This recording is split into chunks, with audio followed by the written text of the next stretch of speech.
Part 1. Chapter 1. A Shifting Reef.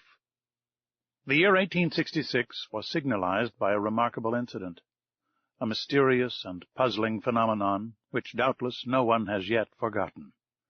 Not to mention rumors which agitated the maritime population and excited the public mind, even in the interior of continents, seafaring men were particularly excited. Merchants, common sailors, captains of vessels, skippers, both of Europe and America, naval officers of all countries, and governments of several states on the two continents, were deeply interested in the matter. For some time past, vessels had been met by an enormous thing, a long object, spindle-shaped, occasionally phosphorescent, and infinitely larger and more rapid in its movements than a whale. The facts relating to this apparition, entered in various logbooks, agreed in most respects as to the shape of the object or creature in question, the untiring rapidity of its movements, its surprising power of locomotion, and the peculiar life with which it seemed endowed. If it was a whale, it surpassed in size all those hitherto classified in science. Taking into consideration the mean of observations made at diverse times, rejecting the timid estimate of those who assigned to this object a length of 200 feet, equally with the exaggerated opinions which set it down as a mile in width and 3 in length, we might fairly conclude that this mysterious being surpassed greatly all dimensions admitted by the learned ones of the day, if it existed at all. And that it did exist was an undeniable fact, and with that tendency which disposes the human mind in favor of the marvelous, we can understand the excitement produced in the entire world by this supernatural apparition. As to classing it in the list of fables, the idea was out of the question. On the 20th of July, 1866, the steamer Governor Higginson, of the Calcutta and Bernac Steam Navigation Company, had met this moving mass 5 miles off the east coast of Australia. Captain Baker thought at first that he was in the presence of an unknown sandbank. He even prepared to determine its exact position when 2 columns of water, projected by the mysterious object, shot with a hissing noise 150 feet up into the air. Now, unless the sandbank had been submitted to the intermittent eruption of a geyser, the Governor Higginson had to do neither more nor less than with an aquatic mammal, unknown till then, which threw up from its blowholes columns of water mixed with air and vapor. Similar facts were observed on the 23rd of July in the same year, in the Pacific Ocean, by the Columbus of the West India and Pacific Steam Navigation Company. But this extraordinary creature could transport itself from one place to another with surprising velocity, as in an interval of 3 days the Governor Higginson and the Columbus had observed it at 2 different points of the chart, separated by a distance of more than 700 nautical leagues. 15 days later, 2,000 miles farther off, the Helvetia of the Compagnie Nationale and the Shannon of the Royal Mail Steamship Company, sailing to windward in that portion of the Atlantic lying between the United States and Europe, respectively signaled the monster to each other in 42 degrees 15 minutes north latitude and 60 degrees 35 minutes west longitude. In these simultaneous observations, they thought themselves justified in estimating the minimum length of the mammal at more than 350 feet, as the Shannon and Helvetia were of smaller dimensions than it, though they measured 300 feet overall. Now the largest whales, those which frequent those parts of the sea round the Aleutian, Kulamak, and Umgolok Islands, have never exceeded the length of 60 yards, if they attain that. In every place of great resort the monster was the fashion. They sang of it in the cafes, ridiculed it in the papers, and represented it on the stage. All kinds of stories were circulated regarding it. There appeared in the papers caricatures of every gigantic and imaginary creature, from the white whale, the terrible Moby Dick of subarctic regions, to the immense kraken, whose tentacles could entangle a ship of 500 tons and hurry it into the abyss of the ocean. The legends of ancient times were even revived. Then burst forth the unending argument between the believers and the unbelievers in the societies of the wise and the scientific journals. The question of the monster inflamed all minds. Editors of scientific journals, quarreling with believers in the supernatural, spilled seas of ink during this memorable campaign, some even drawing blood. For from the sea serpent they came to direct personalities. During the first months of the year 1867 the question seemed buried, never to revive, when new facts were brought before the public.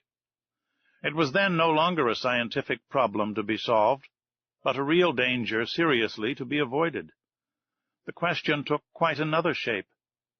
The monster became a small island, a rock, a reef, but a reef of indefinite and shifting proportions. On the 5th of March, 1867, the Moravian, of the Montreal Ocean Company, finding herself during the night in 27 degrees 30 minutes latitude and 72 degrees 15 minutes longitude, struck on her starboard quarter a rock, marked in no chart for that part of the sea. Under the combined efforts of the wind and its 400 horsepower, it was going at the rate of 13 knots. Had it not been for the superior strength of the hull of the Moravian, she would have been broken by the shock and gone down with the 237 passengers she was bringing home from Canada.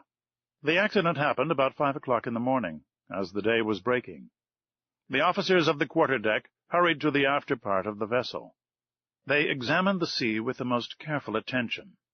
They saw nothing but a strong eddy about 3 cables' length distant, as if the surface had been violently agitated. The bearings of the place were taken exactly, and the Moravian continued its route without apparent damage. Had it struck on a submerged rock, or on an enormous wreck? They could not tell. But on examination of the ship's bottom, when undergoing repairs, it was found that part of her keel was broken. This fact, so grave in itself, might perhaps have been forgotten like many others, if 3 weeks after it had not been reenacted under similar circumstances. But, thanks to the nationality of the victim of the shock, thanks to the reputation of the company to which the vessel belonged, the circumstance became extensively circulated. The 13th of April, 1867, the sea being beautiful, the breeze favorable, the Scotia, of the Cunard Company's line, found herself in 15 degrees 12 minutes longitude and 45 degrees 37 minutes latitude. She was going at the speed of 13 knots and a half. At 17 minutes past 4 in the afternoon, whilst the passengers were assembled at lunch in the great saloon, a slight shock was felt on the hull of the Scotia, on her quarter, a little aft of the port paddle. The Scotia had not struck, but she had been struck, and seemingly by something rather sharp and penetrating than blunt. The shock had been so slight that no one had been alarmed, had it not been for the shouts of the carpenter's watch, who rushed onto the bridge, exclaiming, "We are sinking! We are sinking!" At first the passengers were much frightened, but Captain Anderson hastened to reassure them. The danger could not be imminent. The Scotia, divided into 7 compartments by strong partitions, could brave with impunity any leak. Captain Anderson went down immediately into the hold. He found that the sea was pouring into the 5th compartment, and the rapidity of the influx proved that the force of the water was considerable. Fortunately, this compartment did not hold the boilers, or the fires would have been immediately extinguished. Captain Anderson ordered the engines to be stopped at once, and one of the men went down to ascertain the extent of the injury. Some minutes afterwards they discovered the existence of a large hole, 2 yards in diameter, in the ship's bottom. Such a leak could not be stopped, and the Scotia, her paddles half submerged, was obliged to continue her course. She was then 300 miles from Cape Clear, and after 3 days' delay, which caused great uneasiness in Liverpool, she entered the basin of the company. The engineers visited the Scotia, which was put in dry dock. They could scarcely believe it possible. At 2 yards and a half below water mark was a regular rent, in the form of an isosceles triangle. The broken place in the iron plates was so perfectly defined that it could not have been more neatly done by a punch. It was clear then that the instrument producing the perforation was not of a common stamp, and after having been driven with prodigious strength, and piercing an iron plate 1 3/8 inches thick, had withdrawn itself by a backward motion. Such was the last fact, which resulted in exciting once more the torrent of public opinion. From this moment all unlucky casualties which could not be otherwise accounted for were put down to the monster.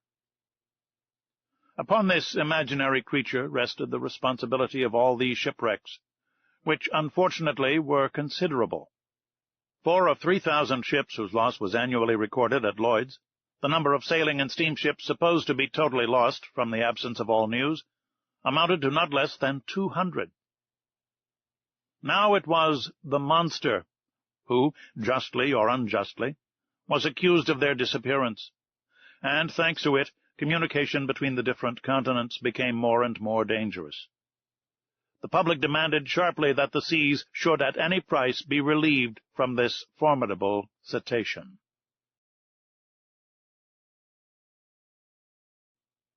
Chapter 2. Pro and Con. At the period when these events took place, I had just returned from a scientific research in the disagreeable territory of Nebraska, in the United States. In virtue of my office as assistant professor in the Museum of Natural History in Paris, the French government had attached me to that expedition. After 6 months in Nebraska, I arrived in New York towards the end of March, laden with the precious collection. My departure for France was fixed for the first days in May. Meanwhile, I was occupying myself in classifying my mineralogical, botanical, and zoological riches, when the accident happened to the Scotia. I was perfectly up in the subject, which was the question of the day. How could I be otherwise?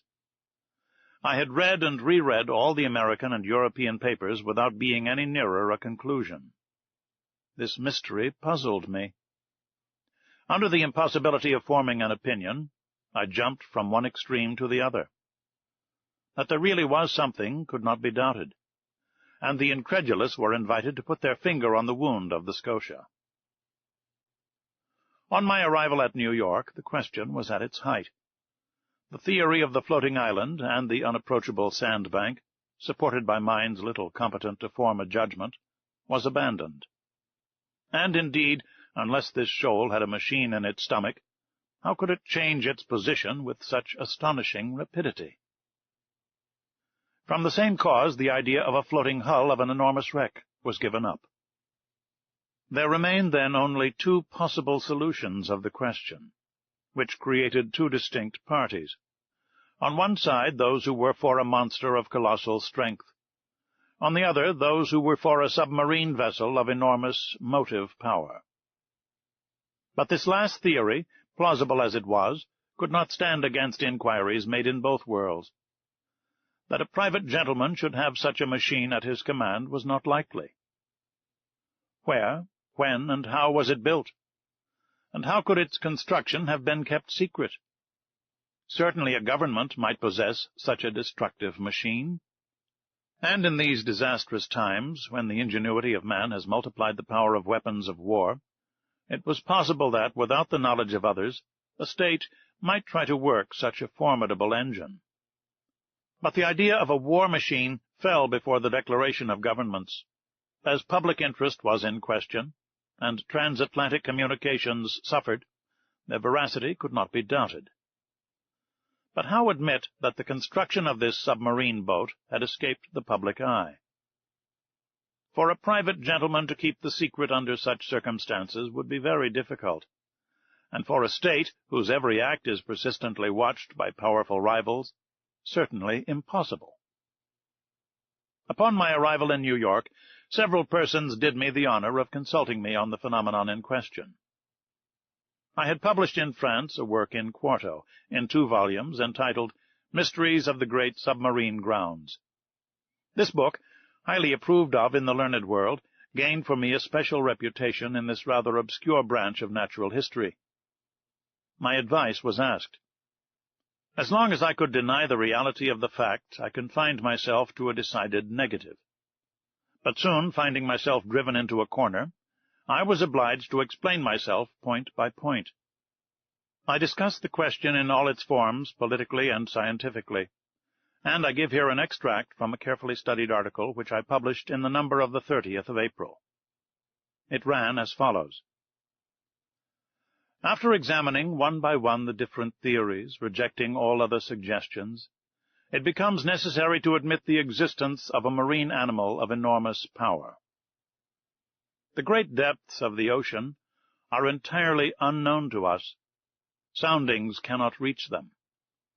What passes in those remote depths, what beings live, or can live, 12 or 15 miles beneath the surface of the waters, what is the organization of these animals, we can scarcely conjecture. However, the solution of the problem submitted to me may modify the form of the dilemma. Either we do know all the varieties of beings which people our planet, or we do not. If we do not know them all, if nature has still secrets in the deeps for us, nothing is more conformable to reason than to admit the existence of fishes, or cetaceans of other kinds, or even of new species, of an organization formed to inhabit the strata inaccessible to soundings, and which an accident of some sort has brought at long intervals to the upper level of the ocean. If, on the contrary, we do know all living kinds, we must necessarily seek for the animal in question amongst those marine beings already classed, and in that case I should be disposed to admit the existence of a gigantic narwhal. The common narwhal, or unicorn of the sea, often attains a length of 60 feet. Increase its size 5-fold or 10-fold, give it strength proportionate to its size, lengthen its destructive weapons, and you obtain the animal required. It will have the proportions determined by the officers of the Shannon, the instrument required by the perforation of the Scotia, and the power necessary to pierce the hull of the steamer. Indeed, the narwhal is armed with a sort of ivory sword, a halberd, according to the expression of certain naturalists. The principal tusk has the hardness of steel. Some of these tusks have been found buried in the bodies of whales, which the unicorn always attacks with success. Others have been drawn out, not without trouble, from the bottoms of ships, which they had pierced through and through, as a gimlet pierces a barrel. The Museum of the Faculty of Medicine of Paris possesses one of these defensive weapons, 2 yards and a quarter in length, and 15 inches in diameter at the base. Very well. Suppose this weapon to be 6 times stronger and the animal 10 times more powerful. Launch it at the rate of 20 miles an hour, and you obtain a shock capable of producing the catastrophe required. Until further information, therefore, I shall maintain it to be a sea unicorn of colossal dimensions, armed not with a halberd, but with a real spur, as the armored frigates or the rams of war, whose massiveness and motive power it would possess at the same time. Thus may this puzzling phenomenon be explained, unless there be something over and above all that one has ever conjectured, seen, perceived, or experienced, which is just within the bounds of possibility. These last words were cowardly on my part, but up to a certain point I wished to shelter my dignity as professor, and not give too much cause for laughter to the Americans, who laugh well when they do laugh. I reserved for myself a way of escape. In effect, however, I admitted the existence of the monster. My article was warmly discussed, which procured it a high reputation. It rallied round it a certain number of partisans. The solution it proposed gave, at least, full liberty to the imagination. The human mind delights in grand conceptions of supernatural beings, and the sea is precisely their best vehicle, the only medium through which these giants, against which terrestrial animals, such as elephants or rhinoceroses, are as nothing, can be produced or developed. The industrial and commercial papers treated the question chiefly from this point of view. The Shipping and Mercantile Gazette, the Lloyd's List, the Packet Boat, and the Maritime and Colonial Review, all papers devoted to insurance companies which threatened to raise their rates of premium, were unanimous on this point. Public opinion had been pronounced. The United States were the first in the field. and in New York they made preparations for an expedition destined to pursue this narwhal. A frigate of great speed, the Abraham Lincoln, was put in commission as soon as possible. The arsenals were opened to Commander Farragut, who hastened the arming of his frigate.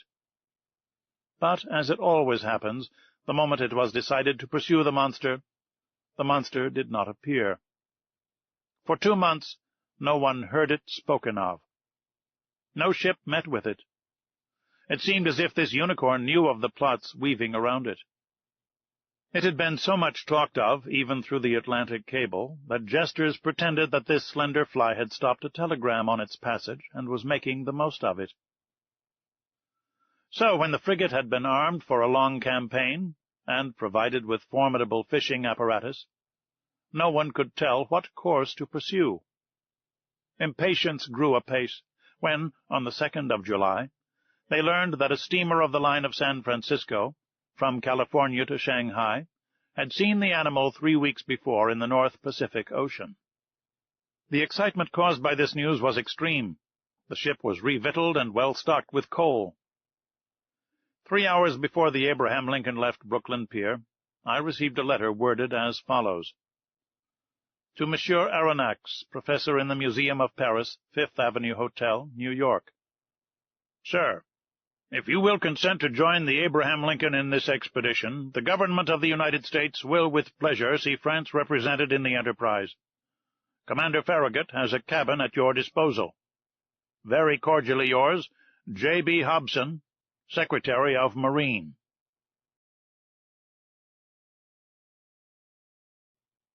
Chapter 3.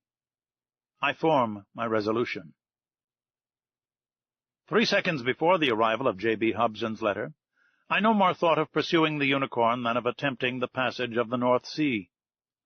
3 seconds after reading the letter of the Honorable Secretary of Marine, I felt that my true vocation, the sole end of my life, was to chase this disturbing monster and purge it from the world.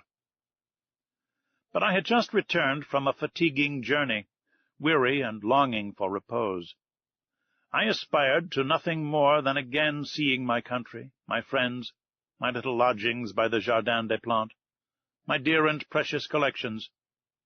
But nothing could keep me back. I forgot all, fatigue, friends, and collections, and accepted without hesitation the offer of the American government. Besides, thought I, all roads lead back to Europe, and the unicorn may be amiable enough to hurry me towards the coast of France. This worthy animal may allow itself to be caught in the seas of Europe, for my particular benefit, and I will not bring back less than half a yard of his ivory halberd to the Museum of Natural History. But in the meanwhile I must seek this narwhal in the North Pacific Ocean, which, to return to France, was taking the road to the Antipodes. Conseil! I called in an impatient voice.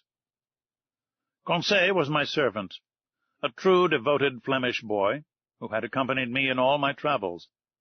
I liked him, and he returned the liking well. He was quiet by nature, regular from principle, zealous from habit, evincing little disturbance at the different surprises of life, very quick with his hands, and apt at any service required of him, and, despite his name, never giving advice, even when asked for it. Conseil had followed me for the last 10 years wherever science led. Never once did he complain of the length or fatigue of a journey, never make an objection to pack his portmanteau for whatever country it might be, or however far away, whether China or Congo. Besides all this, he had good health, which defied all sickness, and solid muscles, but no nerves. Good morals are understood. This boy was 30 years old, and his age to that of his master as 15 to 20. May I be excused for saying that I was 40 years old? But Conseil had one fault. He was ceremonious to a degree, and would never speak to me but in the third person, which was sometimes provoking. Conseil, said I again, beginning with feverish hands to make preparations for my departure. Certainly I was sure of this devoted boy. As a rule, I never asked him if it were convenient for him or not to follow me in my travels. But this time the expedition in question might be prolonged, and the enterprise might be hazardous in pursuit of an animal capable of sinking a frigate as easily as a nutshell. Here there was matter for reflection, even to the most impassive man in the world. What would Conseil say? "Conseil!" I called a third time. Conseil appeared. "Did you call, sir?" said he, entering. "Yes, my boy. Make preparations for me and yourself, too. We leave in 2 hours. "As you please, sir," replied Conseil quietly. "Not an instant to lose. Lock in my trunk all travelling utensils, coats, shirts, and stockings, without counting, as many as you can, and make haste." "And your collection, sir?" observed Conseil. "They will keep them at the hotel." "We are not returning to Paris, then?" said Conseil. "Oh, certainly," I answered evasively, "by making a curve." "Will the curve please you, sir?" "Oh, it will be nothing. Not quite so direct a road, that is all. We take our passage in the Abraham Lincoln." "As you think proper, sir," coolly replied Conseil. "You see, my friend, it has to do with the monster, the famous narwhal. We are going to purge it from the seas. A glorious mission, but a dangerous one. We cannot tell where we may go. These animals can be very capricious. But we will go whether or no. We have got a captain who is pretty wide awake." Our luggage was transported to the deck of the frigate immediately. I hastened on board and asked for Commander Farragut. One of the sailors conducted me to the poop, where I found myself in the presence of a good-looking officer, who held out his hand to me. "Monsieur Pierre Aronnax?" said he. "Himself," replied I. "Commander Farragut?" "You are welcome, Professor. Your cabin is ready for you." I bowed and desired to be conducted to the cabin destined for me. The Abraham Lincoln had been well chosen and equipped for her new destination. She was a frigate of great speed, fitted with high-pressure engines which admitted a pressure of 7 atmospheres. Under this, the Abraham Lincoln attained the mean speed of nearly 18 knots and a third an hour. A considerable speed, but, nevertheless, insufficient to grapple with this gigantic cetacean. The interior arrangements of the frigate corresponded to its nautical qualities. I was well satisfied with my cabin, which was in the after part, opening upon the gun-room. "We shall be well off here," said I to Conseil. "As well, by your honour's leave, as a hermit crab in the shell of a whelk," said Conseil. I left Conseil to stow our trunks conveniently away, and remounted the poop in order to survey the preparations for departure. At that moment Commander Farragut was ordering the last moorings to be cast loose, which held the Abraham Lincoln to the pier of Brooklyn. So in a quarter of an hour, perhaps less, the frigate would have sailed without me. I should have missed this extraordinary, supernatural, and incredible expedition, the recital of which may well meet with some suspicion. But Commander Farragut would not lose a day nor an hour in scouring the seas in which the animal had been sighted. He sent for the engineer. "Is the steam full on?" asked he. "Yes, sir," replied the engineer. "Go ahead," cried Commander Farragut.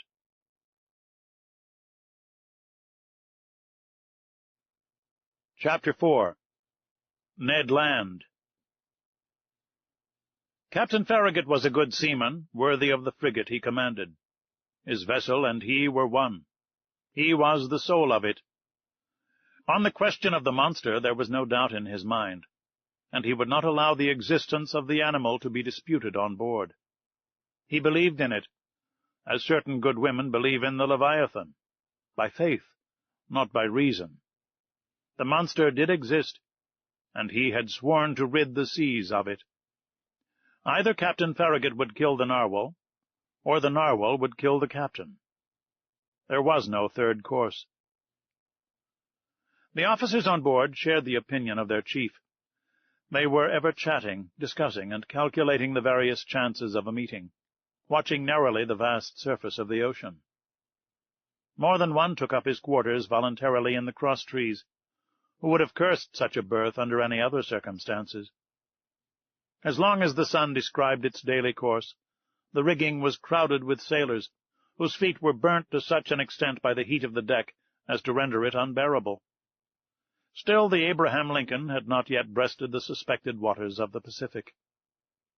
As to the ship's company, they desired nothing better than to meet the Unicorn, to harpoon it, hoist it on board, and dispatch it. They watched the sea with eager attention. Besides, Captain Farragut had spoken of a certain sum of $2,000, set apart for whoever should first sight the monster, were he cabin boy, common seaman, or officer. I leave you to judge how eyes were used on board the Abraham Lincoln. For my own part, I was not behind the others, and left to no one my share of daily observations. The frigate might have been called the Argus, for 100 reasons. Only one amongst us, Conseil, seemed to protest by his indifference against the question which so interested us all, and seemed to be out of keeping with the general enthusiasm on board. I have said that Captain Farragut had carefully provided his ship with every apparatus for catching the gigantic cetacean. No whaler had ever been better armed. We possessed every known engine, from the harpoon thrown by the hand to the barbed arrows of the blunderbuss, and the explosive balls of the duck gun. On the forecastle lay the perfection of a breech-loading gun, very thick at the breech, and very narrow in the bore, the model of which had been in the exhibition of 1867. This precious weapon of American origin could throw with ease a conical projectile of 9 pounds to a mean distance of 10 miles. Thus the Abraham Lincoln wanted for no means of destruction, and, what was better still, she had on board Ned Land, the prince of harpooners. Ned Land was a Canadian, with an uncommon quickness of hand, and who knew no equal in his dangerous occupation. Skill, coolness, audacity, and cunning he possessed in a superior degree, and it must be a cunning whale to escape the stroke of his harpoon. Ned Land was about 40 years of age. He was a tall man, more than 6 feet high, strongly built, grave and taciturn, occasionally violent, and very passionate when contradicted. His person attracted attention, but above all the boldness of his look, which gave a singular expression to his face. Who calls himself Canadian, calls himself French, and, little communicative as Ned Land was, I must admit that he took a certain liking for me. My nationality drew him to me, no doubt. It was an opportunity for him to talk, and for me to hear that old language of Rabelais, which is still in use in some Canadian provinces. The harpooner's family was originally from Quebec, and was already a tribe of hardy fishermen when this town belonged to France. Little by little Ned Land acquired a taste for chatting, and I loved to hear the recital of his adventures in the polar seas. He related his fishing and his combats with natural poetry of expression. His recital took the form of an epic poem, and I seemed to be listening to a Canadian Homer singing the Iliad of the regions of the north. I am portraying this hardy companion as I really knew him. We are old friends now, united in that unchangeable friendship which is born and cemented amidst extreme dangers. Ah, brave Ned, I ask no more than to live 100 years longer, that I may have more time to dwell the longer on your memory. Now, what was Ned Land's opinion upon the question of the marine monster? I must admit that he did not believe in the unicorn, and was the only one on board who did not share that universal conviction.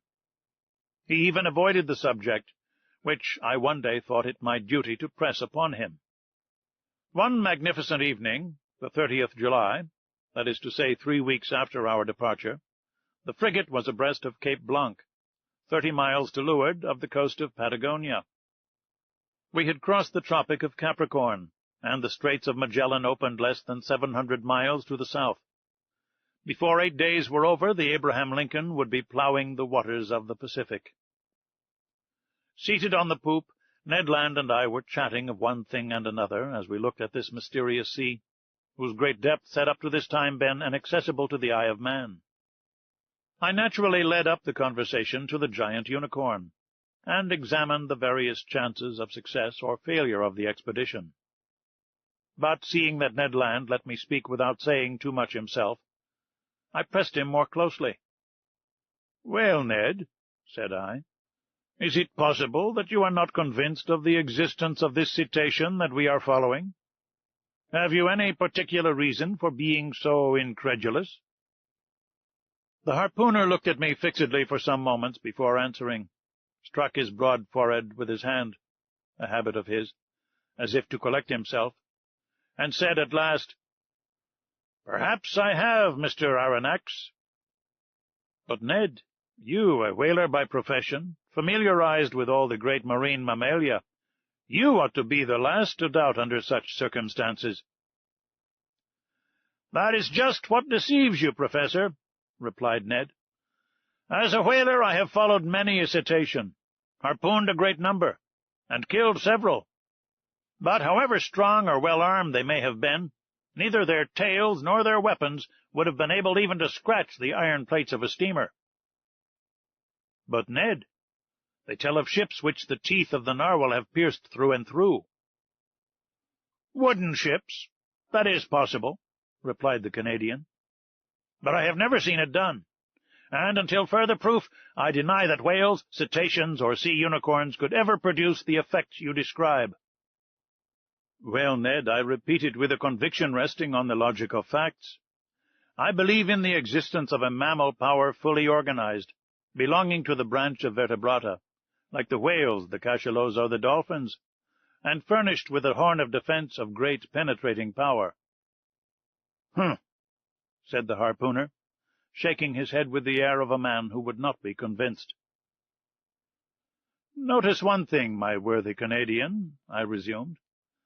"If such an animal is in existence, if it inhabits the depths of the ocean, if it frequents the strata lying miles below the surface of the water, it must necessarily possess an organization the strength of which would defy all comparison." "And why this powerful organization?" demanded Ned. "Because it requires incalculable strength to keep one's self in these strata and resist their pressure. Listen to me. Let us admit that the pressure of the atmosphere is represented by the weight of a column of water 32 feet high. In reality, the column of water would be shorter, as we are speaking of sea water, the density of which is greater than that of fresh water. Very well. When you dive, Ned, as many times 32 feet of water as there are above you, so many times does your body bear a pressure equal to that of the atmosphere. That is to say, 15 pounds for each square inch of its surface. It follows, then, that at 320 feet, this pressure equals that of 10 atmospheres, of 100 atmospheres at 3,200 feet, and of 1,000 atmospheres at 32,000 feet. That is about 6 miles, which is equivalent to saying that if you could attain this depth in the ocean, each square 3/8 of an inch of the surface of your body would bear a pressure of 5,600 pounds.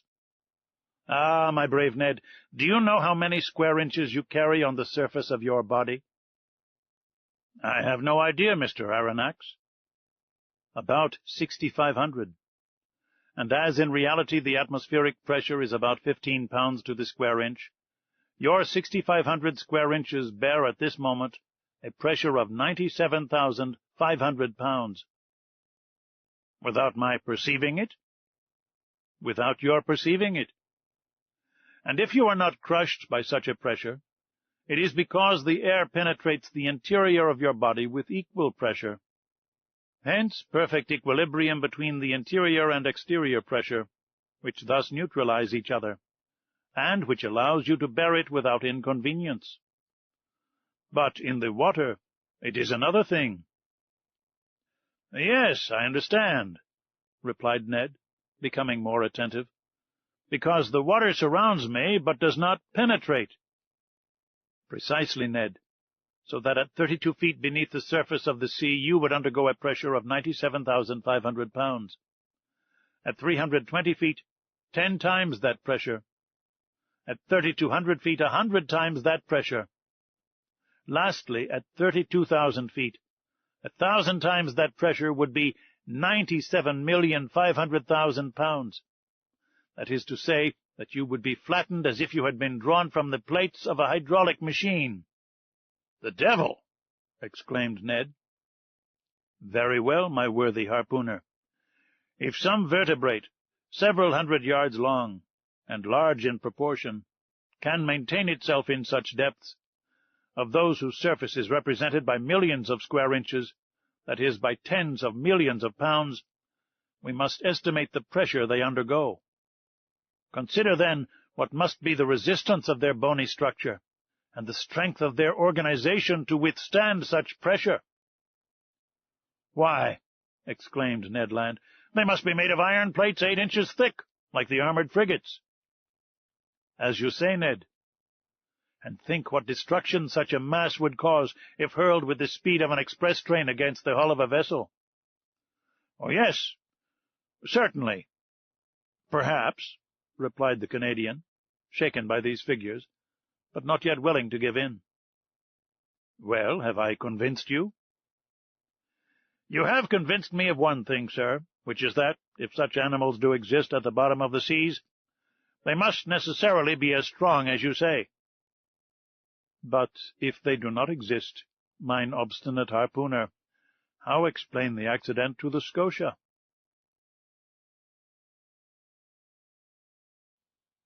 Chapter 5. At a Venture. The voyage of the Abraham Lincoln was for a long time marked by no special incident. But one circumstance happened which showed the wonderful dexterity of Ned Land, and proved what confidence we might place in him. The 30th of June the frigate spoke to some American whalers, from whom we learned that they knew nothing about the narwhal. But one of them, the captain of the Monroe, knowing that Ned Land had shipped on board the Abraham Lincoln, begged for his help in chasing a whale they had in sight. Commander Farragut, desirous of seeing Ned Land at work, gave him permission to go on board the Monroe. And fate served our Canadian so well that, instead of one whale, he harpooned 2 with a double blow, striking one straight to the heart, and catching the other after some minutes' pursuit. Decidedly, if the monster ever had to do with Ned Land's harpoon, I would not bet in its favor. The frigate skirted the southeast coast of America with great rapidity. The 3rd of July we were at the opening of the Straits of Magellan, level with Cape Vierge. But Commander Farragut would not take a tortuous passage, but doubled Cape Horn. The ship's crew agreed with him, and certainly it was possible that they might meet the narwhal in this narrow pass. Many of the sailors affirmed that the monster could not pass there, that he was too big for that. The 6th of July, about 3 o'clock in the afternoon, the Abraham Lincoln, at 15 miles to the south, doubled the solitary island, this lost rock at the extremity of the American continent, to which some Dutch sailors gave the name of their native town, Cape Horn. The course was taken towards the northwest, and the next day the screw of the frigate was at last beating the waters of the Pacific. "Keep your eyes open!" called out the sailors. And they were opened widely. Both eyes and glasses, a little dazzled, it is true, by the prospect of $2,000, had not an instant's repose. I myself, for whom money had no charms, was not the least attentive on board. Giving but few minutes to my meals, but a few hours to sleep, indifferent to either rain or sunshine, I did not leave the poop of the vessel. Now leaning on the netting of the forecastle, now on the taffrail, I devoured with eagerness the soft foam which whitened the sea as far as the eye could reach. And how often have I shared the emotion of the majority of the crew, when some capricious whale raised its black back above the waves. The poop of the vessel was crowded on a moment. The cabins poured forth a torrent of sailors and officers, each with heaving breast and troubled eye watching the course of the cetacean.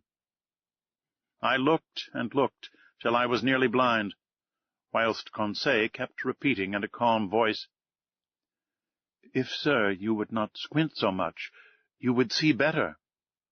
But vain excitement. The Abraham Lincoln checked its speed and made for the animal signaled, a simple whale, or common cachalot, which soon disappeared amidst a storm of abuse. But the weather was good. The voyage was being accomplished under the most favourable auspices. It was then the bad season in Australia, the July of that zone corresponding to our January in Europe. But the sea was beautiful and easily scanned round a vast circumference. The 20th of July, the Tropic of Capricorn was cut by 105 degrees of longitude, and the 27th of the same month we crossed the equator on the 110th meridian. This passed, the frigate took a more decided westerly direction, and scoured the central waters of the Pacific. Commander Farragut thought, and with reason, that it was better to remain in deep water, and keep clear of continents or islands, which the beast itself seemed to shun, perhaps because there was not enough water for him, suggested the greater part of the crew. The frigate passed at some distance from the Marquesas and the Sandwich Islands, crossed the Tropic of Cancer, and made for the China Seas. We were on the theatre of the last diversions of the monster, and, to say truth, we no longer lived on board. The entire ship's crew were undergoing a nervous excitement, of which I can give no idea.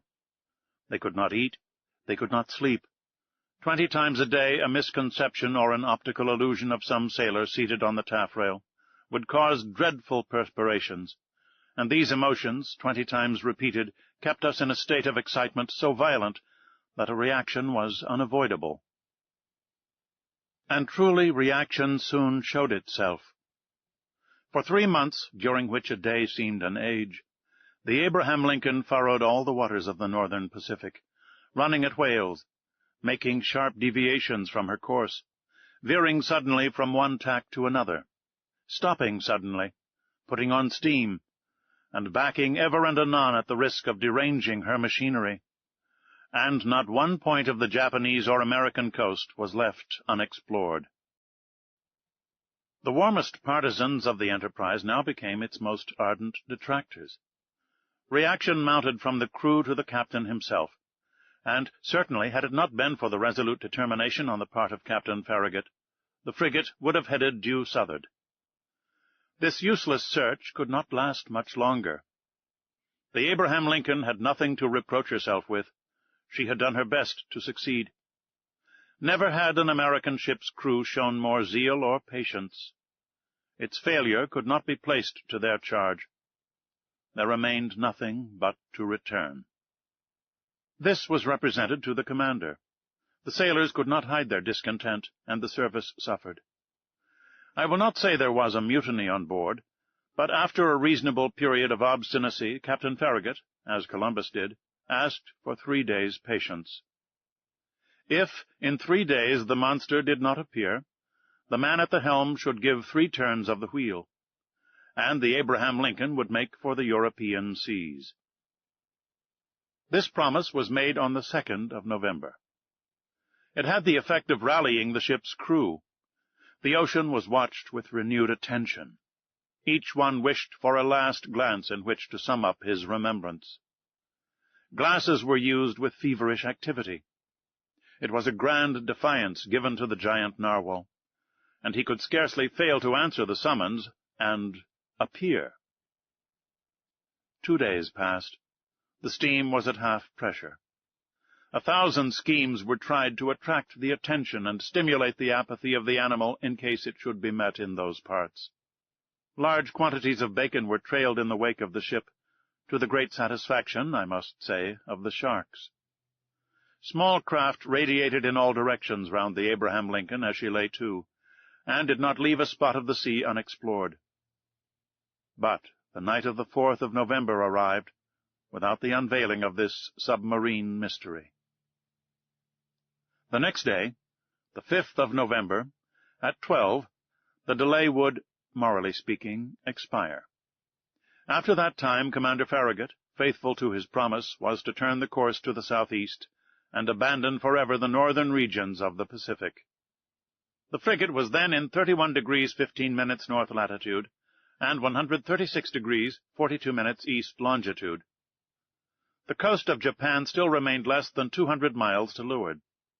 Night was approaching. They had just struck 8 bells. Large clouds veiled the face of the moon, then in its first quarter. The sea undulated peacefully under the stern of the vessel. At that moment I was leaning forward on the starboard netting.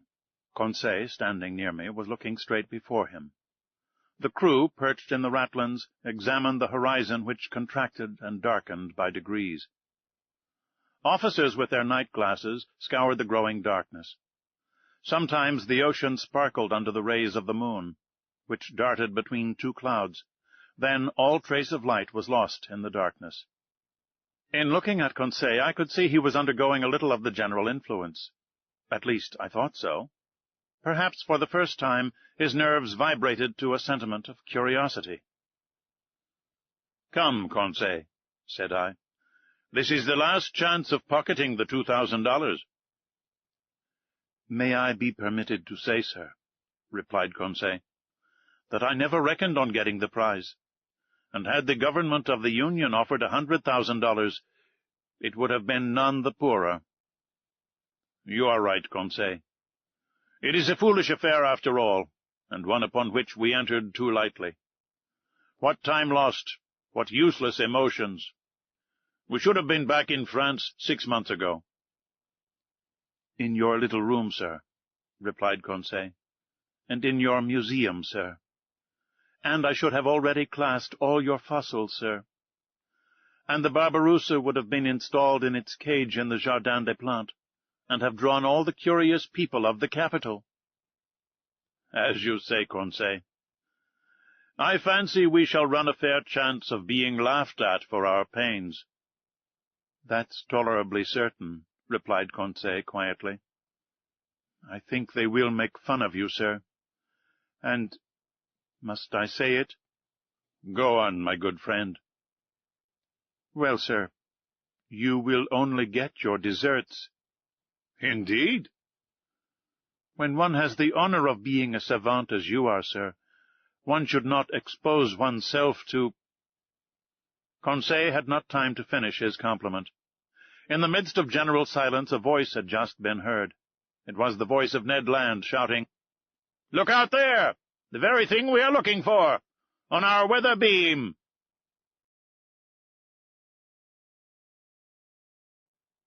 Chapter 6. At Full Steam.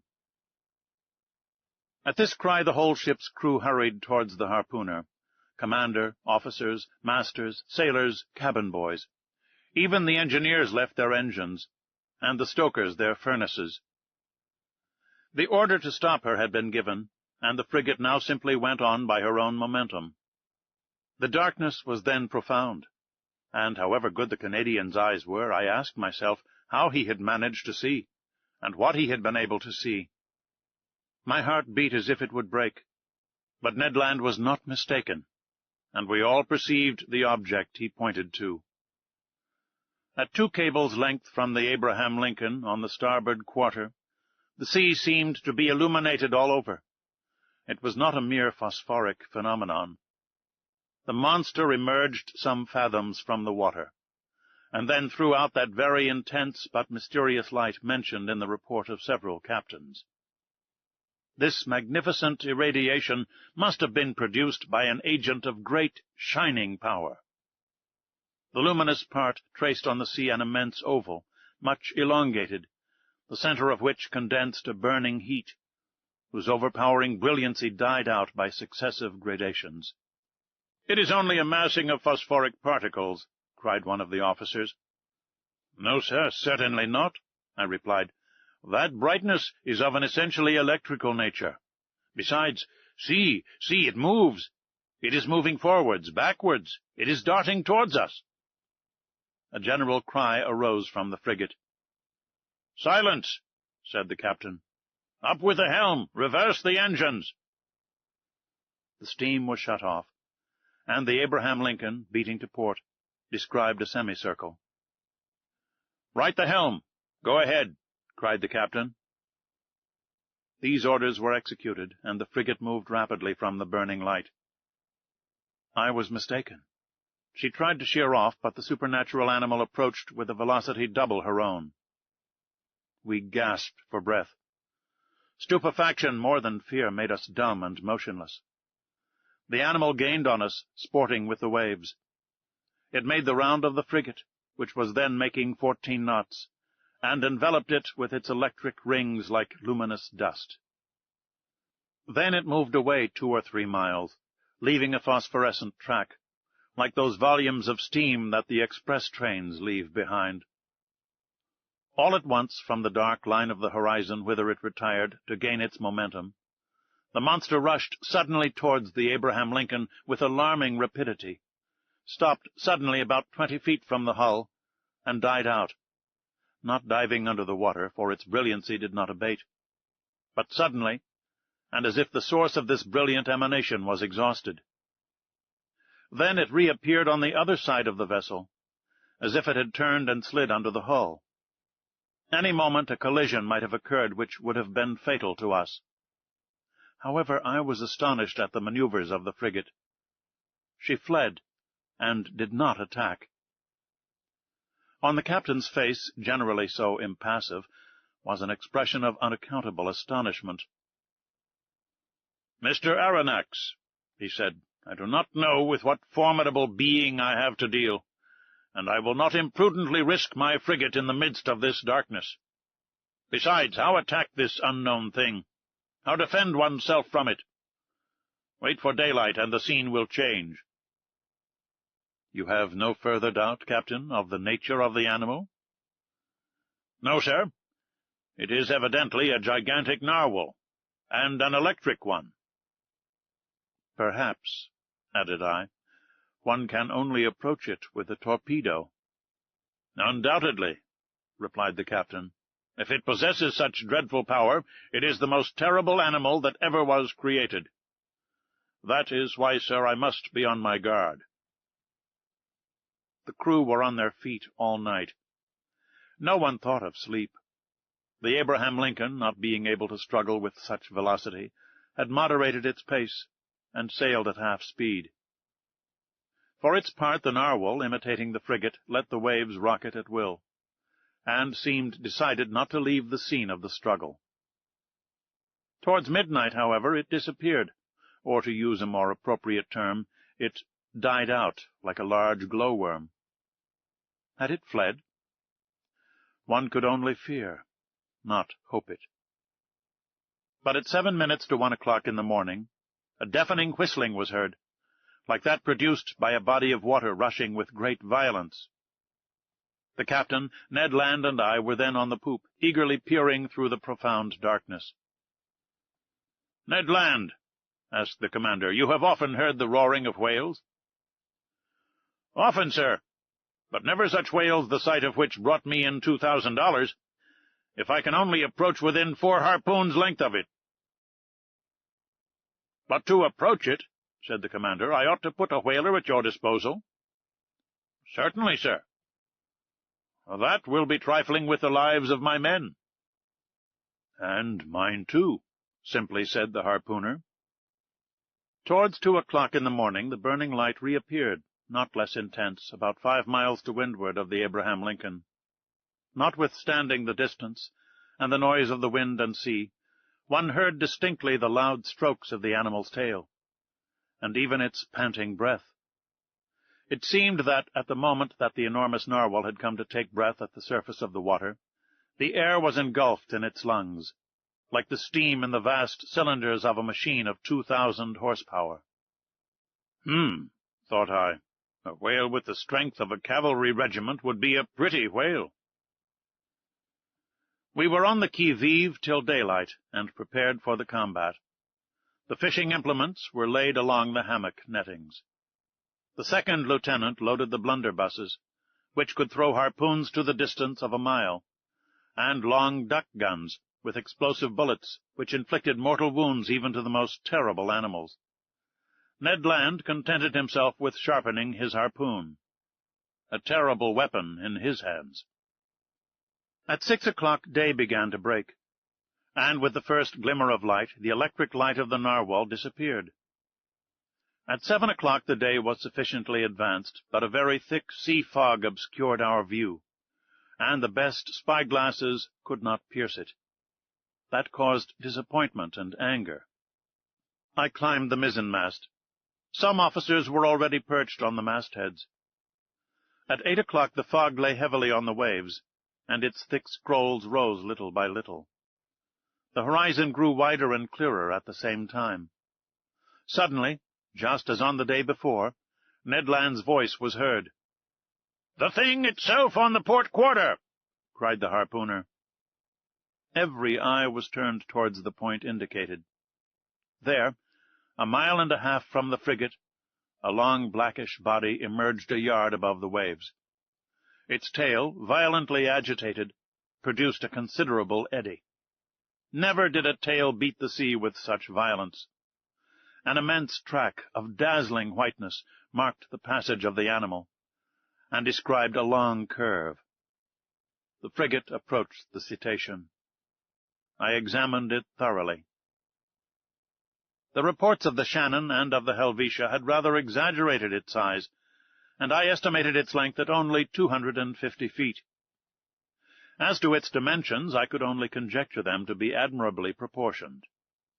While I watched this phenomenon, 2 jets of steam and water were ejected from its vents, and rose to the height of 120 feet. Thus I ascertained its way of breathing. I concluded definitely that it belonged to the vertebrate branch, class Mammalia. The crew waited impatiently for their chief's orders.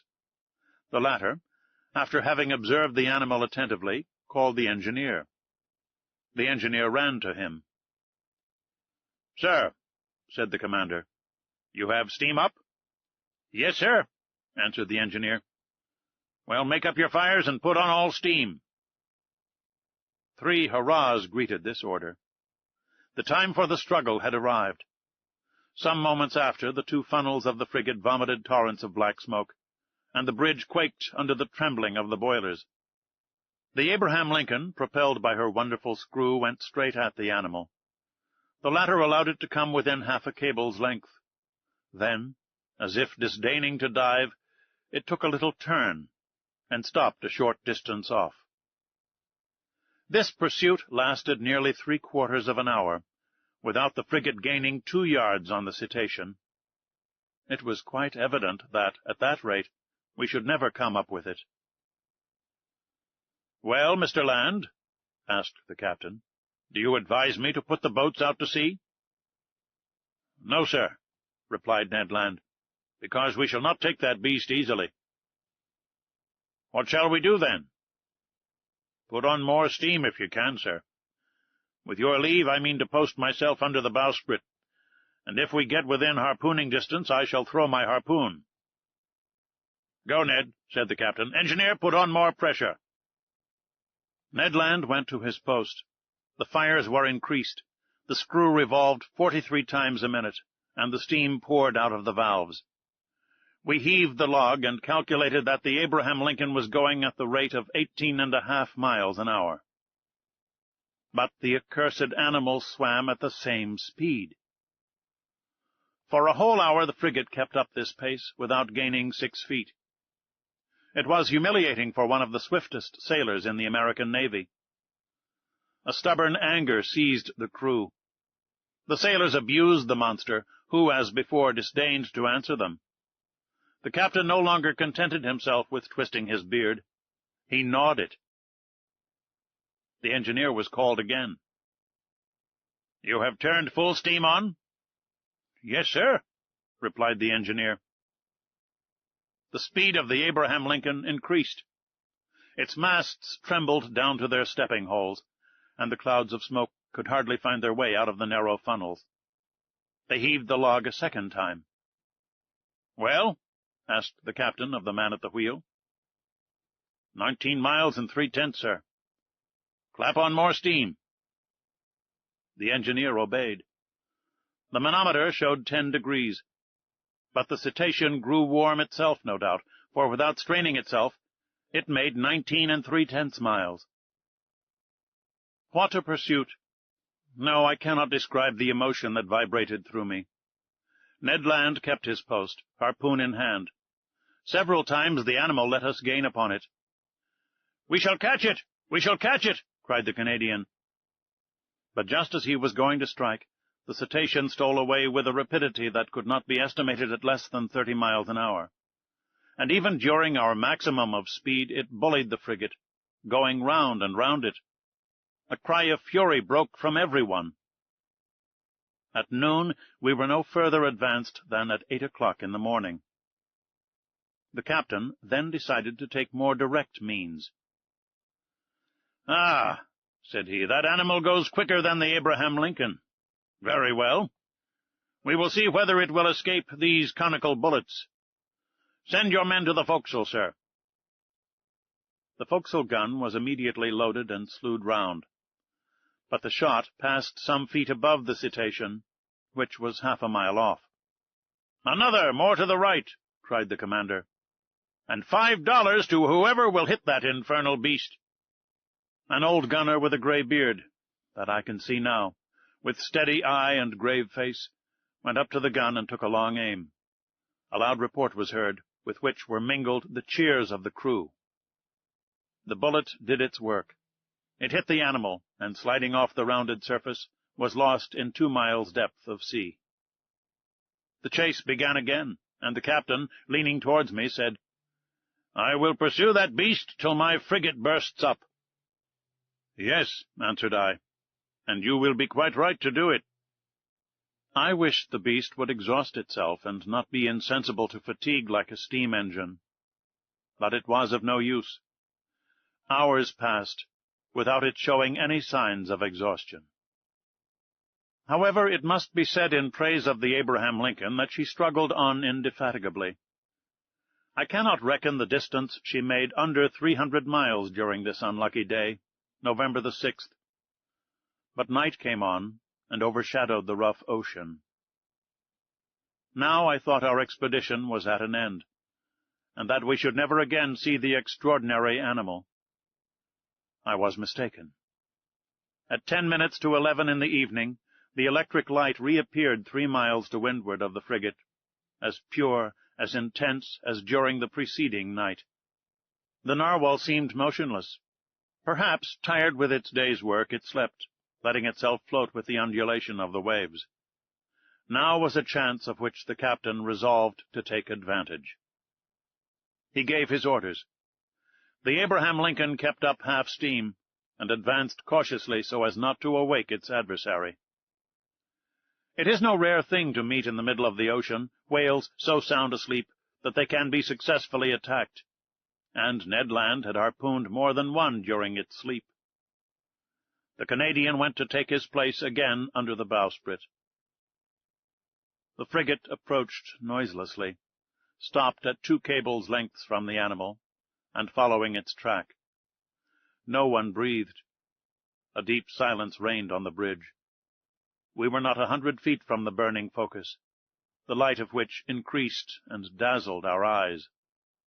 At this moment, leaning on the forecastle bulwark, I saw below me Ned Land grappling the martingale in one hand, brandishing his terrible harpoon in the other, scarcely 20 feet from the motionless animal. Suddenly his arm straightened, and the harpoon was thrown. I heard the sonorous stroke of the weapon, which seemed to have struck a hard body. The electric light went out suddenly, and 2 enormous waterspouts broke over the bridge of the frigate, rushing like a torrent from stem to stern, overthrowing men and breaking the lashings of the spars. A fearful shock followed, and, thrown over the rail without having time to stop myself, I fell into the sea. Chapter 7. An Unknown Species of Whale. This unexpected fall so stunned me that I have no clear recollection of my sensations at the time. I was at first drawn down to a depth of about 20 feet. I am a good swimmer, though without pretending to rival Byron or Edgar Poe, who were masters of the art, and in that plunge I did not lose my presence of mind. 2 vigorous strokes brought me to the surface of the water. My first care was to look for the frigate. Had the crew seen me disappear? Had the Abraham Lincoln veered round? Would the captain put out a boat? Might I hope to be saved? The darkness was intense. I caught a glimpse of a black mass disappearing in the east, its beacon lights dying out in the distance. It was the frigate. I was lost. "Help! Help!" I shouted, swimming towards the Abraham Lincoln in desperation. My clothes encumbered me. They seemed glued to my body and paralyzed my movements. I was sinking. I was suffocating. "Help!" This was my last cry. My mouth filled with water. I struggled against being drawn down the abyss. Suddenly my clothes were seized by a strong hand, and I felt myself quickly drawn up to the surface of the sea. And I heard, yes, I heard these words pronounced in my ear. "If master would be so good as to lean on my shoulder, master would swim with much greater ease." I seized with one hand my faithful Conseil's arm. "Is it you?" said I. "You?" "Myself," answered Conseil, "and waiting master's orders." "That shock threw you as well as me into the sea?"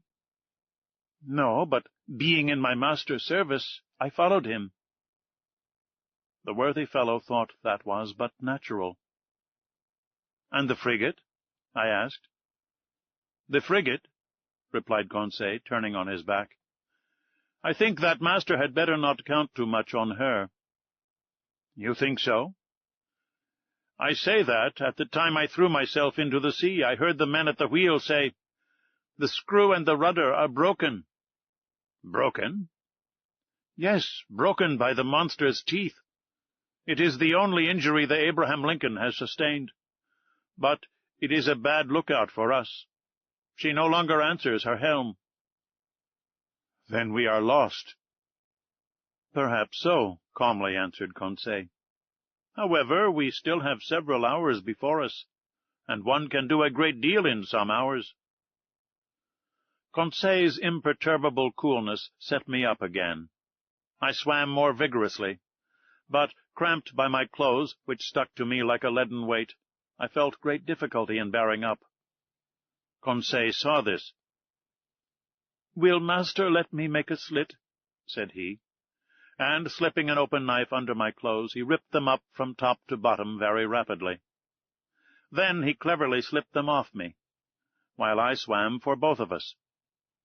Then I did the same for Conseil, and we continued to swim near to each other.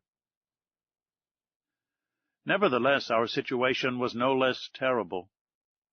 Perhaps our disappearance had not been noticed, and if it had been, the frigate could not tack, being without its helm.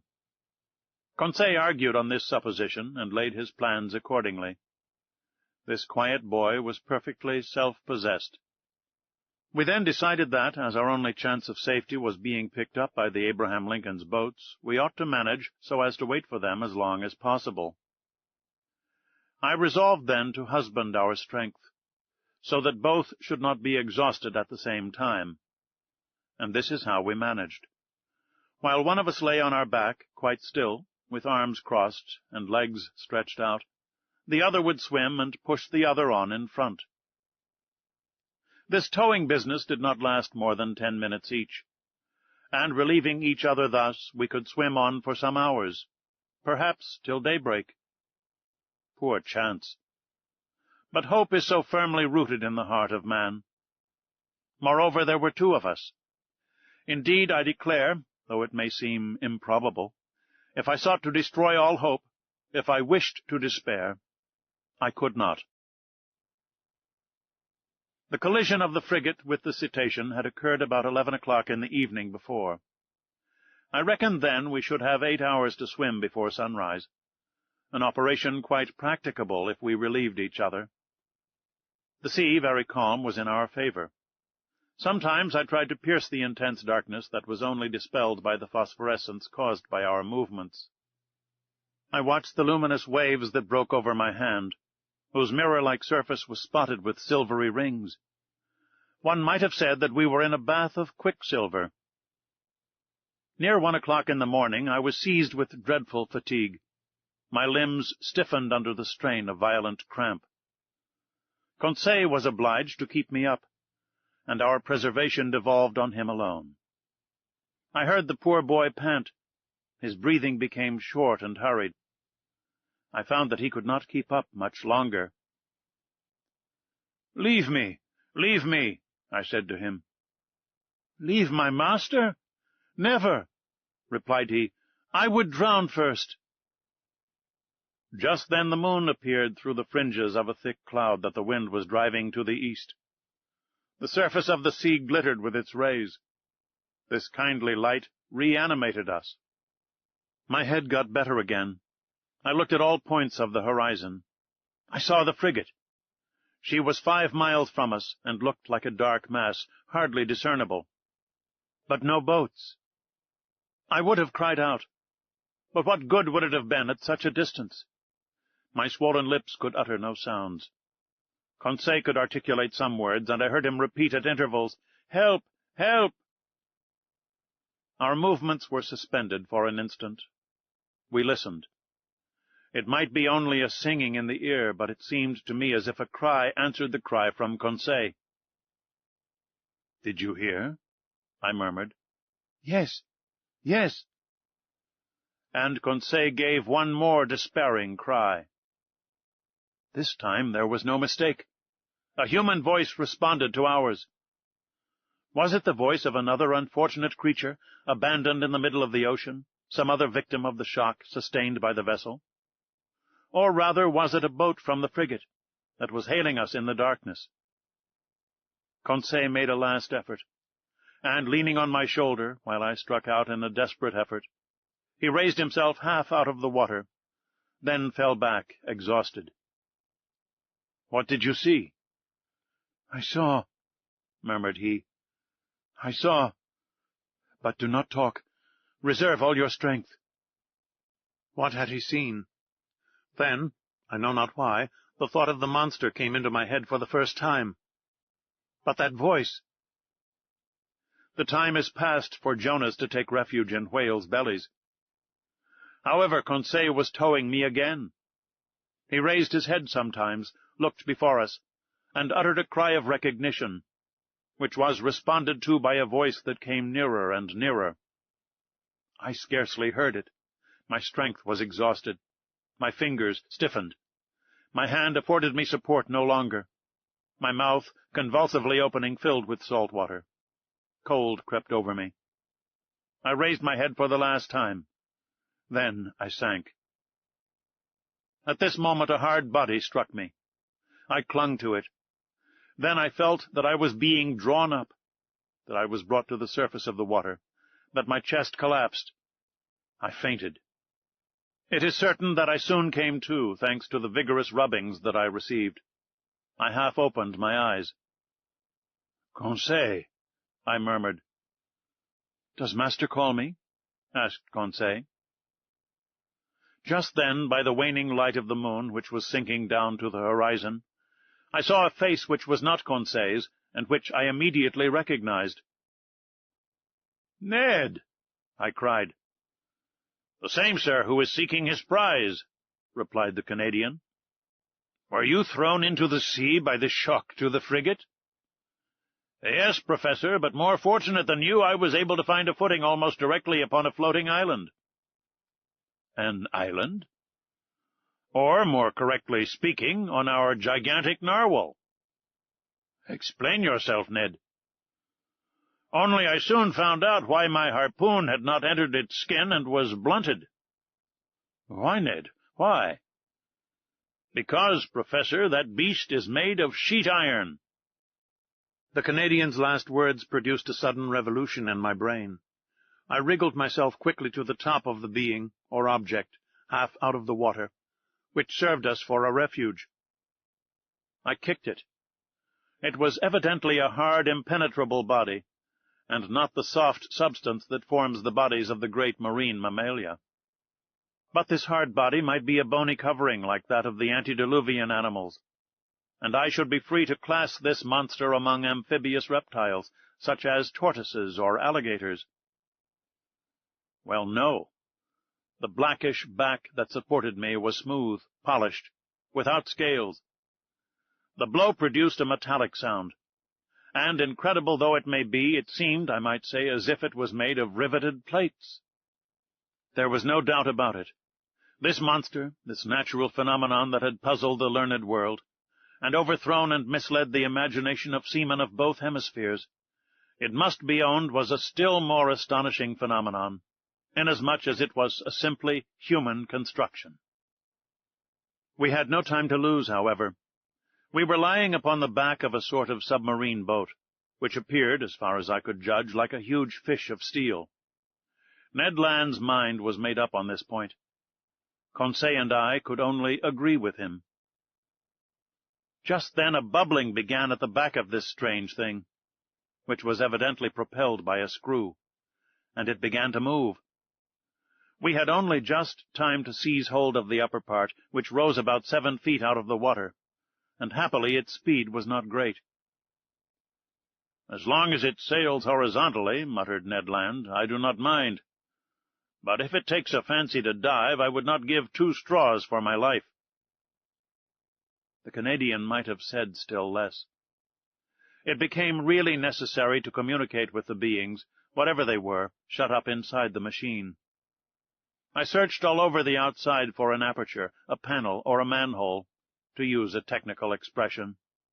But the lines of the iron rivets, solidly driven into the joints of the iron plates, were clear and uniform.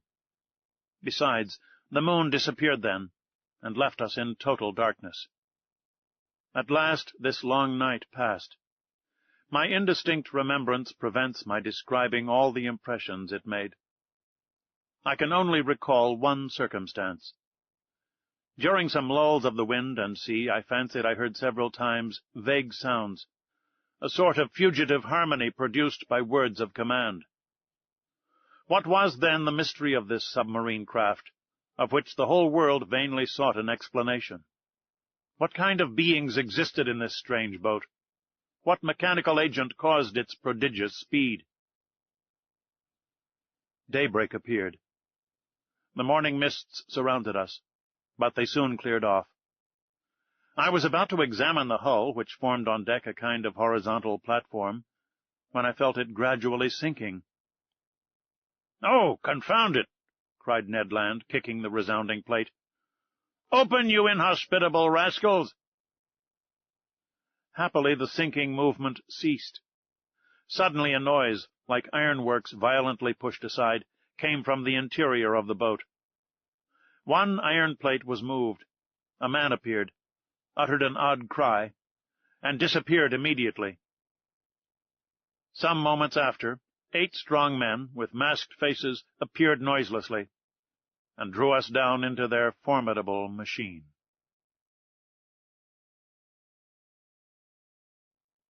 Chapter 8. Mobilis in Mobili. This forcible abduction, so roughly carried out, was accomplished with the rapidity of lightning.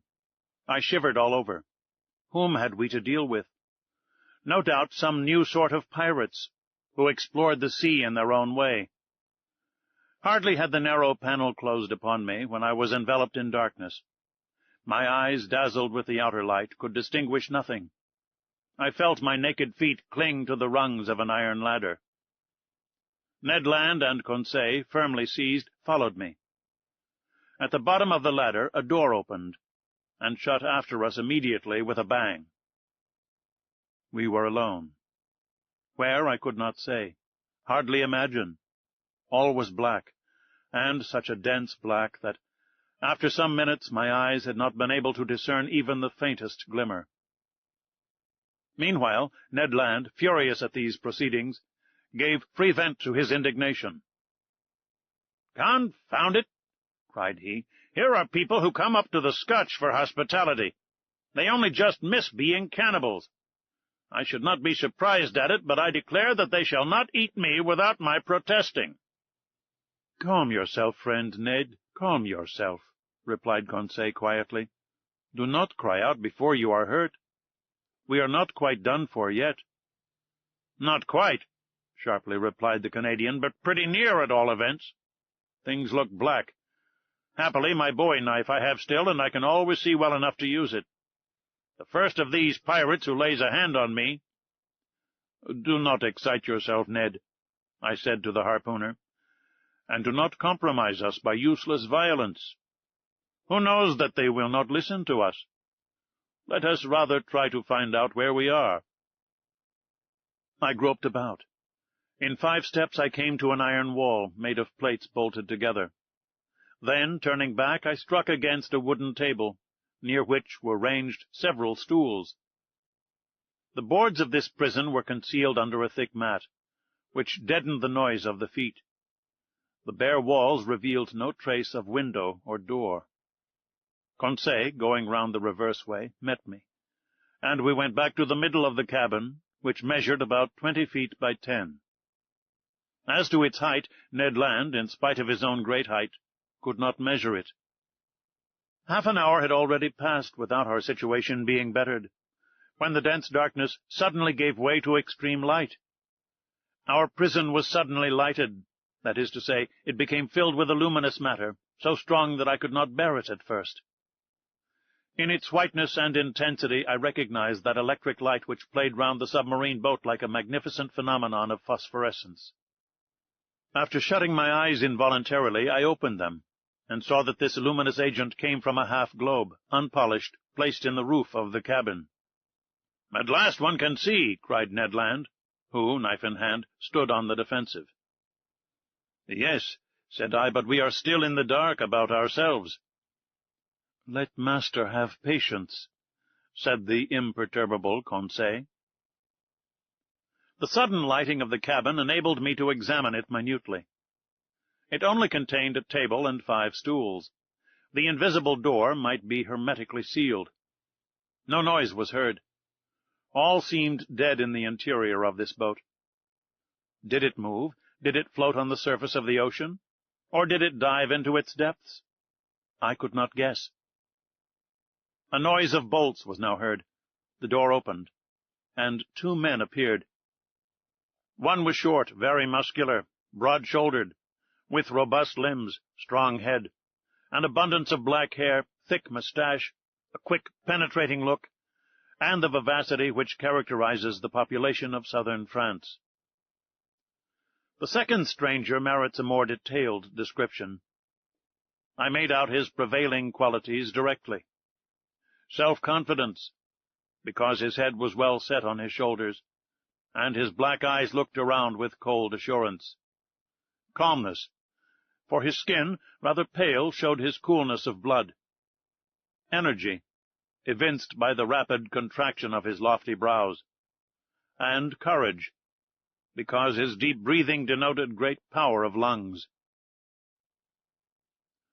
Whether this person was 35 or 50 years of age, I could not say. He was tall, had a large forehead, straight nose, a clearly cut mouth, beautiful teeth, with fine taper hands, indicative of a highly nervous temperament. This man was certainly the most admirable specimen I had ever met. One particular feature was his eyes, rather far from each other, and which could take in nearly a quarter of the horizon at once. This faculty, I verified it later, gave him a range of vision far superior to Ned Land's. When this stranger fixed upon an object, his eyebrows met. His large eyelids closed around so as to contract the range of his vision, and he looked as if he magnified the objects lessened by distance, as if he pierced those sheets of water so opaque to our eyes, and as if he read the very depths of the seas. The 2 strangers, with caps made from the fur of the sea otter, and shod with sea boots of seal's skin, were dressed in clothes of a particular texture, which allowed free movement of the limbs. The taller of the 2, evidently the chief on board, examined us with great attention, without saying a word. then, turning to his companion, talked with him in an unknown tongue. It was a sonorous, harmonious, and flexible dialect, the vowels seeming to admit of very varied accentuation. The other replied by a shake of the head, and added 2 or 3 perfectly incomprehensible words. Then he seemed to question me by a look. I replied, in good French, that I did not know his language, but he seemed not to understand me, and my situation became more embarrassing. "If master were to tell our story," said Conseil, "perhaps these gentlemen may understand some words." I began to tell our adventures, articulating each syllable clearly, and without omitting one single detail. I announced our names and rank, introducing in person Professor Aronnax, his servant Conseil, and Master Ned Land, the harpooner. The man with the soft, calm eyes listened to me quietly, even politely, and with extreme attention. But nothing in his countenance indicated that he had understood my story. When I finished, he said not a word. There remained one resource, to speak English. Perhaps they would know this almost universal language. I knew it, as well as the German language, well enough to read it fluently, but not to speak it correctly. But anyhow, we must make ourselves understood. "Go on in your turn," I said to the harpooner. "Speak your best Anglo-Saxon, and try to do better than I." Ned did not beg off, and recommenced our story. To his great disgust, the harpooner did not seem to have made himself more intelligible than I had. Our visitors did not stir. They evidently understood neither the language of England nor of France. Very much embarrassed, after having vainly exhausted our speaking resources, I knew not what part to take, when Conseil said, "If master will permit me, I will relate it in German." But in spite of the elegant terms and good accent of the narrator, the German language had no success. At last, nonplussed, I tried to remember my first lessons and to narrate our adventures in Latin, but with no better success. This last attempt being of no avail, the 2 strangers exchanged some words in their unknown language, and retired. The door shut. "It is an infamous shame," cried Ned Land, who broke out for the 20th time. "We speak to those rogues in French, English, German, and Latin, and not one of them has the politeness to answer." "Calm yourself," I said to the impetuous Ned. "Anger will do no good." "But do you see, Professor," replied our irascible companion, "that we shall absolutely die of hunger in this iron cage?" "Bah," said Conseil philosophically, "we can hold out some time yet." "My friends," I said, "we must not despair. We have been worse off than this.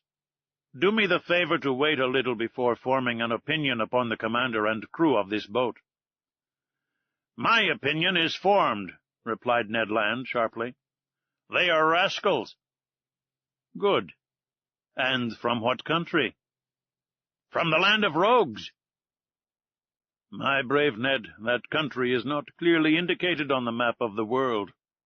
But I admit that the nationality of the 2 strangers is hard to determine. Neither English, French, nor German, that is quite certain. However, I am inclined to think that the commander and his companion were born in low latitudes. There is southern blood in them. But I cannot decide by their appearance whether they are Spaniards, Turks, Arabians, or Indians. As to their language, it is quite incomprehensible."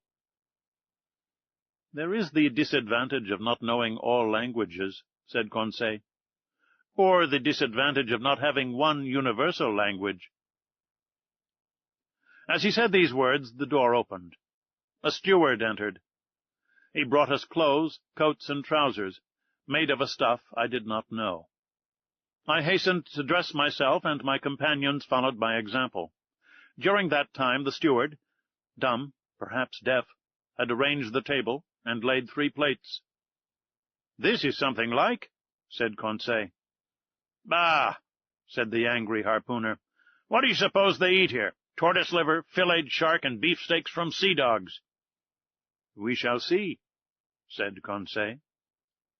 The dishes of bell metal were placed on the table, and we took our places.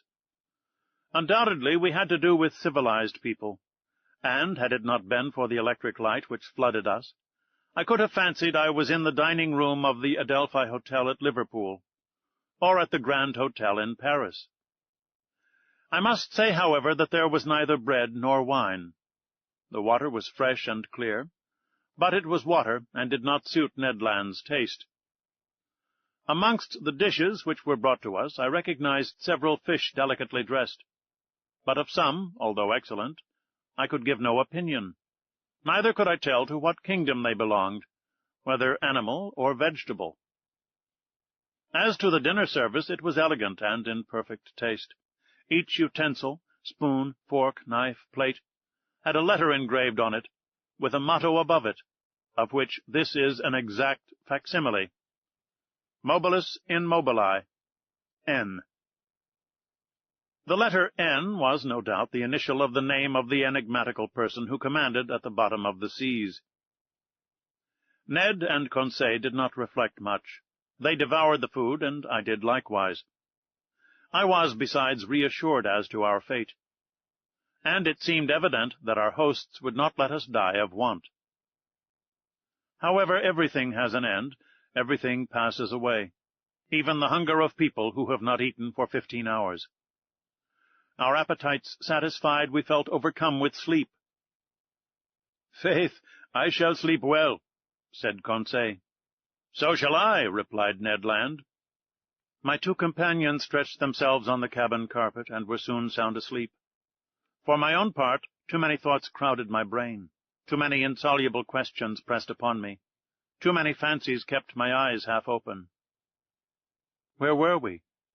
What strange power carried us on? I felt, or rather fancied I felt, the machine sinking down to the lowest beds of the sea. Dreadful nightmares beset me. I saw in these mysterious asylums a world of unknown animals, amongst which this submarine boat seemed to be of the same kind, living, moving, and formidable as they. Then my brain grew calmer, my imagination wandered into vague unconsciousness, and I soon fell into a deep sleep.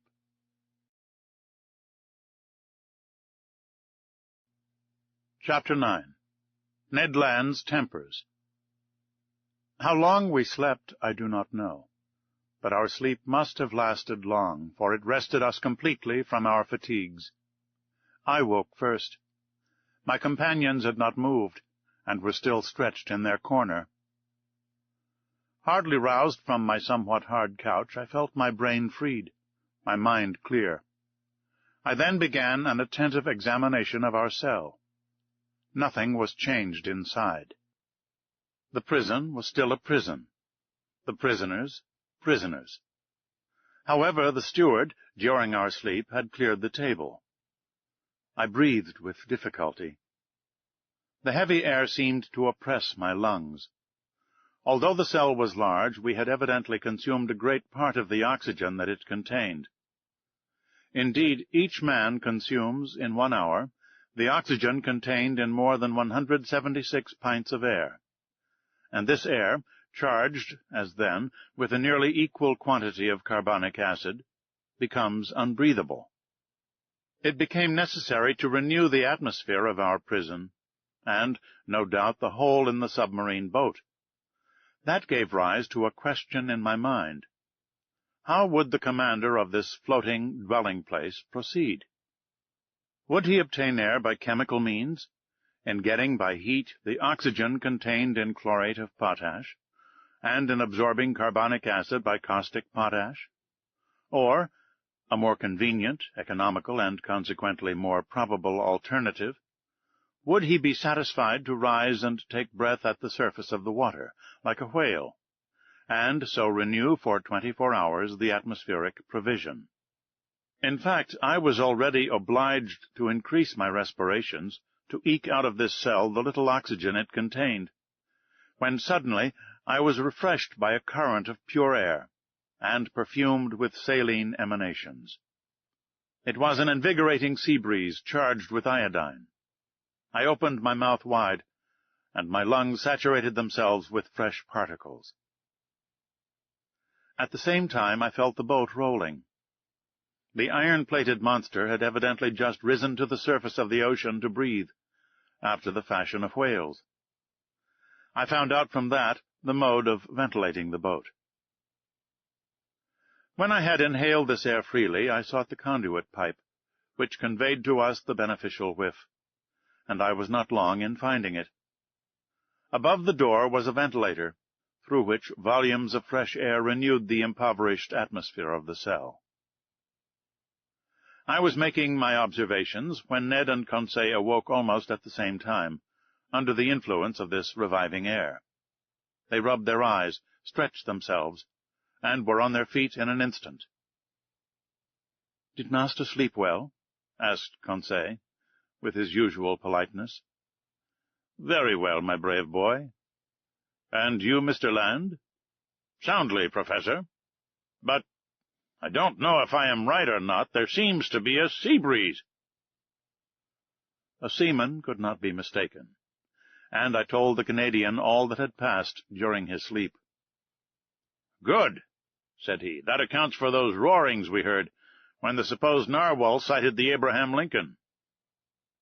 "Quite so, Master Land. It was taking breath." "Only, Mr. Aronnax, I have no idea what o'clock it is, unless it is dinner-time." "Dinner-time, my good fellow? Say rather breakfast-time, for we certainly have begun another day." "So," said Conseil, "we have slept 24 hours? "That is my opinion." "I will not contradict you," replied Ned Land. "But dinner or breakfast, the steward will be welcome, whichever he brings." "Master Land, we must conform to the rules on board, and I suppose our appetites are in advance of the dinner hour." "That is just like you, friend Conseil," said Ned impatiently. "You are never out of temper, always calm. You would return thanks before grace, and die of hunger rather than complain." Time was getting on, and we were fearfully hungry, and this time the steward did not appear. It was rather too long to leave us, if they really had good intentions towards us. Ned Land, tormented by the cravings of hunger, got still more angry, and, notwithstanding his promise, I dreaded an explosion when he found himself with one of the crew. For 2 hours more Ned Land's temper increased.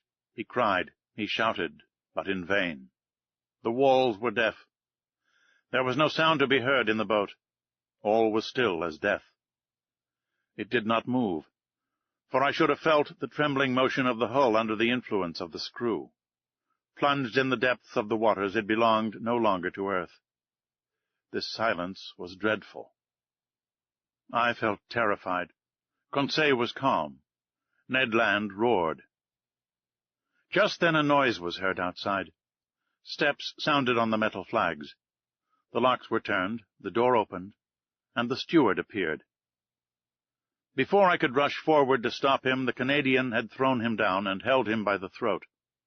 The steward was choking under the grip of his powerful hand. Conseil was already trying to unclasp the harpooner's hand from his half-suffocated victim, and I was going to fly to the rescue, when suddenly I was nailed to the spot by hearing these words in French. "Be quiet, Master Land. And you, Professor, will you be so good as to listen to me?"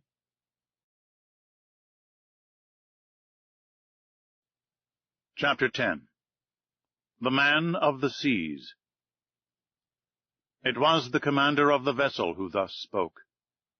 At these words Ned Land rose suddenly. The steward, nearly strangled, tottered out on a sign from his master. But such was the power of the commander on board, that not a gesture betrayed the resentment which this man must have felt towards the Canadian. Conseil, interested in spite of himself, I stupefied, awaited in silence the result of this scene. The commander, leaning against the corner of a table with his arms folded, scanned us with profound attention. Did he hesitate to speak? Did he regret the words which he had just spoken in French? One might almost think so. After some moments of silence, which not one of us dreamed of breaking, "Gentlemen," said he, in a calm and penetrating voice, "I speak French, English, German, and Latin equally well. I could therefore have answered you at our first interview, but I wished to know you first, then to reflect. The story told by each one, entirely agreeing in the main points, convinced me of your identity. I know now that chance has brought before me Monsieur Pierre Aronnax, professor of natural history at the Museum of Paris, entrusted with a scientific mission abroad, Conseil, his servant, and Ned Land, of Canadian origin, harpooner on board the frigate Abraham Lincoln of the Navy of the United States of America." I bowed assent.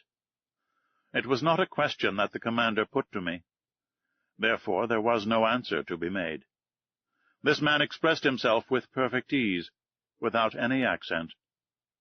His sentences were well turned, his words clear, and his fluency of speech remarkable. Yet I did not recognize in him a fellow countryman. He continued the conversation in these terms. "You have doubtless thought, sir, that I have delayed long in paying you this second visit. The reason is that, your identity recognized, I wished to weigh maturely what part to act towards you. I have hesitated much. Most annoying circumstances have brought you into the presence of a man who has broken all the ties of humanity. You have come to trouble my existence." "Unintentionally," said I. "Unintentionally," replied the stranger, raising his voice a little. "Was it unintentionally that the Abraham Lincoln pursued me all over the seas? Was it unintentionally that you took passage in this frigate? Was it unintentionally that your cannon-balls rebounded off the plating of my vessel? Was it unintentionally that Mr. Ned Land struck me with his harpoon?" I detected a restrained irritation in these words. But to these recriminations I had a very natural answer to make, and I made it. "Sir," said I, "no doubt you are ignorant of the discussions which have taken place concerning you in America and Europe. You do not know that diverse accidents, caused by collisions with your submarine machine, have excited public feeling in the two continents. I omit the theories without number by which it was sought to explain that of which you alone possess the secret. But you must understand that, in pursuing you over the high seas of the Pacific, the Abraham Lincoln believed itself to be chasing some powerful sea monster, of which it was necessary to rid the ocean at any price." A half-smile curled the lips of the commander.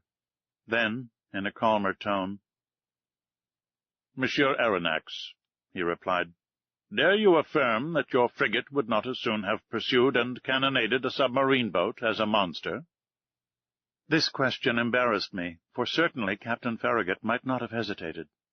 He might have thought it his duty to destroy a contrivance of this kind, as he would a gigantic narwhal. "You understand, then, sir," continued the stranger, "that I have the right to treat you as enemies?" I answered nothing purposely. For what good would it be to discuss such a proposition, when force could destroy the best arguments?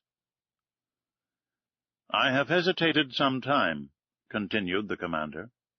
"Nothing obliged me to show you hospitality. If I chose to separate myself from you, I should have no interest in seeing you again.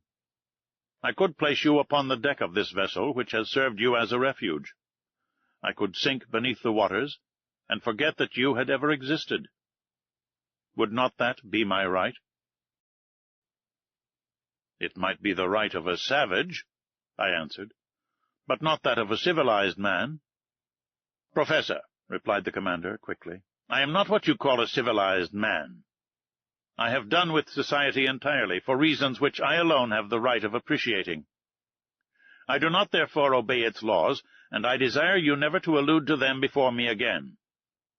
This was said plainly. A flash of anger and disdain kindled in the eyes of the unknown, and I had a glimpse of a terrible past in the life of this man.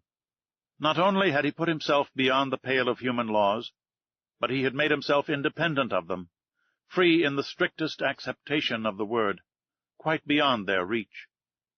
Who then would dare to pursue him at the bottom of the sea, when, on its surface, he defied all attempts made against him? What vessel could resist the shock of his submarine monitor? What cuirass, however thick, could withstand the blows of his spur? No man could demand from him an account of his actions. God, if he believed in one, his conscience, if he had one, were the sole judges to whom he was answerable. These reflections crossed my mind rapidly, whilst the stranger personage was silent, absorbed, and as if wrapped up in himself. I regarded him with fear mingled with interest, as doubtless Oedipus regarded the Sphinx. After rather a long silence, the commander resumed the conversation. "I have hesitated," said he, "but I have thought that my interest might be reconciled with that pity to which every human being has a right. You will remain on board my vessel, since fate has cast you there. You will be free, and in exchange for this liberty I shall only impose one single condition. Your word of honor to submit to it will suffice."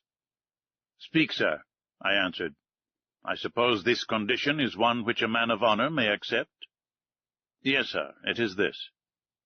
It is possible that certain events, unforeseen, may oblige me to consign you to your cabins for some hours or some days, as the case may be. As I desire never to use violence, I expect from you, more than all the others, a passive obedience. In thus acting, I take all the responsibility. I acquit you entirely, for I make it an impossibility for you to see what ought not to be seen. Do you accept this condition?" Then things took place on board which, to say the least, were singular, and which ought not to be seen by people who were not placed beyond the pale of social laws.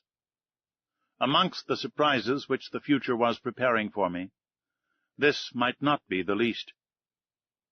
"We accept," I answered.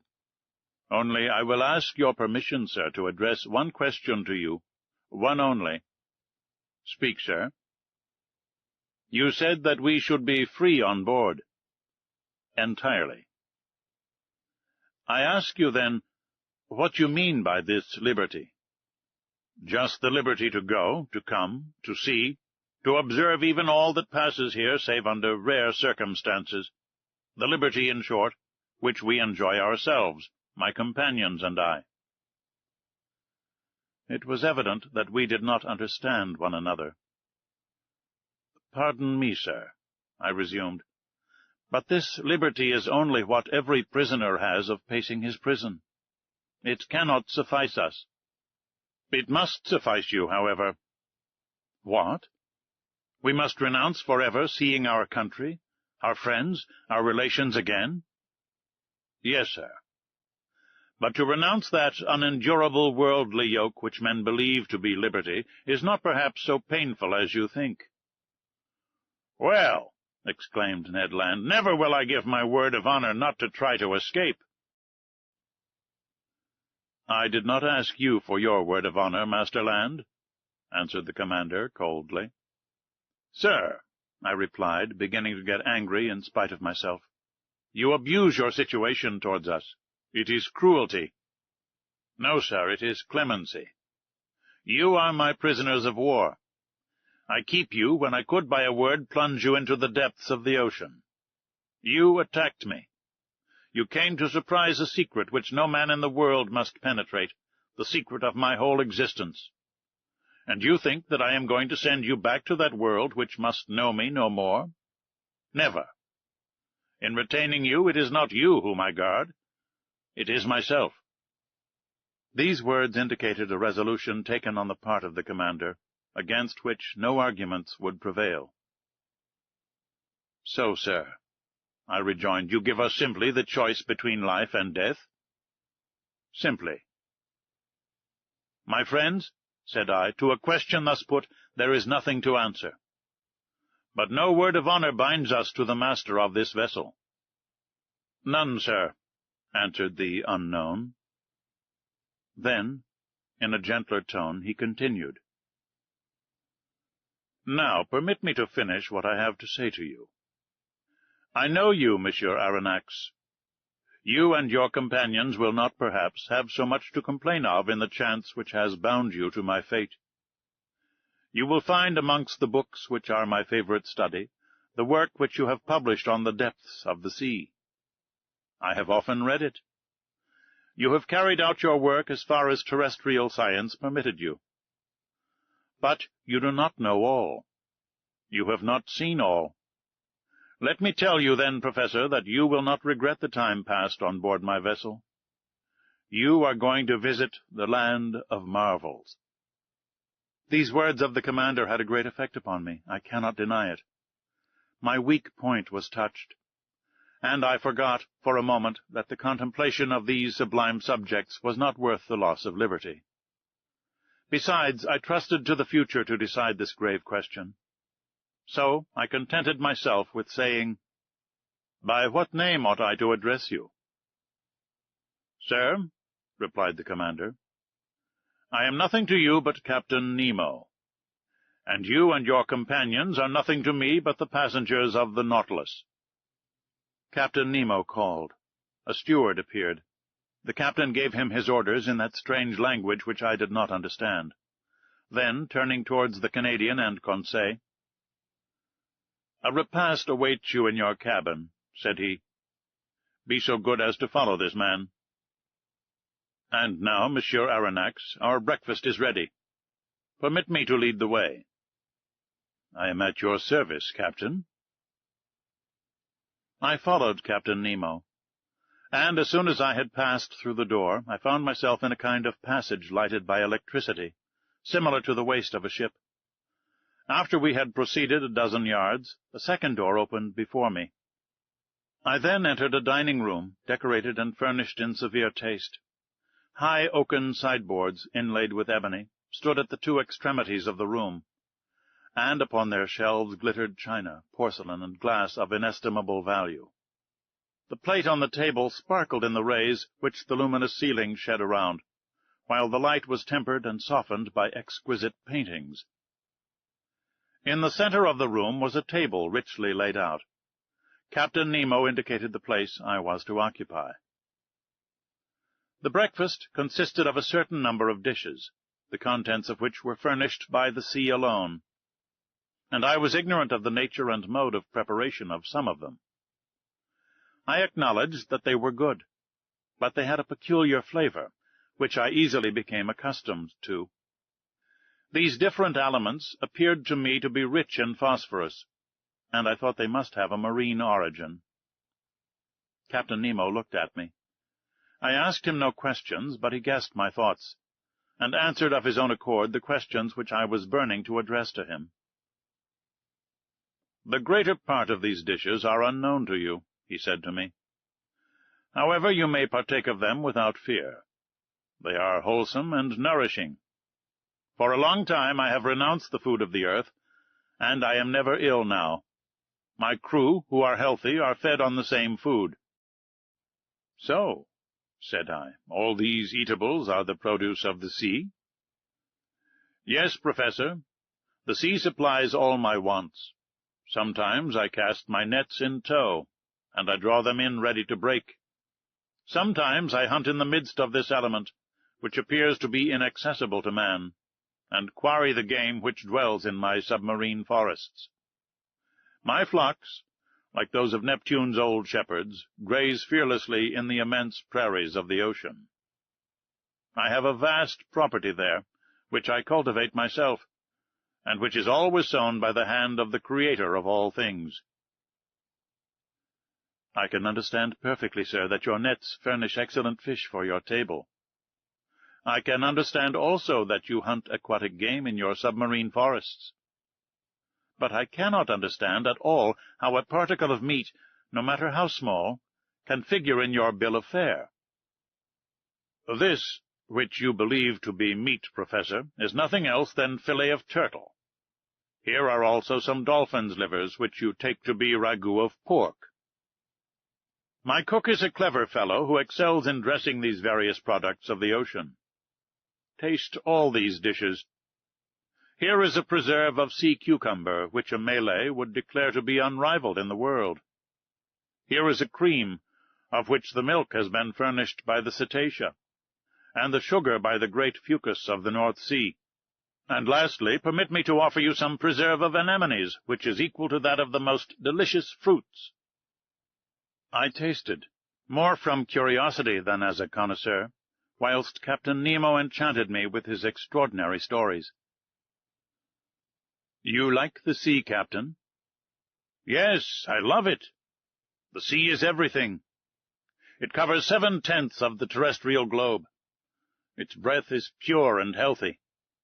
It is an immense desert, where man is never lonely, for he feels life stirring on all sides. The sea is only the embodiment of a supernatural and wonderful existence. It is nothing but love and emotion. It is the living infinite, as one of your poets has said. In fact, Professor, nature manifests herself in it by her 3 kingdoms, mineral, vegetable, and animal. The sea is the vast reservoir of nature. The globe began with sea, so to speak, and who knows if it will not end with it. In it is supreme tranquillity. The sea does not belong to despots. Upon its surface men can still exercise unjust laws, fight, tear one another to pieces, and be carried away with terrestrial horrors. But at 30 feet below its level, their reign ceases, their influence is quenched, and their power disappears. Ah, sir, live in the bosom of the waters. There only is independence. There I recognize no masters. There I am free." Captain Nemo suddenly became silent in the midst of this enthusiasm, by which he was quite carried away. For a few moments he paced up and down, much agitated. Then he became more calm, regained his accustomed coldness of expression, and, turning towards me, "Now, Professor," said he, "if you wish to go over the Nautilus, I am at your service." Captain Nemo rose. I followed him. A double door, contrived at the back of the dining-room, opened, and I entered a room equal in dimensions to that which I had just quitted. It was a library. High pieces of furniture, of black-violet ebony inlaid with brass, supported upon their wide shelves a great number of books uniformly bound. They followed the shape of the room, terminating at the lower part in huge divans, covered with brown leather, which were curved to afford the greatest comfort. Light movable desks, made to slide in and out at will, allowed one to rest one's book while reading. In the center stood an immense table, covered with pamphlets, amongst which were some newspapers already of old date. The electric light flooded everything. It was shed from 4 unpolished globes half sunk in the volutes of the ceiling. I looked with real admiration at this room, so ingeniously fitted up, and I could scarcely believe my eyes.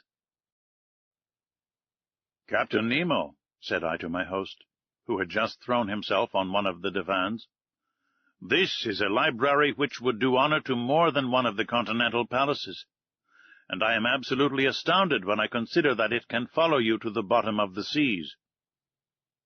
"Where could one find greater solitude or silence, Professor?" replied Captain Nemo. "Did your study in the museum afford you such perfect quiet?" "No, sir. And I must confess that it is a very poor one after yours. You must have 6,000 or 7,000 volumes here." 12,000, Monsieur Aronnax. "These are the only ties which bind me to the earth. But I had done with the world on the day when my Nautilus plunged for the first time beneath the waters. That day I bought my last volumes, my last pamphlets, my last papers. And from that time I wish to think that men no longer think or write. These books, Professor, are at your service besides, and you can make use of them freely." I thanked Captain Nemo, and went up to the shelves of the library. Works on science, morals, and literature abounded in every language. But I did not see one single work on political economy. That subject appeared to be strictly proscribed. Strange to say, all these books were irregularly arranged, in whatever language they were written. And this medley proved that the captain of the Nautilus must have read indiscriminately the books which he took up by chance. "Sir," said I to the captain, "I thank you for having placed this library at my disposal. It contains treasures of science, and I shall profit by them." "This room is not only a library," said Captain Nemo. "It is also a smoking room." "A smoking room!" I cried. "Then one may smoke on board?" "Certainly." "Then, sir, I am forced to believe that you have kept up a communication with Havana." "Not any," accepted the captain. "Except this cigar, Monsieur Aronnax. And though it does not come from Havana, you will be pleased with it if you are a connoisseur." I took the cigar which was offered me. Its shape recalled the London ones, but it seemed to be made of leaves of gold. I lighted it at a little brazier, which was supported upon an elegant bronze stem, and drew the first whiffs with the delight of a lover of smoking who has not smoked for 2 days. "It is excellent, but it is not tobacco." "No," answered the captain. "This tobacco comes neither from Havana nor from the East. It is a kind of seaweed, rich in nicotine, with which the sea provides me, but somewhat sparingly." At that moment Captain Nemo opened a door which stood opposite to that by which I had entered the library, and I passed into an immense drawing-room splendidly lighted. It was a vast, four-sided room, 30 feet long, 18 wide, and 15 high. A luminous ceiling, decorated with light arabesques, shed a soft, clear light over all the marvels accumulated in this museum. For it was, in fact, a museum, in which an intelligent and prodigal hand had gathered all the treasures of nature and art, with the artistic confusion which distinguishes a painter's studio. 30 first-rate pictures, uniformly framed, separated by bright drapery, ornamented the walls, which were hung with tapestry of severe design. I saw works of great value, the greater part of which I had admired in the special collections of Europe, and in the exhibitions of paintings. Some admirable statues in marble and bronze, after the finest antique models, stood upon pedestals in the corners of this magnificent museum. Amazement, as the captain of the Nautilus had predicted, had already begun to take possession of me. "Professor," said this strange man, "you must excuse the unceremonious way in which I receive you, and the disorder of this room." "Sir," I answered, "without seeking to know who you are, I recognize in you an artist." "An amateur, nothing more, sir. Formerly I loved to collect these beautiful works created by the hand of man. I sought them greedily, and ferreted them out indefatigably, and I have been able to bring together some objects of great value. These are my last souvenirs of that world which is dead to me. In my eyes your modern artists are already old. They have 2,000 or 3,000 years of existence. I confound them in my own mind. Masters have no age."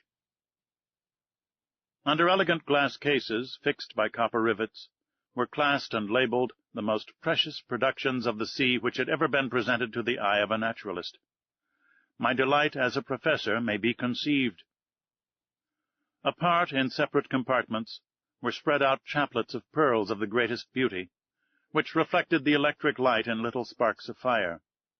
Pink pearls, torn from the pinna marina of the Red Sea, green pearls, yellow, blue, and black pearls, the curious productions of the diverse mollusks of every ocean, and certain mussels of the watercourses of the north.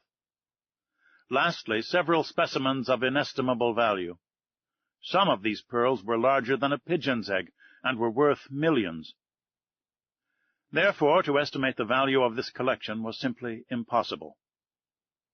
Captain Nemo must have expended millions in the acquirement of these various specimens, and I was thinking what source he could have drawn from, to have been able thus to gratify his fancy for collecting, when I was interrupted by these words. "You are examining my shells, Professor.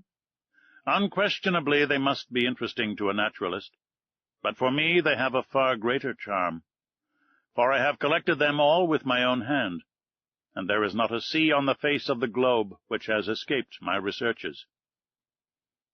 "I can understand, Captain, the delight of wandering about in the midst of such riches. You are one of those who have collected their treasures themselves. No museum in Europe possesses such a collection of the produce of the ocean. But if I exhaust all my admiration upon it, I shall have none left for the vessel which carries it. I do not wish to pry into your secrets, but I must confess that this Nautilus, with the motive power which is confined in it, the contrivances which enable it to be worked, the powerful agent which propels it, all excite my curiosity to the highest pitch. I see suspended on the walls of this room instruments of whose use I am ignorant. You will find these same instruments in my own room, Professor, where I shall have much pleasure in explaining their use to you. But first come and inspect the cabin which is set apart for your own use. You must see how you will be accommodated on board the Nautilus." I followed Captain Nemo, who, by one of the doors opening from each panel of the drawing-room, regained the waist. He conducted me towards the bow, and there I found, not a cabin, but an elegant room, with a bed, dressing-table, and several other pieces of excellent furniture. I could only thank my host. "Your room adjoins mine," said he, opening a door, "and mine opens into the drawing-room that we have just quitted." I entered the captain's room. It had a severe, almost a monkish aspect. A small iron bedstead, a table, some articles for the toilet, the whole lighted by a skylight. No comforts, the strictest necessaries only. Captain Nemo pointed to a seat. "Be so good as to sit down," he said. I seated myself, and he began thus. Chapter 11. All by Electricity. "Sir," said Captain Nemo, showing me the instruments hanging on the walls of his room, "here are the contrivances required for the navigation of the Nautilus. Here, as in the drawing-room, I have them always under my eyes, and they indicate my position and exact direction in the middle of the ocean. Some are known to you, such as the thermometer, which gives the internal temperature of the Nautilus, the barometer, which indicates the weight of the air and foretells the changes of the weather, the hygrometer, which marks the dryness of the atmosphere, the storm-glass, the contents of which, by decomposing, announce the approach of tempests, the compass, which guides my course, the sextant, which shows the latitude by the altitude of the sun, chronometers, by which I calculate the longitude, and glasses for day and night, which I use to examine the points of the horizon, when the Nautilus rises to the surface of the waves." "These are the usual nautical instruments," I replied, "and I know the use of them. But these others, no doubt, answer to the particular requirements of the Nautilus. This dial with movable needle is a manometer, is it not?" "It is actually a manometer, but by communication with the water, whose external pressure it indicates, it gives our depth at the same time." "And these other instruments, the use of which I cannot guess?" "Here, Professor, I ought to give you some explanations. Will you be kind enough to listen to me?" He was silent for a few moments. Then he said, "There is a powerful agent, obedient, rapid, easy, which conforms to every use, and reigns supreme on board my vessel. Everything is done by means of it. It lights, warms it, and is the soul of my mechanical apparatus. This agent is electricity." "Electricity?"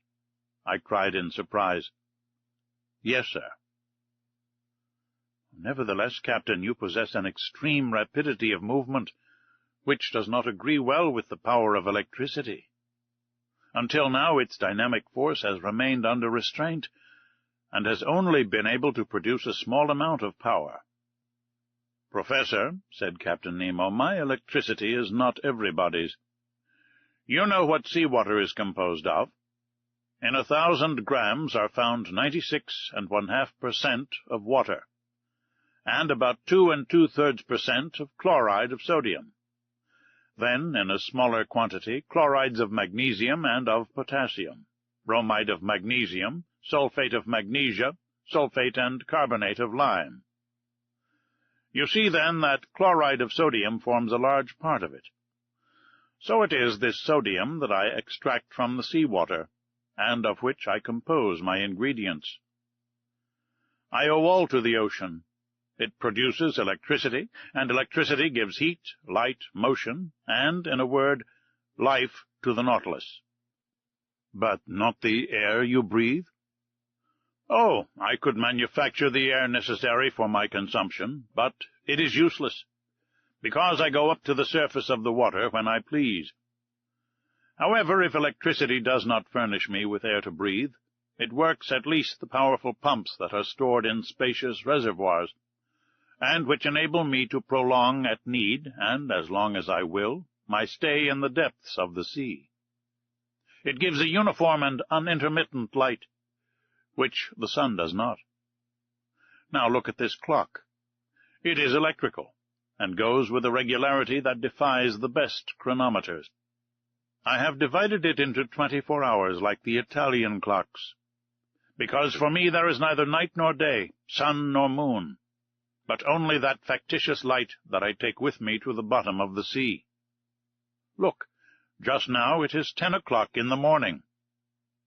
"Exactly." "Another application of electricity. This dial hanging in front of us indicates the speed of the Nautilus. An electric thread puts it in communication with the screw, and the needle indicates the real speed. Look, now we are spinning along with a uniform speed of 15 miles an hour. "It is marvelous.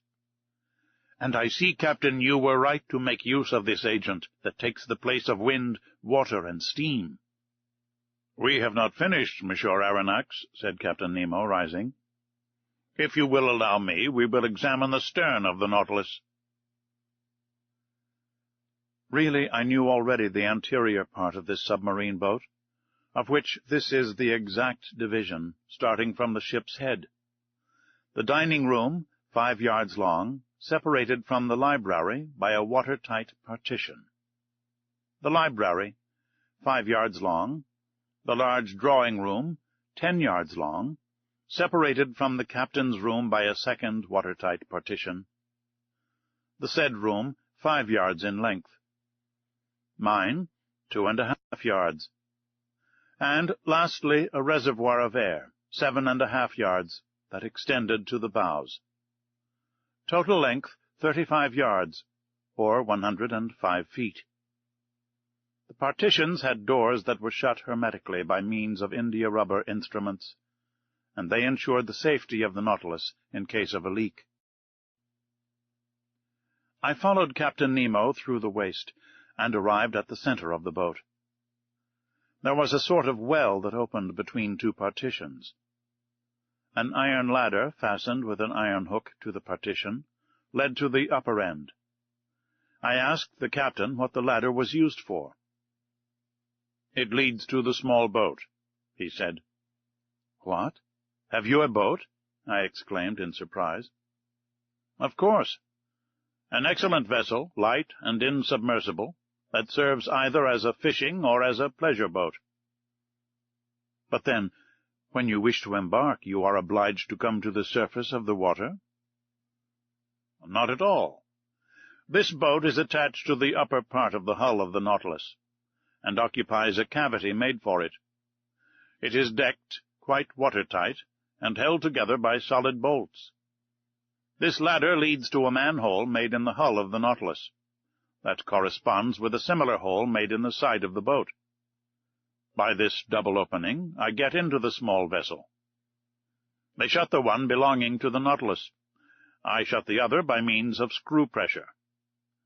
I undo the bolts, and the little boat goes up to the surface of the sea with prodigious rapidity. I then open the panel of the bridge, carefully shut till then. I mast it, hoist my sail, take my oars, and I'm off. But how do you get back on board? I do not come back, Monsieur Aronnax. The Nautilus comes to me. By your orders? By my orders. An electric thread connects us. I telegraph to it, and that is enough. Really, I said, astonished at these marvels. Nothing can be more simple. After having passed by the cage of the staircase that led to the platform, I saw a cabin 6 feet long, in which Conseil and Ned Land, enchanted with their repast, were devouring it with avidity. Then a door opened into a kitchen 9 feet long, situated between the large storerooms. There electricity, better than gas itself, did all the cooking. The streams under the furnaces gave out to the sponges of platina a heat which was regularly kept up and distributed. They also heated a distilling apparatus, which, by evaporation, furnished excellent drinkable water.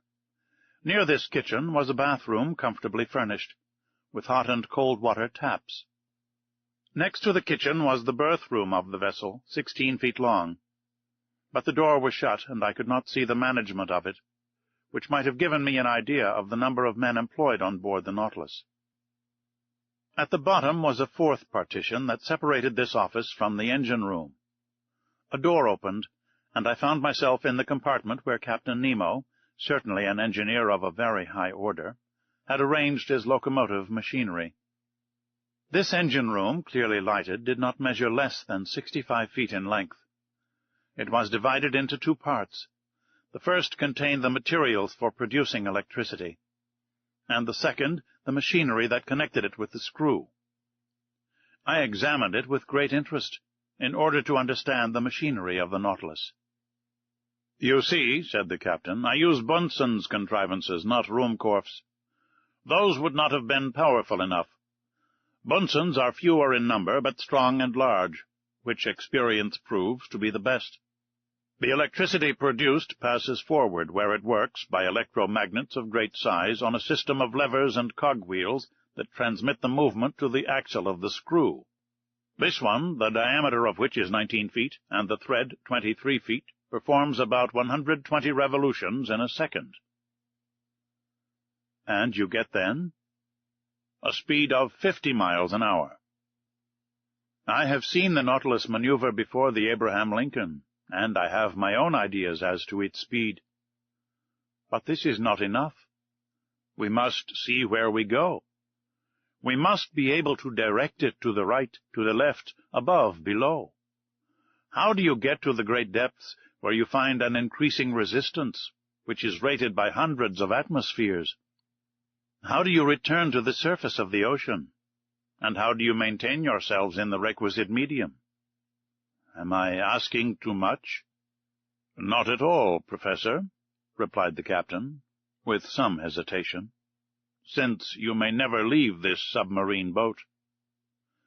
Come into the saloon. It is our usual study, and there you will learn all you want to know about the Nautilus."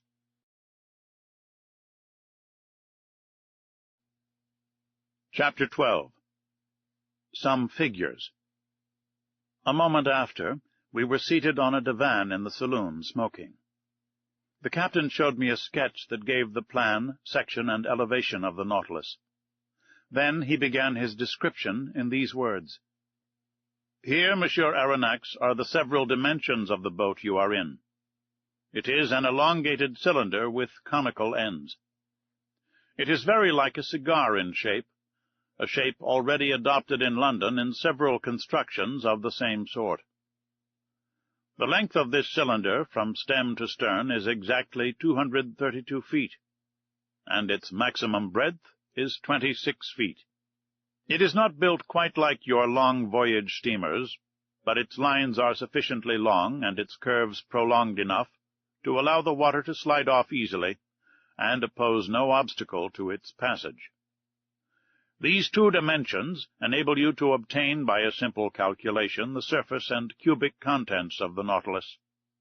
Its area measures 6,032 feet, and its contents about 1,500 cubic yards.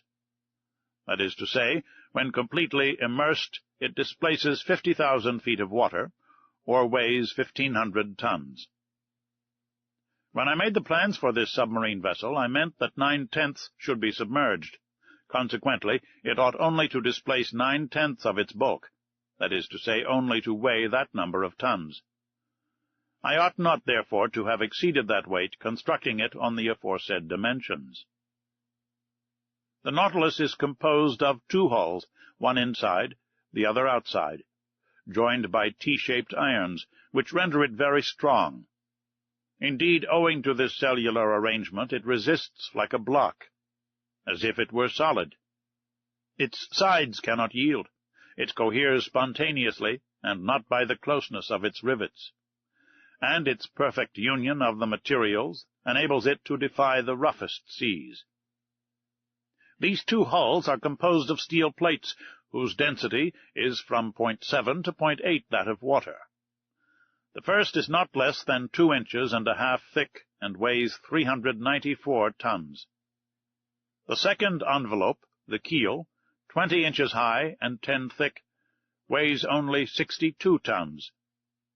The engine, the ballast, the several accessories and apparatus appendages, the partitions and bulkheads, weigh 961.62 tons. Do you follow all this? I do. Then, when the Nautilus is afloat under these circumstances, 1/10 is out of the water. Now, if I have made reservoirs of a size equal to this 10th, or capable of holding 150 tons, and if I fill them with water, the boat, weighing then 1,507 tons, will be completely immersed. That would happen, Professor. These reservoirs are in the lower part of the Nautilus. I turn on taps, and they fill, and the vessel sinks that had just been level with the surface. Well, Captain, but now we come to the real difficulty. I can understand your rising to the surface, but diving below the surface, does not your submarine contrivance encounter a pressure, and consequently undergo an upward thrust of 1 atmosphere for every 30 feet of water, just about 15 pounds per square inch? Just so, sir. Then, unless you quite fill the Nautilus, I do not see how you can draw it down to those depths. Professor, you must not confound statics with dynamics, or you will be exposed to grave errors. There is very little labor spent in attaining the lower regions of the ocean, for all bodies have a tendency to sink. When I wanted to find out the necessary increase of weight required to sink the Nautilus, I had only to calculate the reduction of volume that sea-water requires according to the depth. That is evident.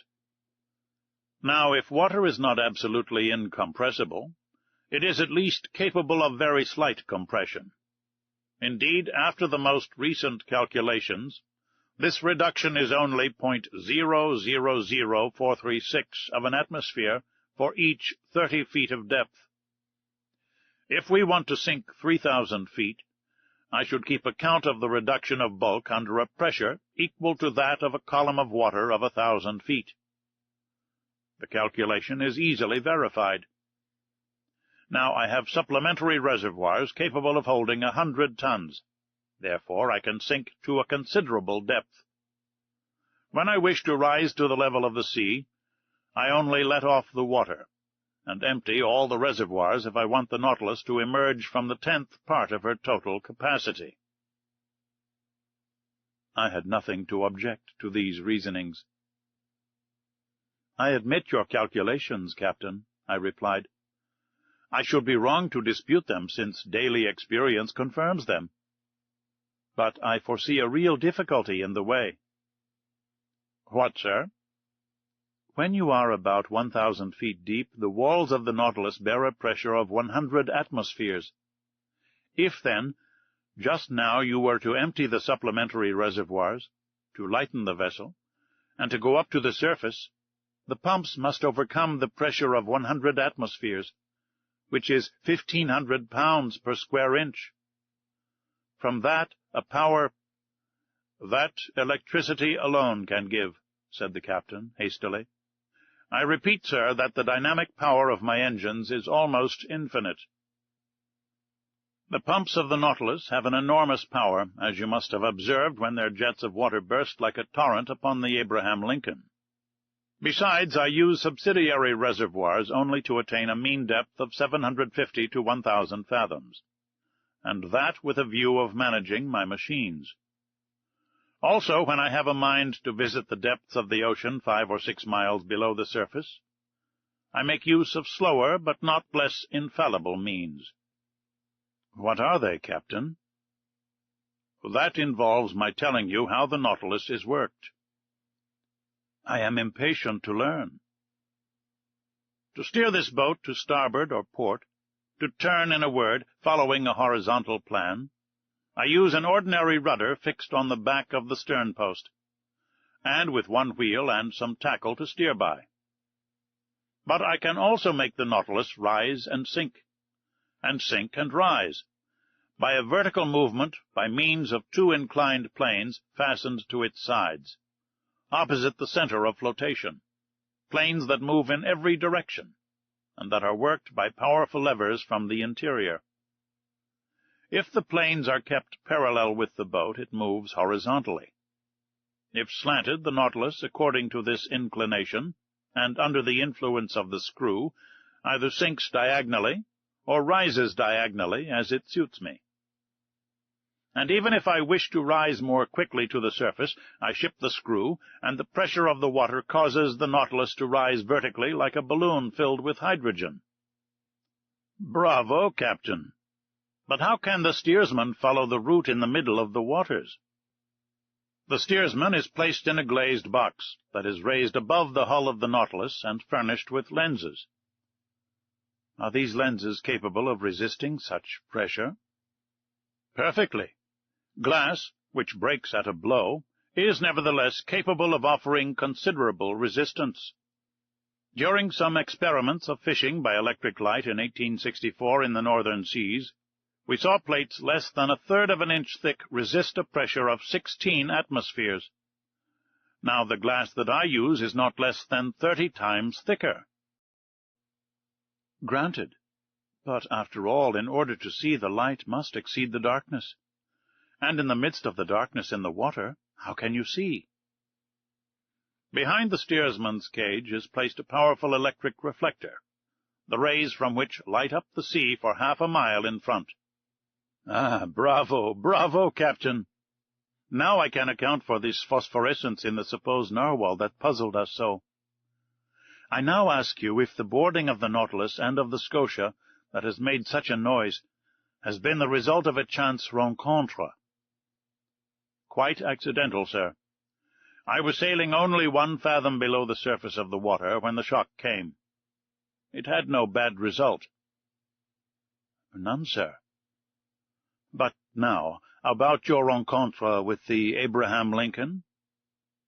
Professor, I am sorry for one of the best vessels in the American Navy, but they attacked me, and I was bound to defend myself. I contented myself, however, with putting the frigate hors de combat. She will not have any difficulty in getting repaired at the next port.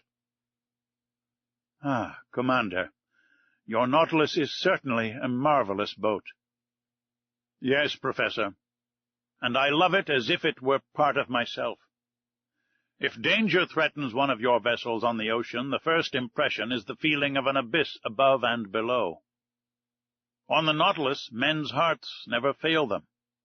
No defects to be afraid of, for the double shell is as firm as iron, no rigging to attend to, no sails for the wind to carry away, no boilers to burst, no fire to fear, for the vessel is made of iron, not of wood, no coal to run short, for electricity is the only mechanical agent, no collision to fear, for it alone swims in deep water, no tempest to brave, for when it dives below the water it reaches absolute tranquillity. There, sir. That is the perfection of vessels. And if it is true that the engineer has more confidence in the vessel than the builder, and the builder than the captain himself, you understand the trust I repose in my Nautilus. For I am at once captain, builder, and engineer. But how could you construct this wonderful Nautilus in secret? Each separate portion, Monsieur Aronnax, was brought from different parts of the globe. But these parts had to be put together and arranged. Professor, I had set up my workshops upon a desert island in the ocean. There my workmen, that is to say, the brave men that I instructed and educated, and myself, have put together our Nautilus. Then, when the work was finished, fire destroyed all trace of our proceedings on this island, that I could have jumped over if I had liked. Then the cost of this vessel is great? Monsieur Aronnax, an iron vessel costs 45 pounds per ton. Now the Nautilus weighed 1,500.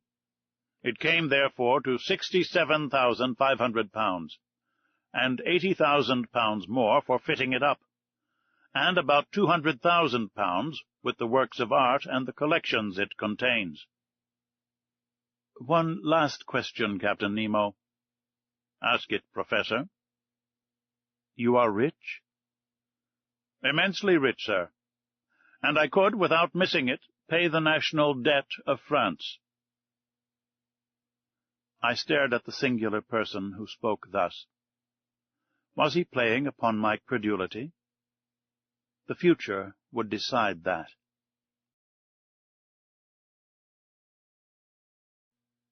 Chapter 13. The Black River.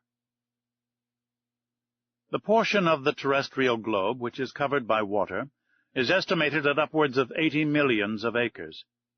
This fluid mass comprises 2,250 millions of cubic miles, forming a spherical body of a diameter of 60 leagues, the weight of which would be 3 quintillions of tons. To comprehend the meaning of these figures, it is necessary to observe that a quintillion is to a billion as a billion is to unity. In other words, there are as many billions in a quintillion as there are units in a billion. This mass of fluid is equal to about the quantity of water which would be discharged by all the rivers of the earth in 40,000 years. During the geological epochs, the ocean originally prevailed everywhere. Then, by degrees, in the Silurian period, the tops of the mountains began to appear.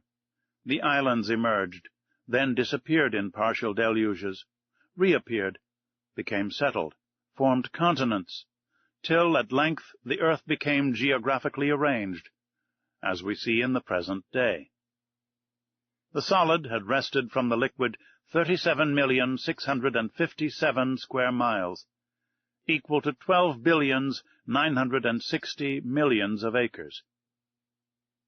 The shape of continents allows us to divide the waters into 5 great portions: the Arctic, or frozen ocean, the Antarctic, or frozen ocean, the Indian, the Atlantic, and the Pacific Oceans. The Pacific Ocean extends from north to south between the 2 polar circles, and from east to west between Asia and America, over an extent of 145 degrees of longitude. It is the quietest of seas. Its currents are broad and slow. It has medium tides and abundant rain. Such was the ocean that my fate destined me first to travel over under these strange conditions. "Sir," said Captain Nemo, "we will, if you please, take our bearings and fix the starting point of this voyage. It is 11:45. I will go up again to the surface." The captain pressed an electric clock 3 times. The pumps began to drive the water from the tanks. The needle of the manometer marked by a different pressure the ascent of the Nautilus. Then it stopped. "We have arrived," said the captain. I went to the central staircase which opened onto the platform, clambered up the iron steps, and found myself on the upper part of the Nautilus. The platform was only 3 feet out of water. The front and back of the Nautilus was of that spindle shape which caused it justly to be compared to a cigar. I noticed that its iron plates, slightly overlaying each other, resembled the shell which clothes the bodies of our large terrestrial reptiles.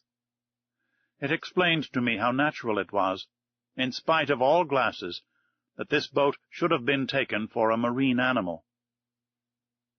Toward the middle of the platform, the longboat, half buried in the hull of the vessel, formed a slight excrescence.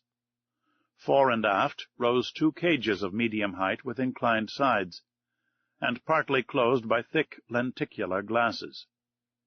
One destined for the steersman who directed the Nautilus, the other containing a brilliant lantern to give light on the road. The sea was beautiful, the sky pure. Scarcely could the long vehicle feel the broad undulations of the ocean. A light breeze from the east rippled the surface of the waters. The horizon, free from fog, made observation easy. Nothing was in sight. Not a quicksand, not an island. A vast desert. Captain Nemo, by the help of his sextant, took the altitude of the sun, which ought also to give the latitude. He waited for some moments till its disk touched the horizon. Whilst taking observations, not a muscle moved. The instrument could not have been more motionless in a hand of marble. 12 o'clock, sir, said he. When you like.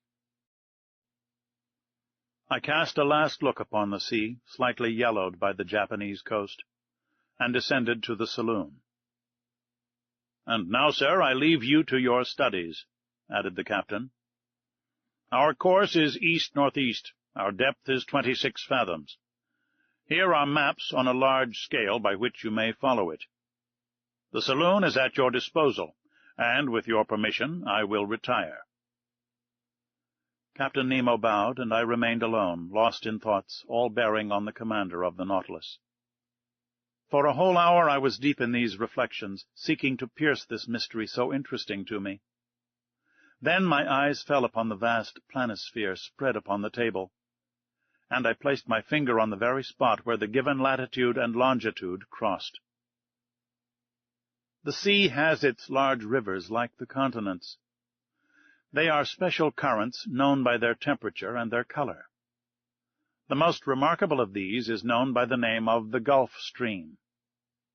Science has decided on the globe the direction of 5 principal currents, one in the North Atlantic, a second in the south, a third in the North Pacific, a fourth in the south, and a fifth in the southern Indian Ocean. It is even probable that a 6th current existed at one time or another in the northern Indian Ocean, when the Caspian and Aral seas formed but one vast sheet of water.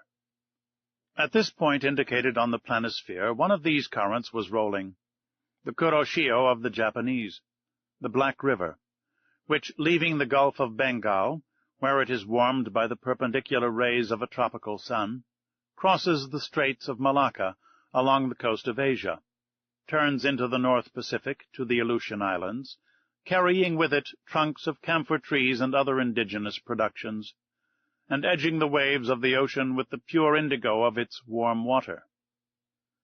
It was this current that the Nautilus was to follow. I followed it with my eye, saw it lose itself in the vastness of the Pacific, and felt myself drawn with it, when Ned Land and Conseil appeared at the door of the saloon. My 2 brave companions remained petrified at the sight of the wonders spread before them. "Where are we? Where are we?" exclaimed the Canadian. "In the museum at Quebec?"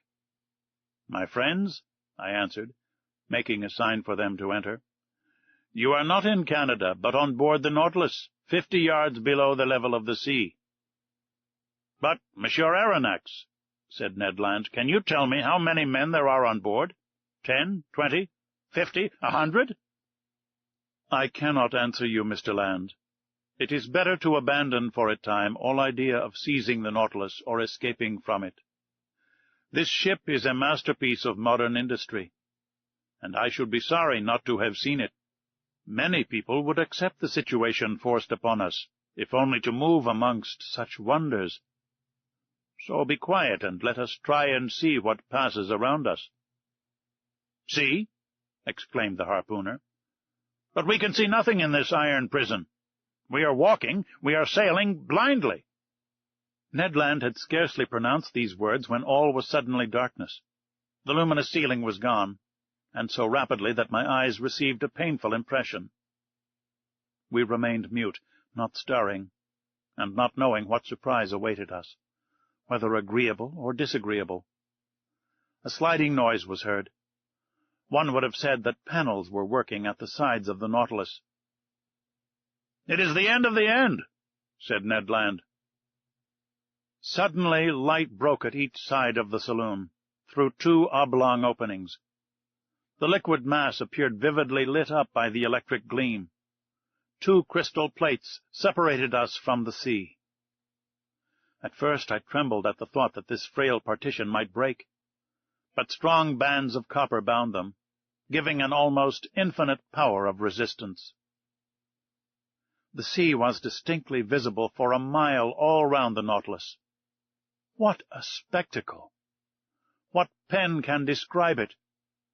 Who could paint the effects of the light through those transparent sheets of water, and the softness of the successive gradations from the lower to the superior strata of the ocean? We know the transparency of the sea, and that its clearness is far beyond that of rock water. The mineral and organic substances which it holds in suspension heightens its transparency. In certain parts of the ocean, at the Antilles, under 75 fathoms of water, can be seen with surprising clearness a bed of sand. The penetrating power of the solar rays does not seem to cease for a depth of 150 fathoms. But in this middle fluid, travelled over by the Nautilus, the electric brightness was produced even in the bosom of the waves. It was no longer luminous water, but liquid light. On each side a window opened into this unexplored abyss.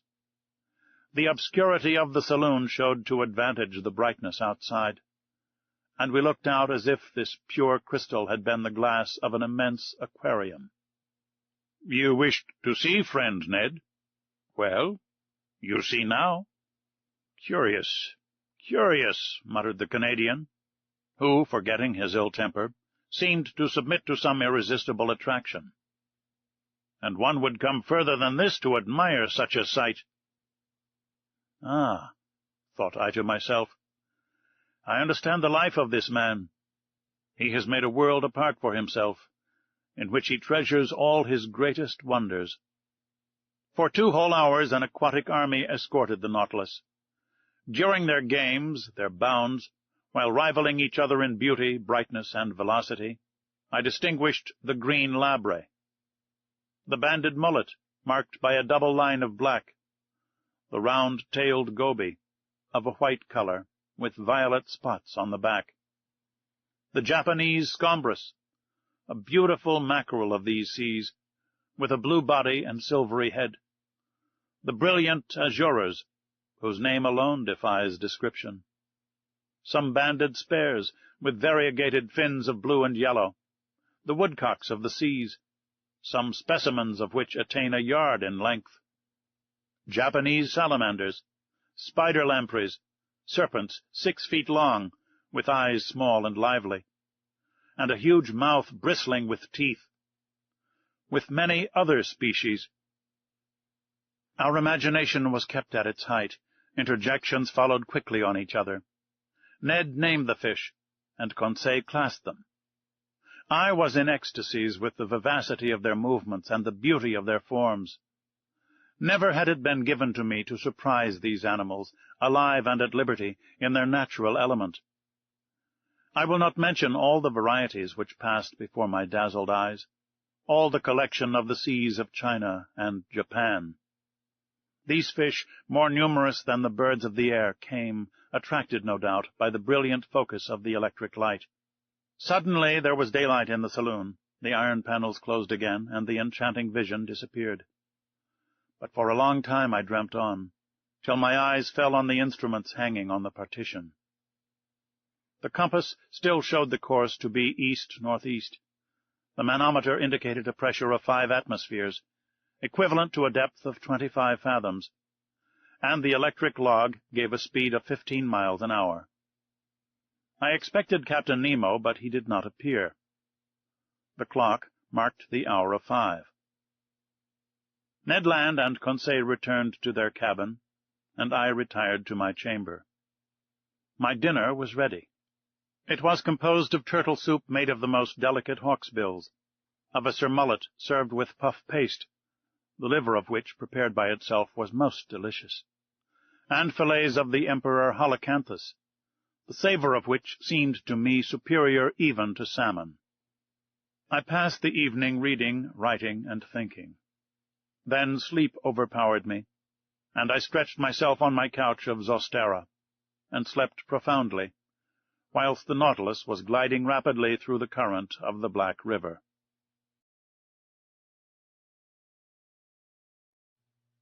Chapter 14. A Note of Invitation. The next day was the 9th of November. I awoke after a long sleep of 12 hours. Conseil came, according to custom, to know how I passed the night, and to offer his services. He had left his friend the Canadian sleeping like a man who had never done anything else all his life. I let the worthy fellow chatter as he pleased, without caring to answer him. I was preoccupied by the absence of the captain during our sitting of the day before, and hoping to see him today. As soon as I was dressed, I went into the saloon. It was deserted. I plunged into the study of the shell treasures hidden behind the glasses. The whole day passed without my being honored by a visit from Captain Nemo. The panels of the saloon did not open. Perhaps they did not wish us to tire of these beautiful things. The course of the Nautilus was east-northeast, her speed 12 knots, the depth below the surface between 25 and 30 fathoms. The next day, the 10th of November, the same desertion, the same solitude. I did not see one of the ship's crew. Ned and Conseil spent the greater part of the day with me. They were astonished at the puzzling absence of the captain. Was this singular man ill? Had he altered his intentions with regard to us?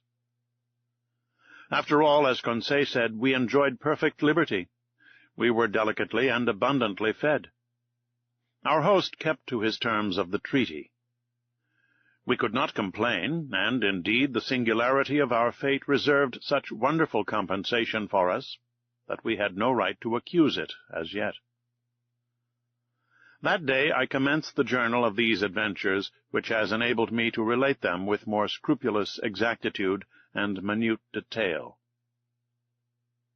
11th November, early in the morning. The fresh air spreading over the interior of the Nautilus told me that we had come to the surface of the ocean to renew our supply of oxygen. I directed my steps to the central staircase, and mounted the platform. It was 6 o'clock. The weather was cloudy, the sea gray but calm. Scarcely a billow. Captain Nemo, whom I hoped to meet, would he be there? I saw no one but the steersman imprisoned in his glass cage. Seated upon the projection formed by the hull of the pinnace, I inhaled the salt breeze with delight. By degrees the fog disappeared under the action of the sun's rays. The radiant orb rose from behind the eastern horizon. The sea flamed under its glance like a train of gunpowder. The clouds scattered in the heights were colored with lively tints of beautiful shades, and numerous mare's tails, which betokened wind for that day. But what was wind to this Nautilus, which tempests could not frighten?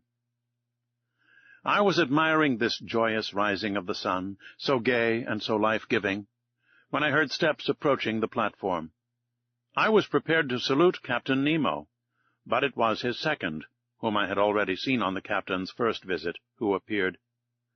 He advanced on the platform, not seeming to see me. With his powerful glass to his eye, he scanned every point of the horizon with great attention. This examination over, he approached the panel and pronounced a sentence in exactly these terms: I have remembered it, for every morning it was repeated under exactly the same conditions. It was thus worded: Notron respoc lorni virch. What it meant, I could not say. These words pronounced, the second descended. I thought that the Nautilus was about to return to its submarine navigation. I regained the panel and returned to my chamber. 5 days sped thus without any change in our situation. Every morning I mounted the platform. The same phrase was pronounced by the same individual. But Captain Nemo did not appear. I had made up my mind that I should never see him again, when, on the 16th November, on returning to my room with Ned and Conseil, I found upon my table a note addressed to me. I opened it impatiently. It was written in a bold, clear hand, the characters rather pointed, recalling the German type. The note was worded as follows: To Professor Aronnax, on board the Nautilus, 16th of November, 1867. Captain Nemo invites Professor Aronnax to a hunting party, which will take place tomorrow morning in the forests of the island of Crespo. He hopes that nothing will prevent the professor from being present, and he will with pleasure see him joined by his companions. Captain Nemo, commander of the Nautilus. "A hunt!" exclaimed Ned. "And in the forests of the island of Crespo," added Conseil. "Oh, then the gentleman is going on terra firma," replied Ned Land. "That seems to me to be clearly indicated," said I, reading the letter once more. "Well, we must accept," said the Canadian. "But once more on dry ground, we shall know what to do. Indeed, I shall not be sorry to eat a piece of fresh venison." Without seeking to reconcile what was contradictory between Captain Nemo's manifest aversion to islands and continents, and his invitation to hunt in a forest, I contented myself with replying, "Let us first see where the island of Crespo is." I consulted the planisphere, and in 32 degrees 40 minutes north latitude, and 157 degrees 50 minutes west longitude, I found a small island, recognized in 1801 by Captain Crespo, and marked in the ancient Spanish maps as Roca de la Plata, the meaning of which is the Silver Rock. We were then about 1,800 miles from our starting point, and the course of the Nautilus, a little changed, was bringing it back towards the southeast. I showed this little rock, lost in the midst of the North Pacific, to my companions. "If Captain Nemo does sometimes go on dry ground," said I, "he at least chooses desert islands." Ned Land shrugged his shoulders without speaking, and Conseil and he left me. After supper, which was served by the steward, mute and impassive, I went to bed, not without some anxiety. The next morning, the 17th of November, on awakening, I felt that the Nautilus was perfectly still. I dressed quickly and entered the saloon. Captain Nemo was there waiting for me. He rose, bowed, and asked me if it was convenient for me to accompany him. As he made no allusion to his absence during the last 8 days, I did not mention it, and simply answered that my companions and myself were ready to follow him. We entered the dining-room, where breakfast was served. "Monsieur Aronnax," said the captain, "pray share my breakfast without ceremony. We will chat as we eat. For though I promised you a walk in the forest, I did not undertake to find hotels there. So breakfast as a man who will most likely not have his dinner till very late." I did honor to the repast. It was composed of several kinds of fish, and slices of sea cucumber, and different sorts of seaweed. Our drink consisted of pure water, to which the captain added some drops of a fermented liquor, extracted by the Kamchatka method from a seaweed known under the name of Rhodomenia palmata. Captain Nemo ate it first without saying a word. Then he began. "Sir, when I proposed to you to hunt in my submarine forest of Crespo, you evidently thought me mad. Sir, you should never judge lightly of any man." "But, Captain—" "Believe me, Be kind enough to listen, and you will then see whether you have any cause to accuse me of folly and contradiction. I listen. You know as well as I do, Professor, that man can live under water, providing he carries with him a sufficient supply of breathable air. In submarine works, the workman, clad in an impervious dress, with his head in a metal helmet, receives air from above by means of forcing pumps and regulators. That is a diving apparatus, said I. Just so. But under these conditions the man is not at liberty. He is attached to the pump which sends him air through an india-rubber tube, and if we were obliged to be thus held to the Nautilus, we could not go far. And the means of getting free? I asked. It is to use the Rouquayrol apparatus, invented by 2 of your own countrymen, which I have brought to perfection for my own use, and which will allow you to risk yourself under these new physiological conditions without any organ whatever suffering. It consists of a reservoir of thick iron plates, in which I store the air under a pressure of 50 atmospheres. This reservoir is fixed on the back by means of braces, like a soldier's knapsack. Its upper part forms a box in which the air is kept by means of a bellows, and therefore cannot escape unless at its normal tension. In the Rouquayrol apparatus, such as we use, 2 india-rubber pipes leave this box and join a sort of tent, which holds the nose and mouth. One is to introduce fresh air, the other to let out the foul, and the tongue closes one or the other according to the wants of the respirator. But I, in encountering great pressures at the bottom of the sea, was obliged to shut my head, like that of a diver, in a ball of copper. And it is to this ball of copper that the 2 pipes, the inspirator and the expirator, open. Perfectly, Captain Nemo. But the air that you carry with you must soon be used. When it only contains 15% of oxygen, it is no longer fit to breathe. Right. But I told you, Monsieur Aronnax, that the pumps of the Nautilus allow me to store the air under considerable pressure, and on those conditions the reservoir of the apparatus can furnish breathable air for 9 or 10 hours. I have no further objections to make, I answered. I will only ask you one thing, Captain. How can you light your road at the bottom of the sea? With the Ruhmkorff apparatus, Monsieur Aronnax.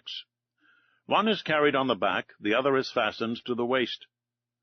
It is composed of a Bunsen pile, which I do not work with bichromate of potash, but with sodium. A wire is introduced which collects the electricity produced, and directs it towards a particularly made lantern. In this lantern is a spiral glass which contains a small quantity of carbonic gas. When the apparatus is at work, this gas becomes luminous, giving out a white and continuous light. Thus provided, I can breathe, and I can see. Captain Nemo, to all my objections you make such crushing answers that I dare no longer doubt. But if I am forced to admit the Rouquayrol and Ruhmkorff apparatus, I must be allowed some reservations with regard to the gun I am to carry. But it is not a gun for powder, answered the captain. Then it is an air gun. Doubtless. How would you have me manufacture gunpowder on board without either saltpetre, sulphur, or charcoal? Besides, I added, to fire under water in a medium 855 times denser than the air, we must conquer very considerable resistance. That would be no difficulty. There exist guns, according to Fulton, perfected in England by Philip Coles and Burley, in France by Forsey, and in Italy by Landi, which are furnished with a peculiar system of closing, which can fire under these conditions. But, I repeat, having no powder, I use air under great pressure, which the pumps of the Nautilus furnish abundantly. But this air must be rapidly used. Well, have I not my Rouquayrol reservoir, which can furnish it at need? A tap is all that is required. Besides, Monsieur Aronnax, you must see yourself that during our submarine hunt we can spend but little air and but few balls. But it seems to me that in this twilight, and in the midst of this fluid, which is very dense compared with the atmosphere, shots could not go far, nor easily prove mortal. "Sir, on the contrary, with this gun every blow is mortal, and however lightly the animal is touched, it falls as if struck by a thunderbolt." "Why?" "Because the balls sent by this gun are not ordinary balls, but little cases of glass. These glass cases are covered with a case of steel, and weighted with a pellet of lead.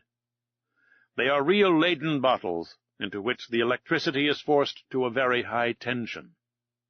With the slightest shock they are discharged, and the animal, however strong it may be, falls dead. I must tell you that these cases are size number 4, and that the charge for an ordinary gun would be 10. "I will argue no longer," I replied, rising from the table. "I have nothing left me but to take my gun. At all events, I will go where you go." Captain Nemo then led me aft, and in passing before Ned's and Conseil's cabin, I called my 2 companions, who followed promptly. We then came to a cell near the machinery room, in which we put on our walking dress.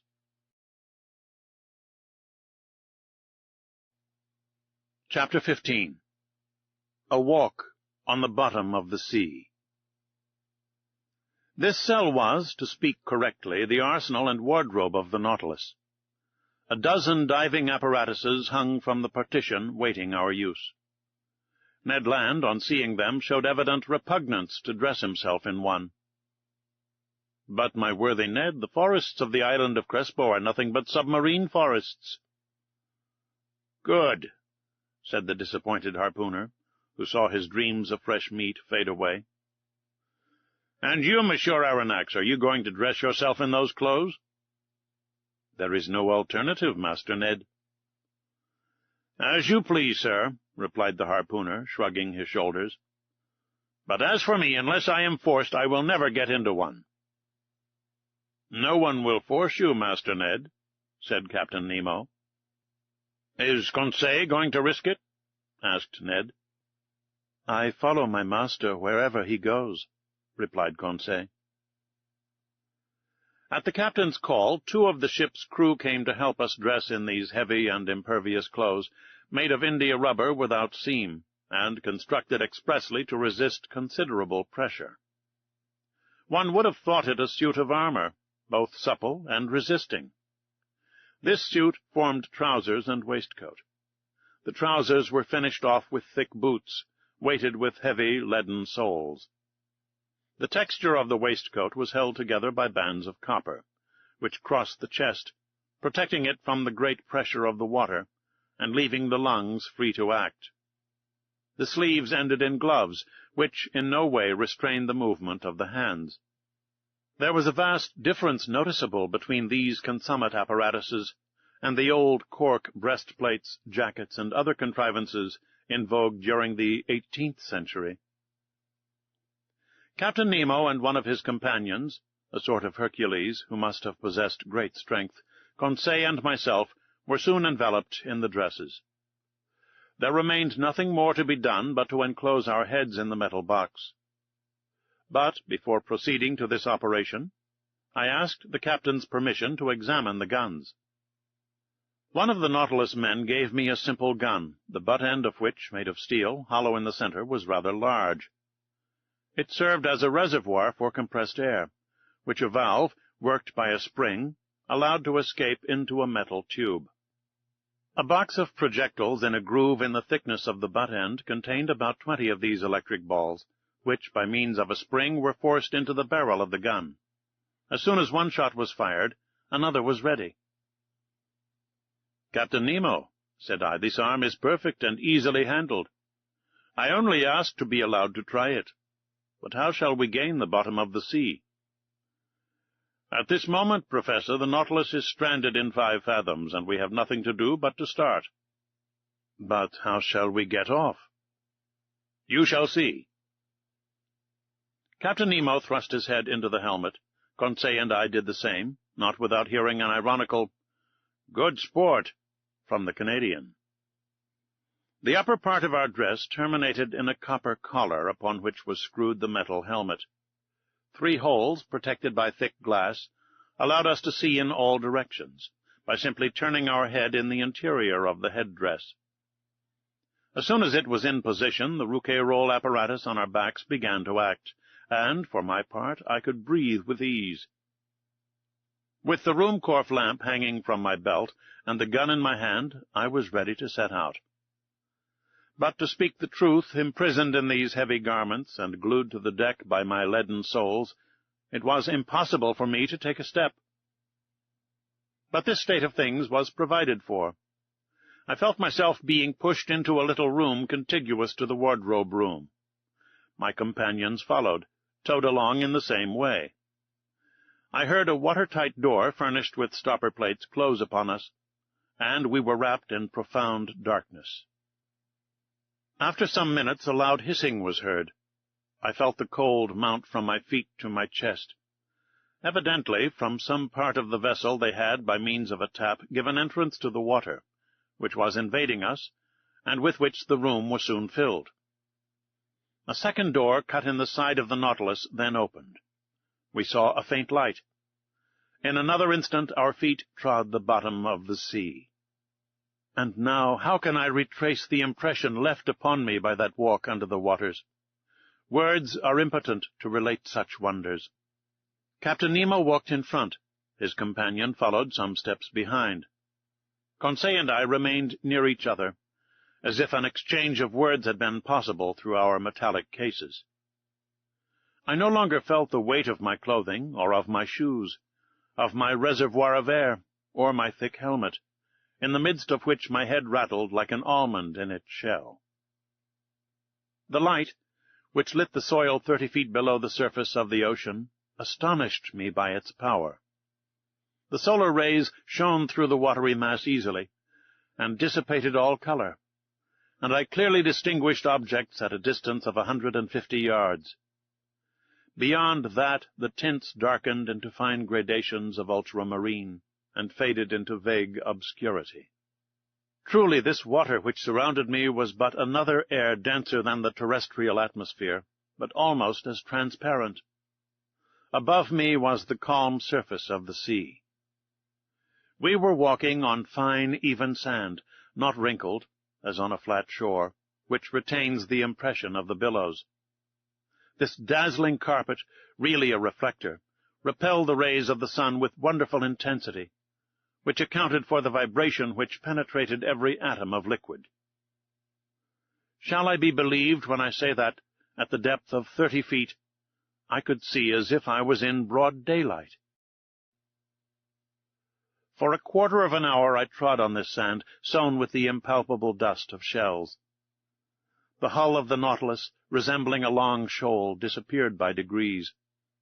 But its lantern, when darkness should overtake us in the waters, would help to guide us on board by its distinct rays. Soon forms of objects outlined in the distance were discernible. I recognized magnificent rocks, hung with a tapestry of zoophytes of the most beautiful kind, and I was at first struck by the peculiar effect of this medium. It was then 10 in the morning. The rays of the sun struck the surface of the waves at rather an oblique angle, and at the touch of their light, decomposed by refraction as through a prism, flowers, rocks, plants, shells, and polypi were shaded at the edges by the 7 solar colors. It was marvelous, a feast for the eyes, this complication of colored tints, a perfect kaleidoscope of green, yellow, orange, violet, indigo, and blue. In one word, the whole palette of an enthusiastic colorist. Why could I not communicate to Conseil the lively sensations which were mounting to my brain, and rival him in expressions of admiration?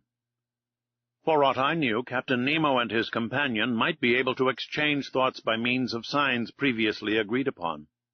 So, for want of better, I talked to myself. I declaimed in the copper box which covered my head, thereby expending more air in vain words than was perhaps wise. Various kinds of isis, clusters of pure tuft coral, prickly fungi, and anemones formed a brilliant garden of flowers, decked with their collarets of blue tentacles, sea stars studding the sandy bottom. It was a real grief to me to crush under my feet the brilliant specimens of mollusks which strewed the ground by thousands, of hammerheads, donaceae, veritable bounding shells, of staircases, and red helmet shells, angel wings, and many others produced by this inexhaustible ocean. But we were bound to walk, so we went on, whilst above our heads waved Medusae whose umbrellas of opal or rose-pink, escalloped with a band of blue, sheltered us from the rays of the sun, and fiery Pelagiae, which in the darkness would have strewn our path with phosphorescent light. All these wonders I saw in the space of 1/4 of a mile, scarcely stopping, and following Captain Nemo, who beckoned me on by signs. Soon the nature of the soil changed.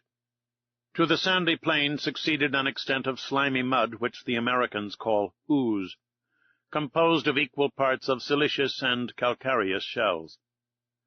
We then travelled over a plain of seaweed of wild and luxuriant vegetation. This sward was of close texture, and soft to the feet, and rivaled the softest carpet woven by the hand of man. But whilst verdure was spread at our feet, it did not abandon our heads. A light network of marine plants, of that inexhaustible family of seaweeds of which more than 2,000 kinds are known, grew on the surface of the water. I noticed that the green plants kept nearer the top of the sea, whilst the red were at a greater depth, leaving to the black or brown the care of forming gardens and parterres in the remote beds of the ocean. We had quitted the Nautilus about an hour and a half. It was near noon. I knew by the perpendicularity of the sun's rays, which were no longer refracted.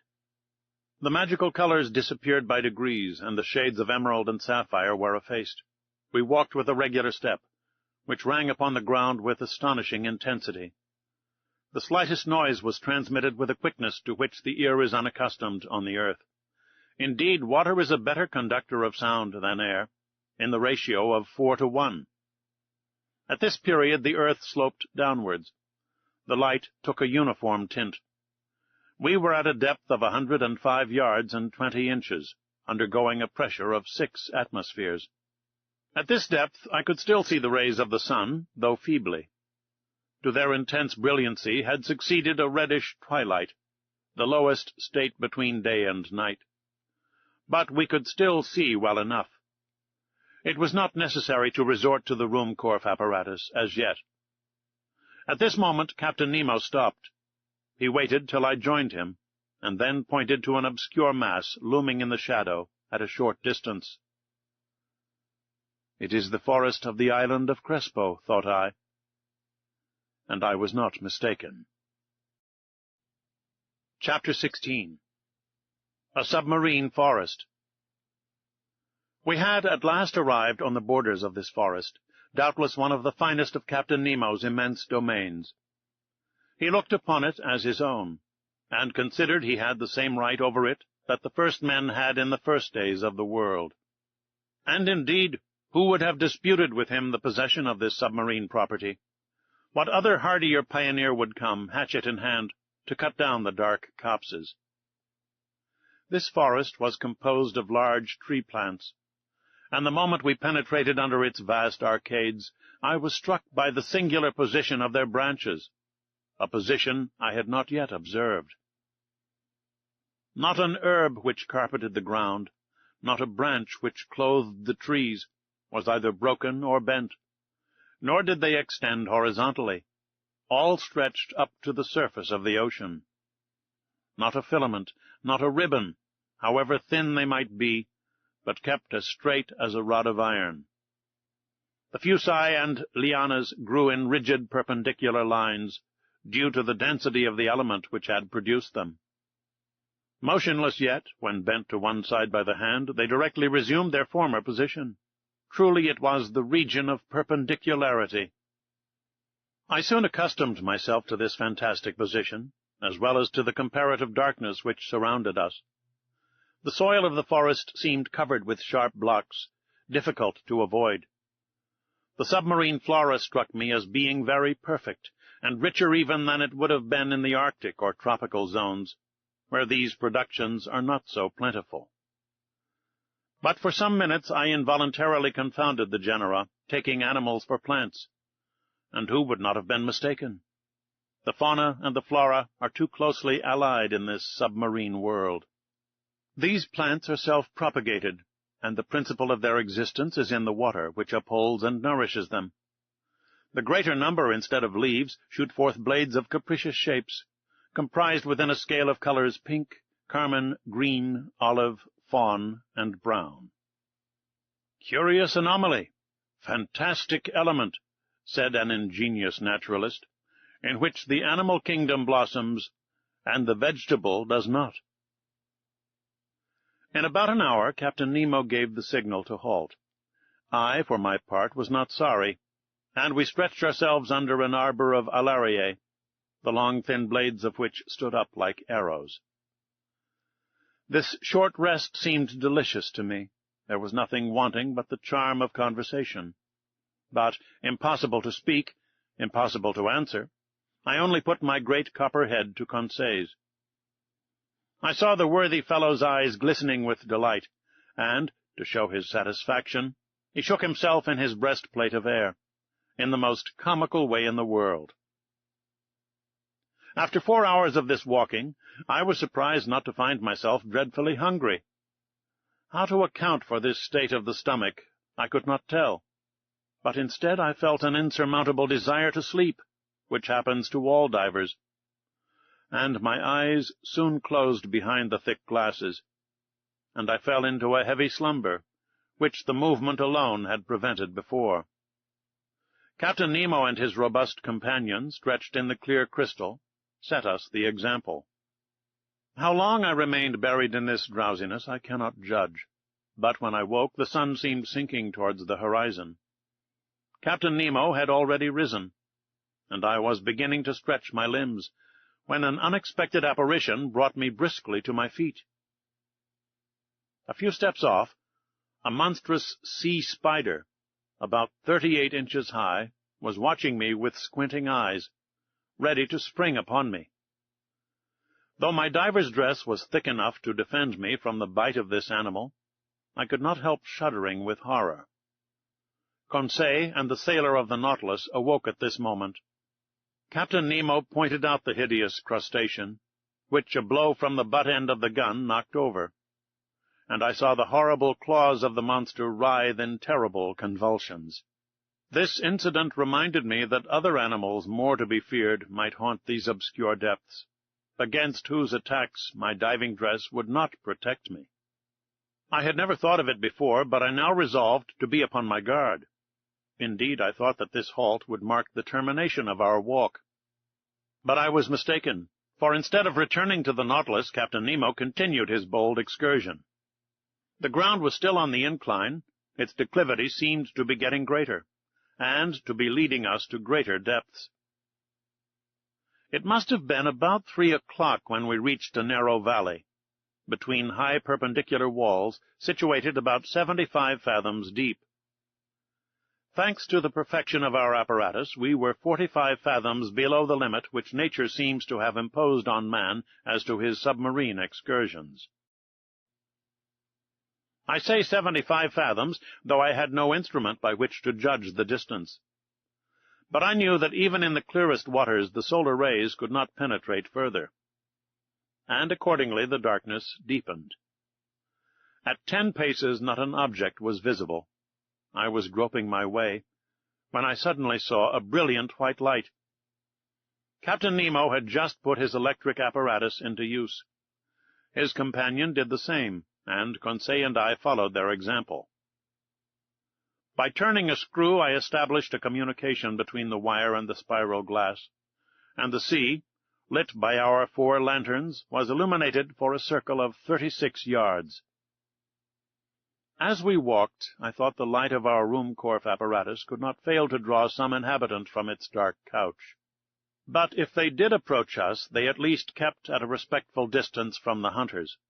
Several times I saw Captain Nemo stop, put his gun to his shoulder, and after some moments drop it and walk on. At last, after about 4 hours, this marvelous excursion came to an end. A wall of superb rocks in an imposing mass rose before us, a heap of gigantic blocks, an enormous, steep granite shore, forming dark grottos, but which presented no practicable slope. It was the prop of the island of Crespo. It was the earth. Captain Nemo stopped suddenly. A gesture of his brought us all to a halt. And, however desirous I might be to scale the wall, I was obliged to stop. Here ended Captain Nemo's domains, and he would not go beyond them. Further on was a portion of the globe he might not trample upon. The return began. Captain Nemo had returned to the head of his little band, directing their course without hesitation. I thought we were not following the same road to return to the Nautilus. The new road was very steep, and consequently very painful. We approached the surface of the sea rapidly. But this return to the upper strata was not so sudden as to cause relief from the pressure too rapidly, which might have produced serious disorder in our organization, and brought on internal lesions so fatal to divers. Very soon light reappeared and grew, and the sun being low on the horizon, the refraction edged the different objects with a spectral ring. At 10 yards and a half deep, we walked amidst a shoal of little fishes of all kinds, more numerous than the birds of the air, and also more agile. But no aquatic game worthy of a shot had as yet met our gaze, when at that moment I saw the captain shoulder his gun quickly, and follow a moving object into the shrubs. He fired. I heard a slight hissing, and a creature fell, stunned at some distance from us. It was a magnificent sea otter, an anhydrus, the only exclusively marine quadruped. This otter was 5 feet long, and must have been very valuable. Its skin, chestnut-brown above and silvery underneath, would have made one of those beautiful furs so sought after in the Russian and Chinese markets. The fineness and the luster of its coat would certainly fetch 80 pounds. I admired this curious mammal, with its rounded head ornamented with short ears, its round eyes, and white whiskers like those of a cat, with webbed feet and nails and tufted tail. This precious animal, hunted and tracked by fishermen, has now become very rare, and taken refuge chiefly in the northern parts of the Pacific, or probably its race would soon become extinct. Captain Nemo's companion took the beast, threw it over his shoulder, and we continued our journey. For 1 hour a plain of sand lay stretched before us. Sometimes it rose to within 2 yards and some inches of the surface of the water. I then saw our image clearly reflected, drawn inversely, and above us appeared an identical group reflecting our movements and our actions. In a word, like us in every point, except that they walked with their heads downward and their feet in the air. Another effect I noticed, which was the passage of thick clouds which formed and vanished rapidly.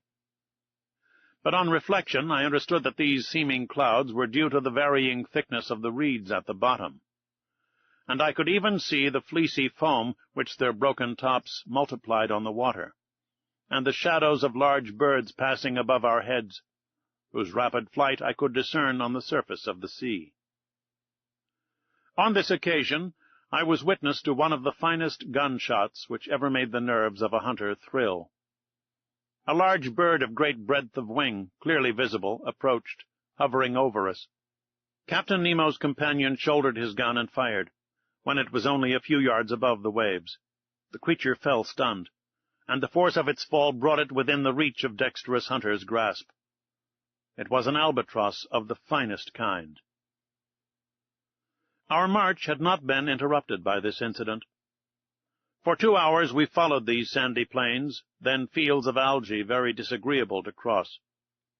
Candidly, I could do no more, when I saw a glimmer of light, which for a half-mile broke the darkness of the waters. It was the lantern of the Nautilus. Before 20 minutes were over we should be on board, and I should be able to breathe with ease, for it seemed that my reservoir supplied air very deficient in oxygen. But I did not reckon on an accidental meeting which delayed our arrival for some time. I had remained some steps behind when I presently saw Captain Nemo coming hurriedly towards me. With his strong hand he bent me to the ground, his companion doing the same to Conseil. At first I knew not what to think of this sudden attack, but I was soon reassured by seeing the captain lie down beside me, and remain immovable. I was stretched on the ground, just under the shelter of a bush of algae, when, raising my head, I saw some enormous mass, casting phosphorescent gleams, pass blusteringly by. My blood froze in my veins as I recognized 2 formidable sharks which threatened us. It was a couple of tintorrillas, terrible creatures, with enormous tails and a dull, glassy stare, the phosphorescent matter ejected from holes pierced around the muzzle. Monstrous brutes, which would crush a whole man in their iron jaws. I did not know whether Conseil stopped to classify them.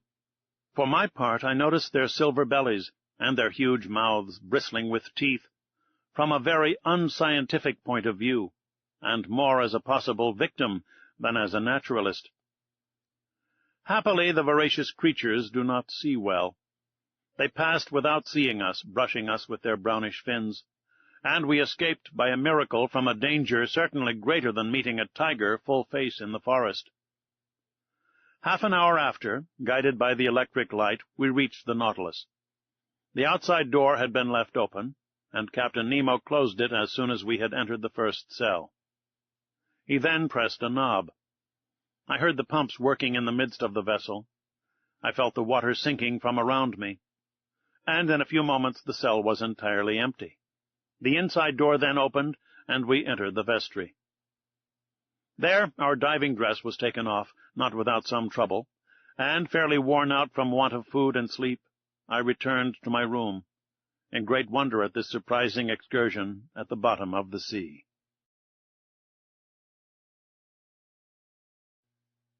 Chapter 17. 4,000 Leagues Under the Pacific. The next morning, the 18th of November, I had quite recovered from my fatigues of the day before, and I went up onto the platform, just as the second lieutenant was uttering his daily phrase. I was admiring the magnificent aspect of the ocean when Captain Nemo appeared. He did not seem to be aware of my presence, and began a series of astronomical observations. Then, when he had finished, he went and leaned on the cage of the watchlight, and gazed abstractedly on the ocean. In the meantime, a number of the sailors of the Nautilus, all strong and healthy men, had come up onto the platform. They came to draw up the nets that had been laid all night. These sailors were evidently of different nations, although the European type was visible in all of them. I recognized some unmistakable Irishmen, Frenchmen, some Slavs, and a Greek, or a Candiote.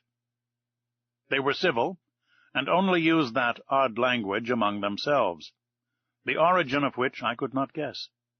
Neither could I question them. The nets were hauled in. They were a large kind of chalut, like those on the Normandy coasts, great pockets that the waves and a chain fixed in the smaller meshes kept open. These pockets, drawn by iron poles, swept through the water, and gathered in everything in their way. That day they brought up curious specimens from those productive coasts. I reckon that the haul had brought in more than 900 weight of fish. It was a fine haul, but not to be wondered at. Indeed, the nets are let down for several hours, and enclose in their meshes an infinite variety. We had no lack of excellent food, and the rapidity of the Nautilus and the attraction of the electric light could always renew our supply. These several productions of the sea were immediately lowered through the panel to the steward's room, some to be eaten fresh, and others pickled. The fishing ended, the provision of air renewed, I thought that the Nautilus was about to continue its submarine excursion, and was preparing to return to my room, when, without further preamble, the captain turned to me, saying, "Professor, is not this ocean gifted with real life? It has its tempers and its gentle moods. Yesterday it slept as we did, and now it has woke after a quiet night. Look," he continued, "it wakes under the caresses of the sun. It is going to renew its diurnal existence.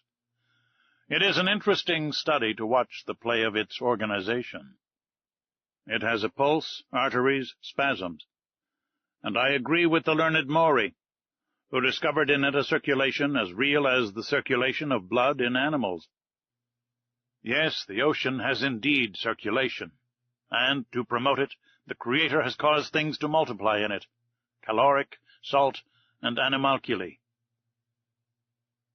When Captain Nemo spoke thus, he seemed altogether changed, and aroused an extraordinary emotion in me. Also, he added, true existence is there, and I can imagine the foundations of nautical towns, clusters of submarine houses, which, like the Nautilus, would ascend every morning to breathe at the surface of the water, free towns, independent cities. Yet who knows whether some despot— Captain Nemo finished his sentence with a violent gesture. Then, addressing me as if to chase away some sorrowful thought, "Monsieur Aronnax," he asked, "do you know the depth of the ocean?"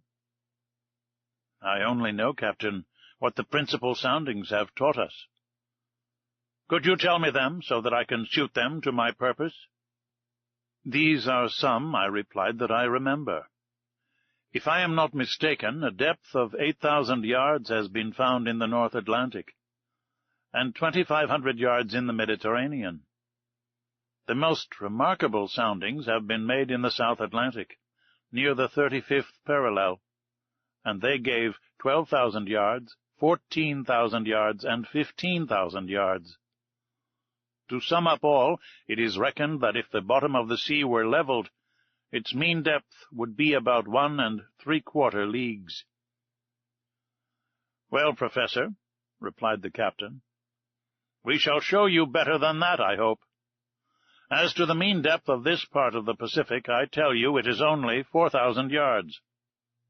Having said this, Captain Nemo went towards the panel and disappeared down the ladder. I followed him, and went into the large drawing-room. The screw was immediately put in motion, and the log gave 20 miles an hour.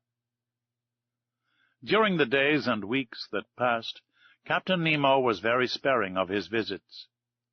I seldom saw him. The lieutenant pricked the ship's course regularly on the chart, so I could always tell exactly the route of the Nautilus.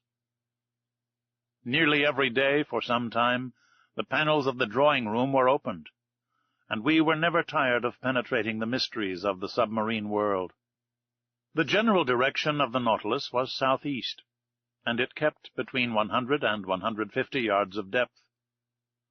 One day, however, I do not know why, being drawn diagonally by means of the inclined planes, it touched the bed of the sea. The thermometer indicated a temperature of 4.25 centigrade, a temperature that at this depth seemed common to all latitudes. At 3 o'clock in the morning of the 26th of November, the Nautilus crossed the Tropic of Cancer at 172 degrees longitude. On the 27th instant it sighted the Sandwich Islands, where Cook died, February 14th, 1779. We had then gone 4,860 leagues from our starting point. In the morning, when I went on the platform, I saw 2 miles to windward Hawaii, the largest of the 7 islands that form the group. I saw clearly the cultivated ranges, and the several mountain chains that run parallel with the side, and the volcanoes that overtop Mauna Rea, which rise 5,000 yards above the level of the sea. Besides other things the nets brought up were several Flavellariae and graceful polypi that are peculiar to that part of the ocean. The direction of the Nautilus was still to the southeast. It crossed the equator December 1st, in 142 degrees longitude, and on the 4th of the same month, after crossing rapidly and without anything in particular occurring, we sighted the Marquesas group. I saw, 3 miles off, Martin's Peak in Nukuhiva, the largest of the group that belongs to France. I only saw the woody mountains against the horizon, because Captain Nemo did not wish to bring the ship to the wind. There the nets brought up beautiful specimens of fish, some with azure fins and tails like gold, the flesh of which is unrivaled. Some nearly destitute of scales, but of exquisite flavor. Others with bony jaws and yellow-tinged gills, as good as bonitos. All fish that would be of use to us. After leaving these charming islands protected by the French flag, from the 4th to the 11th of December the Nautilus sailed over about 2,000 miles. During the daytime of the 11th of December I was busy reading in the large drawing-room. Ned Land and Conseil watched the luminous water through the half-open panels. The Nautilus was immovable. While its reservoirs were filled, it kept at a depth of 1,000 yards, a region rarely visited in the ocean, and in which large fish were seldom seen.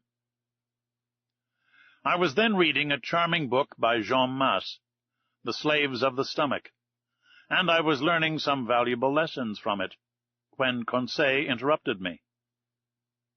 "Will master come here a moment?" he said, in a curious voice.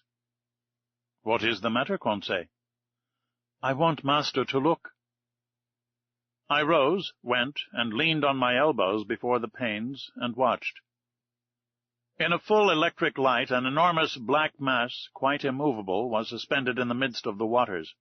I watched it attentively, seeking to find out the nature of this gigantic cetacean. But a sudden thought crossed my mind. "A vessel," I said, half aloud. "Yes," replied the Canadian, "a disabled ship that has sunk perpendicularly." Ned Land was right. We were close to a vessel of which the tattered shrouds still hung from their chains. The keel seemed to be in good order, and it had been wrecked at most some few hours. 3 stumps of masts, broken off about 2 feet above the bridge, showed that the vessel had had to sacrifice its masts. But, lying on its side, it had filled, and it was heeling over to port. This skeleton of what it had once been was a sad spectacle as it lay lost under the waves. But sadder still was the sight of the bridge, where some corpses, bound with ropes, were still lying. I counted 5, 4 men, one of whom was standing at the helm, and a woman standing by the poop, holding an infant in her arms. She was quite young. I could distinguish her features, which the water had not decomposed, by the brilliant light from the Nautilus.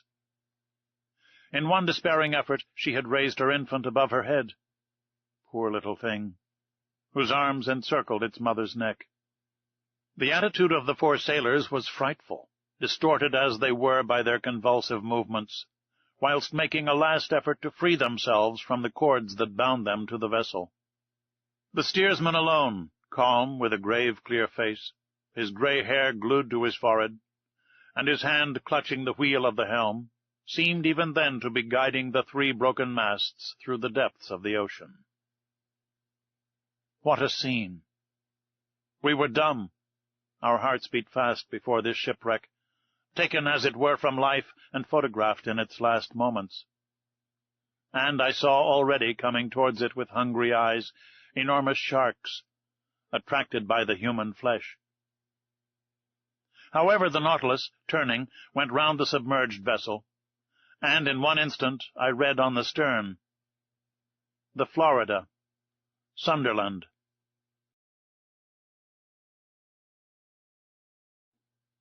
Chapter 18. Vanikoro. This terrible spectacle was the forerunner of the series of maritime catastrophes that the Nautilus was destined to meet with in its route. As long as it went through more frequented waters, we often saw the hulls of shipwrecked vessels that were rotting in the depths, and, deeper down, cannons, bullets, anchors, chains, and 1,000 other iron materials eaten up by rust. However, on the 11th of December we sighted the Pomotou Islands, the old dangerous group of Bougainville that extend over a space of 500 leagues at east-southeast to west-northwest, from the island Ducie to that of Lazareff. This group covers an area of 370 square leagues, and it is formed of 60 groups of islands, among which the Gambier group is remarkable, over which France exercises sway. These are coral islands, slowly raised, but continuous, created by the daily work of polypi. Then this new island will be joined later on to the neighboring groups, and a fifth continent will stretch from New Zealand to New Caledonia, and from thence to the Marquesas. One day, when I was suggesting this theory to Captain Nemo, he replied coldly, "The Earth does not want new continents, but new men." On the 15th of December, we left to the east the bewitching group of the Societies and the graceful Tahiti, Queen of the Pacific. I saw in the morning, some miles to the windward, the elevated summits of the island. These waters furnished our table with excellent fish, mackerel, bonitos, and some varieties of a sea serpent. On the 25th of December, the Nautilus sailed into the midst of the New Hebrides, discovered by Quiros in 1606, and that Bougainville explored in 1768, and to which Cook gave its present name in 1773.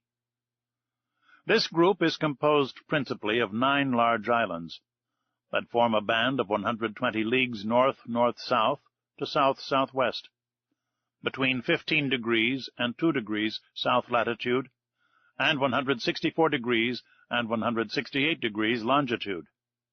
We passed tolerably near to the island of Auru, that at noon looked like a mass of green woods, surmounted by a peak of great height.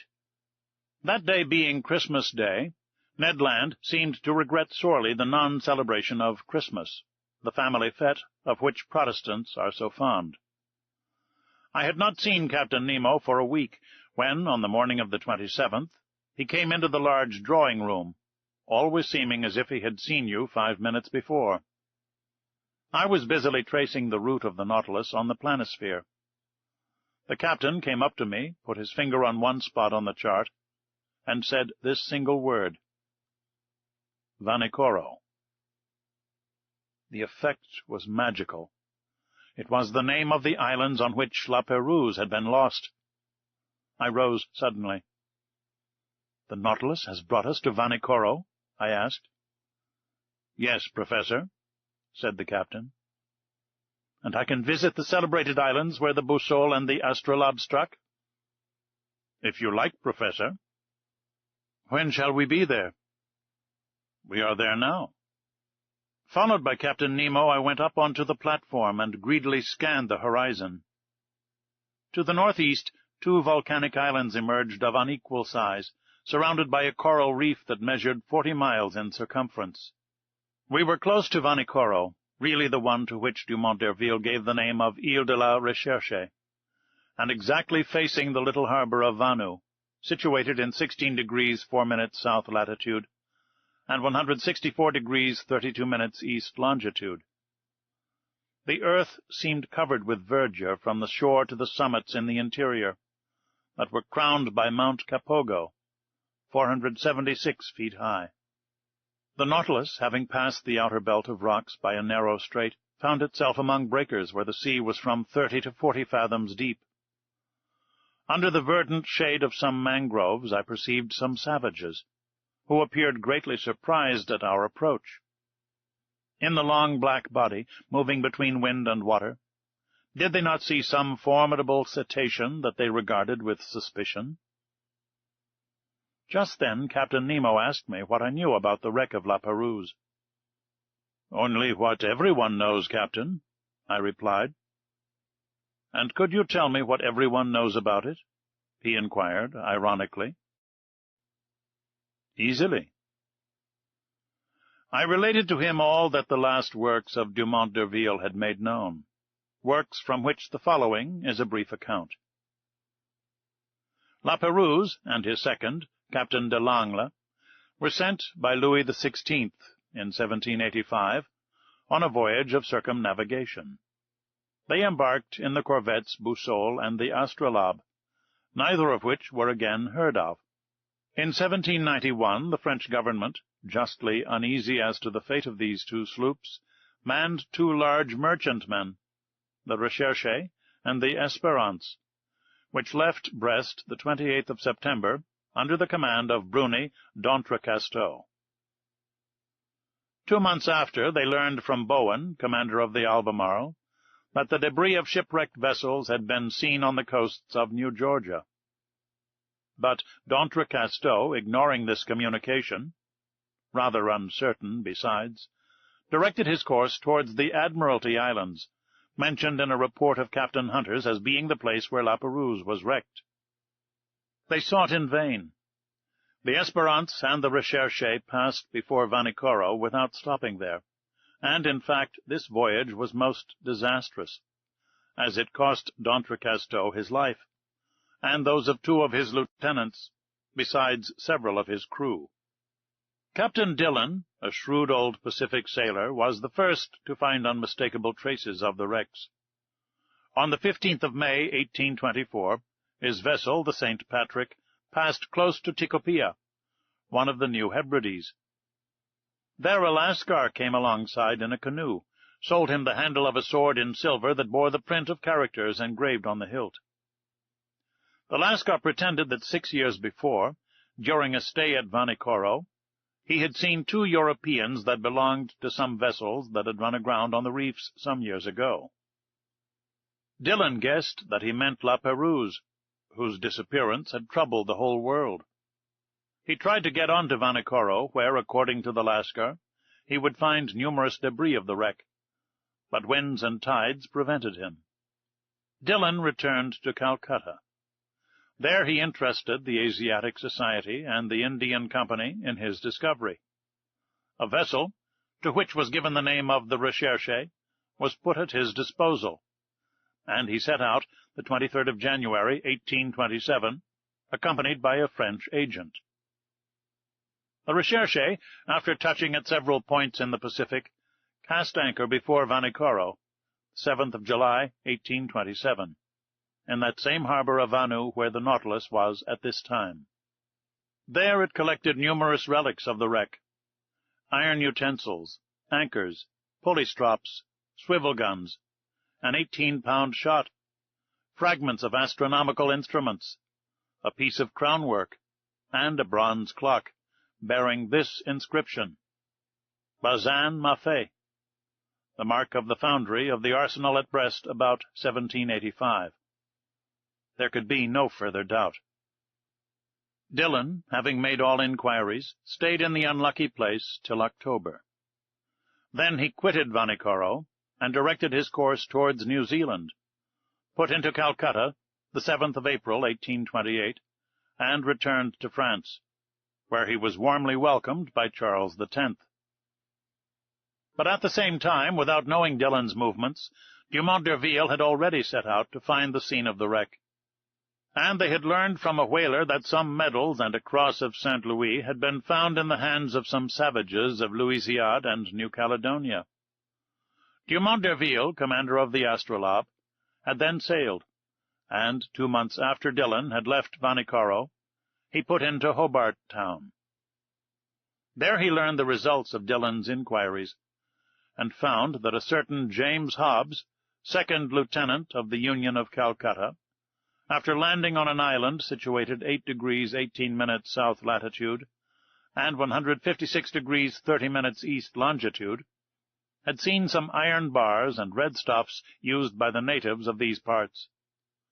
Dumont d'Urville, much perplexed, and not knowing how to credit the reports of low-class journals, decided to follow Dillon's track. On the 10th of February, 1828, the Astrolabe appeared off Tikopia, and took as guide and interpreter a deserter found on the island, made his way to Vanikoro, sighted it on the 12th instant, lay among the reefs until the 14th, and not until the 20th did he cast anchor within the barrier in the harbor of Vanu. On the 23rd, several officers went round the island and brought back some unimportant trifles. The natives, adopting a system of denials and evasions, refused to take them to the unlucky place. This ambiguous conduct led them to believe that the natives had ill-treated the castaways, and indeed they seemed to fear that Dumont d'Urville had come to avenge La Perouse and his unfortunate crew. However, on the 26th, appeased by some presents, and understanding that they had no reprisals to fear, they led Monsieur Jacques Réau to the scene of the wreck. There, in 3 or 4 fathoms of water, between the reefs of Pacu and Vanu, lay anchors, cannons, pigs of lead and iron, embedded in the limy concretions. The large boat and the whaler belonging to the Astrolabe were sent to this place, and, not without some difficulty, their crews hauled up an anchor weighing 1,800 pounds, a brass gun, some pigs of iron, and 2 copper swivel guns. Dumont d'Urville, questioning the natives, learned too that Pérouse, after losing both his vessels on the reefs of this island, had constructed a smaller boat, only to be lost a second time. Where, no one knew. But the French government, fearing that Dumont d'Urville was not acquainted with Dillon's movements, had sent the sloop Bayonnaise, commanded by Le Guarant de Tromelin, to Vanikoro, which had been stationed on the west coast of America. The Bayonnaise cast her anchor before Vanikoro some months after the departure of the Astrolabe, but found no new document, but stated that the savages had respected the monument to La Pérouse. That is the substance of what I told Captain Nemo. "So," he said, "no one knows now where the third vessel perished that was constructed by the castaways on the island of Vanikoro?"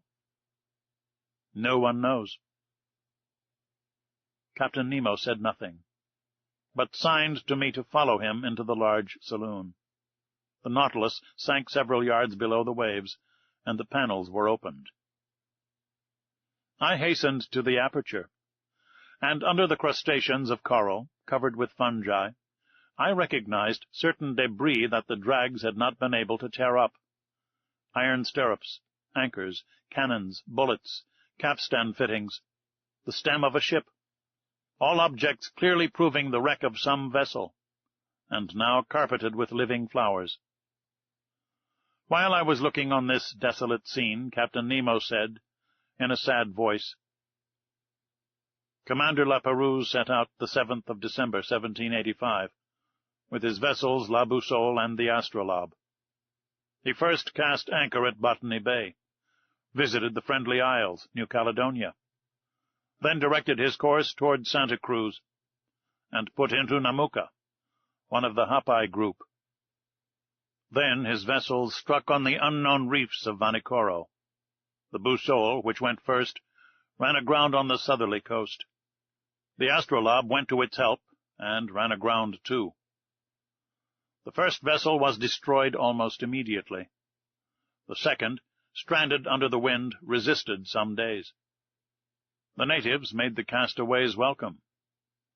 They installed themselves in the island, and constructed a smaller boat with the debris of the 2 large ones. Some sailors stayed willingly at Vanikoro. The others, weak and ill, set out with La Pérouse. They directed their course towards the Solomon Islands, and there perished, with everything, on the westerly coast of the chief island of the group, between Capes Deception and Satisfaction." "How do you know that?" "By this, that I found on the spot where was the last wreck." Captain Nemo showed me a tin-plate box, stamped with the French arms, and corroded by the salt water. He opened it, and I saw a bundle of papers, yellow but still readable. They were the instructions of the naval minister to Commander La Pérouse, annotated in the margin in Louis XVI's handwriting. "Ah, it is a fine death for a sailor," said Captain Nemo at last. "A coral tomb makes a quiet grave, and I trust that I and my comrades will find no other."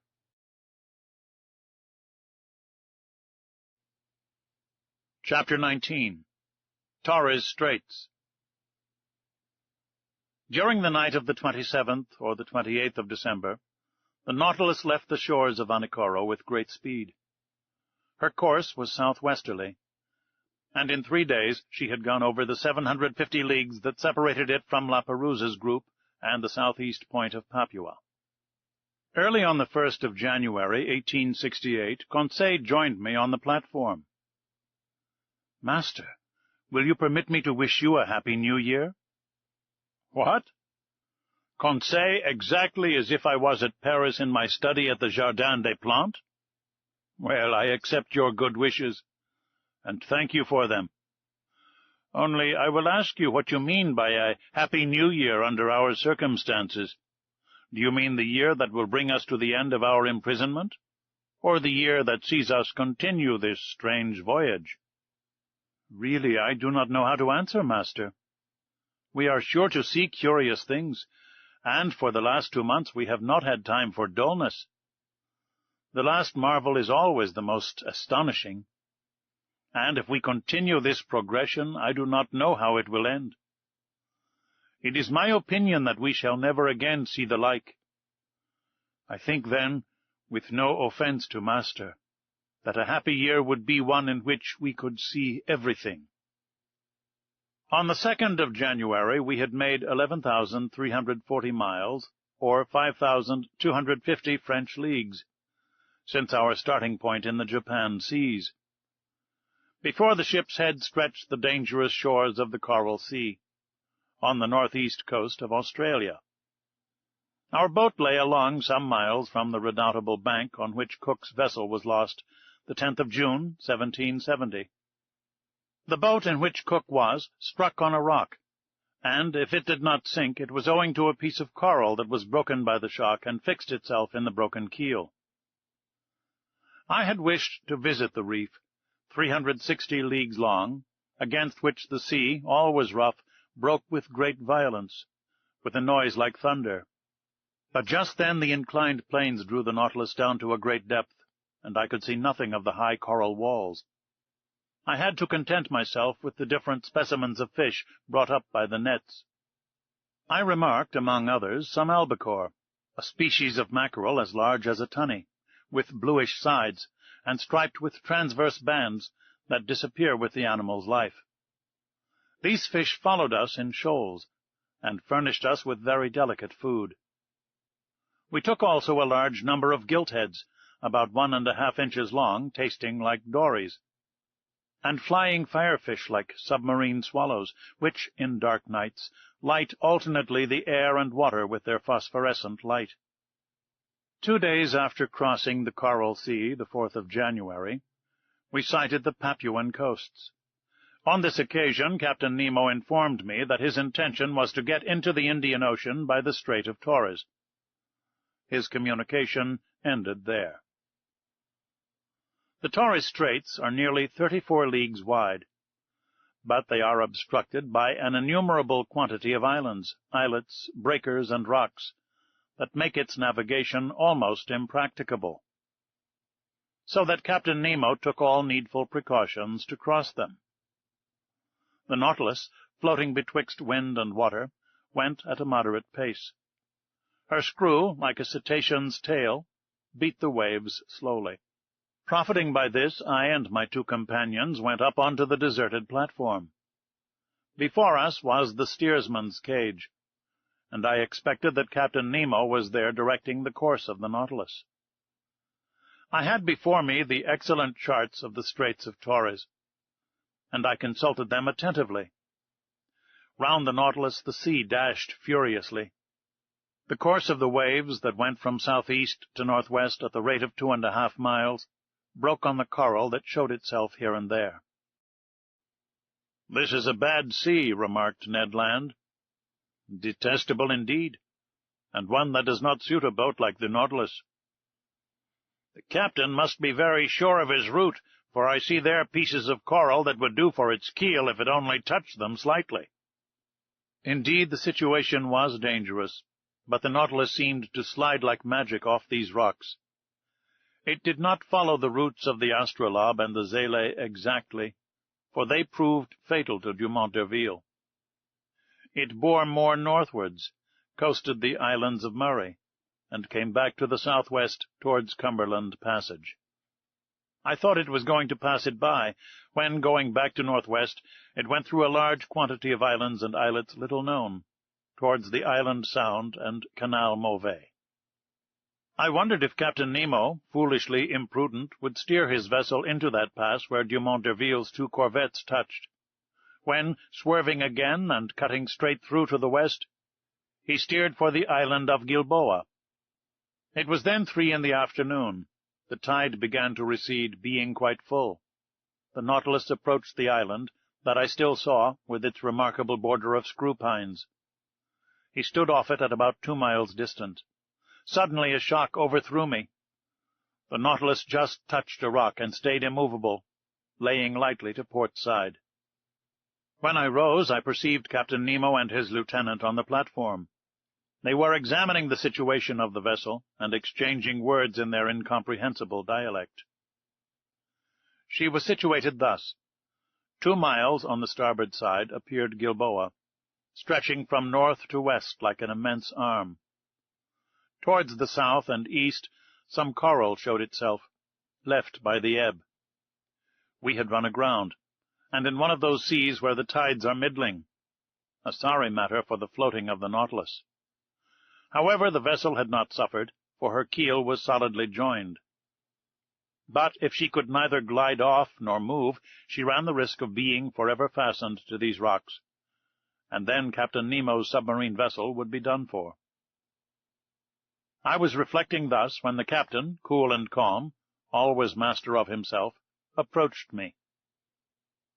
"An accident?" I asked. "No, an incident. But an incident that will oblige you, perhaps, to become an inhabitant of this land from which you flee?" Captain Nemo looked at me curiously and made a negative gesture, as much as to say that nothing would force him to set foot on terra firma again. Then he said, "Besides, Monsieur Aronnax, the Nautilus is not lost. It will carry you yet into the midst of the marvels of the ocean. Our voyage is only begun, and I do not wish to be deprived so soon of the honor of your company." "However, Captain Nemo," I replied, without noticing the ironical turn of his phrase, "the Nautilus ran aground in open sea. Now the tides are not strong in the Pacific, and if you cannot lighten the Nautilus, I do not see how it will be reinflated." "The tides are not strong in the Pacific. You are right there, Professor. But in Torres Straits one finds still a difference of 1.5 yards between the level of high and low seas. Today is the 4th of January, and in 5 days the moon will be full.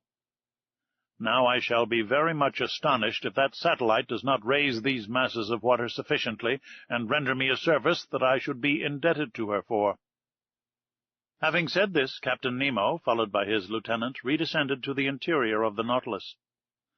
As to the vessel, it moved not, and was immovable, as if the coralline polypi had already walled it up with their indestructible cement.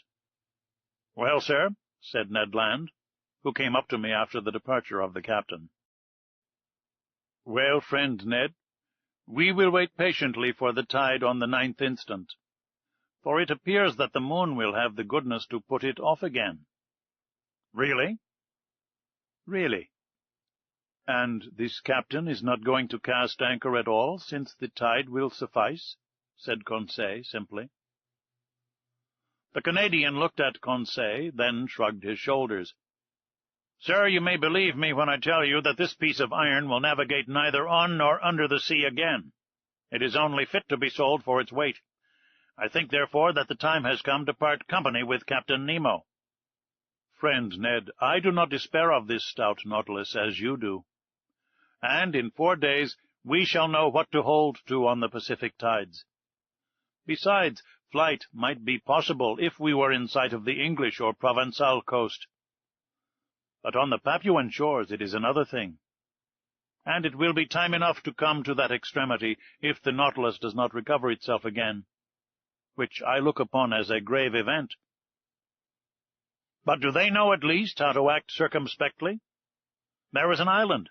On that island there are trees. Under those trees terrestrial animals, bearers of cutlets and roast beef, to which I would willingly give a trial." "In this friend Ned is right," said Conseil, "and I agree with him. Could not master obtain permission from his friend Captain Nemo to put us on land, if only so as not to lose the habit of treading on the solid parts of our planet?" "I can ask him, but he will refuse." "Will master risk it?" asked Conseil, "and we shall know how to rely upon the captain's amiability."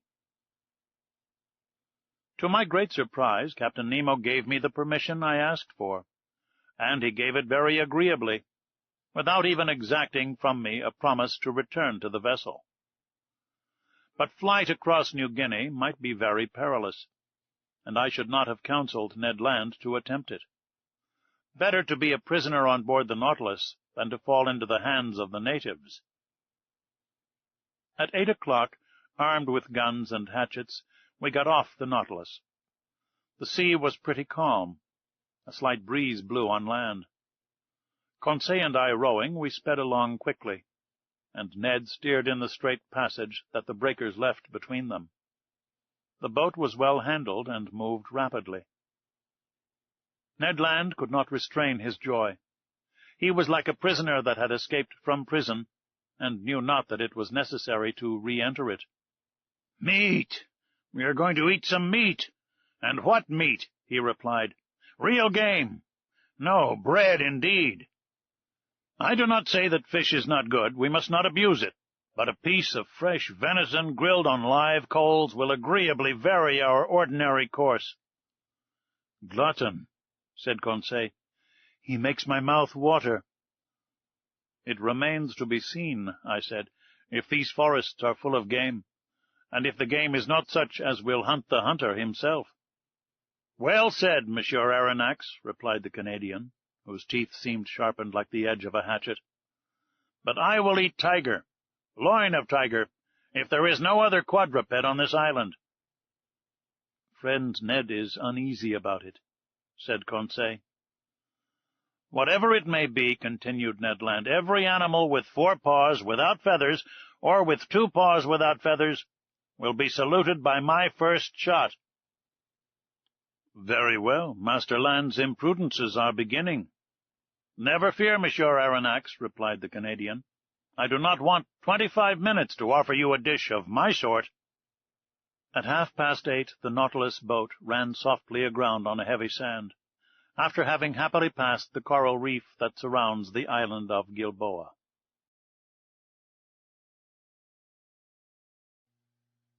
Chapter 20. A few days on land. I was much impressed on touching land. Ned Land tried the soil with his feet, as if to take possession of it. However, it was only 2 months before that we had become, according to Captain Nemo, passengers on board the Nautilus, but in reality prisoners of its commander. In a few minutes we were within musket-shot of the coast. The whole horizon was hidden behind a beautiful curtain of forests. Enormous trees, the trunks of which attained a height of 200 feet, were tied to each other by garlands of bindweed, real natural hammocks, which a light breeze rocked. They were mimosas, figs, hibisci, and palm trees, mingled together in profusion, and under the shelter of their verdant vault grew orchids, leguminous plants, and ferns.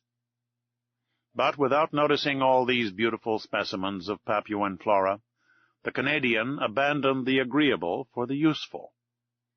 He discovered a cocoa tree, beat down some of the fruit, broke them, and we drank the milk and ate the nut with a satisfaction that protested against the ordinary food on the Nautilus. "Excellent," said Ned Land. "Exquisite," replied Conseil. "And I do not think," said the Canadian, "that he would object to our introducing a cargo of coconuts on board." "I do not think he would, but he would not taste them." "So much the worse for him," said Conseil. "And so much the better for us," replied Ned Land. "There will be more for us." "One word only, Master Land," I said to the harpooner, who was beginning to ravage another coconut tree. "Coconuts are good things, but before filling the canoe with them, it would be wise to reconnoitre and see if the island does not produce some substance not less useful. Fresh vegetables would be welcome on board the Nautilus." "Master is right," replied Conseil, "and I propose to reserve 3 places in our vessel, one for fruits, the other for vegetables, and the third for the venison, of which I have not yet seen the smallest specimen." "Conseil, we must not despair," said the Canadian. "Let us continue," I returned, and lie in wait. Although the island seems uninhabited, it might still contain some individuals that would be less hard than we on the nature of game." "Ho, ho!" said Ned Land, moving his jaws significantly. "Well, Ned," said Conseil. "My word," returned the Canadian, "I begin to understand the charms of anthropophagy." "Ned, what are you saying? You, a man-eater? I should not feel safe with you, especially as I share your cabin. I might perhaps wake one day to find myself half devoured." "Friend Conseil, I like you much, but not enough to eat you unnecessarily." "I would not trust you," replied Conseil. "But enough. We must absolutely bring down some game to satisfy this cannibal, or else one of these fine mornings master will find only pieces of his servant to serve him." While we were talking thus, we were penetrating the sombre arches of the forest, and for 2 hours we surveyed it in all directions. Chance rewarded our search for eatable vegetables, and one of the most useful products of the tropical zones furnished us with precious food that we missed on board. I would speak of the breadfruit tree, very abundant in the island of Gilboa, and I remarked chiefly the variety destitute of seeds, which bears in Malaya the name of rima. Ned Land knew these fruits well. He had already eaten many during his numerous voyages, and he knew how to prepare the eatable substance. Moreover, the sight of them excited him, and he could contain himself no longer. "Professor," he said, "I shall die if I do not taste a little of this breadfruit pie." "Taste it, friend Ned. Taste it as you want. We are here to make experiments. Make them." "It won't take long," said the Canadian. And, provided with a lentil, he lighted a fire of dead wood that crackled joyously. During this time Conseil and I chose the best fruits of the breadfruit. Some had not then attained a sufficient degree of maturity, and their thick skin covered a white but rather fibrous pulp. Others, the greater number yellow and gelatinous, waited only to be picked. These fruits enclosed no kernel. Conseil brought a dozen to Ned Land, who placed them on a coal fire, after having cut them in thick slices, and, while doing this, repeating, "You will see, Professor, how good this bread is, more so when one has been deprived of it so long. It is not even bread," added he, "but a delicate pastry. You have eaten none, Professor?" "No, Ned." "Very well, prepare yourself for a juicy thing. If you do not come for more, I am no longer the king of harpooners." After some minutes, the part of the fruits that was exposed to the fire was completely roasted. The interior looked like a white pasty, a sort of soft crumb, the flavor of which was like that of an artichoke. It must be confessed, this bread was excellent, and I ate of it with great relish. "What time is it now?" asked the Canadian. 2 o'clock at least," replied Conseil. "How time flies on firm ground," sighed Ned Land. "Let us be off," replied Conseil. We returned through the forest, and completed our collection by a raid upon the cabbage palms that we gathered from the tops of the trees, little beans that I recognized as the abru of the Malays, and yams of a superior quality. We were loaded when we reached the boat, but Ned Land did not find his provisions sufficient. Fate, however, favored us. Just as we were pushing off, he perceived several trees from 25 to 30 feet high, a species of palm tree. At last, at 5 o'clock in the evening, loaded with our riches, we quitted the shore, and half an hour after we hailed the Nautilus. No one appeared on our arrival. The enormous iron-plated cylinder seemed deserted. The provisions embarked, I descended to my chamber, and after supper slept soundly. The next day, the 6th of January, nothing new on board. Not a sound inside, not a sign of life. The boat rested along the edge, in the same place in which we had left it. We resolved to return to the island.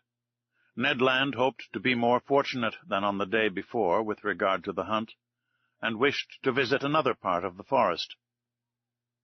At dawn we set off. The boat, carried on by the waves that flowed to shore, reached the island in a few minutes. We landed, and thinking that it was better to give in to the Canadian, we followed Ned Land, whose long limbs threatened to distance us. He wound up the coast towards the west. Then, fording some torrents, he gained the high plain that was bordered with admirable forests. Some kingfishers were rambling along the watercourses, but they would not let themselves be approached. Their circumspection proved to me that these birds knew what to expect from bipeds of our species, and I concluded that, if the island was not inhabited, at least human beings occasionally frequented it. After crossing a rather large prairie, we arrived at the skirts of a little wood that was enlivened by the songs and flight of a large number of birds. "They are only birds," said Conseil.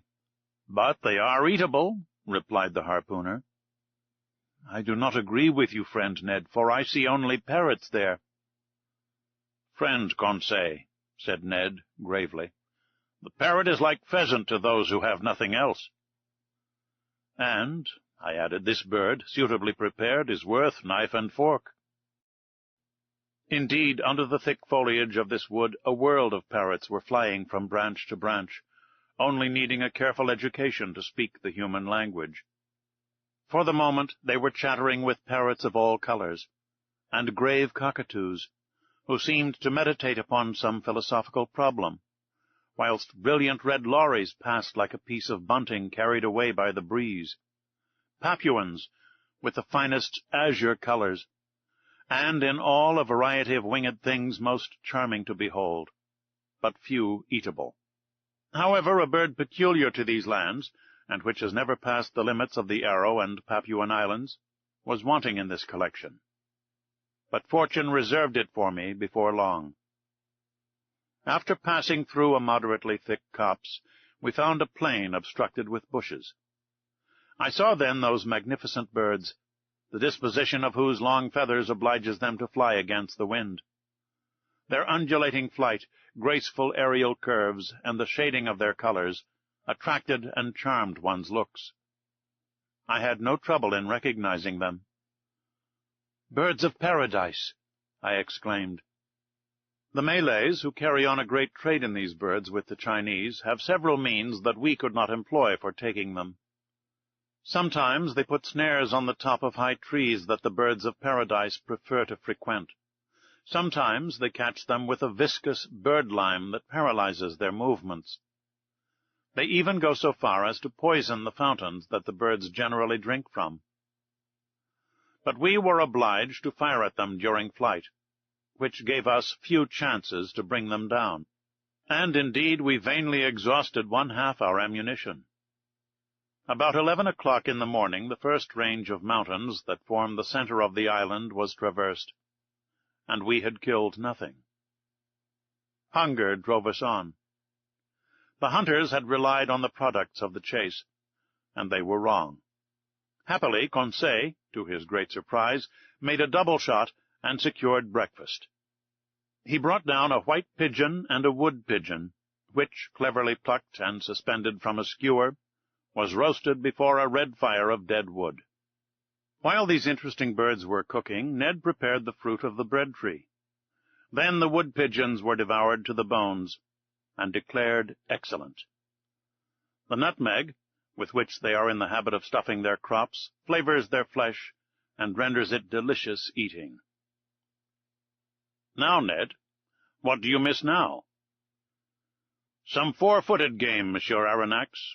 All these pigeons are only side dishes and trifles, and until I have killed an animal with cutlets I shall not be content."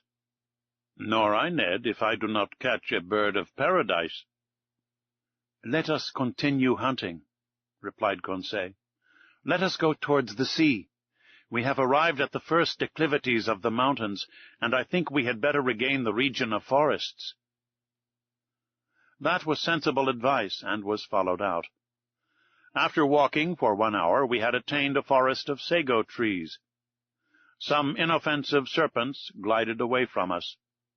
The birds of paradise fled at our approach, and truly I despaired of getting near one when Conseil, who was walking in front, suddenly bent down, uttered a triumphal cry, and came back to me bringing a magnificent specimen. "Ah, bravo, Conseil!" "Master is very good." "No, my boy, you have made an excellent stroke. Take one of these living birds and carry it in your hand." "If master will examine it, he will see that I have not deserved great merit." "Why, Conseil?" "Because this bird is as drunk as a quail." "Drunk?" "Yes, sir, drunk with the nutmegs that it devoured under the nutmeg tree under which I found it. See, friend Ned, see the monstrous effects of intemperance." "By Jove!" exclaimed the Canadian, "because I have drunk gin for 2 months, you must needs reproach me." However, I examined the curious bird. Conseil was right. The bird, drunk with the juice, was quite powerless. It could not fly. It could hardly walk. This bird belonged to the most beautiful of the 8 species that are found in Papua and in the neighboring islands. It was the large emerald bird, the most rare kind. It measured 3 feet in length. Its head was comparatively small, its eyes placed near the opening of the beak, and also small. But the shades of color were beautiful, having a yellow beak, brown feet and claws, nut-colored wings with purple tips, pale yellow at the back of the neck and head, and emerald color at the throat, chestnut on the breast and belly. 2 horned, downy nets rose from below the tail, that prolonged the long, light feathers of admirable fineness, and they completed the whole of this marvelous bird, that the natives have poetically named the Bird of the Sun. But if my wishes were satisfied by the possession of the bird of paradise, the Canadians were not yet. Happily, about 2 o'clock, Ned Land brought down a magnificent hog, from the brood of those the natives call bari utang. The animal came in time for us to procure real quadruped meat, and he was well received. Ned Land was very proud of his shot. The hog, hit by the electric ball, fell stone dead.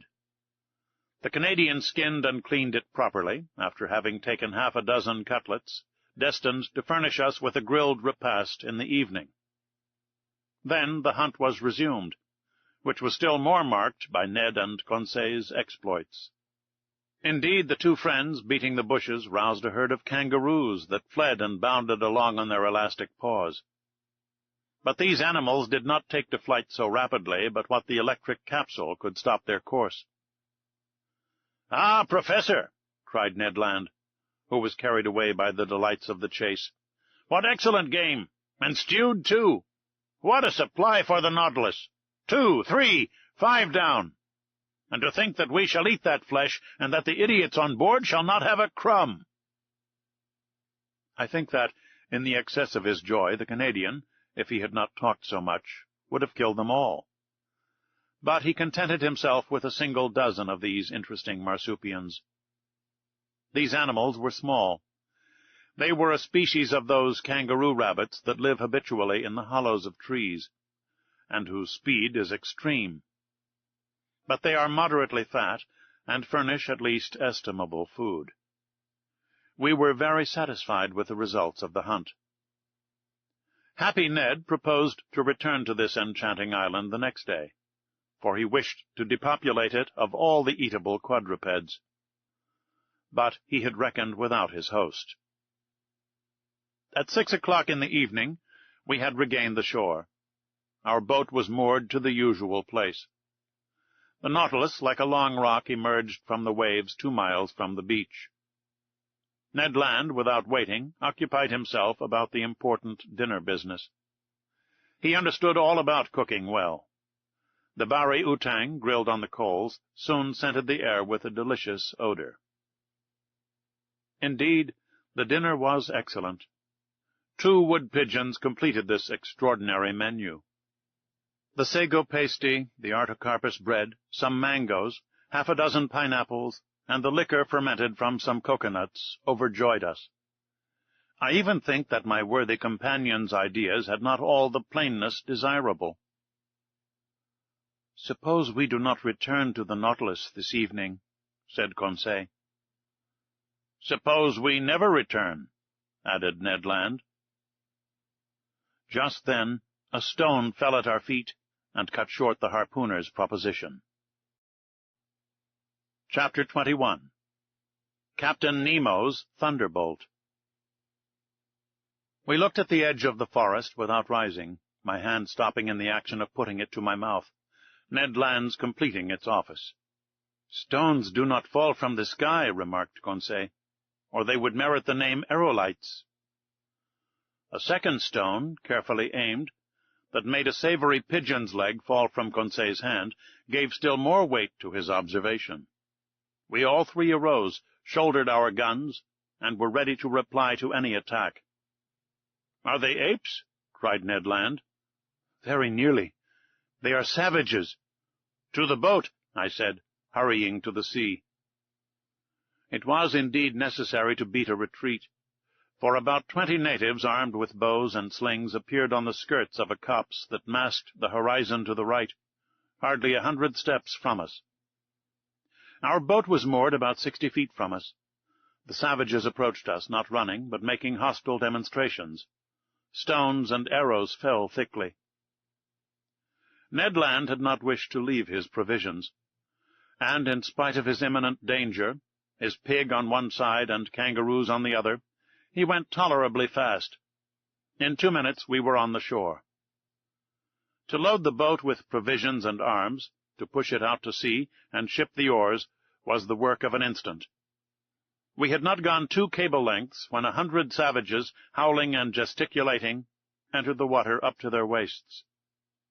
I watched to see if their apparition would attract some men from the Nautilus onto the platform. But no. The enormous machine, lying off, was absolutely deserted. 20 minutes later we were on board. The panels were open. After making the boat fast, we entered into the interior of the Nautilus. I descended to the drawing-room, from whence I heard some chords. Captain Nemo was there, bending over his organ, and plunged in a musical ecstasy. "Captain?" He did not hear me. "Captain?" I said, touching his hand. He shuddered, and, turning around, said, "Ah, it is you, Professor. Well, have you had a good hunt? Have you botanized successfully?" "Yes, Captain, but we have unfortunately brought a troop of bipeds, whose vicinity troubles me." "What bipeds?" "Savages." "Savages?" he echoed, ironically. "So you are astonished, Professor, at having set foot on a strange land and finding savages?" "Savages? Where are there not any? Besides, are they worse than others, these whom you call savages?" "But, Captain—" "How many have you counted?" 100 at least." "Monsieur Aronnax," replied Captain Nemo, placing his fingers on the organ stops, "when all the natives of Papua are assembled on this shore, the Nautilus will have nothing to fear from their attacks." The captain's fingers were then running over the keys of the instrument, and I remarked that he touched only the black keys, which gave his melodies an essentially Scotch character. Soon he had forgotten my presence, and had plunged into a reverie that I did not disturb. I went up again onto the platform. Night had already fallen, for in this low latitude the sun sets rapidly and without twilight. I could only see the island indistinctly. But the numerous fires lighted on the beach showed that the natives did not think of leaving it. I was alone for several hours, sometimes thinking of the natives, but without any dread of them, for the imperturbable confidence of the captain was catching, sometimes forgetting them to admire the splendors of the night in the tropics. My remembrances went to France in the train of those zodiacal stars that would shine in some hours' time. The moon shone in the midst of the constellations of the zenith. The night slipped away without any mischance, the islanders frightened, no doubt, at the sight of a monster aground in the bay. The panels were open, and would have offered an easy access to the interior of the Nautilus. At 6 o'clock in the morning of the 8th of January, I went up onto the platform. The dawn was breaking. The island soon showed itself through the dissipating fogs, first the shore, then the summits. The natives were there, more numerous than on the day before, 500 or 600 perhaps. Some of them, profiting by the low water, had come onto the coral, at less than 2 cable lengths from the Nautilus. I distinguished them easily. They were true Papuans, with athletic figures, men of good race, large, high foreheads, large, but not broad and flat, and white teeth. Their woolly hair, with a reddish tinge, showed off on their black, shining bodies like those of the Nubians. From the lobes of their ears, cut and distended, hung chaplets of bones. Most of these savages were naked. Amongst them I remarked some women, dressed from the hips to knees in quite a crinoline of herbs that sustained a vegetable waistband. Some chiefs had ornamented their necks with a crescent and collars of glass beads, red and white.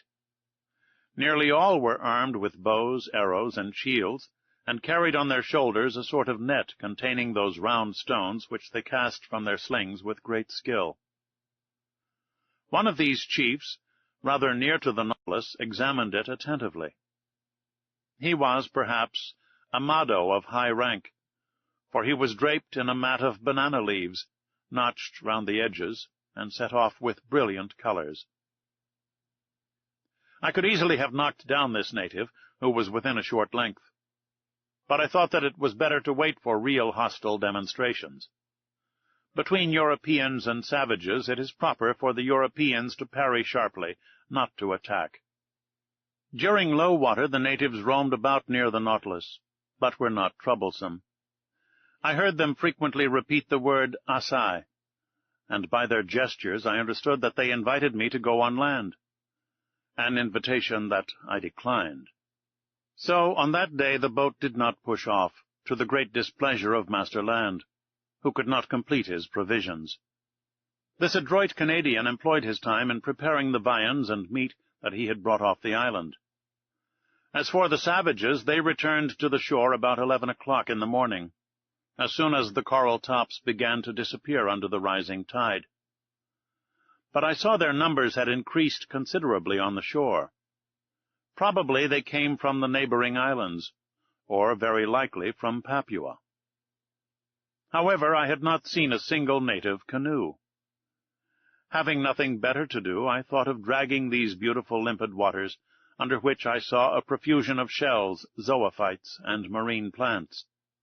Moreover, it was the last day that the Nautilus would pass in these parts, if it float in open sea the next day, according to Captain Nemo's promise. I therefore called Conseil, who brought me a little light drag, very like those for the oyster fishery. Now to work. For 2 hours we fished unceasingly, but without bringing up any rarities. The drag was filled with Midas ears, harps, melams, and particularly the most beautiful hammers I have ever seen. We also brought up some sea slugs, pearl oysters, and a dozen little turtles that were reserved for the pantry on board. But just when I expected it least, I put my hand on a wonder.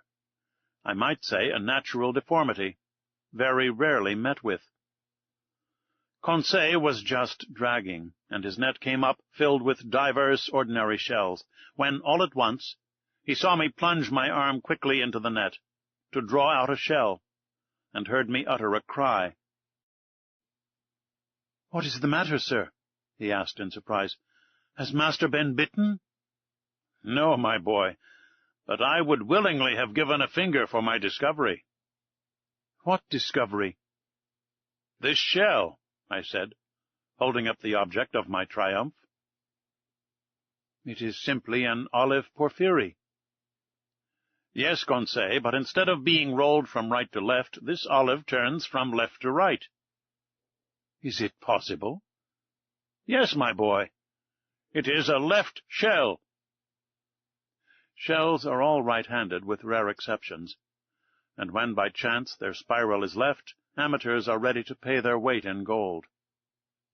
Conseil and I were absorbed in the contemplation of our treasure, and I was promising myself to enrich the museum with it, when a stone, unfortunately thrown by a native, struck against and broke the precious object in Conseil's hand. I uttered a cry of despair. Conseil took up his gun and aimed at a savage who was poising his sling at 10 yards from him. I would have stopped him, but his blow took effect and broke the bracelet of amulets which encircled the arm of the savage. "Conseil!" cried I. "Conseil!" "Well, sir, do you not see that the cannibal has commenced the attack?" "A shell is not worth the life of a man," said I. "Ah, the scoundrel!" cried Conseil. "I would rather he had broken my shoulder." Conseil was in earnest, but I was not of his opinion. However, the situation had changed some minutes before, and we had not perceived. A score of canoes surrounded the Nautilus. These canoes, scooped out of the trunk of a tree, long, narrow, well adapted for speed, were balanced by means of a long bamboo pole, which floated on the water. They were managed by skilful, half-naked paddlers, and I watched their advance with some uneasiness. It was evident that these Papuans had already had dealings with the Europeans and knew their ships. But this long iron cylinder anchored in the bay, without masts or chimneys, what could they think of it? Nothing good, for at first they kept at a respectful distance. However, seeing it motionless, by degrees they took courage, and sought to familiarize themselves with it. Now this familiarity was precisely what it was necessary to avoid. Our arms, which were noiseless, could only produce a moderate effect on the savages, who have little respect for aught but blustering things. The thunderbolt without the reverberations of thunder would frighten man but little, though the danger lies in the lightning, not in the noise. At this moment the canoes approached the Nautilus, and a shower of arrows alighted on her. I went down to the saloon, but found no one there. I ventured to knock at the door that opened into the captain's room. "Come in," was the answer. I entered, and found Captain Nemo deep in algebraical calculations of x and other quantities. "I am disturbing you," said I, for courtesy's sake. "That is true, Monsieur Aronnax," replied the captain. "But I think you have serious reasons for wishing to see me?" "Very grave ones. The natives are surrounding us in their canoes, and in a few minutes we shall certainly be attacked by many hundreds of savages." "Ah," said Captain Nemo quietly. "They are come with their canoes?" "Yes, sir." "Well, sir, we must close the hatches." "Exactly. And I came to say to you—" "Nothing can be more simple," said Captain Nemo. And, pressing an electric button, he transmitted an order to the ship's crew. "It is all done, sir," said he, after some moments. "The pinnace is ready, and the hatches are closed. You do not fear, I imagine, that these gentlemen could stave in walls on which the balls of your frigate have had no effect?" "No, Captain. But a danger still exists." "What is that, sir?" "It is that tomorrow, at about this hour, we must open the hatches to renew the air of the Nautilus. Now if, at this moment, the Papuans should occupy the platform, I do not see how you could prevent them from entering." "Then, sir, you suppose that they will board us?" "I am certain of it." "Well, sir, let them come. I see no reason for hindering them. After all, these Papuans are poor creatures, and I am unwilling that my visit to the island should cost the life of a single one of these wretches." Upon that I was going away, but Captain Nemo detained me, and asked me to sit down by him. He questioned me with interest about our excursions on shore, and our hunting, and seemed not to understand the craving for meat that possessed the Canadian. Then the conversation turned on various subjects, and without being more communicative, Captain Nemo showed himself more amiable. Amongst other things, we happened to speak of the situation of the Nautilus, run aground in exactly the same spot in this strait where Dumont d'Urville was nearly lost. Apropos of this, "This d'Urville was one of your great sailors," said the captain to me, "one of your most intelligent navigators. He is the Captain Cook of you Frenchmen. Unfortunate man of science, after having braved the icebergs of the South Pole, the coral reefs of Oceania, the cannibals of the Pacific, to perish miserably in a railway train. If this energetic man could have reflected during the last moments of his life, what must have been uppermost in his last thoughts, do you suppose?" So speaking, Captain Nemo seemed moved, and his emotion gave me a better opinion of him. Then, chart in hand, we reviewed the travels of the French navigator, his voyages of circumnavigation, his double detention at the South Pole, which led to the discovery of Adelaide and Louis Philippe, and fixing the hydrographical bearings of the principal islands of Oceania. "That which your d'Urville has done on the surface of the seas," said Captain Nemo, "that have I done under them, and more easily, more completely than he.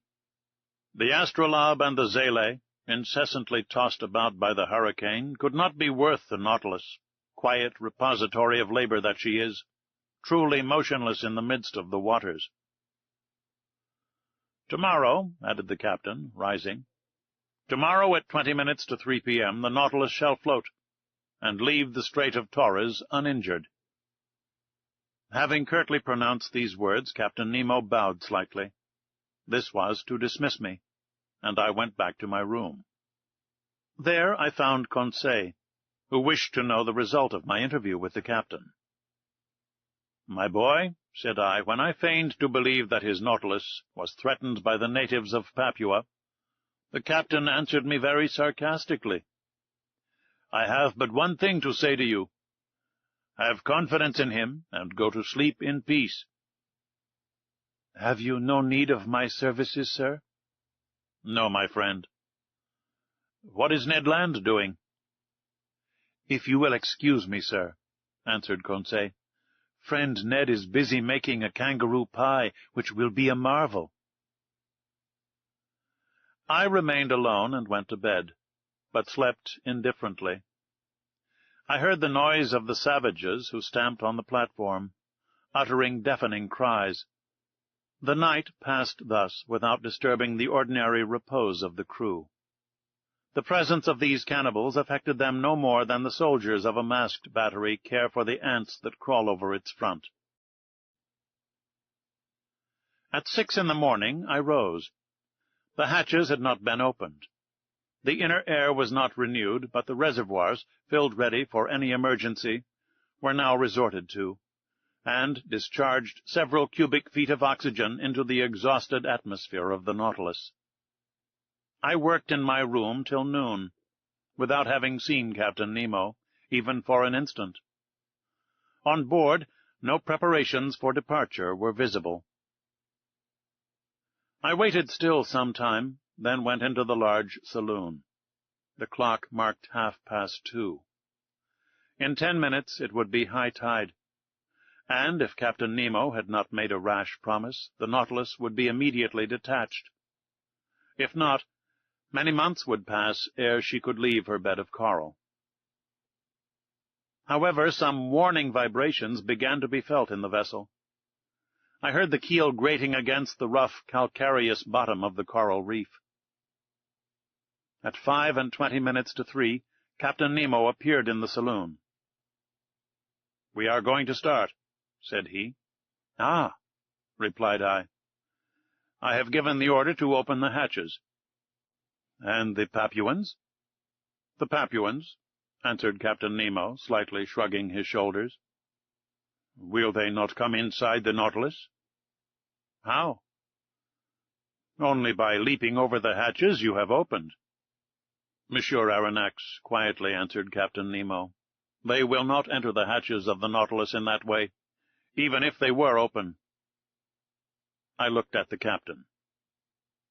"You do not understand?" said he. "Hardly." "Well, come and you will see." I directed my steps towards the central staircase. There Ned Land and Conseil were slyly watching some of the ship's crew, who were opening the hatches, while cries of rage and fearful vociferations resounded outside. The port lids were pulled down outside. 20 horrible faces appeared. But the first native who placed his hand on the stair rail, struck from behind by some invisible force, I know not what, fled, uttering the most fearful cries and making the wildest contortions. 10 of his companions followed him. They met with the same fate. Conseil was in ecstasy. Ned Land, carried away by his violent instincts, rushed onto the staircase. But the moment he seized the rail with both hands, he, in his turn, was overthrown.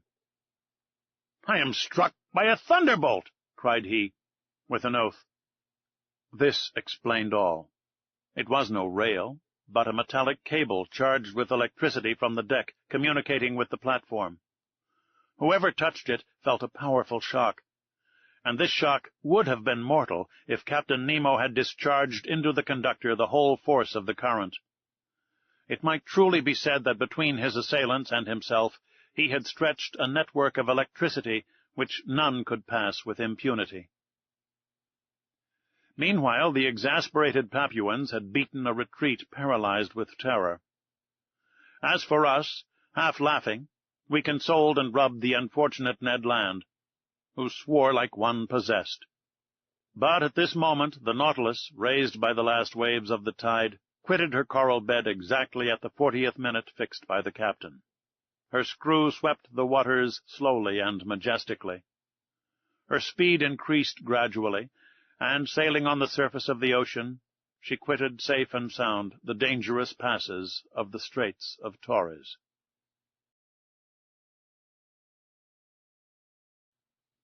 Chapter 22. Egrisomnia. Bitter Dreams.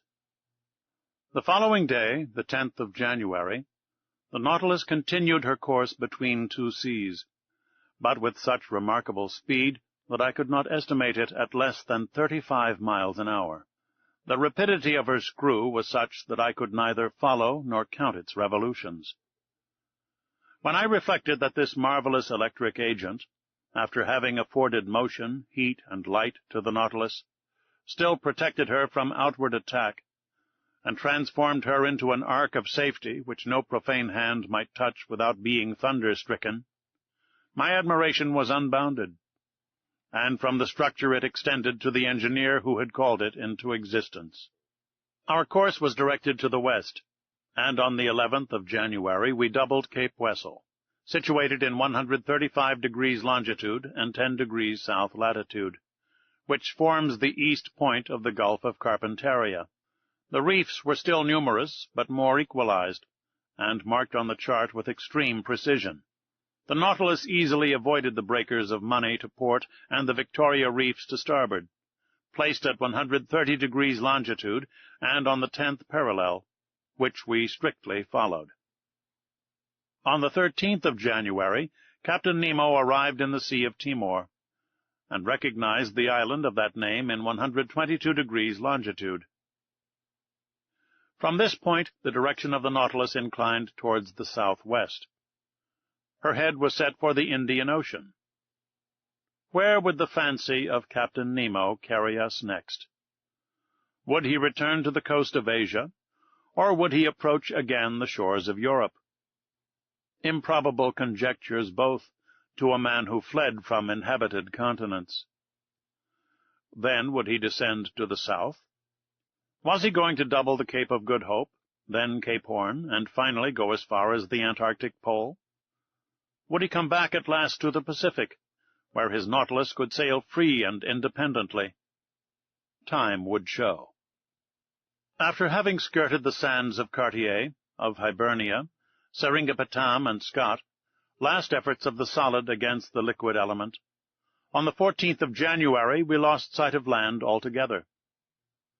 The speed of the Nautilus was considerably abated, and with irregular course she sometimes swam in the bosom of the waters, sometimes floated on their surface. During this period of the voyage, Captain Nemo made some interesting experiments on the varied temperature of the sea, in different beds. Under ordinary conditions, these observations are made by means of rather complicated instruments, and with somewhat doubtful results. By means of thermometrical sounding leads, the glasses often breaking under the pressure of the water, or an apparatus grounded on the variations of the resistance of metals to the electric currents. Results so obtained could not be correctly calculated. On the contrary, Captain Nemo went himself to test the temperature in the depths of the sea, and his thermometer, placed in communication with the different sheets of water, gave him the required degree immediately and accurately. It was thus that, either by overloading her reservoirs, or by descending obliquely by means of her inclined planes, the Nautilus successively attained the depth of 3, 4, 5, 7, 9, and 10,000 yards, and the definite result of this experience was that the sea preserved an average temperature of 4 degrees and a half at a depth of 5,000 fathoms under all latitudes. On the 16th of January, the Nautilus seemed becalmed only a few yards beneath the surface of the waves. Her electric apparatus remained inactive, and her motionless screw left her to drift at the mercy of the currents. I supposed that the crew was occupied with interior repairs, rendered necessary by the violence of the mechanical movements of the machine. My companions and I then witnessed a curious spectacle. The hatches of the saloon were open, and as the beacon light of the Nautilus was not in action, a dim obscurity reigned in the midst of the waters. I observed the state of the sea under these conditions, and the largest fish appeared to me no more than scarcely defined shadows, when the Nautilus found herself suddenly transported into full light. I thought at first that the beacon had been lighted, and was casting its electric radiance into the liquid mass. I was mistaken, and after a rapid survey perceived my error. The Nautilus floated in the midst of a phosphorescent bed which, in this obscurity, became quite dazzling. It was produced by myriads of luminous animalculae, whose brilliancy was increased as they glided over the metallic hull of the vessel. I was surprised by lightning in the midst of these luminous sheets, as though they had been rivulets of lead melted in an ardent furnace or metallic masses brought to a white heat, so that, by force of contrast, certain portions of light appeared to cast a shade in the midst of the general ignition, from which all shade seemed banished. No, this was not the calm irradiation of our ordinary lightning. There was unusual life and vigor. This was truly living light. In reality, it was an infinite agglomeration of colored infusoria, of veritable globules of jelly, provided with a thread-like tentacle, and of which as many as 25,000 have been counted in less than 2 cubic half-inches of water. During several hours the Nautilus floated in these brilliant waves, and our admiration increased as we watched the marine monsters disporting themselves like salamanders. I saw there in the midst of this fire that burns not the swift and elegant porpoise, the indefatigable clown of the ocean, and some swordfish 10 feet long, those prophetic heralds of the hurricane, whose formidable sword would now and then strike the glass of the saloon. Then appeared the smaller fish, the ballista, the leaping mackerel, wolf thorntails, and 100 others which striped the luminous atmosphere as they swam. This dazzling spectacle was enchanting. Perhaps some atmospheric condition increased the intensity of this phenomenon. Perhaps some storm agitated the surface of the waves.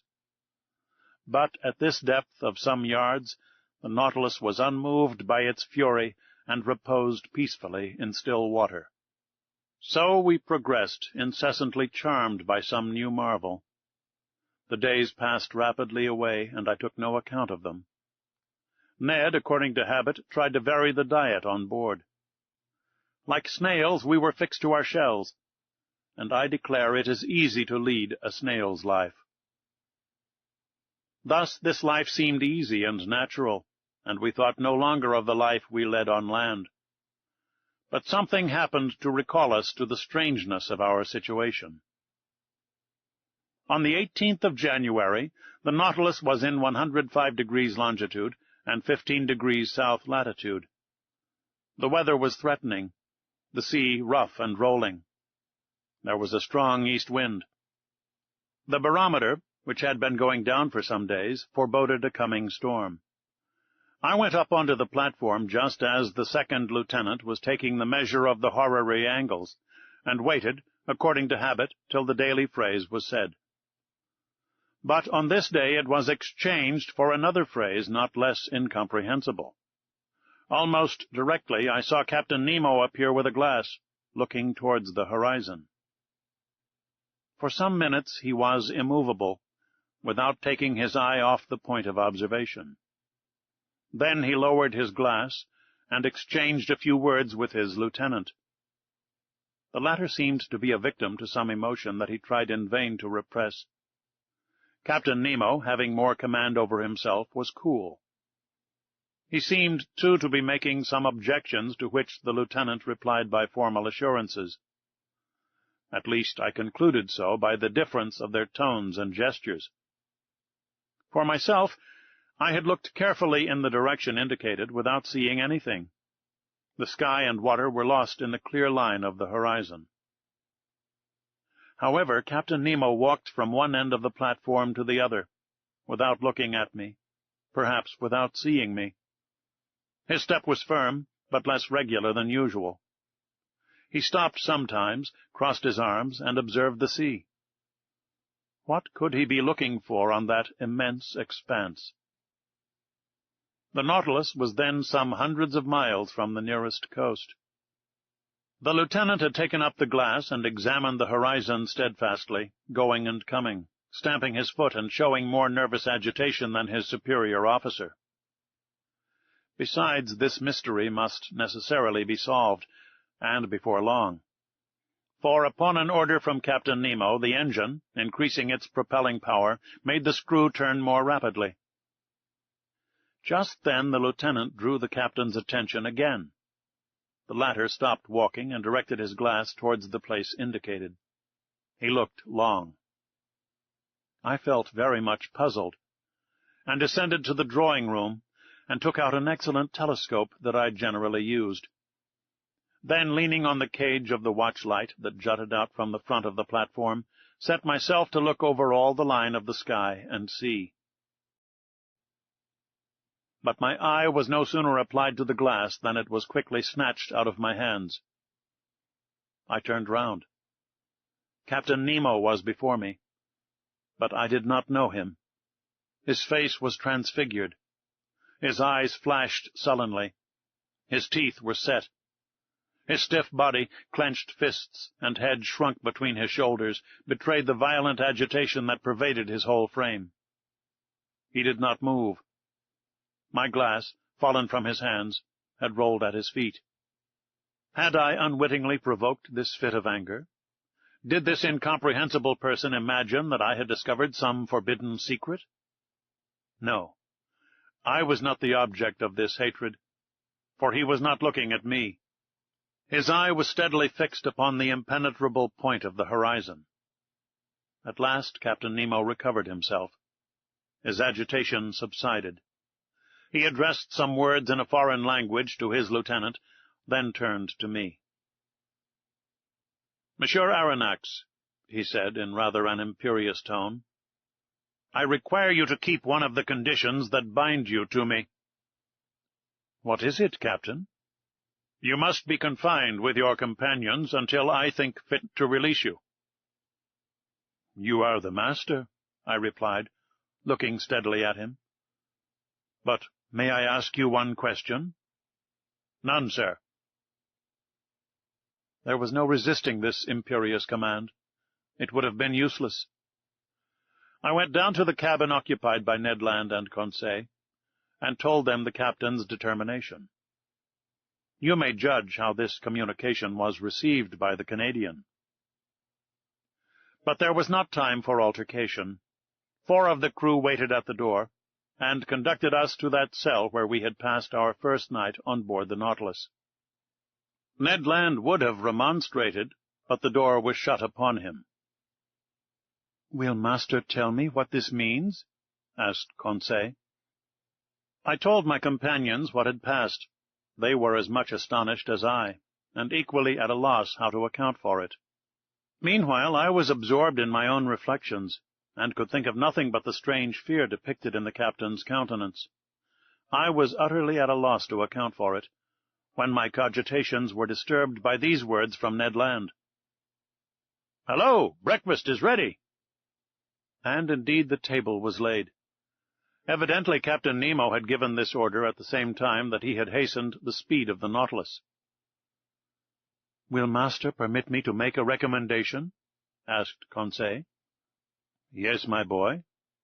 "Well, it is that master breakfasts. It is prudent, for we do not know what may happen." "You are right, Conseil." "Unfortunately," said Ned Land, "they have only given us the ship's fare."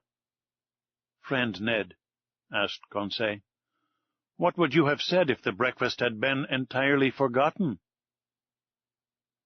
This argument cut short the harpooner's recriminations. We sat down to table. The meal was eaten in silence. Just then the luminous globe that lighted the cell went out, and left us in total darkness. Ned Land was soon asleep, and what astonished me was that Conseil went off into a heavy slumber. I was thinking what could have caused his irresistible drowsiness, when I felt my brain becoming stupefied. In spite of my efforts to keep my eyes open, they would close. A painful suspicion seized me. Evidently soporific substances had been mixed with the food we had just taken. Imprisonment was not enough to conceal Captain Nemo's projects from us. Sleep was more necessary. I then heard the panels shut.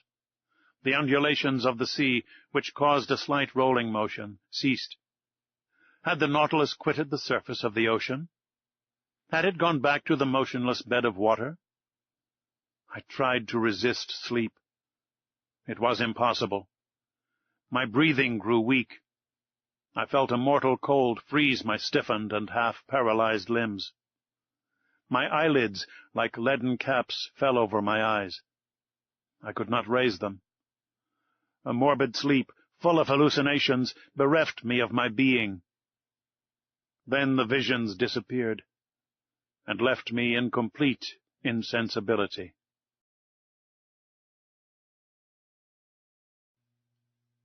Chapter 23. The Coral Kingdom. The next day I woke with my head singularly clear. To my great surprise, I was in my own room. My companions, no doubt, had been reinstated in their cabin without having perceived it any more than I. Of what had passed during the night they were as ignorant as I was, and to penetrate this mystery I only reckoned upon the chances of the future. I then thought of quitting my room. Was I free again, or a prisoner? Quite free. I opened the door, went to the half-deck, went up the central stairs. The panels, shut the evening before, were open. I went on to the platform. Ned Land and Conseil waited there for me. I questioned them. They knew nothing. Lost in a heavy sleep in which they had been totally unconscious, they had been astonished at finding themselves in their cabin. As for the Nautilus, it seemed quiet and mysterious as ever. It floated on the surface of the waves at a moderate pace. Nothing seemed changed on board. The second lieutenant then came onto the platform and gave the usual order below. As for Captain Nemo, he did not appear. Of the people on board, I only saw the impassive steward, who served me with his usual dumb regularity. About 2 o'clock I was in the drawing-room, busied in arranging my notes, when the captain opened the door and appeared. I bowed. He made a slight inclination in return, without speaking. I resumed my work, hoping that he would perhaps give me some explanation of the events of the preceding night. He made none. I looked at him. He seemed fatigued, His heavy eyes had not been refreshed by sleep. His face looked very sorrowful. He walked to and fro, sat down and got up again, took a chance book, put it down, consulted his instruments without taking his habitual notes, and seemed restless and uneasy. At last he came up to me and said, "Are you a doctor, Monsieur Aronnax?" I so little expected such a question that I stared some time at him without answering. "Are you a doctor?" he repeated. "Several of your colleagues have studied medicine." "Well," said I am a doctor and resident surgeon to the hospital. I practiced several years before entering the museum." "Very well, sir." My answer had evidently satisfied the captain, but, not knowing what he would say next, I waited for other questions, reserving my answers according to circumstances. "Monsieur Aronnax, will you consent to prescribe for one of my men?" he asked. "Is he ill?" "Yes." "I am ready to follow you." "Come, then." I own my heart beat. I do not know why. I saw certain connection between the illness of one of the crew and the events of the day before, and this mystery interested me at least as much as the sick man. Captain Nemo conducted me to the poop of the Nautilus, and took me into a cabin situated near the sailors' quarters. There, on a bed, lay a man about 40 years of age, with a resolute expression of countenance, a true type of an Anglo-Saxon. I leaned over him. He was not only ill, he was wounded. His head, swathed in bandages covered with blood, lay on a pillow. I undid the bandages, and the wounded man looked at me with his large eyes, and gave no sign of pain as I did it. It was a horrible wound. The skull, shattered by some deadly weapon, left the brain exposed, which was much injured. Clots of blood had formed in the bruised and broken mass, in color like the dregs of wine. There was both contusion and suffusion of the brain. His breathing was slow, and some spasmodic movements of the muscles agitated his face. I felt his pulse. It was intermittent. The extremities of the body were growing cold already, and I saw death must inevitably ensue. After dressing the unfortunate man's wounds, I readjusted the bandages on his head, and turned to Captain Nemo. "What caused this wound?" I asked. "What does it signify?" he replied, evasively. "A shock has broken one of the levers of the engine, which struck myself. But your opinion as to his state?" I hesitated before giving it. "You may speak," said the captain. "This man does not understand French." I gave a last look at the wounded man. "He will be dead in 2 hours." "Can nothing save him?" "Nothing." Captain Nemo's hand contracted, and some tears glistened in his eyes, which I thought incapable of shedding any. For some moments I still watched the dying man, whose life ebbed slowly. His pallor increased under the electric light that was shed over his deathbed. I looked at his intelligent forehead, furrowed with premature wrinkles, produced probably by misfortune and sorrow. I tried to learn the secret of his life from the last words that escaped his lips. "You can go now, Monsieur Aronnax," said the captain.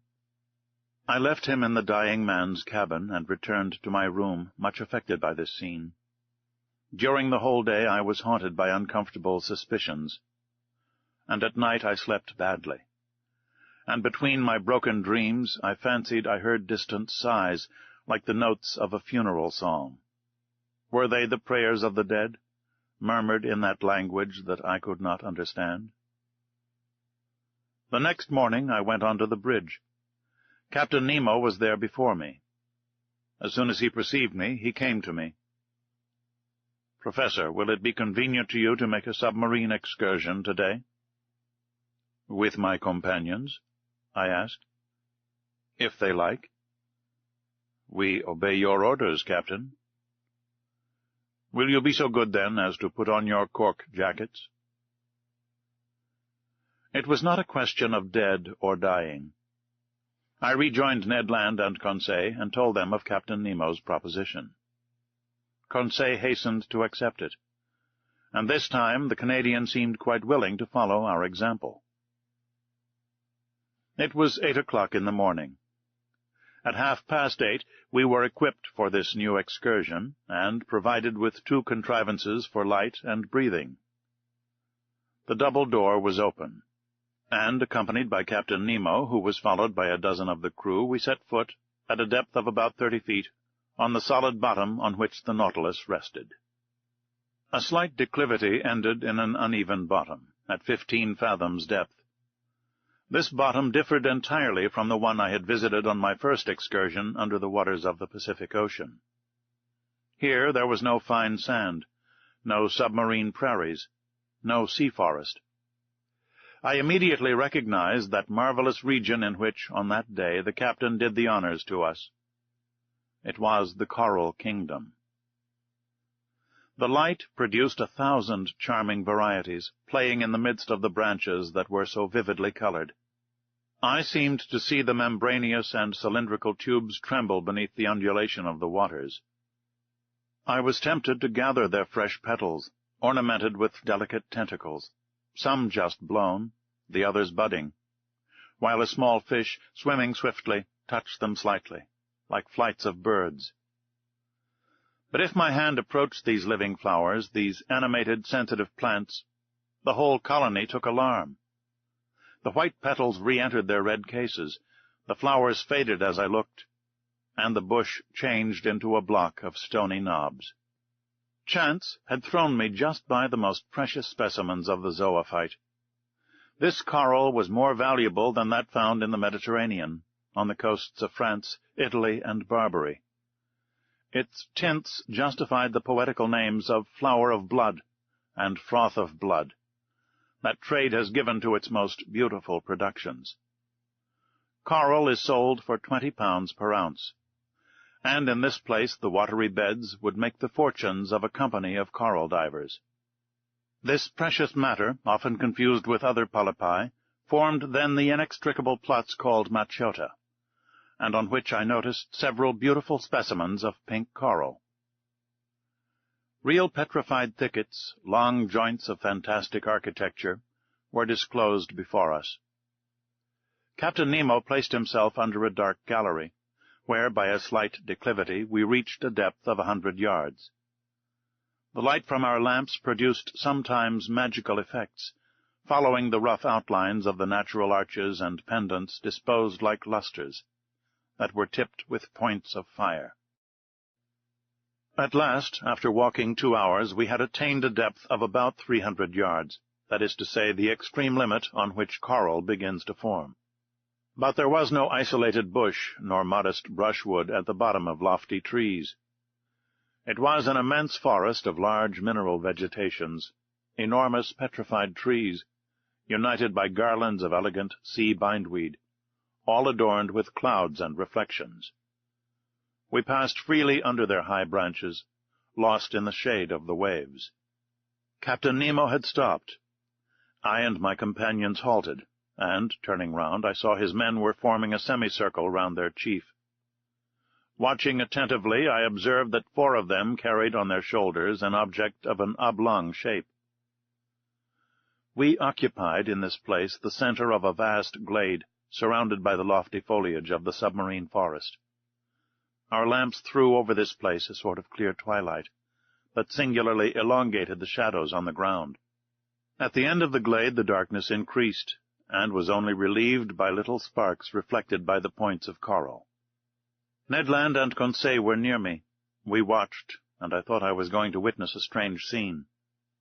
On observing the ground, I saw that it was raised in certain places by slight excrescences encrusted with limy deposits, and disposed with a regularity that betrayed the hand of man.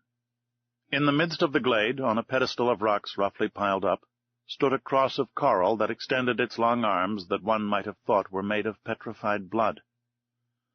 Upon a sign from Captain Nemo, one of the men advanced, and at some feet from the cross he began to dig a hole with a pickaxe that he took from his belt.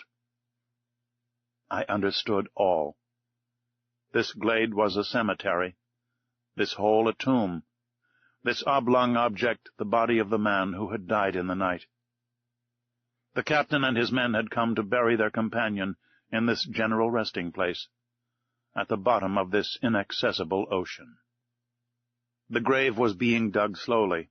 The fish fled on all sides while their retreat was being thus disturbed. I heard the strokes of the pickaxe, which sparkled when it hit upon some flint lost at the bottom of the waters. The hole was soon large and deep enough to receive the body. Then the bearers approached. The body, enveloped in a tissue of white linen, was lowered into the damp grave. Captain Nemo, with his arms crossed on his breast, and all the friends of him who had loved them, knelt in prayer. The grave was then filled in with the rubbish taken from the ground, which formed a slight mound. When this was done, Captain Nemo and his men rose. Then, approaching the grave, they knelt again, and all extended their hands in sign of a last adieu. Then the funeral procession returned to the Nautilus, passing under the arches of the forest, in the midst of thickets, along the coral bushes, and still on the ascent. At last the light of the ship appeared, and its luminous track guided us to the Nautilus. At 1 o'clock we had returned. As soon as I had changed my clothes, I went up onto the platform, and, a prey to conflicting emotions, I sat down near the binnacle. Captain Nemo joined me. I rose and said to him, "So, as I said he would, this man died in the night?" "Yes, Monsieur Aronnax." "And he rests now near his companions in the coral cemetery?" "Yes, forgotten by all else, but not by us. We dug the grave, and the polypi undertake to seal our dead for eternity." And, burying his face quickly in his hands, he tried in vain to suppress a sob. Then he added, "Our peaceful cemetery is there, some 100 feet below the surface of the waves." "Your dead sleep quietly, at least, Captain, out of the reach of sharks." "Yes, sir. Of sharks and men," gravely replied the captain. Part 2. Chapter 1. The Indian Ocean. We now come to the second part of our journey under the sea. The first ended with the moving scene in the coral cemetery, which left such a deep impression on my mind. Thus, in the midst of this great sea, Captain Nemo's life was passing, even to his grave, which he had prepared in one of its deepest abysses. There, not one of the ocean's monsters could trouble the last sleep of the crew of the Nautilus, of those friends riveted to each other in death as in life. "Nor any man either," had added the captain. Still the same fierce, implacable defiance towards human society. I could no longer content myself with the theory which satisfied Conseil. That worthy fellow persisted in seeing in the commander of the Nautilus one of those unknown servants who return mankind contempt for indifference. For him he was a misunderstood genius who, tired of Earth's deceptions, had taken refuge in this inaccessible medium, where he might follow his instincts freely. To my mind, this explains but one side of Captain Nemo's character. Indeed, the mystery of that last night during which we had been chained in prison, the sleep, and the precaution so violently taken by the captain of snatching from my eyes the glass I had raised to sweep the horizon, the mortal wound of the man, due to an unaccountable shock of the Nautilus, all put me on a new track. No, Captain Nemo was not satisfied with shunning man. His formidable apparatus not only suited his instinct of freedom, but perhaps also the design of some terrible retaliation. At this moment nothing is clear to me. I catch but a glimpse of light amidst all the darkness, and I must confine myself to writing as events shall dictate. That day, the 24th of January, 1868, at noon, The second officer came to take the altitude of the sun. I mounted the platform, lit a cigar, and watched the operation. It seemed to me that the man did not understand French. For several times I made remarks in a loud voice, which must have drawn from him some involuntary sign of attention if he had understood them. But he remained undisturbed and dumb. As he was taking observations with the sextant, one of the sailors of the Nautilus, the strong man who had accompanied us on our first submarine excursion to the island of Crespo, came to clean the glasses of the lantern. I examined the fittings of the apparatus, the strength of which was increased 100-fold by lenticular rings, placed similar to those in a lighthouse, and which projected their brilliance in a horizontal plane. The electric lamp was combined in such a way as to give its most powerful light. Indeed, it was produced in vacuo, which ensured both its steadiness and its intensity.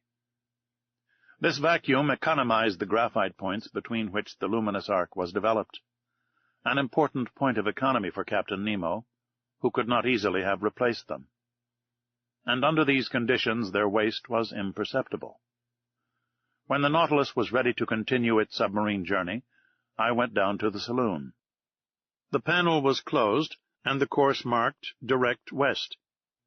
We were furrowing the waters of the Indian Ocean, a vast liquid plain, with a surface of 1,200,000,000 of acres, and whose waters are so clear and transparent that anyone leaning over them would turn giddy. The Nautilus usually floated between 50 and 100 fathoms deep. We went on so for some days. To anyone but myself, who had a great love for the sea, the hours would have seemed long and monotonous. But the daily walks on the platform, when I steeped myself in the reviving air of the ocean, the sight of the rich waters through the windows of the saloon, the books in the library, the compiling of my memoirs, took up all my time, and left me not a moment of ennui or weariness. For some days we saw a great number of aquatic birds, sea-mews or gulls. Some were cleverly killed and, prepared in a certain way, made very acceptable water game. Amongst large-winged birds, carried a long distance from all lands and resting upon the waves from the fatigue of their flight, I saw some magnificent albatrosses, uttering discordant cries like the braying of an ass, and birds belonging to the family of the long-wings. As to the fish, they always provoked our admiration when we surprised the secrets of their aquatic life through the open panels. I saw many kinds which I never before had a chance of observing. From the 21st to the 23rd of January, the Nautilus went at the rate of 250 leagues in 24 hours, being 540 miles, or 22 miles an hour. If we recognized so many different varieties of fish, it was because, attracted by the electric light, they tried to follow us. The greater part, however, were soon distanced by our speed, though some kept their place in the waters of the Nautilus for a time. The morning of the 24th, in 12 degrees 5 minutes south latitude, and 94 degrees 33 minutes longitude, we observed Keeling Island, a coral formation, planted with magnificent cocos, and which had been visited by Mr. Darwin and Captain Fitzroy. The Nautilus skirted the shores of this desert island for a little distance. Its nets brought up numerous specimens of polypi and curious shells of mollusca. Soon Keeling Island disappeared from the horizon, and our course was directed to the northwest in the direction of the Indian Peninsula.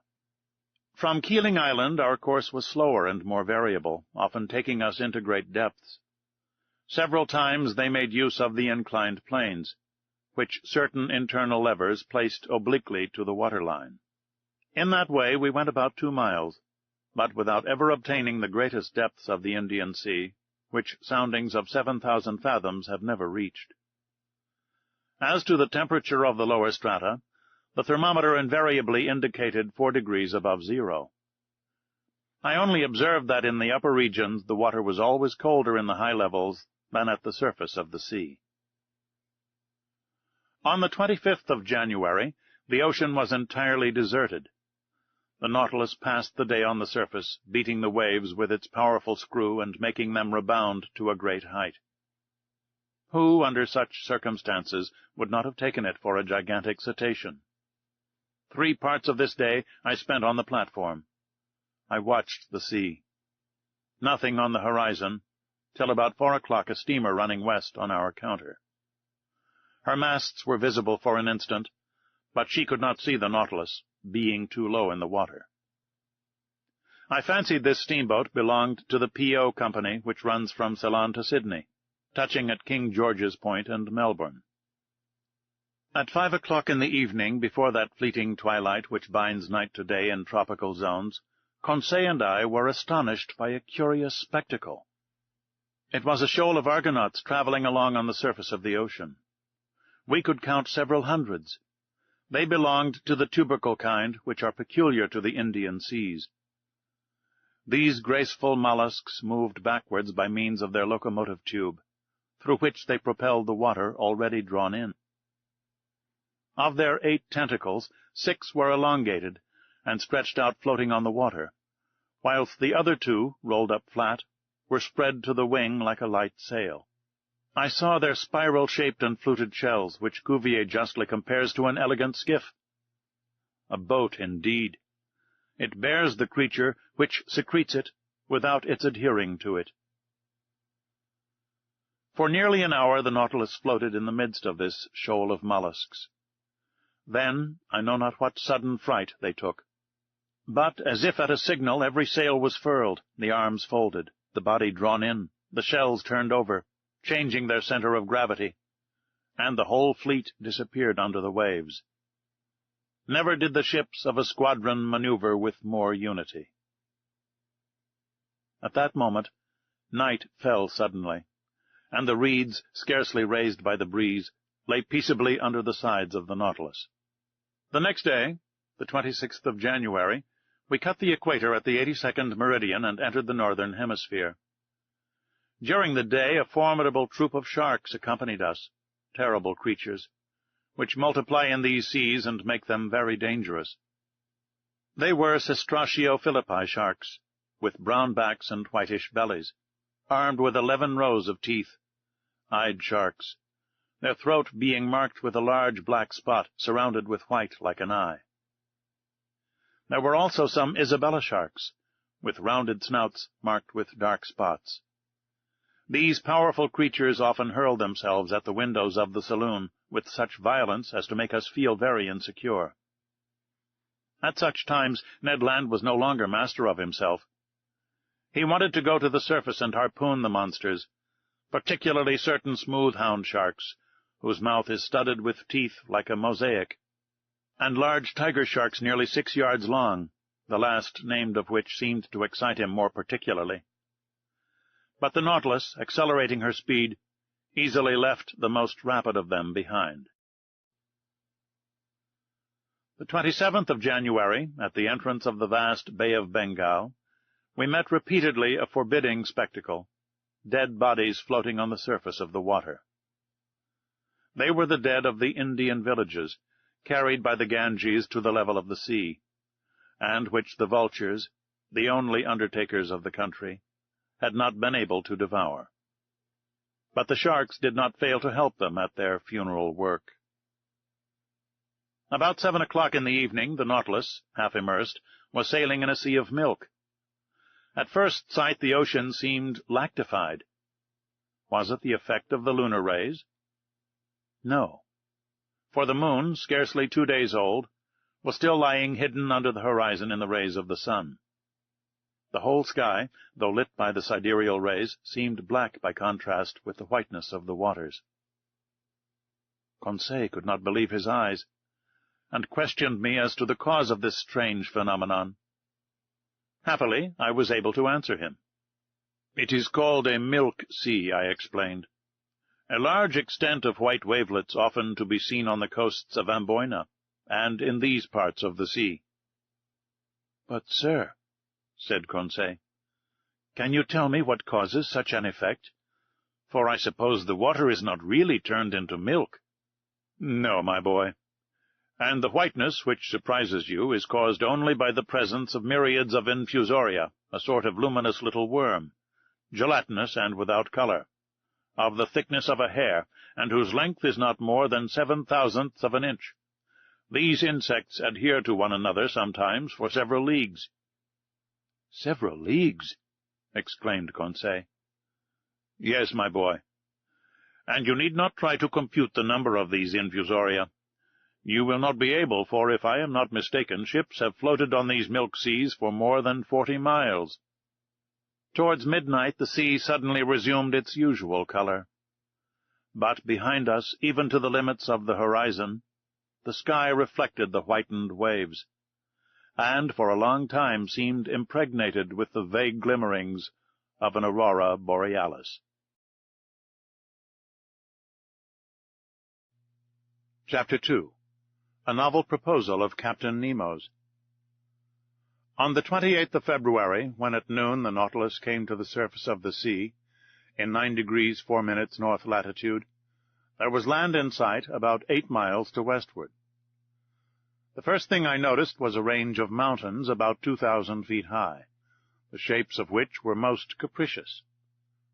On taking the bearings, I knew that we were nearing the island of Ceylon, the pearl which hangs from the lobe of the Indian peninsula. Captain Nemo and his second appeared at this moment. The captain glanced at the map. Then, turning to me, he said, "The island of Ceylon, noted for its pearl fisheries. Would you like to visit one of them, Monsieur Aronnax?" "Certainly, Captain." "Well, the thing is easy. Though if we see the fisheries, we shall not see the fishermen. The annual exportation has not yet begun. Never mind, I will give orders to make for the Gulf of Mannar, where we shall arrive in the night." The captain said something to his second, who immediately went out. Soon the Nautilus returned to her native element, and the manometer showed that she was about 30 feet deep. "Well, sir," said Captain Nemo, "you and your companions shall visit the bank of Mannar, and if by chance some fisherman should be there, we shall see him at work." "Agreed, Captain."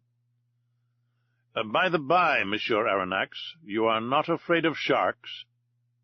"Sharks?" exclaimed I. This question seemed a very hard one. "Well," continued Captain Nemo, "I admit, Captain, that I am not yet very familiar with that kind of fish." "We are accustomed to them," replied Captain Nemo, "and in time you will be too. However, we shall be armed, and on the road we may be able to hunt some of the tribe. It is interesting. So till tomorrow, sir, and early." This said in a careless tone, Captain Nemo left the saloon. Now, if you were invited to hunt the bear in the mountains of Switzerland, what would you say? "Very well, tomorrow we will go and hunt the bear." If you were asked to hunt the lion in the plains of Atlas, or the tiger in the Indian jungles, what would you say? "Aha! It seems we are going to hunt the tiger or the lion." But when you are invited to hunt the shark in its natural element, you would perhaps reflect before accepting the invitation. As for myself, I passed my hand over my forehead, on which stood large drops of cold perspiration. "Let us reflect," said I, "and take our time. Hunting otters in submarine forests, as we did in the island of Crespo, will pass. But going up and down at the bottom of the sea, where one is almost certain to meet sharks, is quite another thing. I know well that in certain countries, particularly in the Andaman Islands, the negroes never hesitate to attack them with a dagger in one hand and a running noose in the other. But I also know that few who affront those creatures ever return alive. However, I am not a negro, and if I were, I think a little hesitation in this case would not be ill-timed." At this moment Conseil and the Canadian entered, quite composed and even joyous. They knew not what awaited them. "Faith, sir," said Ned Land, "your Captain Nemo, the devil take him, has just made us a very pleasant offer." "Ah," said I, "you know?" "If agreeable to you, sir," interrupted Conseil, "the commander of the Nautilus has invited us to visit the magnificent Ceylon fisheries tomorrow in your company. He did it kindly, and behaved like a real gentleman." "He said nothing more?" "Nothing more, sir, except that he had already spoken to you of this little walk." "Sir," said Conseil, "would you give us some details of the pearl fishery?" "As to the fishing itself?" I asked. "Or the incident? Which?" "On the fishing," replied the Canadian. "Before entering upon the ground, it is as well to know something about it." "Very well. Sit down, my friends, and I will teach you." Ned and Conseil seated themselves on an ottoman, and the first thing the Canadian asked was, "Sir, what is a pearl?" "My worthy Ned," I answered, "to the poet, a pearl is a tear of the sea. To the Orientals, it is a drop of dew solidified. To the ladies, it is a jewel of an oblong shape, of a brilliancy of mother-of-pearl substance, which they wear on their fingers, their necks, or their ears. For the chemist, it is a mixture of phosphate and carbonate of lime, with a little gelatin. And lastly, for naturalists, it is simply a morbid secretion of the organ that produces the mother-of-pearl amongst certain bivalves." "Branch of mollusks," said Conseil. "Precisely so, my learned Conseil. And amongst these testacea, the earshell, the tridacne, the turbots, in a word, all those which secrete mother-of-pearl, that is, the blue, bluish, violet, or white substance which lines the interior of their shells, are capable of producing pearls." "Mussels, too?" asked the Canadian. "Yes, mussels of certain waters in Scotland, Wales, Ireland, Saxony, Bohemia, and France." "Good. For the future I shall pay attention," replied the Canadian. "But," I continued, "the particular mollusk which secretes the pearl is the pearl oyster. The pearl is nothing but a formation deposited in a globular form, either adhering to the oyster shell or buried in the folds of the creature. On the shell it is fast. In the flesh it is loose, but always has for a kernel a small hard substance, maybe a barren egg, maybe a grain of sand, around which the pearly matter deposits itself year after year successively, and by thin concentric layers." "Are many pearls found in the same oyster?" asked Conseil. "Yes, my boy. Some are a perfect casket. One oyster has been mentioned, though I allow myself to doubt it, as having contained no less than 150 sharks." "150 sharks!" exclaimed Ned Land. "Did I say sharks?" said I hurriedly. "I meant to say 150 pearls. Sharks would not be sense." "Certainly not," said Conseil. "But will you tell us now by what means they extract these pearls?" "They proceed in various ways. When they adhere to the shell, the fishermen often pull them off with pincers. But the most common way is to lay the oysters on mats of the seaweed which covers the banks. Thus they die in the open air, and at the end of 10 days they are in a forward state of decomposition. They are then plunged into large reservoirs of sea-water. Then they are opened and washed." "The price of these pearls varies according to their size?" asked Conseil. "Not only according to their size," I answered, "but also according to their shape, their water, that is, their color, and their luster, that is, that bright and diapered sparkle which makes them so charming to the eye. The most beautiful are called virgin pearls, or paragons. They are formed alone in the tissue of the mollusk, are white, often opaque, and sometimes have the transparency of an opal. They are generally round or oval. The round are made into bracelets, the oval into pendants, and, being more precious, are sold singly. Those adhering to the shell of the oyster are more irregular in shape, and are sold by weight. Lastly, in a lower order, are classed those small pearls known under the name of seed pearls. They are sold by measure, and are especially used in embroidery for church ornaments." "But," said Conseil, "is this pearl fishery dangerous?" "No," I answered quickly, "particularly if certain precautions are taken." "What does one risk in such a calling?" said Ned Land. The swallowing of some mouthfuls of sea-water? As you say, Ned. By the by, said I, trying to take Captain Nemo's careless tone, are you afraid of sharks, brave Ned? Aye, replied the Canadian. A harpooner by profession? It is my trade to make light of them.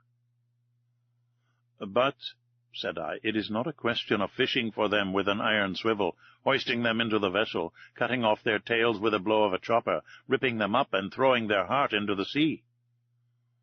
Then it is a question of— Precisely. In the water? In the water. Faith, with a good harpoon. You know, sir, these sharks are ill-fashioned beasts. They turn on their bellies to seize you, and in that time— Ned Land had a way of saying seize which made my blood run cold. Well, and you, Conseil, what do you think of sharks? Me, said Conseil. I will be frank, sir. So much the better, thought I. If you, sir, mean to face the sharks, I do not see why your faithful servant should not face them with you. Chapter 3. A Pearl of 10 Millions. The next morning at 4 o'clock I was awakened by the steward whom Captain Nemo had placed at my service. I rose hurriedly, dressed, and went into the saloon. Captain Nemo was awaiting me. Monsieur Aronnax, said he, are you ready to start? I am ready. Then please to follow me. And my companions, Captain? They have been told and are waiting. Are we not to put on our divers' dresses? Asked I. Not yet. I have not allowed the Nautilus to come too near this coast, and we are some distance from the Manar bank. But the boat is ready, and will take us to the exact point of disembarking, which will save us a long way. It carries our diving apparatus, which we will put on when we begin our submarine journey. Captain Nemo conducted me to the central staircase, which led on the platform. Ned and Conseil were already there, delighted at the idea of the pleasure party which was preparing. 5 sailors from the Nautilus, with their oars, waited in the boat, which had been made fast against the side. The night was still dark. Layers of clouds covered the sky, allowing but few stars to be seen. I looked on the side where the land lay, and saw nothing but a dark line enclosing 3 parts of the horizon, from southwest to northwest. The Nautilus, having returned during the night up the western coast of Ceylon, was now west of the bay, or rather gulf, formed by the mainland and the island of Manar. There, under the dark waters, stretched the Pintadine bank, an inexhaustible field of pearls, the length of which is more than 20 miles. Captain Nemo, Ned Land, Conseil, and I took our places in the stern of the boat. The master went to the tiller. His 4 companions leaned on their oars, the painter was cast off, and we sheered off. The boat went towards the south. The oarsmen did not hurry. I noticed that their strokes, strong in the water, only followed each other every 10 seconds, according to the method generally adopted in the Navy. Whilst the craft was running by its own velocity, the liquid drops struck the dark depths of the waves crisply like spats of melted lead. A little billow, spreading wide, gave a slight roll to the boat, and some samphire reeds flapped before it. We were silent. What was Captain Nemo thinking of? Perhaps of the land he was approaching, and which he found too near to him, contrary to the Canadian's opinion, who thought it too far off. As to Conseil, he was merely there from curiosity. About 5:30, the first tints on the horizon showed the upper line of coast more distinctly. Flat enough in the east, it rose a little to the south. 5 miles still lay between us, and it was indistinct owing to the mist on the water. At 6 o'clock it became suddenly daylight, with that rapidity peculiar to tropical regions, which know neither dawn nor twilight. The solar rays pierced the curtain of clouds piled up on the eastern horizon, and the radiant orb rose rapidly. I saw land distinctly, with a few trees scattered here and there. The boat neared Manar Island, which was rounded to the south. Captain Nemo rose from his seat and watched the sea. At a sign from him the anchor was dropped, but the chain scarcely ran, for it was little more than a yard deep, and this spot was one of the highest points of the bank of Pintadines. "Here we are, Monsieur Aronnax," said Captain Nemo. "You see that enclosed bay? Here in a month will be assembled the numerous fishing boats of the exporters, and these are the waters their divers will ransack so boldly. Happily this bay is well situated for that kind of fishing. It is sheltered from the strongest winds. The sea is never very rough here, which makes it favorable for the divers' work. We will now put on our dresses and begin our walk." I did not answer, and while watching the suspected waves, began with the help of the sailors to put on my heavy sea dress. Captain Nemo and my companions were also dressing. None of the Nautilus men were to accompany us on this new excursion. Soon we were enveloped to the throat in india-rubber clothing, the air apparatus fixed to our backs by braces. As to the Ruhmkorff apparatus, there was no necessity for it. Before putting my head into the copper cap, I had asked the question of the captain. "They would be useless," he replied. "We are going to no great depth, and the solar rays will be enough to light our walk. Besides, it would not be prudent to carry the electric light in these waters. Its brilliancy might attract some of the dangerous inhabitants of the coast most inopportunely." As Captain Nemo pronounced these words, I turned to Conseil and Ned Land. But my two friends had already encased their heads in the metal cap, and they could neither hear nor answer. One last question remained to ask of Captain Nemo. "And our arms?" asked I. "Our guns?" "Guns? What for? Do not mountaineers attack the bear with a dagger in their hand? And is not steel surer than lead? Here is a strong blade. Put it in your belt, and we start." I looked at my companions. They were armed like us, and, more than that, Ned Land was brandishing an enormous harpoon, which he had placed in the boat before leaving the Nautilus. Then, following the captain's example, I allowed myself to be dressed in the heavy copper helmet, and our reservoirs of air were at once in activity. An instant after we were landed, one after the other, in about 2 yards of water upon an even sand. Captain Nemo made a sign with his hand, and we followed him by a gentle declivity till we disappeared under the waves.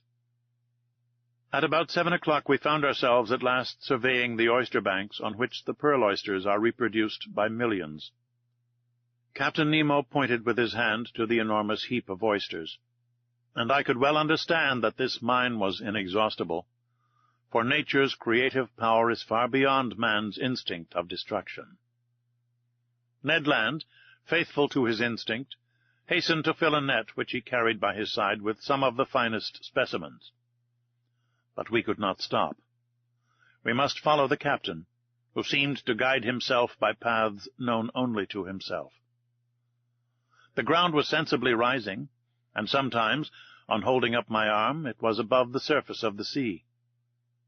Then the level of the bank would sink capriciously. Often we rounded high rocks, scarped into pyramids. In their dark fractures, huge crustacea, perched upon their high claws like some war machine, watched us with fixed eyes, and under our feet crawled various kinds of annelids.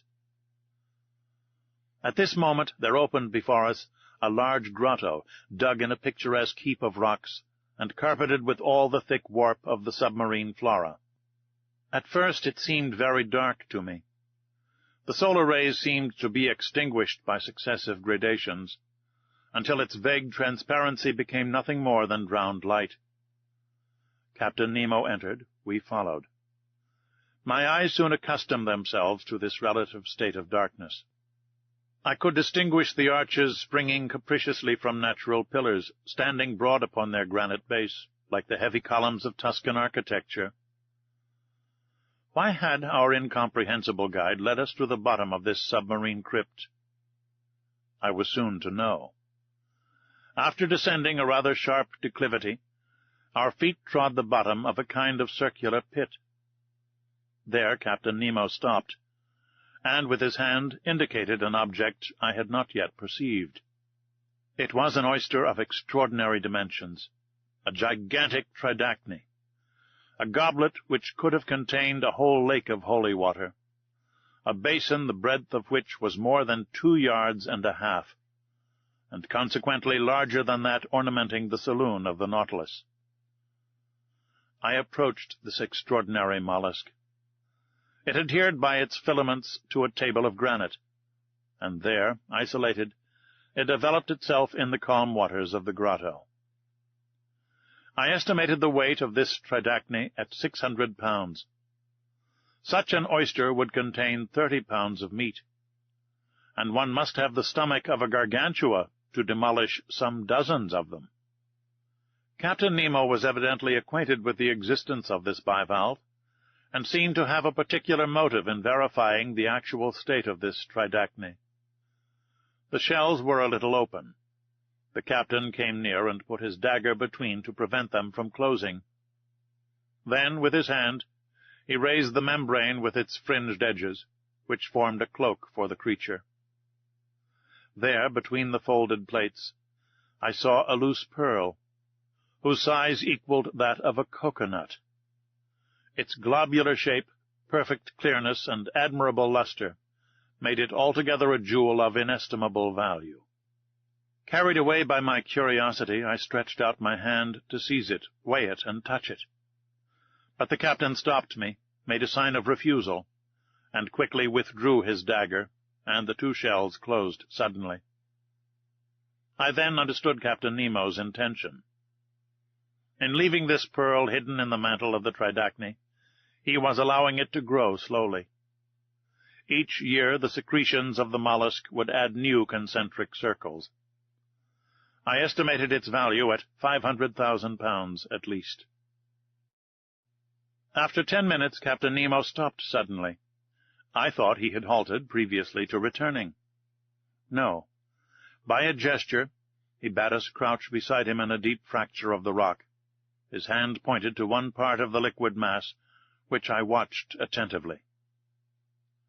About 5 yards from me a shadow appeared, and sank to the ground. The disquieting idea of sharks shot through my mind, but I was mistaken. And once again it was not a monster of the ocean that we had anything to do with. It was a man, a living man, an Indian, a fisherman, a poor devil who, I suppose, had come to glean before the harvest. I could see the bottom of his canoe anchored some feet above his head. He dived and went up successively. A stone held between his feet, cut in the shape of a sugar loaf, whilst a rope fastened him to his boat, helped him to descend more rapidly. This was all his apparatus. Reaching the bottom, about 5 yards deep, he went on his knees and filled his bag with oysters picked up at random. Then he went up, emptied it, pulled up his stone, and began the operation once more, which lasted 30 seconds. The diver did not see us. The shadow of the rock hid us from sight. And how should this poor Indian ever dream that men, beings like himself, should be there under the water, watching his movements and losing no detail of the fishing? Several times he went up in this way and dived again. He did not carry away more than 10 at each plunge, for he was obliged to pull them from the bank to which they adhered by means of their strong byssus. And how many of those oysters for which he risked his life had no pearl in them? I watched him closely. His manoeuvres were regular, and for the space of half an hour no danger appeared to threaten him. I was beginning to accustom myself to the sight of this interesting fishing, when suddenly, as the Indian was on the ground, I saw him make a gesture of terror, rise, and make a spring to return to the surface of the sea. I understood his dread. A gigantic shadow appeared just above the unfortunate diver. It was a shark of enormous size advancing diagonally, his eyes on fire and his jaws open. I was mute with horror and unable to move. The voracious creature shot towards the Indian, who threw himself on one side to avoid the shark's fins. But not its tail, for it struck his chest and stretched him on the ground. This scene lasted but a few seconds. The shark returned, and, turning on his back, prepared himself for cutting the Indian in two, when I saw Captain Nemo rise suddenly, and then, dagger in hand, walk straight to the monster, ready to fight face to face with him. The very moment the shark was going to snap the unhappy fisherman in two, he perceived his new adversary, and, turning over, made straight towards him. I can still see Captain Nemo's position. Holding himself well together, he waited for the shark with admirable coolness, and when it rushed at him, threw himself on one side with wonderful quickness, avoiding the shock, and burying his dagger deep into its side. But it was not all over. A terrible combat ensued. The shark had seemed to roar, if I might say so. The blood rushed in torrents from its wound. The sea was dyed red, and through the opaque liquid I could distinguish nothing more. Nothing more until the moment when, like lightning, I saw the undaunted captain hanging on to one of the creature's fins, struggling, as it were, hand to hand with the monster, and dealing successive blows at his enemy, yet still unable to give a decisive one. The shark's struggles agitated the water with such fury that the rocking threatened to upset me. I wanted to go to the captain's assistance, but, nailed to the spot with horror, I could not stir. I saw the haggard eye. I saw the different phases of the fight. The captain fell to the earth, upset by the enormous mass which leaned upon him. The shark's jaws opened wide, like a pair of factory shears, and it would have been all over with the captain. But, quick as thought, harpoon in hand, Ned Land rushed towards the shark and struck it with its sharp point. The waves were impregnated with a mass of blood. They rocked under the shark's movements, which beat them with indescribable fury. Ned Land had not missed his aim. It was the monster's death rattle. Struck to the heart, it struggled in dreadful convulsions, the shock of which overthrew Conseil. But Ned Land had disentangled the captain, who, getting up without any wound, went straight to the Indian, quickly cut the cord which held him to his stone, took him in his arms, and with a sharp blow of his heel, mounted to the surface. We all three followed in a few seconds, saved by a miracle, and reached the fisherman's boat. Captain Nemo's first care was to recall the unfortunate man to life again. I did not think he could succeed. I hoped so, for the poor creature's immersion was not long. But the blow from the shark's tail might have been his death blow. Happily, with the captain's and Conseil's sharp friction, I saw consciousness return by degrees. He opened his eyes. What was his surprise, his terror even, at seeing 4 great copper heads leaning over him? And above all, what must he have thought when Captain Nemo, drawing from the pocket of his dress a bag of pearls, placed it in his hand? This munificent charity from the man of the waters to the poor Cingalese was accepted with a trembling hand. His wondering eyes showed that he knew not to what superhuman beings he owed both fortune and life. At a sign from the captain we regained the bank, and, following the road already traversed, came in about half an hour to the anchor which held the canoe of the Nautilus to the earth. Once on board, we each, with the help of the sailors, got rid of the heavy copper helmet. Captain Nemo's first word was to the Canadian.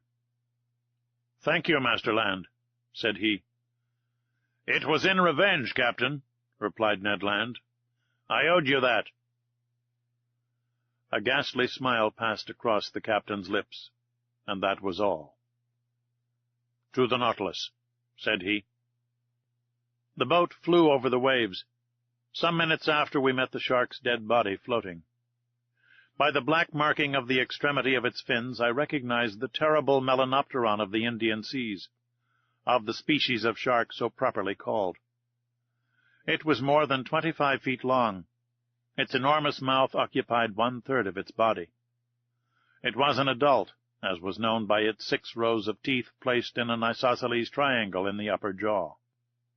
Whilst I was contemplating this inert mass, a dozen of these voracious beasts appeared round the boat, and, without noticing us, threw themselves upon the dead body, and fought with one another for the pieces. At 8:30 we were again on board the Nautilus. There I reflected on the incidents which had taken place in our excursion to the Manar bank. Two conclusions I must inevitably draw from it, one bearing upon the unparalleled courage of Captain Nemo, the other upon his devotion to a human being, a representative of that race from which he fled beneath the sea. Whatever he might say, this strange man had not yet succeeded in entirely crushing his heart. When I made this observation to him, he answered in a slightly moved tone, "That Indian, sir, is an inhabitant of an oppressed country, and I am still, and shall be, to my last breath, one of them."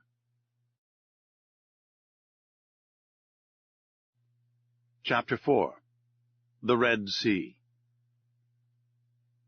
In the course of the day of the 29th of January, the island of Ceylon disappeared under the horizon, and the Nautilus, at a speed of 20 miles an hour, slid into the labyrinth of canals which separate the Maldives from the Laccadives.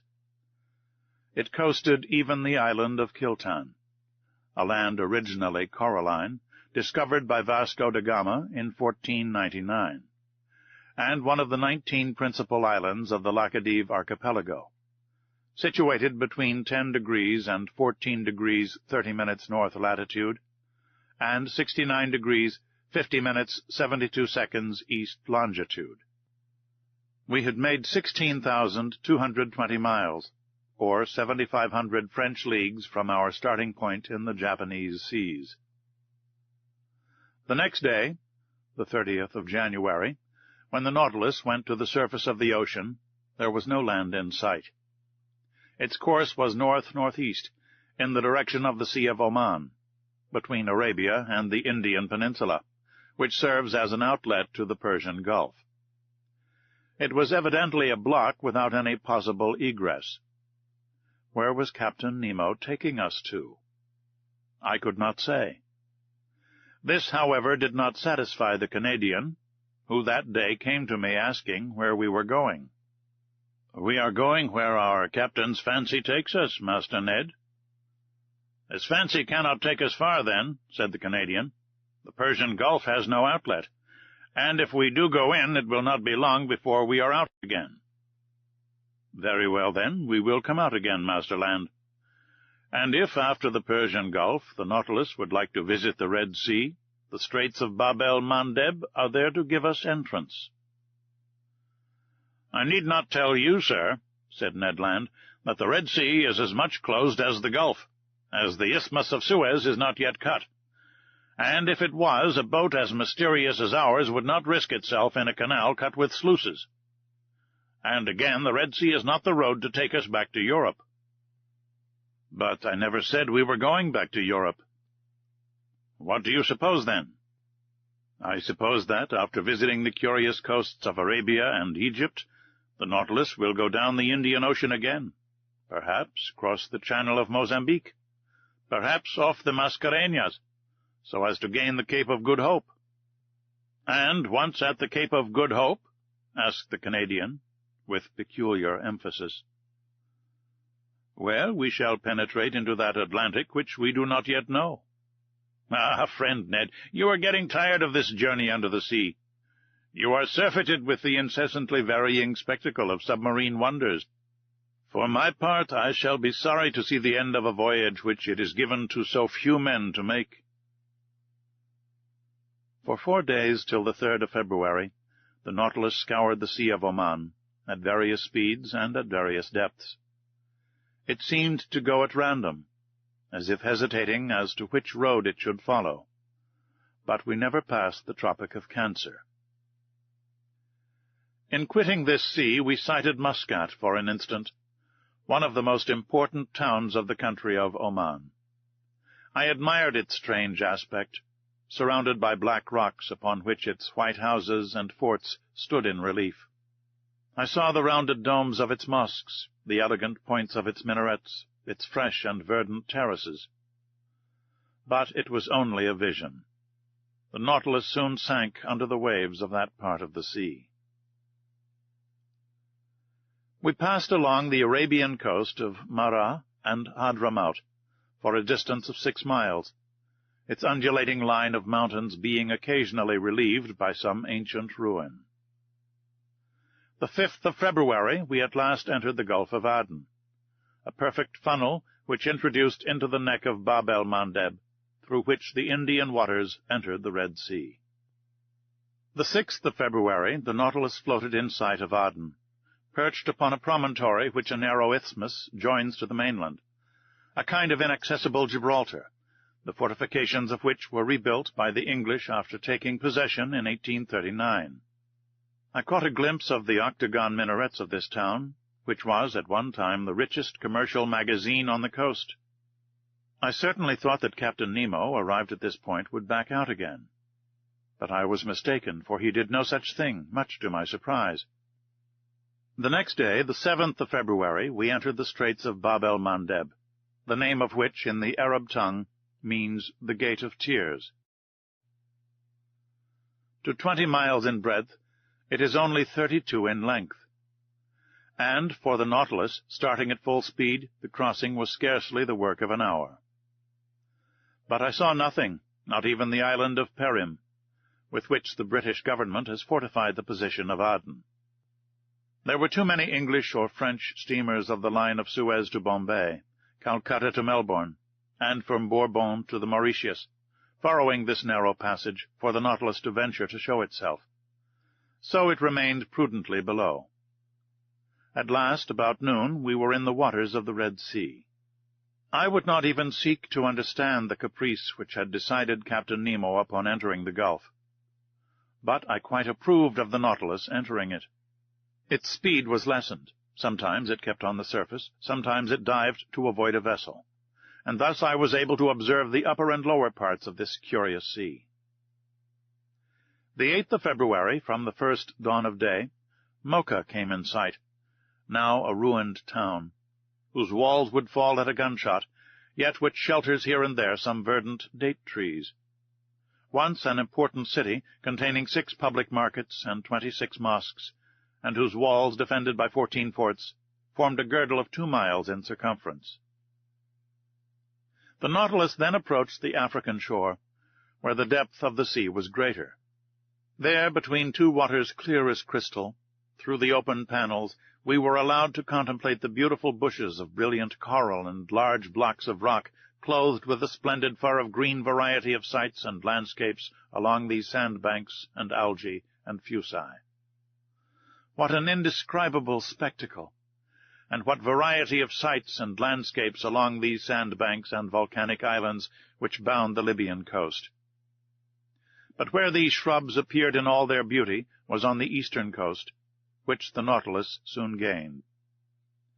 It was on the coast of Tehama, for there not only did this display of zoophytes flourish beneath the level of the sea, but they also formed picturesque interlacings, which unfolded themselves about 60 feet above the surface, more capricious but less highly colored than those whose freshness was kept up by the vital power of the waters.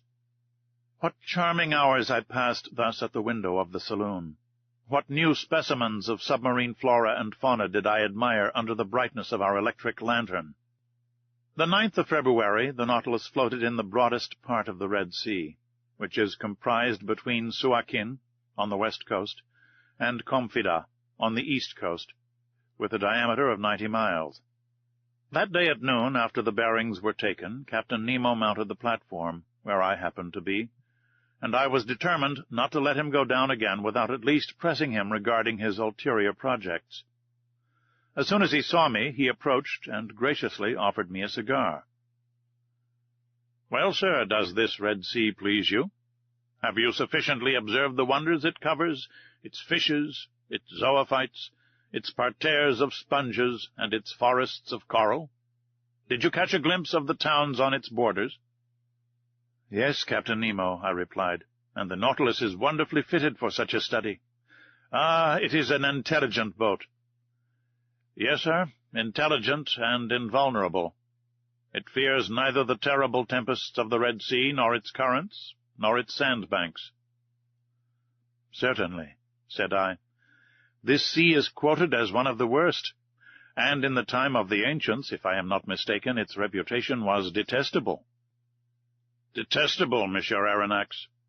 The Greek and Latin historians do not speak favorably of it, and Strabo says it is very dangerous during the Etesian winds and in the rainy season. The Arabian Idrisi portrays it under the name of the Gulf of Kulzum, and relates that vessels perish there in great numbers on the sandbanks, and that no one would risk sailing in the night. It is, he pretends, a sea subject to fearful hurricanes, strewn with inhospitable islands, and which offers nothing good either on its surface or in its depths. One may see, I replied, that these historians never sailed on board the Nautilus. Just so, replied the captain, smiling. And in that respect moderns are not more advanced than the ancients. It required many ages to find out the mechanical power of steam. Who knows if in another 100 years we may not see a second Nautilus? Progress is slow, Monsieur Aronnax. It is true, I answered. Your boat is at least a century before its time, perhaps an era. What a misfortune that the secret of such an invention should die with its inventor. Captain Nemo did not reply. After some minutes' silence, he continued. You were speaking of the opinions of ancient historians upon the dangerous navigation of the Red Sea. It is true, said I. But were not their fears exaggerated? Yes and no, Monsieur Aronnax, replied Captain Nemo, who seemed to know the Red Sea by heart. That which is no longer dangerous for a modern vessel, well-rigged, strongly built, and master of its own course, thanks to obedient steam, offered all sorts of perils to the ships of the ancients. Picture to yourself those first navigators venturing in ships made of planks sewn with the cords of the palm tree, saturated with the grease of the sea-dog, and covered with powdered resin. They had not even instruments wherewith to take their bearings, and they went by guess amongst currents of which they scarcely knew anything.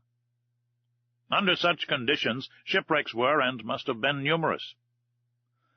But in our time, steamers running between Suez and the South Seas have nothing more to fear from the fury of this gulf, in spite of contrary trade winds.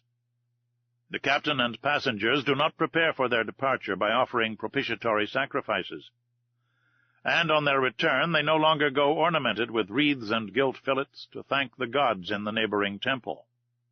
I agree with you, said I, and steam seems to have killed all gratitude in the hearts of sailors.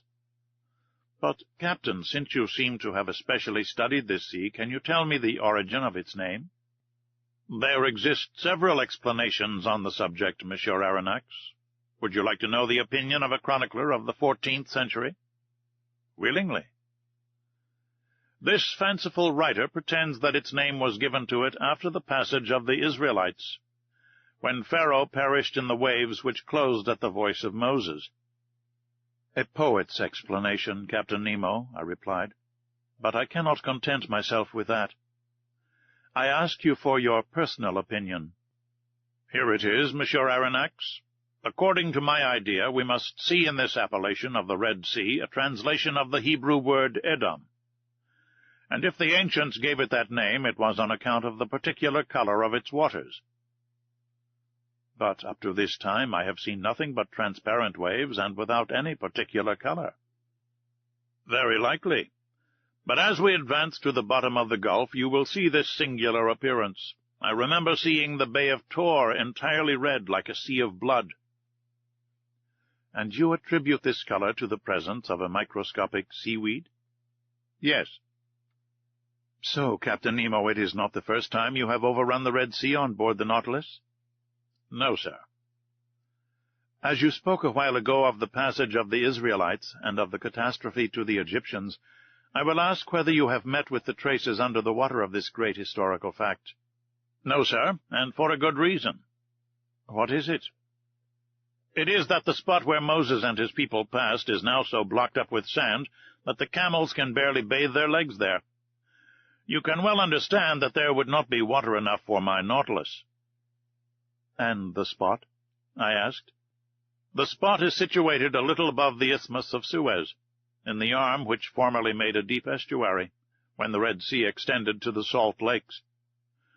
Now, whether this passage were miraculous or not, the Israelites nevertheless crossed there to reach the Promised Land, and Pharaoh's army perished precisely on that spot. And I think that excavations made in the middle of the sand would bring to light a large number of arms and instruments of Egyptian origin. "That is evident," I replied, "and for the sake of archaeologists, let us hope that these excavations will be made sooner or later, when new towns are established on the isthmus, after the construction of the Suez Canal. A canal, however, very useless to a vessel like the Nautilus." "Very likely, but useful to the whole world," said Captain Nemo. "The ancients well understood the utility of a communication between the Red Sea and the Mediterranean for their commercial affairs. But they did not think of digging a canal direct, and took the Nile as an intermediate. Very probably the canal which united the Nile to the Red Sea was begun by Sesostris, if we may believe tradition. One thing is certain, that in the year 615 before Christ, Nikos undertook the works of an alimentary canal to the waters of the Nile across the plain of Egypt, looking towards Arabia. It took 4 days to go up this canal, and it was so wide that 2 triremes could go abreast. It was carried on by Darius, the son of Hystaspes, and probably finished by Ptolemy II. Strabo saw it navigated, but its decline from the point of departure, near Bubastes, to the Red Sea was so slight that it was only navigable for a few months in the year. This canal answered all commercial purposes to the age of Antonius, when it was abandoned and blocked up with sand. Restored by order of the Caliph Omar, it was definitely destroyed in 761 or 762 by Caliph al-Mansur, who wished to prevent the arrival of provisions to Mohammed ben Abdallah, who had revolted against him. During the expedition into Egypt, your General Bonaparte discovered traces of the works in the desert of Suez, and, surprised by the tide, he nearly perished before regaining Hajaroth, at the very place where Moses had encamped 3,000 years before him. Well, Captain, what the ancients dared not undertake, this junction between the 2 seas, which will shorten the road from Cadiz to India, Monsieur Lesseps has succeeded in doing, and before long he will have changed Africa into an immense island. Yes, Monsieur Aronnax, you have the right to be proud of your countryman. Such a man brings more honor to a nation than great captains. He began, like so many others, with disgust and rebuffs. But he has triumphed, for he has the genius of will. And it is sad to think that a work like that, which ought to have been an international work, and which would have sufficed to make a reign illustrious, should have succeeded by the energy of one man. All honor to Monsieur Lesseps.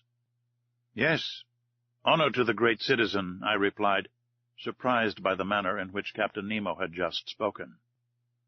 Unfortunately, he continued, I cannot take you through the Suez Canal, but you will be able to see the long jetty of Port Said after tomorrow, when we shall be in the Mediterranean.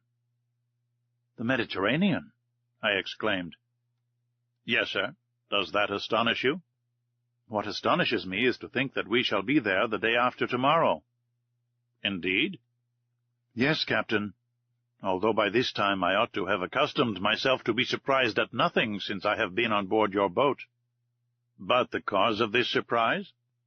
Well, it is the fearful speed you will have to put on the Nautilus, if the day after tomorrow she is to be in the Mediterranean, having made the round of Africa and doubled the Cape of Good Hope. Who told you that she would make the round of Africa and double the Cape of Good Hope, sir? Well, unless the Nautilus sails on dry land and passes above the isthmus. Or beneath it, Monsieur Aronnax. Beneath it? Certainly, replied Captain Nemo quietly. A long time ago nature made under this tongue of land what man has this day made on its surface. What? Such a passage exists? Yes, a subterranean passage which I have named the Arabian Tunnel. It takes us beneath Suez and opens into the Gulf of Pelusium. But this isthmus is composed of nothing but quicksands. To a certain depth. But at 55 yards only, there is a solid layer of rock. Did you discover this passage by chance? I asked, more and more surprised. "Chance and reasoning, sir. And by reasoning even more than by chance. Not only does this passage exist, but I have profited by it several times. Without that, I should not have ventured this day into the impassable Red Sea. I noticed that in the Red Sea and in the Mediterranean there existed a certain number of fishes of a kind perfectly identical. Certain of the fact, I asked myself, was it possible that there was no communication between the two seas? If there was, the subterranean current must necessarily run from the Red Sea to the Mediterranean, from the sole cause of difference of level. I caught a large number of fishes in the neighborhood of Suez. I passed a copper ring through their tails and threw them back into the sea.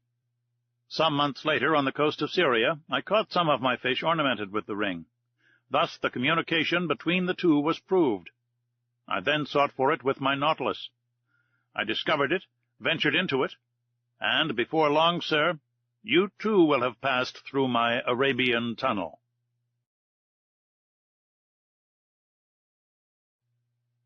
Chapter 5. The Arabian Tunnel. That same evening, in 21 degrees 30 minutes north latitude, the Nautilus floated on the surface of the sea, approaching the Arabian coast. I saw Jeddah, the most important counting-house of Egypt, Syria, Turkey, and India. I distinguished clearly enough its buildings, the vessels anchored at the quays, and those whose draught of water obliged them to anchor in the roads. The sun, rather low on the horizon, struck full on the houses of the town, bringing out their whiteness. Outside, some wooden cabins, and some made of reeds, showed the quarter inhabited by the Bedouins. Soon Jeddah was shut out from view by the shadows of night, and the Nautilus found herself under water slightly phosphorescent. The next day, the 10th of February, we sighted several ships running to windward. The Nautilus returned to its submarine navigation. But at noon, when her bearings were taken, the sea being deserted, she rose again to her waterline. Accompanied by Ned and Conseil, I seated myself on the platform. The coast on the eastern side looked like a mass faintly printed upon a damp fog. We were leaning on the sides of the pinnace, talking of one thing and another, when Ned Land, stretching out his hand towards a spot on the sea, said, "Do you see anything there, sir?" "No, Ned," I replied, "but I have not your eyes, you know." "Look well," said Ned, "there on the starboard beam, about the height of the lantern. Do you not see a mass which seems to move?" "Certainly," said I, after close attention. "I see something like a long black body on the top of the water." And certainly before long the black object was not more than a mile from us. It looked like a great sandbank deposited in the open sea. It was a gigantic dugong. Ned Land looked eagerly. His eyes shone with covetousness at the sight of the animal. His hand seemed ready to harpoon it. One would have thought he was awaiting the moment to throw himself into the sea and attack it in its element. At this instant Captain Nemo appeared on the platform. He saw the dugong, understood the Canadian's attitude, and, addressing him, said, "If you held a harpoon just now, Master Land, would it not burn your hand?" "Just so, sir."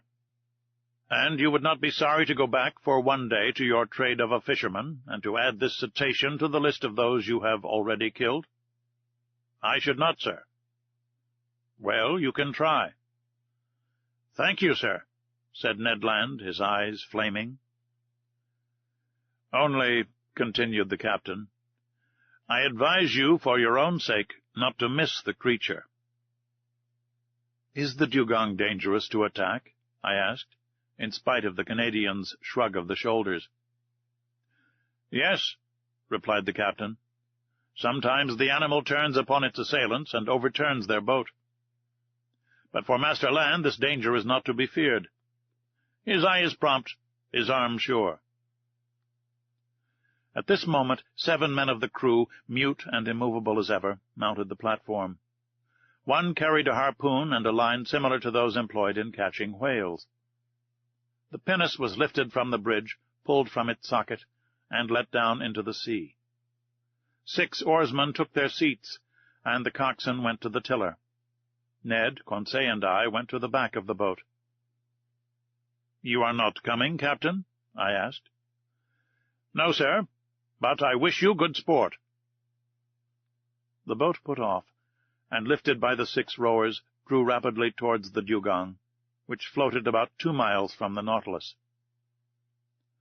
Arrived some cable's length from the cetacean, the speed slackened, and the oars dipped noiselessly into the quiet waters.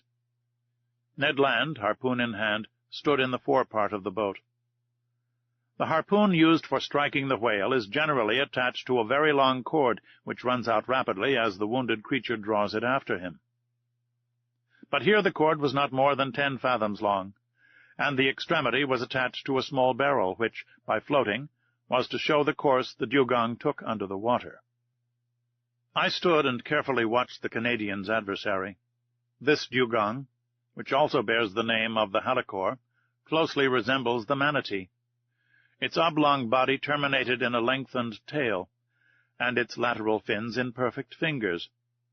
Its difference from the manatee consisted in its upper jaw, which was armed with 2 long and pointed teeth, which formed on each side diverging tusks. This dugong, which Ned Land was preparing to attack, was of colossal dimensions. It was more than 7 yards long.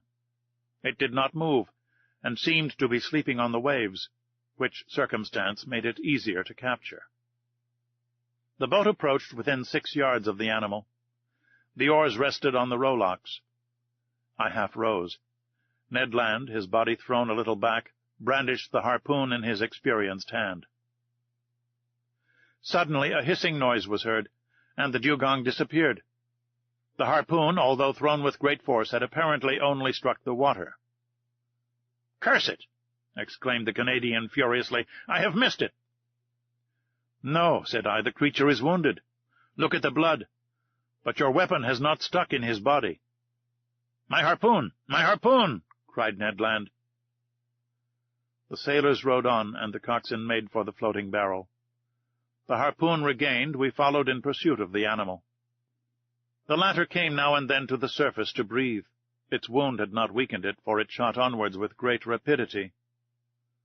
The boat, rowed by strong arms, flew on its track. Several times it approached within some few yards, and the Canadian was ready to strike. But the dugong made off with a sudden plunge, and it was impossible to reach it. Imagine the passion which excited impatient Ned Land. He hurled at the unfortunate creature the most energetic expletives in the English tongue. For my part, I was only vexed to see the dugong escape all our attacks. We pursued it without relaxation for an hour, and I began to think it would prove difficult to capture, when the animal, possessed with the perverse idea of vengeance, of which he had cause to repent, turned upon the pinnace and assailed us in its turn. This maneuver did not escape the Canadian. "Look out!" he cried. The coxswain said some words in his outlandish tongue, doubtless warning the men to keep on their guard. The dugong came within 20 feet of the boat, stopped, sniffed the air briskly with its large nostrils, not pierced at the extremity, but in the upper part of its muzzle. Then, taking the spring, he threw himself upon us. The pinnace could not avoid the shock, and, half upset, shipped at least 2 tons of water, which had to be emptied.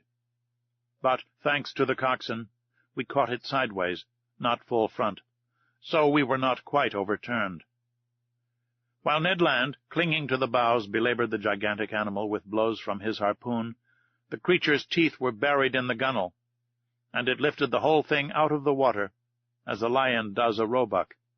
We were upset over one another, and I know not how the adventure would have ended if the Canadian, still enraged with the beast, had not struck it to the heart.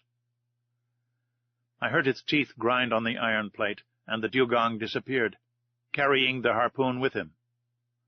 But the barrel soon returned to the surface, and shortly after the body of the animal turned on its back. The boat came up with it, took it in tow, and made straight for the Nautilus. It required tackle of enormous strength to hoist the dugong onto the platform. It weighed 10,000 pounds. The next day, the 11th of February, The larder of the Nautilus was enriched by some more delicate game. A flight of sea swallows rested on the Nautilus. It was a species of the Sterna nilotica, peculiar to Egypt. Its beak is black, head gray and pointed, the eye surrounded by white spots, the back, wings, and tail of a grayish color, the belly and throat white, and claws red. They also took some dozen of Nile ducks, a wild bird of high flavor, its throat and upper part of the head white with black spots. About 5 o'clock in the evening we sighted to the north the Cape of Ras Mohammed. This cape forms the extremity of Arabia Petrea, comprised between the Gulf of Suez and the Gulf of Aqaba. The Nautilus penetrated into the Straits of Jubal, which leads to the Gulf of Suez. I distinctly saw a high mountain towering between the two gulfs of Ras Mohammed. It was Mount Horeb, that Sinai at the top of which Moses saw God face to face. At 6 o'clock the Nautilus, sometimes floating, sometimes immersed, passed some distance from Tor, situated at the end of the bay, the waters of which seemed tinted with red, an observation already made by Captain Nemo. Then night fell in the midst of a heavy silence, sometimes broken by the cries of the pelican and other night birds, and the noise of the waves breaking upon the shore, chafing against the rocks, or the panting of some far-off steamer beating the waters of the Gulf with its noisy paddles. From 8 to 9 o'clock the Nautilus remained some fathoms under the water. According to my calculation, we must have been very near Suez. Through the panel of the saloon I saw the bottom of the rocks brilliantly lit up by our electric lamp. We seemed to be leaving the straits behind us more and more. At 9:15, the vessel having returned to the surface, I mounted the platform. Most impatient to pass through Captain Nemo's tunnel, I could not stay in one place, so came to breathe the fresh night air. Soon in the shadow I saw a pale light, half discolored by the fog, shining about a mile from us. "A floating lighthouse," said someone near me. I turned and saw the captain. "It is the floating light of Suez," he continued. "It will not be long before we gain the entrance of the tunnel." "The entrance cannot be easy." "No, sir. For that reason I am accustomed to go into the steersman's cage and myself direct our course. And now, if you will go down, Monsieur Aronnax, the Nautilus is going under the waves, and will not return to the surface until we have passed through the Arabian tunnel." Captain Nemo led me towards the central staircase. Halfway down he opened a door, traversed the upper deck, and landed in the pilot's cage, which, it may be remembered, rose at the extremity of the platform. It was a cabin measuring 6 feet square, very much like that occupied by the pilot on the steamboats of the Mississippi or Hudson. In the midst worked a wheel, placed vertically, and caught to the tiller rope, which ran to the back of the Nautilus. 4 light ports with lenticular glasses, let in a groove in the partition of the cabin, allowed the man at the wheel to see in all directions. This cabin was dark, but soon my eyes accustomed themselves to the obscurity, and I perceived the pilot, a strong man, with his hands resting on the spokes of the wheel.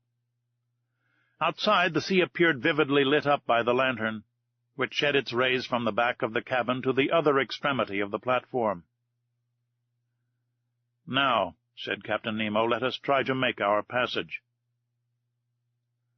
Electric wires connected the pilot's cage with the machinery room, and from there the captain could communicate simultaneously to his Nautilus the direction and the speed. He pressed a metal knob, and at once the speed of the screw diminished. I looked in silence at the high straight wall we were running by at this moment, the immovable base of a massive sandy coast.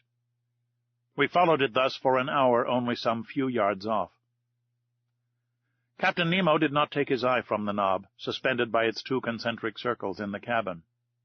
At a simple gesture, the pilot modified the course of the Nautilus every instant. I had placed myself at the port scuttle, and saw some magnificent substructures of coral, zoophytes, seaweed, and fucus, agitating their enormous claws, which stretched out from the fissures of the rock. At 10:15 the captain himself took the helm.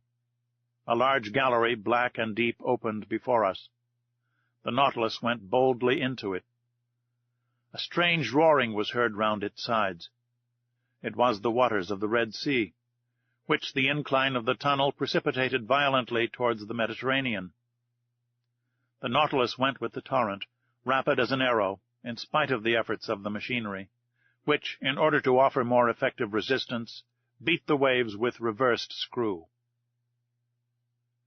On the walls of the narrow passage I could see nothing but brilliant rays, straight lines, furrows of fire, traced by the great speed, under the brilliant electric light. My heart beat fast. At 35 minutes past 10, Captain Nemo quitted the helm, and, turning to me, said, "The Mediterranean." In less than 20 minutes, the Nautilus, carried along by the torrent, had passed through the Isthmus of Suez.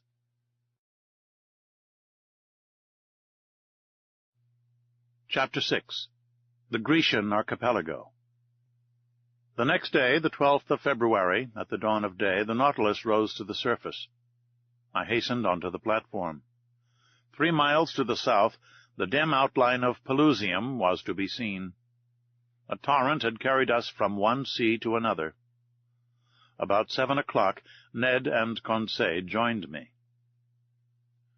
"Well, Sir Naturalist," said the Canadian in a slightly jovial tone, "and the Mediterranean?" "We are floating on its surface, friend Ned." "What?" said Conseil. "This very night?" "Yes, this very night. In a few minutes we have passed this impassable isthmus." "I do not believe it," replied the Canadian.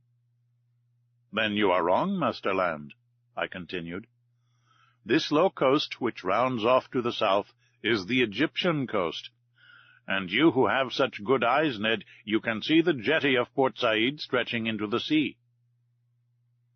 The Canadian looked attentively. "Certainly you are right, sir. And your captain is a first-rate man. We are in the Mediterranean. Good. And now, if you please, let us talk of our own little affair, but so that no one hears us." I saw what the Canadian wanted, and, in any case, I thought it better to let him talk, as he wished it. So we all three went and sat down near the lantern, where we were less exposed to the spray of the blades. "Now, Ned, we listen. What have you to tell us?" "What I have to tell you is very simple. We are in Europe, and before Captain Nemo's caprices drag us once more to the bottom of the polar seas, or lead us into Oceania, I ask to leave the Nautilus. I wished in no way to shackle the liberty of my companions, but I certainly felt no desire to leave Captain Nemo. Thanks to him, and thanks to his apparatus, I was each day nearer the completion of my submarine studies. And I was rewriting my book of submarine depths in its very element. Should I ever again have such an opportunity of observing the wonders of the ocean? No, certainly not. And I could not bring myself to the idea of abandoning the Nautilus before the cycle of investigation was accomplished. Friend Ned, answer me frankly. Are you tired of being on board? Are you sorry that destiny has thrown us into Captain Nemo's hands?" The Canadian remained some moments without answering. Then, crossing his arms, he said, "Frankly, I do not regret this journey under the seas. I shall be glad to have made it. But now that it is made, let us have done with it. That is my idea." "It will come to an end, Ned." "Where and when?" "Where, I do not know. When, I cannot say. Or rather, I suppose it will end when these seas have nothing more to teach us." "Then what do you hope for?" demanded the Canadian. "That circumstances may occur as well 6 months hence as now, by which we may and ought to profit." "Oh," said Ned Land. "And where shall we be in 6 months, if you please, Sir Naturalist?" "Perhaps in China. You know the Nautilus is a rapid traveler. It goes through water as swallows through the air, or as an express on the land. It does not fear frequented seas. Who can say that it may not beat the coasts of France, England, or America, on which flight may be attempted as advantageously as here?" "Monsieur Aronnax," replied the Canadian, "your arguments are rotten at the foundation. You speak in the future. We shall be there. We shall be here. I speak in the present. We are here, and we must profit by it." Ned Land's logic pressed me hard, and I felt myself beaten on that ground. I knew not what argument would now tell in my favor. "Sir," continued Ned, "let us suppose an impossibility. If Captain Nemo should this day offer you your liberty, would you accept it?" "I do not know," I answered. "And if," he added, "the offer made you this day was never to be renewed, would you accept it?" "Friend Ned, this is my answer. Your reasoning is against me. We must not rely on Captain Nemo's goodwill. Common prudence forbids him to set us at liberty. On the other side, prudence bids us profit by the first opportunity to leave the Nautilus." "Well, Monsieur Aronnax, that is wisely said." "Only one observation, just one. The occasion must be serious, and our first attempt must succeed. If it fails, we shall never find another, and Captain Nemo will never forgive us." "All that is true," replied the Canadian. "But your observation applies equally to all attempts at flight, whether in 2 years' time or in 2 days. But the question is still this. If a favorable opportunity presents itself, it must be seized." "Agreed. And now, Ned, will you tell me what you mean by a favorable opportunity?" "It will be that which, on a dark night, will bring the Nautilus a short distance from some European coast." "And you will try and save yourself by swimming?" "Yes, if we were near enough to the bank, and if the vessel was floating at the time, not if the bank was far away and the boat was under the water." "And in that case?" "In that case I should seek to make myself master of the pinnace. I know how it is worked. We must get inside, and the bolts once drawn, we shall come to the surface of the water, without even the pilot, who is in the bows, perceiving our flight." "Well, Ned, watch for the opportunity. But do not forget that a hitch will ruin us." "I will not forget, sir." "And now, Ned, would you like to know what I think of your project?" "Certainly, Monsieur Aronnax." "Well, I do not say I hope, I think that this favorable opportunity will never present itself." "Why not?" "Because Captain Nemo cannot hide from himself that we have not given up all hope of regaining our liberty, and he will be on his guard, above all, in the seas and in the sight of European coasts." "We shall see," replied Ned Land, shaking his head determinedly. "And now, Ned Land," I added, "let us stop here. Not another word on the subject. The day that you are ready, come and let us know, and we will follow you. I rely entirely upon you." Thus ended a conversation which, at no very distant time, led to such grave results. I must say here that facts seemed to confirm my foresight, to the Canadian's great despair. Did Captain Nemo distrust us in these frequented seas? Or did he only wish to hide himself from the numerous vessels, of all nations, which ploughed the Mediterranean? I could not tell. But we were oftener between waters and far from the coast. Or if the Nautilus did emerge, nothing was to be seen but the pilot's cage. And sometimes it went to great depths, for between the Grecian archipelago and Asia Minor, we could not touch the bottom by more than 1,000 fathoms. Thus I only knew we were near the island of Carpathos, one of the Sporades, by Captain Nemo reciting these lines from Virgil: "Est Carpathio Neptuni gurgite vates ceruleus Proteus," as he pointed to a spot on the planisphere. It was indeed the ancient abode of Proteus, the old shepherd of Neptune's flocks, now the island of Scarpanto, situated between Rhodes and Crete. I saw nothing but the granite base through the glass panels of the saloon. The next day, the 14th of February, I resolved to employ some hours in studying the fishes of the archipelago. But for some reason or other the panels remained hermetically sealed. Upon taking the course of the Nautilus, I found that we were going towards Candia, the ancient Isle of Crete. At the time I embarked on the Abraham Lincoln, the whole of this island had risen in insurrection against the despotism of the Turks.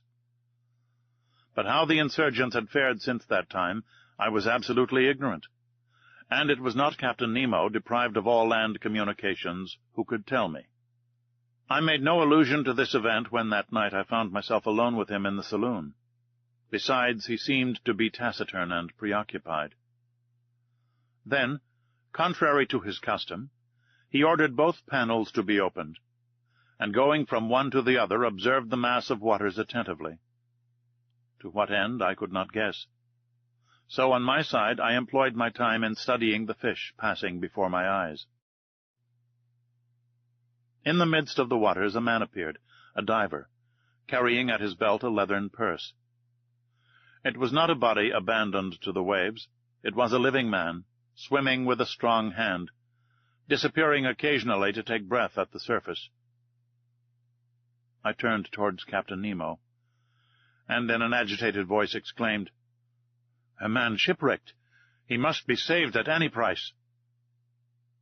The captain did not answer me, but came and leaned against the panel.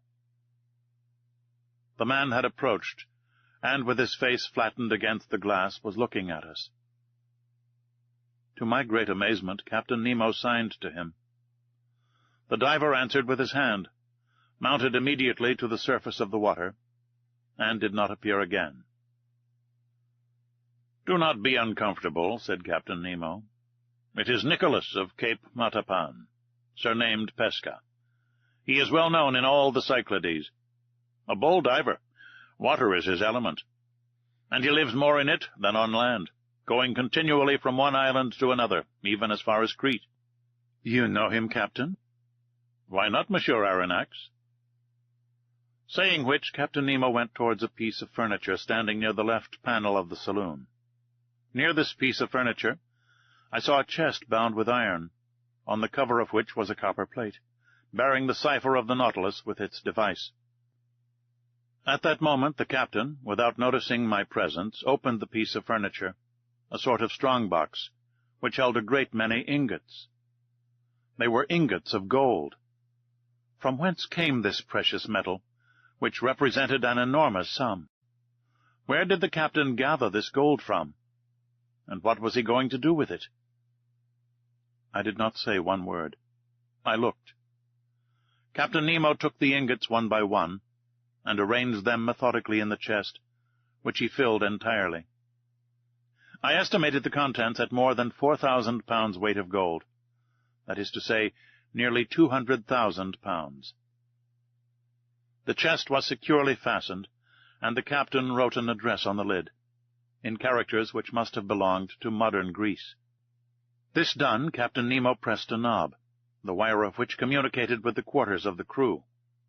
4 men appeared, and, not without some trouble, pushed the chest out of the saloon. Then I heard them hoisting it up the iron staircase by means of pulleys. At that moment, Captain Nemo turned to me. "And you were saying, sir?" said he. "I was saying nothing, Captain." "Then, sir, if you will allow me, I will wish you good night." Whereupon he turned and left the saloon. I returned to my room much troubled, as one may believe. I vainly tried to sleep. I sought the connecting link between the apparition of the diver and the chest filled with gold. Soon I felt by certain movements of pitching and tossing that the Nautilus was leaving the depths and returning to the surface. Then I heard steps upon the platform, and I knew they were unfastening the pinnace and launching it upon the waves. For one instant it struck the side of the Nautilus. Then all noise ceased. 2 hours after, the same noise, the same going and coming was renewed. The boat was hoisted on board, replaced in its socket, and the Nautilus again plunged under the waves. So these millions had been transported to their address. To what point of the continent? Who was Captain Nemo's correspondent? The next day I related to Conseil and the Canadian the events of the night, which had excited my curiosity to the highest degree. My companions were not less surprised than myself. "But where does he take his millions to?" asked Ned Land. To that there was no possible answer. I returned to the saloon after having breakfast and set to work. Till 5 o'clock in the evening I employed myself in arranging my notes. At that moment, ought I to attribute it to some peculiar idiosyncrasy, I felt so great a heat that I was obliged to take off my coat. It was strange, for we were under low latitudes, and even then the Nautilus, submerged as it was, ought to experience no change of temperature. I looked at the manometer. It showed a depth of 60 feet, to which atmospheric heat could never attain. I continued my work, but the temperature rose to such a pitch as to be intolerable. Could there be fire on board? I asked myself. I was leaving the saloon when Captain Nemo entered. He approached the thermometer, consulted it, and, turning to me, said, 42 degrees. I have noticed it, Captain, I replied, and if it gets much hotter, we cannot bear it. Oh, sir, it will not get better if we do not wish it. You can reduce it as you please, then? No, but I can go farther from the stove which produces it. It is outward, then? Certainly, we are floating in a current of boiling water. Is it possible? I exclaimed. Look. The panels opened, and I saw the sea entirely white all round. A sulphurous smoke was curling amid the waves, which boiled like water in a copper. I placed my hand on one of the panes of glass, but the heat was so great that I quickly took it off again. Where are we? I asked. Near the island of Santorin, sir, replied the captain. I wish to give you a sight of the curious spectacle of a submarine eruption. I thought, said I, that the formation of these new islands was ended. Nothing is ever ended in the volcanic parts of the sea, replied Captain Nemo, and the globe is always being worked by subterranean fires. Already, in the 19th year of our era, according to Cassiodorus and Pliny, a new island, Theia, the Divine, appeared in the very place where these islets have recently been formed. Then they sank under the waves, to rise again in the year 69, when they again subsided. Since that time to our days, the Plutonian work has been suspended. But on the 3rd of February, 1866, a new island, which they named George Island, emerged from the midst of the sulphurous vapor near Nea Kamenni, and settled again the 6th of the same month. 7 days after, the 13th of February, the island of Aphroessa appeared, leaving between Nea Kamenni and itself a canal 10 yards broad. I was in these seas when the phenomenon occurred, and I was able, therefore, to observe all the different phases. The island of Aphroessa, of round form, measured 300 feet in diameter and 30 feet in height. It was composed of black and vitreous lava, mixed with fragments of feldspar. And lastly, on the 10th of March, a smaller island, called Reka, showed itself near Nea Kamenni, and since then these three have joined together, forming but one and the same island. And the canal in which we are at this moment? I asked. Here it is, replied Captain Nemo, showing me a map of the archipelago. You see, I have marked the new islands. I returned to the glass. The Nautilus was no longer moving. The heat was becoming unbearable. The sea, which till now had been white, was red, owing to the presence of salts of iron. In spite of the ships being hermetically sealed, an insupportable smell of sulphur filled the saloon, and the brilliancy of the electricity was entirely extinguished by bright scarlet flames. I was in a bath. I was choking. I was broiled. "We can remain no longer in this boiling water," said I to the captain. "It would not be prudent," replied the impassive Captain Nemo. An order was given. The Nautilus tacked about and left the furnace it could not brave with impunity. A quarter of an hour after, we were breathing fresh air on the surface. The thought then struck me that, if Ned Land had chosen this part of the sea for our flight, we should never have come alive out of this sea of fire. The next day, the 16th of February, we left the basin, which, between Rhodes and Alexandria, is reckoned about 1,500 fathoms in depth, and the Nautilus, passing some distance from Cerigo, quitted the Grecian archipelago after having doubled Cape Matapan. Chapter 7. The Mediterranean in 48 Hours. The Mediterranean, the blue sea par excellence, the great sea of the Hebrews, the sea of the Greeks, the Mare Nostrum of the Romans, bordered by orange trees, aloes, cacti, and sea pines, embalmed with the perfume of the myrtle, surrounded by rude mountains, saturated with pure and transparent air, but incessantly worked by underground fires. A perfect battlefield in which Neptune and Pluto still dispute the empire of the world. It is upon these banks, and on these waters, says Michelet, that man is renewed in one of the most powerful climates of the globe. But, beautiful as it was, I could only take a rapid glance at the basin whose superficial area is 2 million of square yards. Even Captain Nemo's knowledge was lost to me, for this puzzling person did not appear once during our passage at full speed. I estimated the course which the Nautilus took under the waves of the sea at about 600 leagues, and it was accomplished in 48 hours. Starting on the morning of the 16th of February from the shores of Greece, we had crossed the Straits of Gibraltar by sunrise on the 18th. It was plain to me that this Mediterranean, enclosed in the midst of those countries which he wished to avoid, was distasteful to Captain Nemo. Those waves and those breezes brought back too many remembrances, if not too many regrets. Here he had no longer that independence and that liberty of gait which he had when in the open seas, and his Nautilus felt itself cramped between the close shores of Africa and Europe. Our speed was now 25 miles an hour. It may be well understood that Ned Land, to his great disgust, was obliged to renounce his intended flight. He could not launch the pinnace, going at the rate of 12 or 13 yards every second.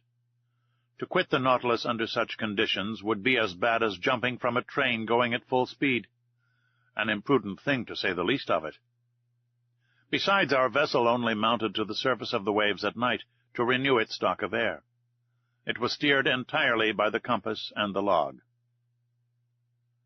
I saw no more of the interior of this Mediterranean than a traveler by express train perceives of the landscape which flies before his eyes, that is to say, the distant horizon, and not the nearer objects which pass like a flash of lightning. We were then passing between Sicily and the coast of Tunis. In the narrow space between Cape Bon and the Straits of Messina, the bottom of the sea rose almost suddenly. There was a perfect bank, on which there was not more than 9 fathoms of water, whilst on either side the depth was 90 fathoms. The Nautilus had to maneuver very carefully so as not to strike against this submarine barrier. I showed Conseil, on the map of the Mediterranean, the spot occupied by this reef. "But if you please, sir," observed Conseil, "it is like a real isthmus joining Europe to Africa." "Yes, my boy, it forms a perfect bar to the Straits of Libya, and the soundings of Smith have proved that in former times the continents between Cape Bocco and Cape Farina were joined." "I can well believe it," said Conseil. "I will add," I continued, "that a similar barrier exists between Gibraltar and Ceuta, which in geological times formed the entire Mediterranean." "What if some volcanic burst should one day raise these 2 barriers above the waves?" "It is not probable, Conseil." "Well, but allow me to finish, please, sir.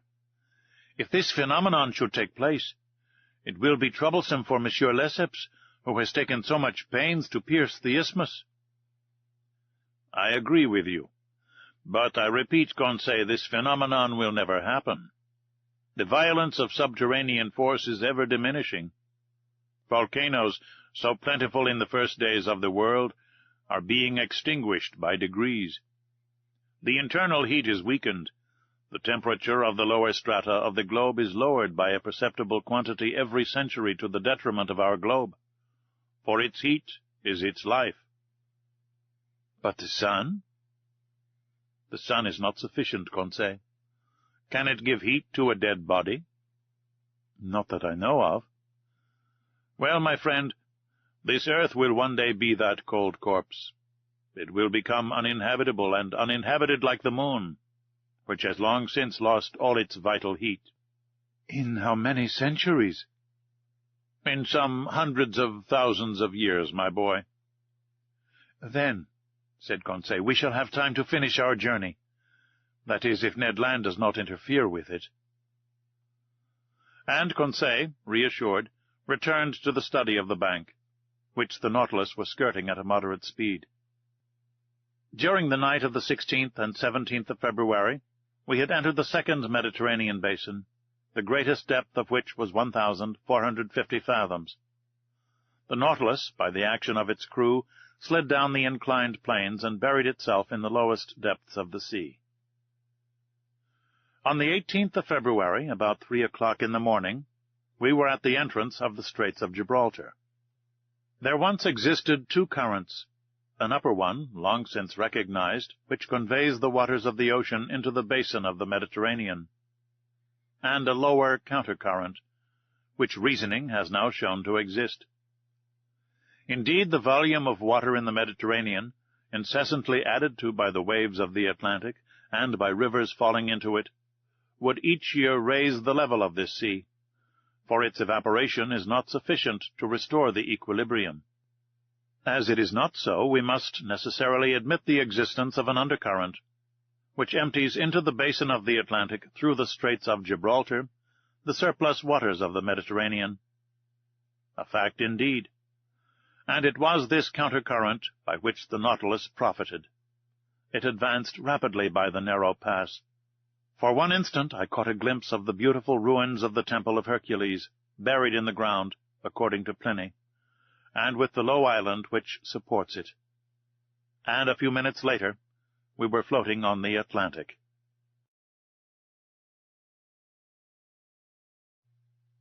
Chapter 8. Vigo Bay. The Atlantic. A vast sheet of water, whose superficial area covers 25 millions of square miles, the length of which is 9,000 miles, with a mean breadth of 2,700. An ocean whose parallel winding shores embrace an immense circumference, watered by the largest rivers of the world, the St. Lawrence, the Mississippi, the Amazon, the Plata, the Orinoco, the Niger, the Senegal, the Elbe, the Loire, and the Rhine, which carry water from the most civilized as well as from the most savage countries. Magnificent field of water, incessantly plowed by vessels of every nation, sheltered by the flags of every nation, and which terminates in those two terrible points so dreaded by mariners, Cape Horn and the Cape of Tempests. The Nautilus was piercing the water with its sharp spur, after having accomplished nearly 10,000 leagues in 3 months and a half, a distance greater than the great circle of the earth. Where were we going now, and what was reserved for the future? The Nautilus, leaving the Straits of Gibraltar, had gone far out. It returned to the surface of the waves, and our daily walks on the platform were restored to us.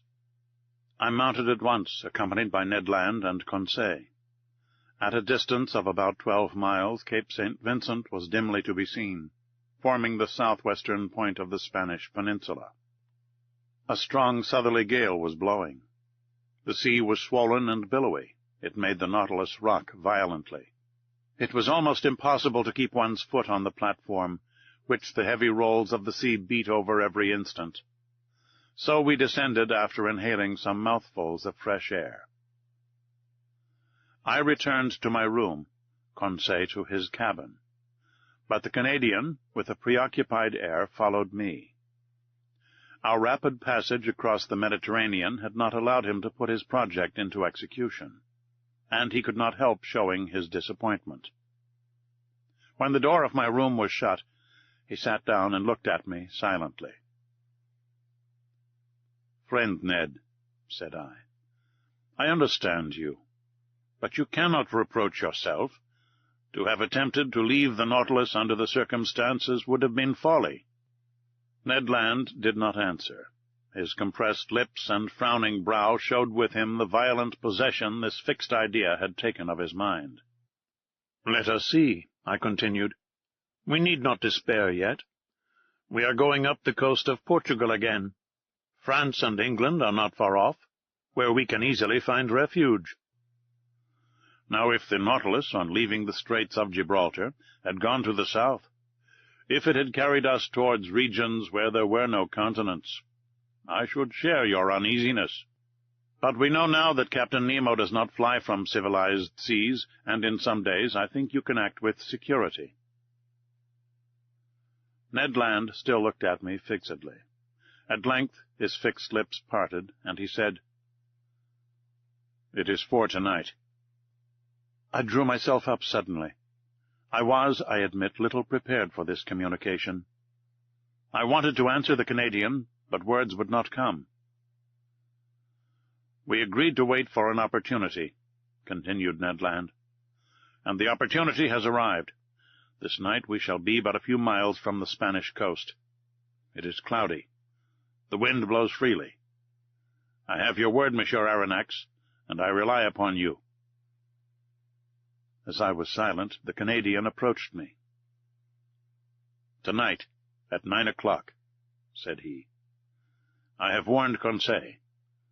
At that moment Captain Nemo will be shut up in his room, probably in bed. Neither the engineers nor the ship's crew can see us. Conseil and I will gain the central staircase, and you, Monsieur Aronnax, will remain in the library 2 steps from us, waiting my signal. The oars, the mast, and the sail are in the canoe. I have even succeeded in getting some provisions. I have procured an English wrench to unfasten the bolts which attach it to the shell of the Nautilus. So all is ready till tonight." "The sea is bad." "That I allow," replied the Canadian. "But we must risk that. Liberty is worth paying for. Besides, the boat is strong, and a few miles with a fair wind to carry us is no great thing. Who knows but by tomorrow we may be 100 leagues away? Let circumstances only favor us, and by 10 or 11 o'clock we shall have landed on some spot of terra firma, alive or dead. But adieu now till tonight." With these words the Canadian withdrew, leaving me almost dumb. I had imagined that, the chance gone, I should have time to reflect and discuss the matter. My obstinate companion had given me no time. And after all, what could I have said to him? Ned Land was perfectly right. There was almost the opportunity to profit by. Could I retract my word and take upon myself the responsibility of compromising the future of my companions? Tomorrow Captain Nemo might take us far from all land. At that moment a rather loud hissing noise told me that the reservoirs were filling, and that the Nautilus was sinking under the waves of the Atlantic. A sad day I passed, between the desire of regaining my liberty of action and of abandoning the wonderful Nautilus, and leaving my submarine studies incomplete. What dreadful hours I passed thus, sometimes seeing myself and companions safely landed, sometimes wishing, in spite of my reason, that some unforeseen circumstance would prevent the realization of Ned Land's project. Twice I went to the saloon. I wished to consult the compass. I wished to see if the direction the Nautilus was taking was bringing us nearer or taking us farther from the coast. But no, the Nautilus kept in Portuguese waters. I must therefore take my part and prepare for flight. My luggage was not heavy, my notes nothing more. As to Captain Nemo, I asked myself what he would think of our escape, what trouble, what wrong it might cause him, and what he might do in case of its discovery or failure. Certainly I had no cause to complain of him. On the contrary, never was hospitality freer than his. In leaving him I could not be taxed with ingratitude. No oath bound us to him. It was on the strength of circumstances he relied, and not upon our word, to fix us forever. I had not seen the captain since our visit to the island of Santorin. Would chance bring me to his presence before our departure? I wished it, and I feared it at the same time. I listened if I could hear him walking the room contiguous to mine. No sound reached my ear. I felt an unbearable uneasiness. This day of waiting seemed eternal. Hours struck too slowly to keep pace with my impatience. My dinner was served in my room as usual. I ate but little. I was too preoccupied. I left the table at 7 o'clock. 120 minutes, I counted them, still separated me from the moment in which I was to join Ned Land. My agitation redoubled. My pulse beat violently. I could not remain quiet. I went and came, hoping to calm my troubled spirit by constant movement. The idea of failure in our bold enterprise was the least painful of my anxieties. But the thought of seeing our project discovered before leaving the Nautilus, of being brought before Captain Nemo, irritated, or what was worse, saddened at my desertion, made my heart beat. I wanted to see the saloon for the last time.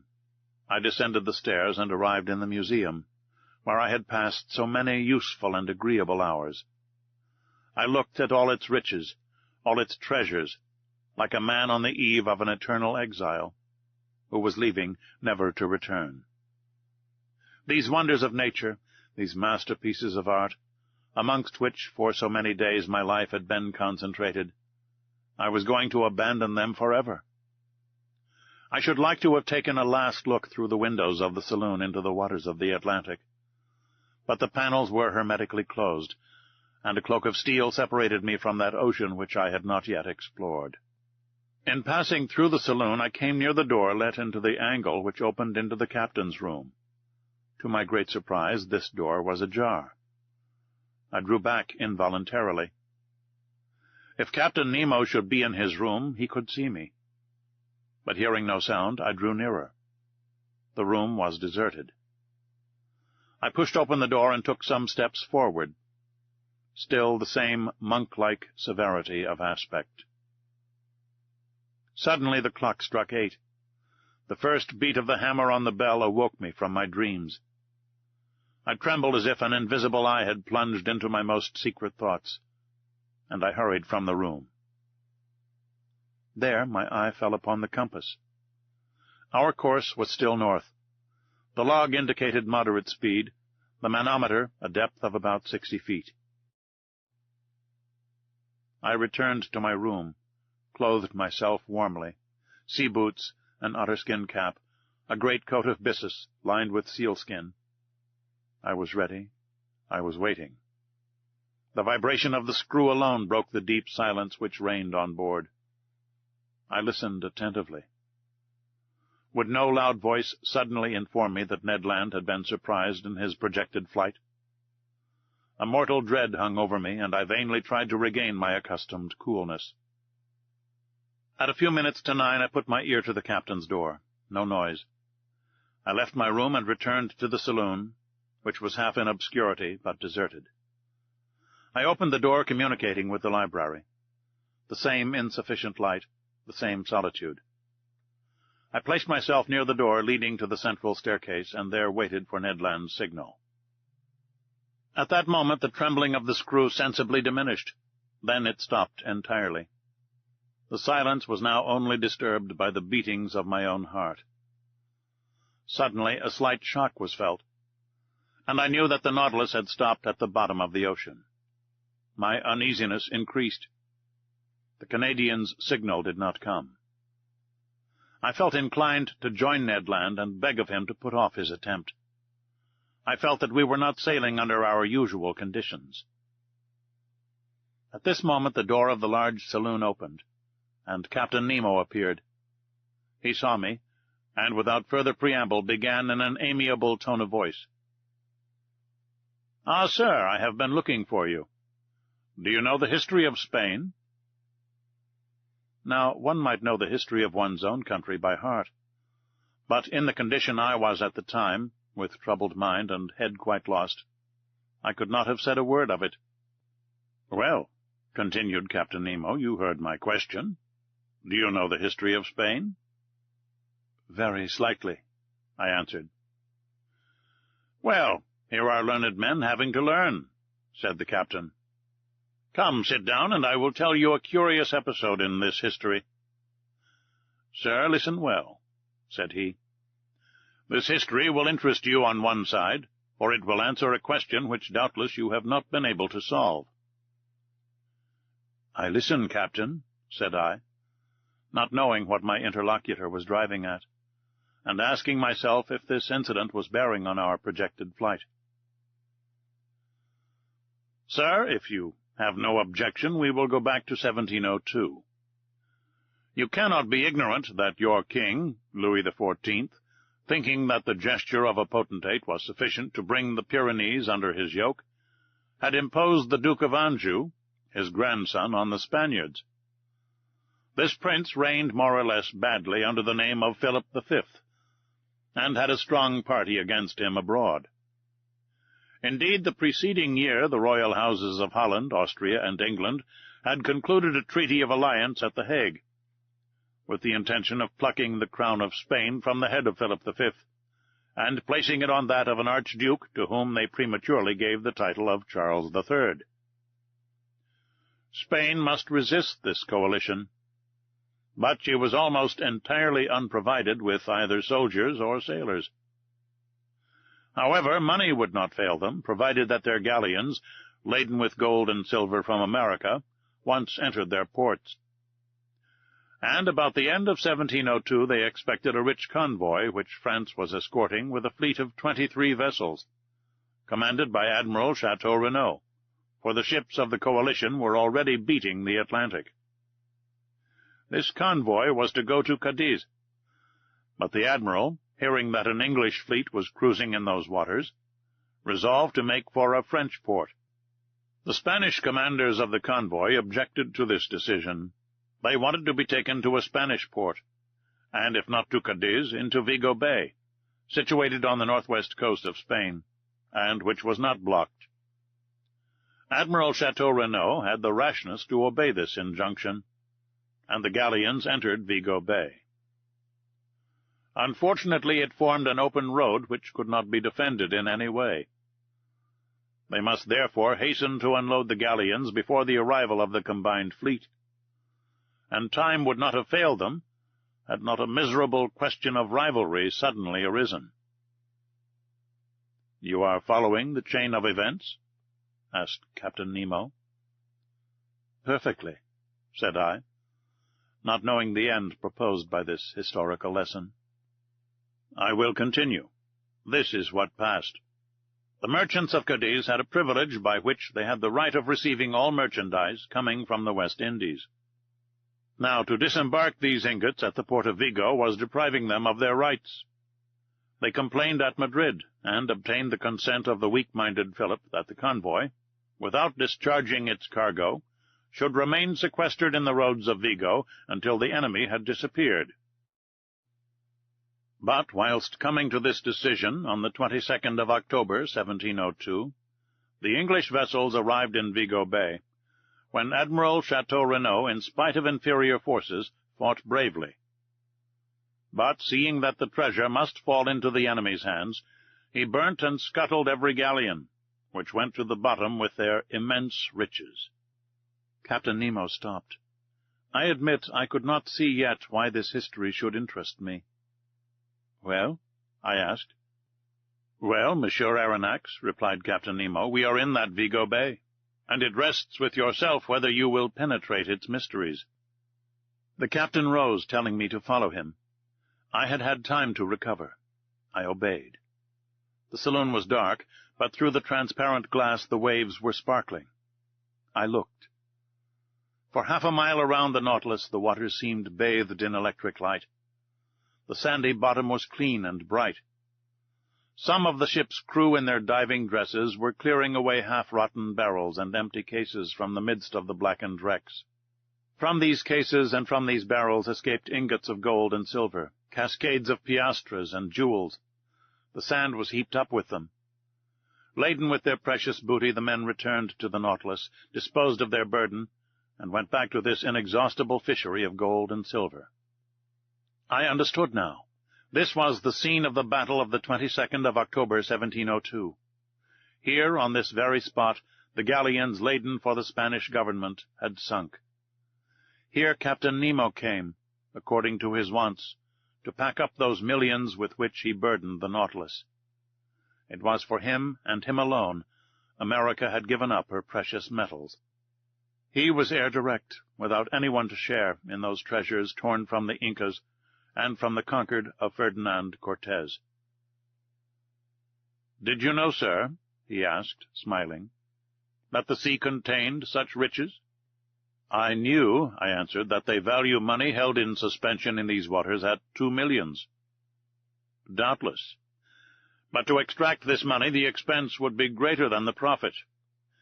Here, on the contrary, I have but to pick up what man has lost, and not only in Vigo Bay, but in 1,000 other ports where shipwrecks have happened, and which are marked on my submarine map. Can you understand now the source of the millions I am worth?" "I understand, Captain. But allow me to tell you that in exploring Vigo Bay, you have only been beforehand with a rival society." "And which?" "A society which has received from the Spanish government the privilege of seeking those buried galleons. The shareholders are led on by the allurement of an enormous bounty, for they value these rich shipwrecks at 500 millions. 500 millions they were," answered Captain Nemo, "but they are so no longer." "Just so," said I. "And a warning to those shareholders would be an act of charity. But who knows if it would be well received? What gamblers usually regret above all is less the loss of their money than of their foolish hopes. After all, I pity them less than the thousands of unfortunates to whom so much riches well distributed would have been profitable, whilst for them they will be forever barren." I had no sooner expressed this regret than I felt that it must have wounded Captain Nemo. "Barren?" he exclaimed with animation. "Do you think, then, sir, that these riches are lost because I gather them? Is it for myself alone, according to your idea, that I take the trouble to collect these treasures? Who told you that I did not make a good use of it? Do you think I am ignorant that there are suffering beings and oppressed races on this earth, miserable creatures to console, victims to avenge? Do you not understand?" Captain Nemo stopped at these last words, regretting perhaps that he had spoken so much. But I had guessed that, whatever the motive which had forced him to seek independence under the sea, it had left him still a man, that his heart still beat for the sufferings of humanity, and that his immense charity was for oppressed races as well as individuals. And then I understood for whom those millions were destined, which were forwarded by Captain Nemo when the Nautilus was cruising in the waters of Crete.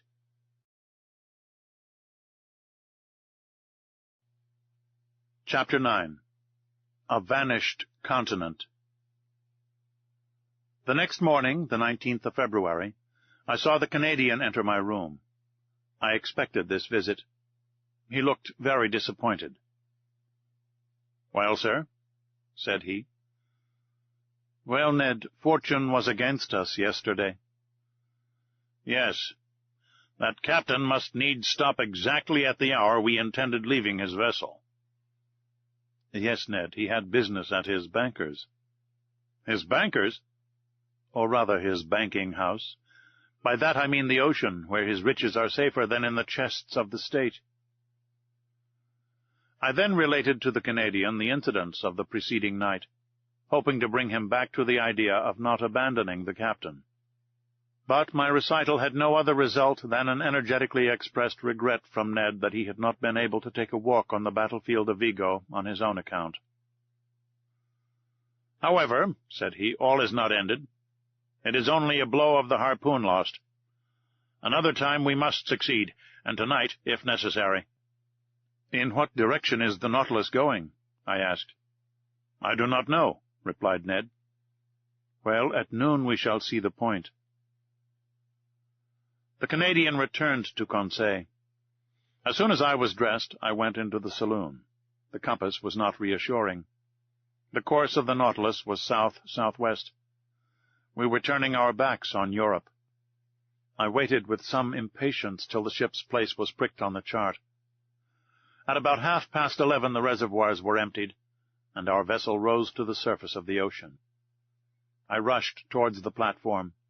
Ned Land had preceded me. No more land in sight. Nothing but an immense sea.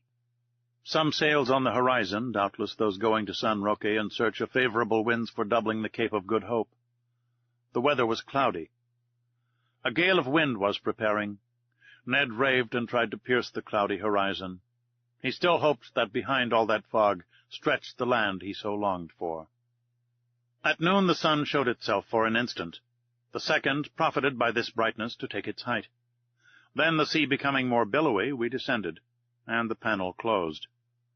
An hour after, upon consulting the chart, I saw the position of the Nautilus was marked at 16 degrees 17 minutes longitude, and 33 degrees 22 minutes latitude, at 150 leagues from the nearest coast. There was no means of flight, and I leave you to imagine the rage of the Canadian when I informed him of our situation. For myself, I was not particularly sorry. I felt lightened of the load which had oppressed me, and was able to return with some degree of calmness to my accustomed work. That night, about 11 o'clock, I received a most unexpected visit from Captain Nemo. He asked me very graciously if I felt fatigued from my watch of the preceding night. I answered in the negative. Then, Monsieur Aronnax, I propose a curious excursion. Propose, Captain. You have hitherto only visited the submarine depths by daylight, under the brightness of the sun. Would it suit you to see them in the darkness of the night? Most willingly. I warn you, the way will be tiring. We shall have far to walk, and must climb a mountain. The roads are not well kept. What you say, Captain, only heightens my curiosity. I am ready to follow you. Come then, sir, we will put on our diving dresses. Arrived at the robing room, I saw that neither of my companions nor any of the ship's crew were to follow us on this excursion. Captain Nemo had not even proposed my taking with me either Ned or Conseil. In a few moments we had put on our diving dresses. They placed on our backs the reservoirs, abundantly filled with air, but no electric lamps were prepared. I called the captain's attention to the fact. "They will be useless," he replied.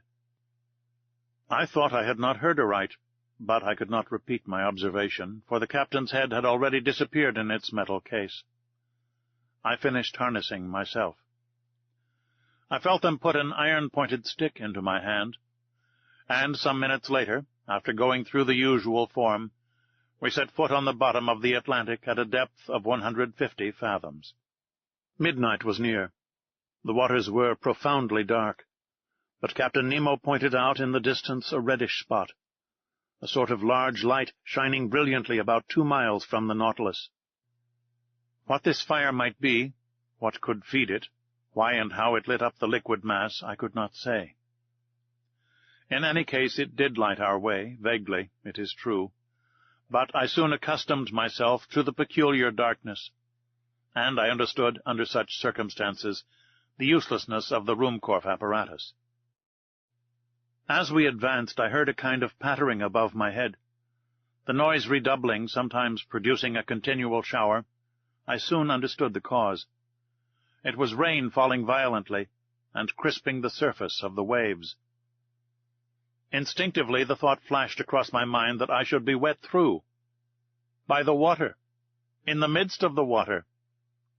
I could not help laughing at the odd idea. But indeed, in the thick diving dress, the liquid element is no longer felt, and one only seems to be in an atmosphere somewhat denser than the terrestrial atmosphere. Nothing more. After half an hour's walk, the soil became stony. Medusae, microscopic crustacea, and pennachules lit it slightly with their phosphorescent gleam. I caught a glimpse of pieces of stone covered with millions of zoophytes and masses of seaweed. My feet often slipped upon this sticky carpet of seaweed, and without my iron-tipped stick I should have fallen more than once. In turning round, I could still see the whitish lantern of the Nautilus beginning to pale in the distance. But the rosy light which guided us increased and lit up the horizon. The presence of this fire under water puzzled me in the highest degree. Was I going towards a natural phenomenon as yet unknown to the savants of the earth? Or even, for this thought crossed my brain, had the hand of man aught to do with this conflagration? Had he fanned this flame? Was I to meet in these depths companions and friends of Captain Nemo, whom he was going to visit, and who, like him, led this strange existence? Should I find down there a whole colony of exiles who, weary of the miseries of this earth, had sought and found independence in the deep ocean? All these foolish and unreasonable ideas pursued me. And in this condition of mind, overexcited by the succession of wonders continually passing before my eyes, I should not have been surprised to meet at the bottom of the sea one of those submarine towns of which Captain Nemo dreamed. Our road grew lighter and lighter. The white glimmer came in rays from the summit of a mountain about 800 feet high. But what I saw was simply a reflection developed by the clearness of the waters. The source of this inexplicable light was a fire on the opposite side of the mountain. In the midst of this stony maze furrowing the bottom of the Atlantic, Captain Nemo advanced without hesitation. He knew this dreary road. Doubtless he had often traveled over it, and could not lose himself. I followed him with unshaken confidence. He seemed to me like a genie of the sea, and as he walked before me, I could not help admiring his stature, which was outlined in black on the luminous horizon.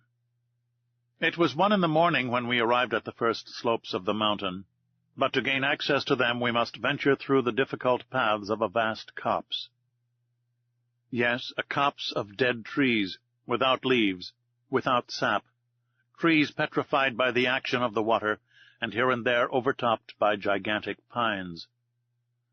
It was like a coal-pit still standing, holding by the roots to the broken soil, and whose branches, like fine black paper cuttings, showed distinctly on the watery ceiling. Picture to yourself a forest in the Hartz, hanging onto the sides of the mountain, but a forest swallowed up. The paths were encumbered with seaweed and fucus, between which grovelled a whole world of crustacea. I went along, climbing the rocks, striding over extended trunks, breaking the sea bindweed which hung from one tree to the other, and frightening the fishes, which flew from branch to branch. Pressing onward, I felt no fatigue. I followed my guide, who was never tired. What a spectacle! How can I express it? How paint the aspect of those woods and rocks in this medium? Their underparts dark and wild, the upper colored with red tints, by that light which the reflecting powers of the waters doubled. We climbed rocks which fell directly after with gigantic bounds and the low growling of an avalanche. To right and left ran long, dark galleries where sight was lost. Here opened vast glades which the hand of man seemed to have worked, and I sometimes asked myself if some inhabitant of these submarine regions would not suddenly appear to me. But Captain Nemo was still mounting. I could not stay behind. I followed boldly. My stick gave me good help. A false step would have been dangerous on the narrow passes sloping down to the sides of the gulfs. But I walked with firm step, without feeling any giddiness. Now I jumped a crevice, the depth of which would have made me hesitate had it been among the glaciers on the land. Now I ventured on the unsteady trunk of a tree thrown across from one abyss to the other, without looking under my feet, having only eyes to admire the wild sights of this region. There, monumental rocks, leaning on their regularly cut bases, seemed to defy all laws of equilibrium. From between their stony knees trees sprang, like a jet under heavy pressure, and upheld others which upheld them. Natural towers, large scarps, cut perpendicularly like a curtain, inclined at an angle which the laws of gravitation could never have tolerated in terrestrial regions. 2 hours after quitting the Nautilus, we had crossed the line of trees, and 100 feet above our heads rose the top of the mountain, which cast a shadow on the brilliant irradiation of the opposite slope. Some petrified shrubs ran fantastically here and there. Fishes got up under our feet like birds in the long grass. The massive rocks were rent with impenetrable fractures, deep grottos, and unfathomable holes, at the bottom of which formidable creatures might be heard moving.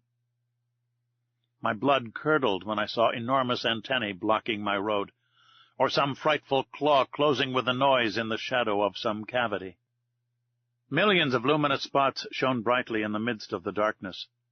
They were the eyes of giant crustacea crouched in their holes, giant lobsters setting themselves up like halberdiers, and moving their claws with the clicking sound of pincers, titanic crabs pointed like a gun on its carriage, and frightful-looking octopi, interweaving their tentacles like a living nest of serpents. We had now arrived on the first platform, where other surprises awaited me. Before us lay some picturesque ruins, which betrayed the hand of man and not that of the Creator. There were vast heaps of stone, amongst which might be traced the vague and shadowy forms of castles and temples, clothed with a world of blossoming zoophytes, and over which, instead of ivy, seaweed and fucus threw a thick vegetable mantle. But what was this portion of the globe which had been swallowed by cataclysms? Who had placed those rocks and stones like cromlechs of prehistoric times? Where was I? Whither had Captain Nemo's fancy hurried me? I would fain have asked him. Not being able to, I stopped him. I seized his arm. But, shaking his head and pointing to the highest point of the mountain, he seemed to say, "Come along, come higher." I followed, and in a few minutes I had climbed to the top, which for a circle of 10 yards commanded the whole mass of rock. I looked down the side we had just climbed. The mountain did not rise more than 700 or 800 feet above the level of the plain. But on the opposite side it commanded from twice that height the depths of this part of the Atlantic. My eyes ranged far over a large space lit by a violent fulguration. In fact, the mountain was a volcano. At 50 feet above the peak, in the midst of a rain of stones and scoriae, a large crater was vomiting forth torrents of lava, which fell in a cascade of fire into the bosom of the liquid mass. Thus situated, this volcano lit the lower plain like an immense torch, even to the extreme limits of the horizon. I said that the submarine crater threw up lava, but no flames. Flames require the oxygen of the air to feed upon and cannot be developed under water. But streams of lava, having in themselves the principles of their incandescence, can attain a white heat, fight vigorously against the liquid element, and turn it to vapor by contact. Rapid currents bearing all these gases in diffusion and torrents of lava slid to the bottom of the mountain like an eruption of Vesuvius on another Terra del Greco. There indeed, under my eyes, ruined, destroyed, lay a town, its roofs open to the sky, its temples fallen, its arches dislocated, its columns lying on the ground, from which one would still recognize the massive character of Tuscan architecture. Further on, some remains of a gigantic aqueduct. Here the high base of an acropolis, with the floating outline of a Parthenon. There traces of a quay, as if an ancient port had formerly abutted on the borders of the ocean, and disappeared with its merchant vessels and its war galleys. Farther on again, long lines of sunken walls and broad deserted streets. A perfect Pompeii escaped beneath the waters. Such was the sight that Captain Nemo brought before my eyes. Where was I? Where was I? I must know at any cost. I tried to speak, but Captain Nemo stopped me by a gesture, and picking up a piece of chalkstone, advanced to a rock of black basalt, and traced the one word, Atlantis. What a light shot through my mind! Atlantis! The Atlantis of Plato, that continent denied by Origen and Humboldt, who placed its disappearance amongst the legendary tales. I had it there now before my eyes, bearing upon it the unexceptionable testimony of its catastrophe. The region thus engulfed was beyond Europe, Asia, and Libya, beyond the columns of Hercules, where those powerful people, the Atlantides, lived, against whom the first wars of ancient Greeks were waged.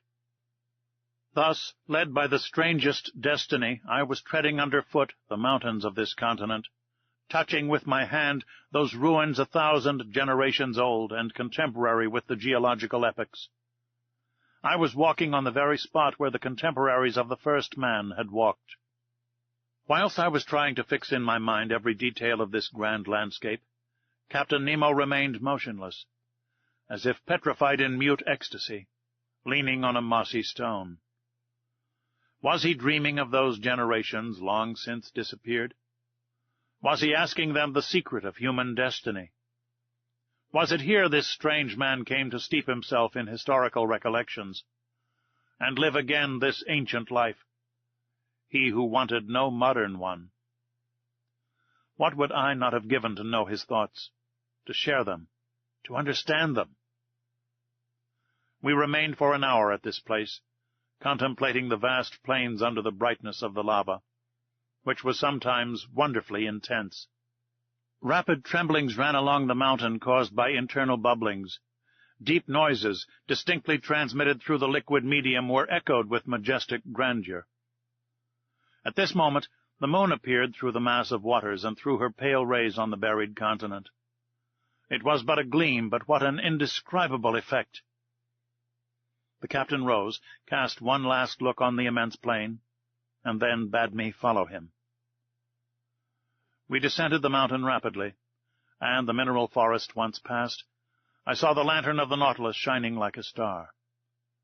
The captain walked straight to it, and we got on board as the first rays of light whitened the surface of the ocean.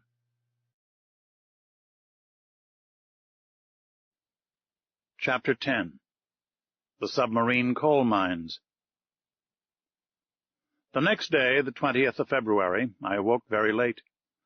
The fatigues of the previous night had prolonged my sleep until 11 o'clock. I dressed quickly and hastened to find the course the Nautilus was taking. The instruments showed it to be still toward the south, with a speed of 20 miles an hour and a depth of 50 fathoms. The species of fishes here did not differ much from those already noticed. There were rays of giant size, 5 yards long, and endowed with great muscular strength, which enabled them to shoot above the waves. Sharks of many kinds, amongst others one 15 feet long, with triangular sharp teeth, and whose transparency rendered it almost invisible in the water. Amongst bony fish, Conseil noticed some about 3 yards long, armed at the upper jaw with a piercing sword. Other bright-colored creatures, known in the time of Aristotle by the name of the sea dragon, which are dangerous to capture on account of the spikes on their back. About 4 o'clock, the soil, generally composed of a thick mud mixed with petrified wood, changed by degrees, and it became more stony, and seemed strewn with conglomerate and pieces of basalt, with a sprinkling of lava. I thought that a mountainous region was succeeding the long plains, and accordingly, after a few evolutions of the Nautilus, I saw the southerly horizon blocked by a high wall which seemed to close all exit. Its summit evidently passed the level of the ocean. It must be a continent, or at least an island, one of the Canaries or of the Cape Verde Islands. The bearings not being yet taken, perhaps designedly, I was ignorant of our exact position. In any case, such a wall seemed to me to mark the limits of that Atlantis, of which we had in reality passed over only the smallest part. Much longer should I have remained at the window, admiring the beauties of sea and sky, but the panels closed. At this moment the Nautilus arrived at the side of this high perpendicular wall. What it would do I could not guess.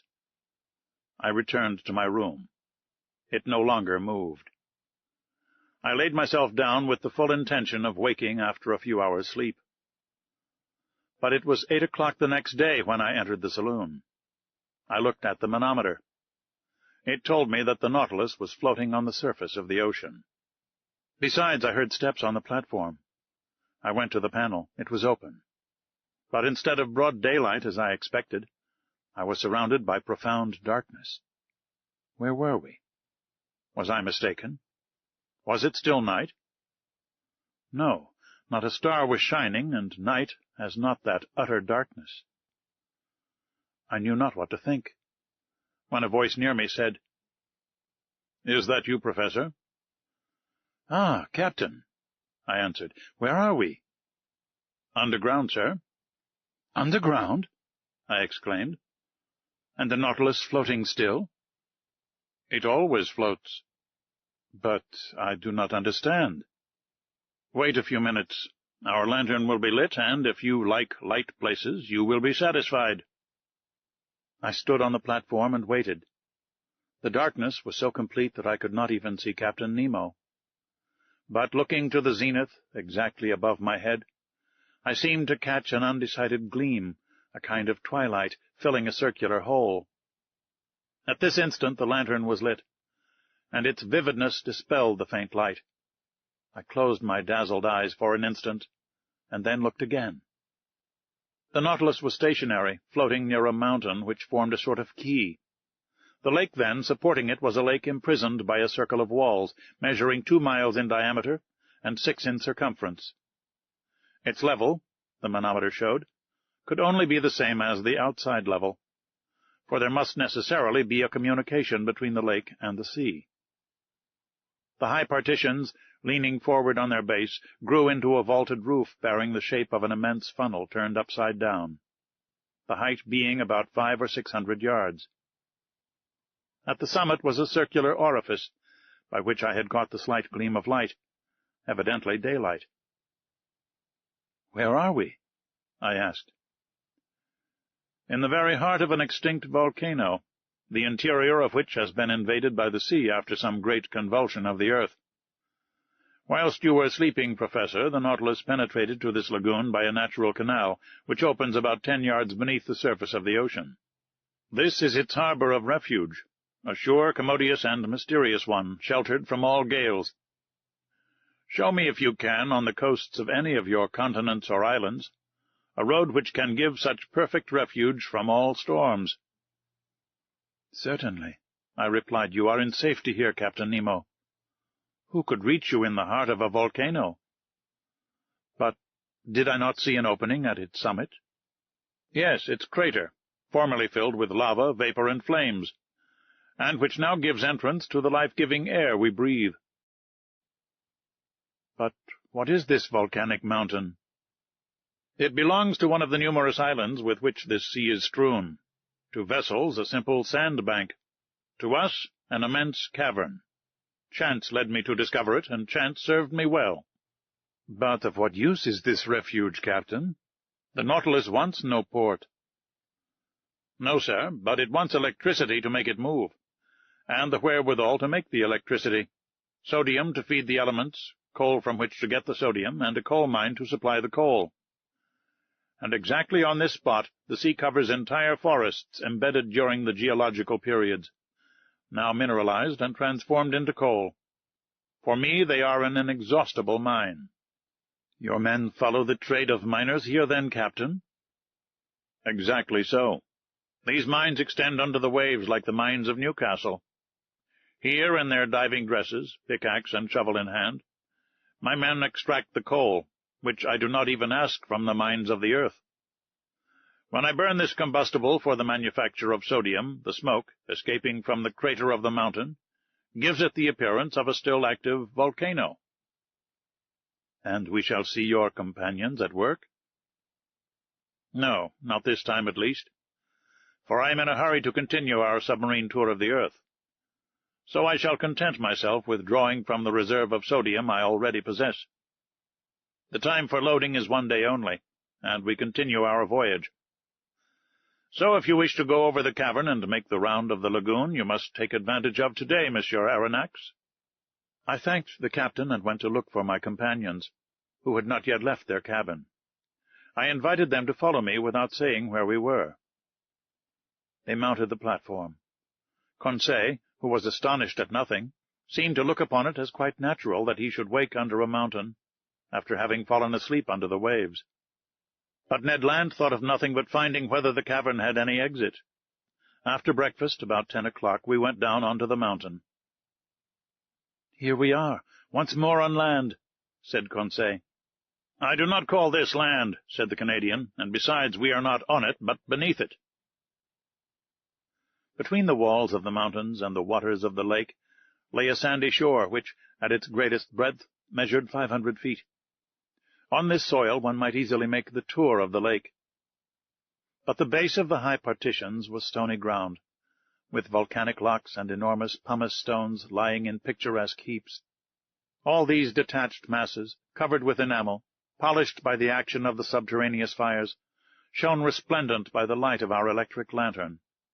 The mica dust from the shore, rising under our feet, flew like a cloud of sparks. The bottom now rose sensibly, and we soon arrived at long circuitous slopes or inclined planes, which took us higher by degrees. But we were obliged to walk carefully among these conglomerates, bound by no cement, the feet slipping on the glassy crystal, feldspar, and quartz. The volcanic nature of this enormous excavation was confirmed on all sides, and I pointed it out to my companions. "Picture to yourselves," said I, "what this crater must have been when filled with boiling lava, and when the level of the incandescent liquid rose to the orifice of the mountain, as though melted on the top of a hot plate." "I can picture it perfectly," said Conseil.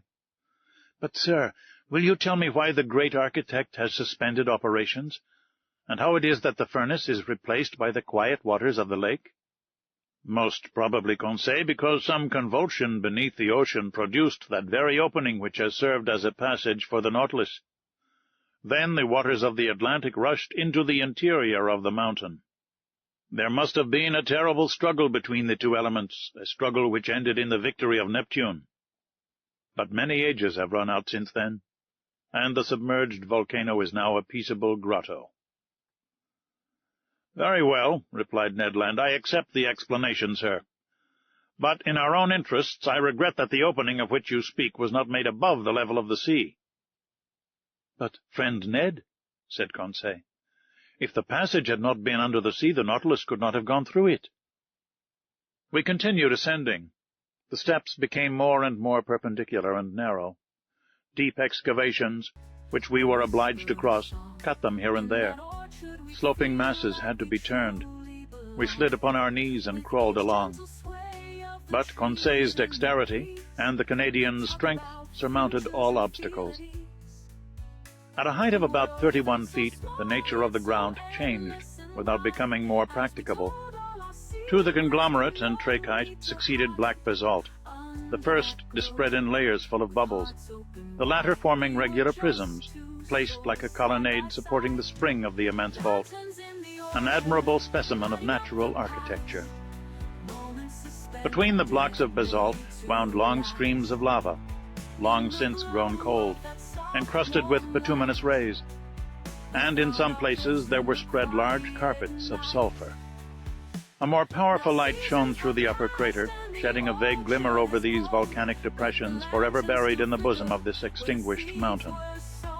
But our upward march was soon stopped at a height of about 250 feet by impassable obstacles.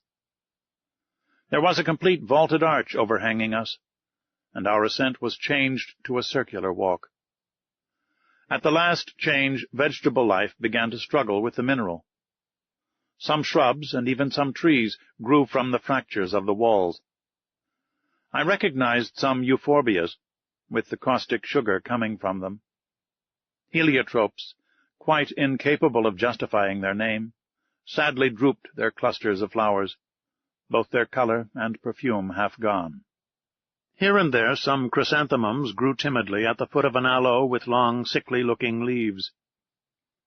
But between the streams of lava, I saw some little violets still slightly perfumed, and I admit that I smelt them with delight. Perfume is the soul of the flower, and sea flowers have no soul. We had arrived at the foot of some sturdy dragon trees, which had pushed aside the rocks with their strong roots, when Ned Land exclaimed, "Ah, sir, a hive, a hive!" "A hive?" I replied, with a gesture of incredulity. "Yes, a hive. repeated the Canadian, "and bees humming round it." I approached, and was bound to believe my own eyes.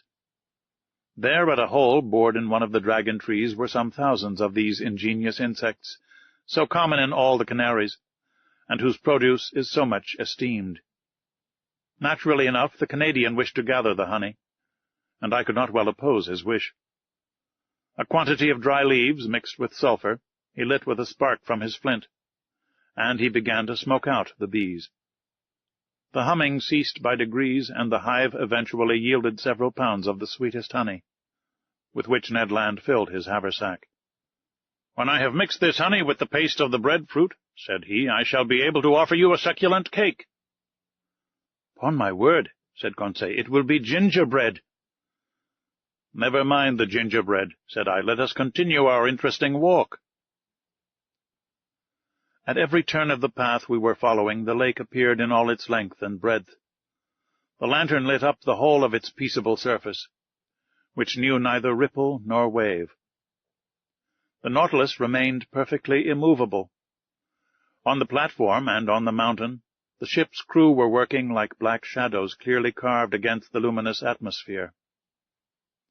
We were now going round the highest crest of the first layers of rock which upheld the roof. I then saw that bees were not the only representatives of the animal kingdom in the interior of this volcano. Birds of prey hovered here and there in the shadows, or fled from their nests on the top of the rocks. There were sparrowhawks with white breasts, and kestrels, and down the slopes scampered with their long legs several fine fat bustards. I leave anyone to imagine the covetousness of the Canadian at the sight of this savoury game, and whether he did not regret having no gun. But he did his best to replace the lead by stones, and after several fruitless attempts he succeeded in wounding a magnificent bird. To say that he risked his life 20 times before reaching it is but the truth. But he managed so well that the creature joined the honey cakes in his bag. We were now obliged to descend toward the shore, the crest becoming impracticable. Above us the crater seemed to gape like the mouth of a well.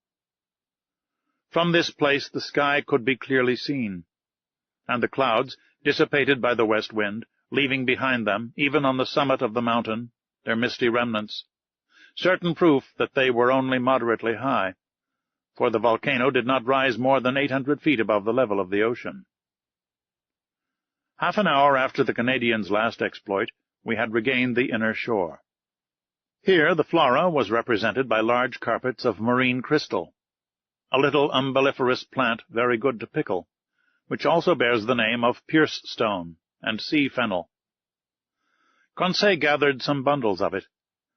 As to the fauna, it might be counted by thousands of crustacea of all sorts, lobsters, crabs, spider crabs, chameleon shrimps, and a large number of shells, rockfish, and limpets. 3/4 of an hour later we had finished our circuitous walk and were on board. The crew had just finished loading the sodium, and the Nautilus could have left that instant. But Captain Nemo gave no order. Did he wish to wait until night, and leave the submarine passage secretly? Perhaps so. Whatever it might be, the next day the Nautilus, having left its port, steered clear of all land at a few yards beneath the waves of the Atlantic. Chapter 11. The Sargasso Sea. That day the Nautilus crossed a singular part of the Atlantic Ocean. No one can be ignorant of the existence of a current of warm water known by the name of the Gulf Stream. After leaving the Gulf of Florida, we went in the direction of Spitzbergen. But before entering the Gulf of Mexico, about 45 degrees of north latitude, this current divides into 2 arms, the principal one going towards the coast of Ireland and Norway, whilst the second bends to the south about the height of the Azores. Then, touching the African shore, and describing a lengthened oval, returns to the Antilles. This second arm, it is rather a collar than an arm, surrounds with its circles of warm water that portion of the cold, quiet, immovable ocean called the Sargasso Sea, a perfect lake in the open Atlantic. It takes no less than 3 years for the great current to pass round it. Such was the region the Nautilus was now visiting, a perfect meadow, a close carpet of seaweed, fucus, and tropical berries, so thick and so compact that the stem of a vessel could hardly tear its way through it. And Captain Nemo, not wishing to entangle his screw in this herbaceous mass, kept some yards beneath the surface of the waves. The name Sargasso comes from the Spanish word sargazo, which signifies kelp. This kelp, or berry plant, is the principal formation of this immense bank. And this is the reason why these plants unite in the peaceful basin of the Atlantic. The only explanation which can be given, he says, seems to me to result from the experience known to all the world.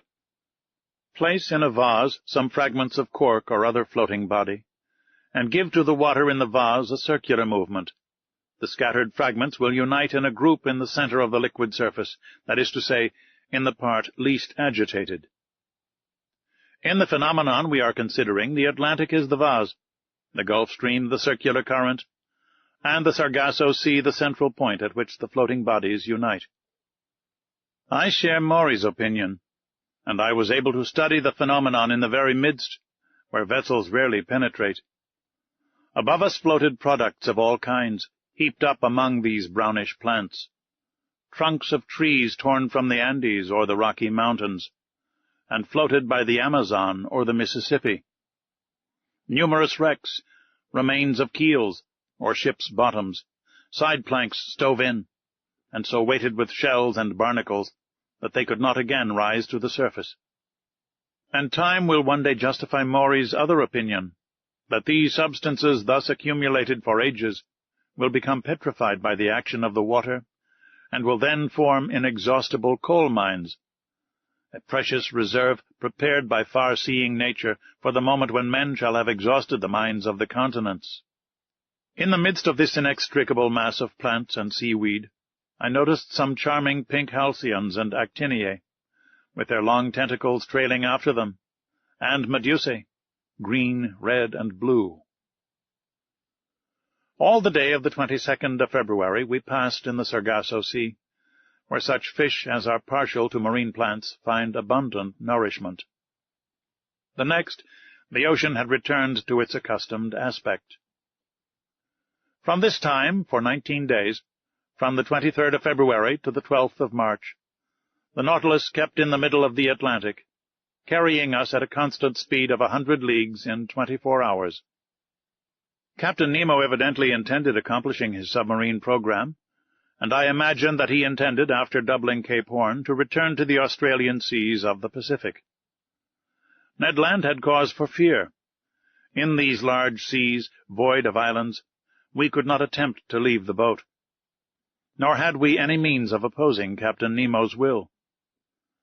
Our only course was to submit, but what we could neither gain by force nor cunning, I like to think might be obtained by persuasion.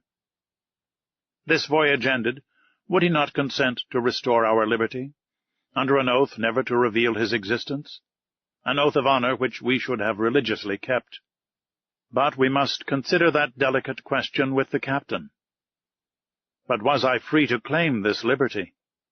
Had he not himself said from the beginning, in the firmest manner, that the secret of his life exacted from him our lasting imprisonment on board the Nautilus?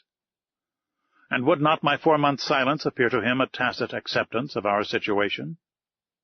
And would not a return to the subject result in raising suspicions which might be hurtful to our projects, if at some future time a favorable opportunity offered to return to them?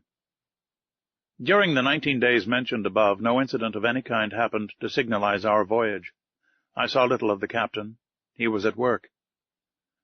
In the library, I often found his books left open, especially those on natural history.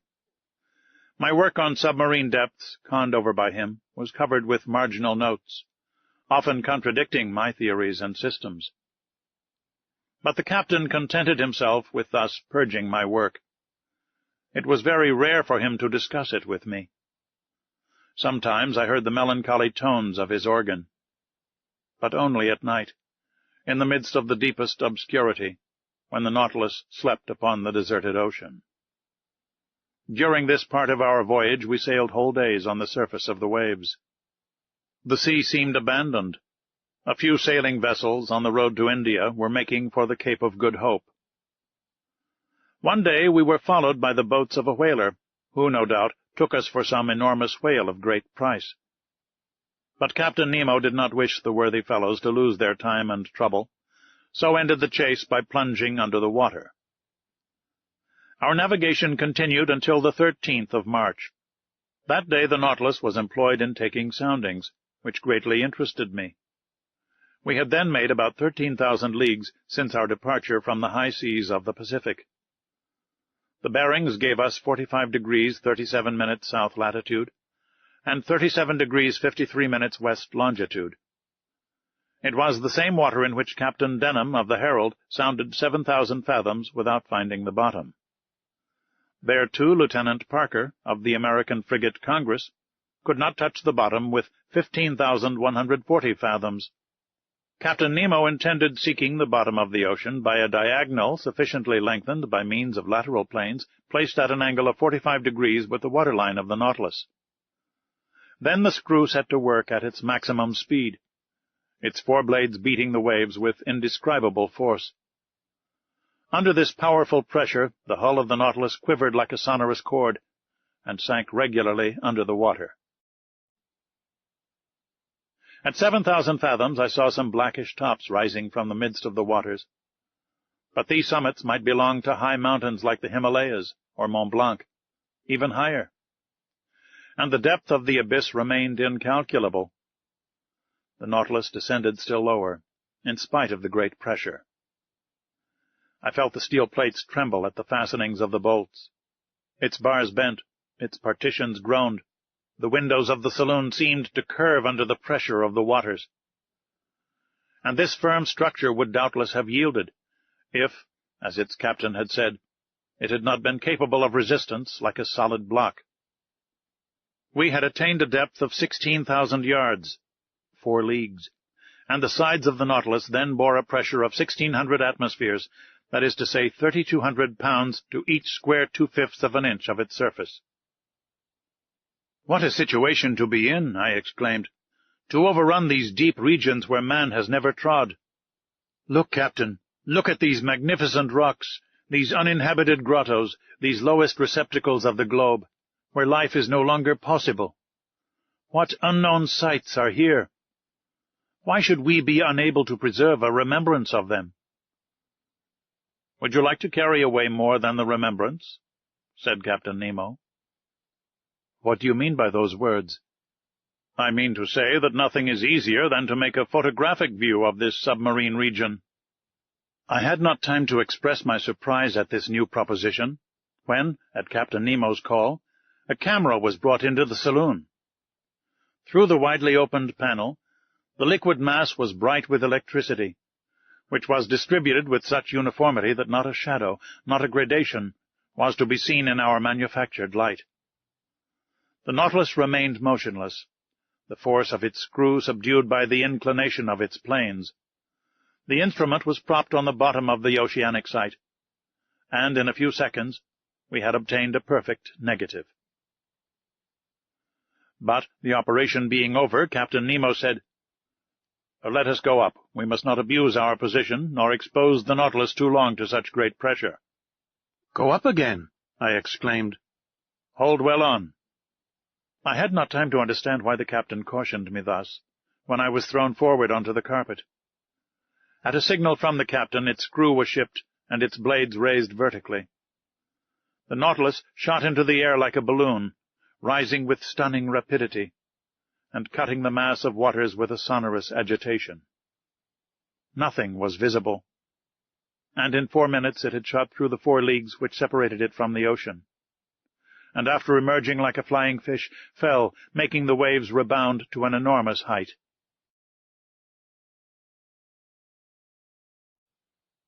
Chapter 12. Cachalots and Whales. During the nights of the 13th and 14th of March, the Nautilus returned to its southerly course. I fancied that, when on a level with Cape Horn, he would turn the helm westward, in order to beat the Pacific seas, and so complete the tour of the world. He did nothing of the kind, but continued on his way to the southern regions. Where was he going to? To the pole? It was madness. I began to think that the captain's temerity justified Ned Land's fears. For some time past, the Canadian had not spoken to me of his projects of flight. He was less communicative, almost silent. I could see that this lengthened imprisonment was weighing upon him, and I felt that rage was burning within him. When he met the captain, his eyes lit up with suppressed anger, and I feared that his natural violence would lead him into some extreme. That day, the 14th of March, Conseil and he came to me in my room. I inquired the cause of their visit. "A simple question to ask you, sir," replied the Canadian. "Speak, Ned." "How many men are there on board the Nautilus, do you think?" "I cannot tell, my friend." "I should say that its working does not require a large crew."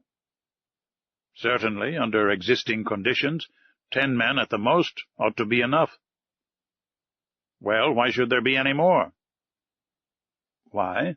I replied, looking fixedly at Ned Land, whose meaning was easy to guess. "Because," I added, "if my surmises are correct, and if I have well understood the captain's existence, the Nautilus is not only a vessel, it is also a place of refuge for those who, like its commander, have broken every tie upon earth."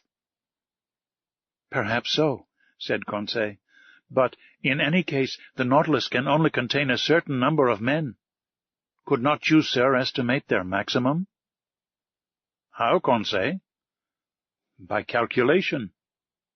Given the size of the vessel, which you know, sir, and consequently the quantity of air it contains, knowing also how much each man expends at a breath, and comparing these results with the fact that the Nautilus is obliged to go to the surface every 24 hours. Conseil had not finished the sentence before I saw what he was driving at. "I understand," said I, "but that calculation, though simple enough, can give but a very uncertain result." "Never mind," said Ned Land urgently. "Here it is, then," said I. "In 1 hour each man consumes the oxygen contained in 20 gallons of air, and in 24 that contained in 480 gallons. We must therefore find how many times 480 gallons of air the Nautilus contains." "Just so," said Conseil. "Or," I continued, "the size of the Nautilus being 1,500 tons, and 1 ton holding 200 gallons, it contains 300,000 gallons of air, which divided by 480 gives a quotient of 625. Which means to say, strictly speaking, that the air contained in the Nautilus would suffice for 625 men for 24 hours. 625, repeated Ned. But remember that all of us, passengers, sailors, and officers included, would not form a 10th part of that number. Still too many for 3 men, murmured Conseil.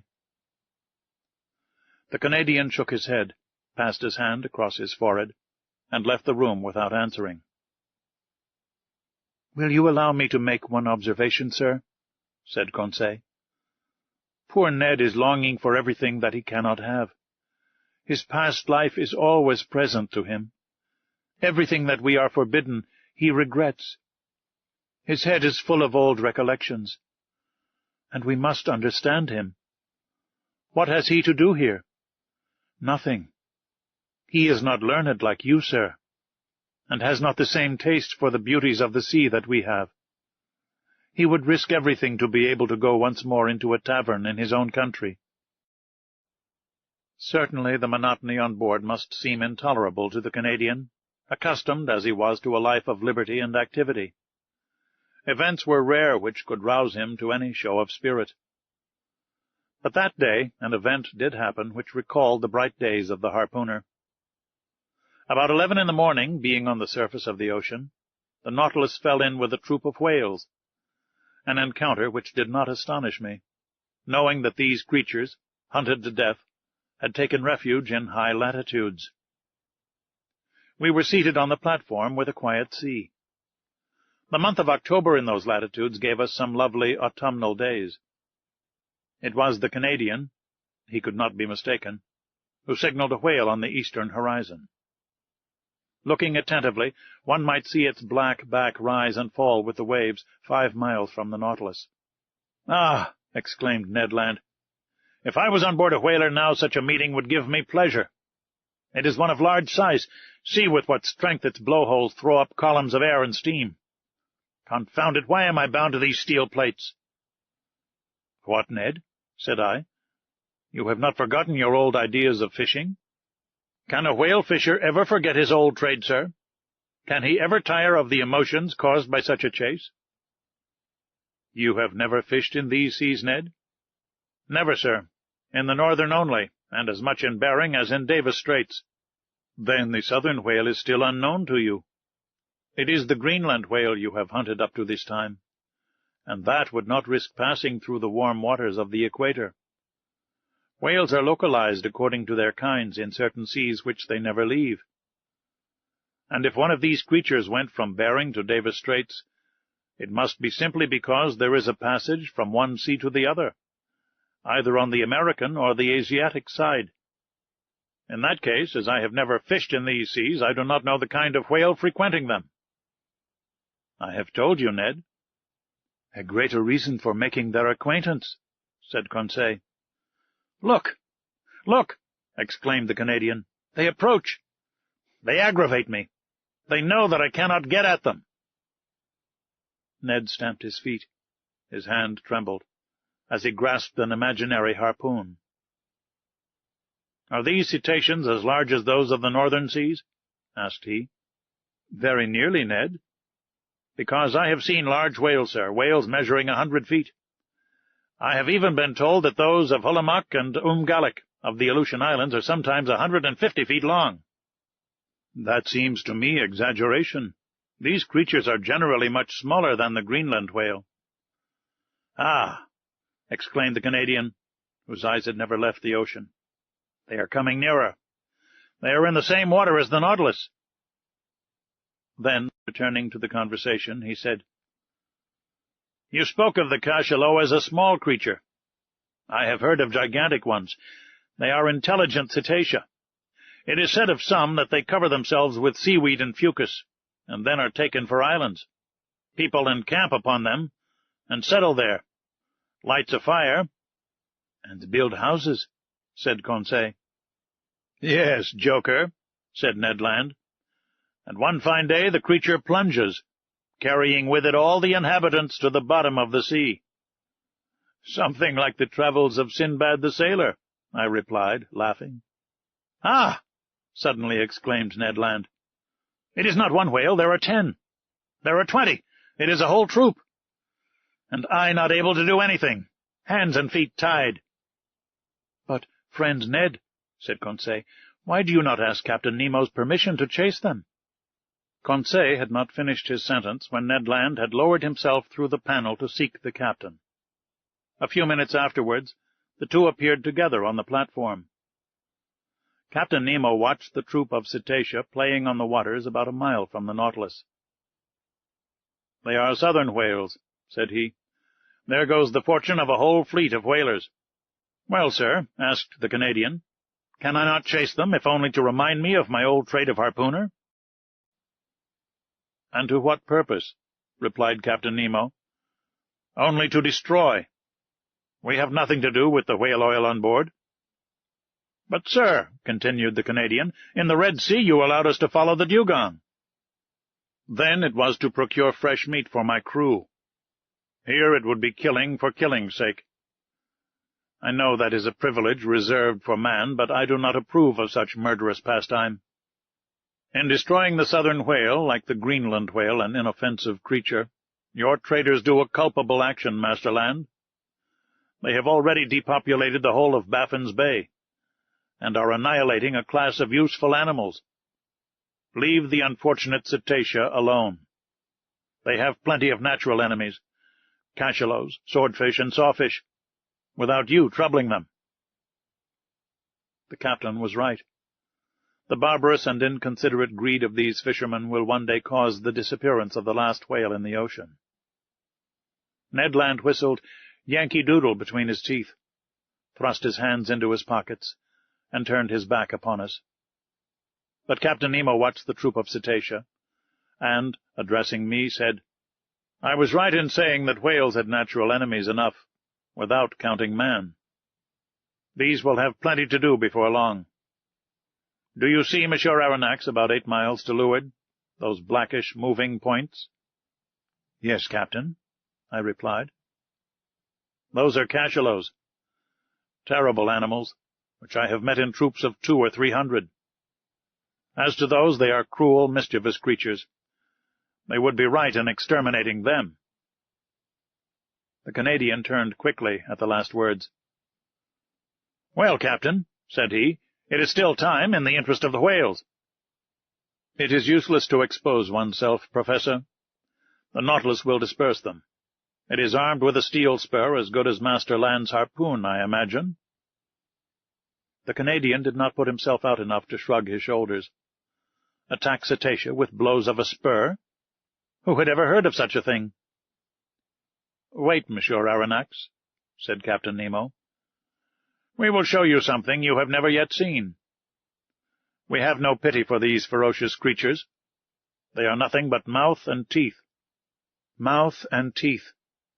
No one could better describe the macrocephalous cachalot, which is sometimes more than 75 feet long.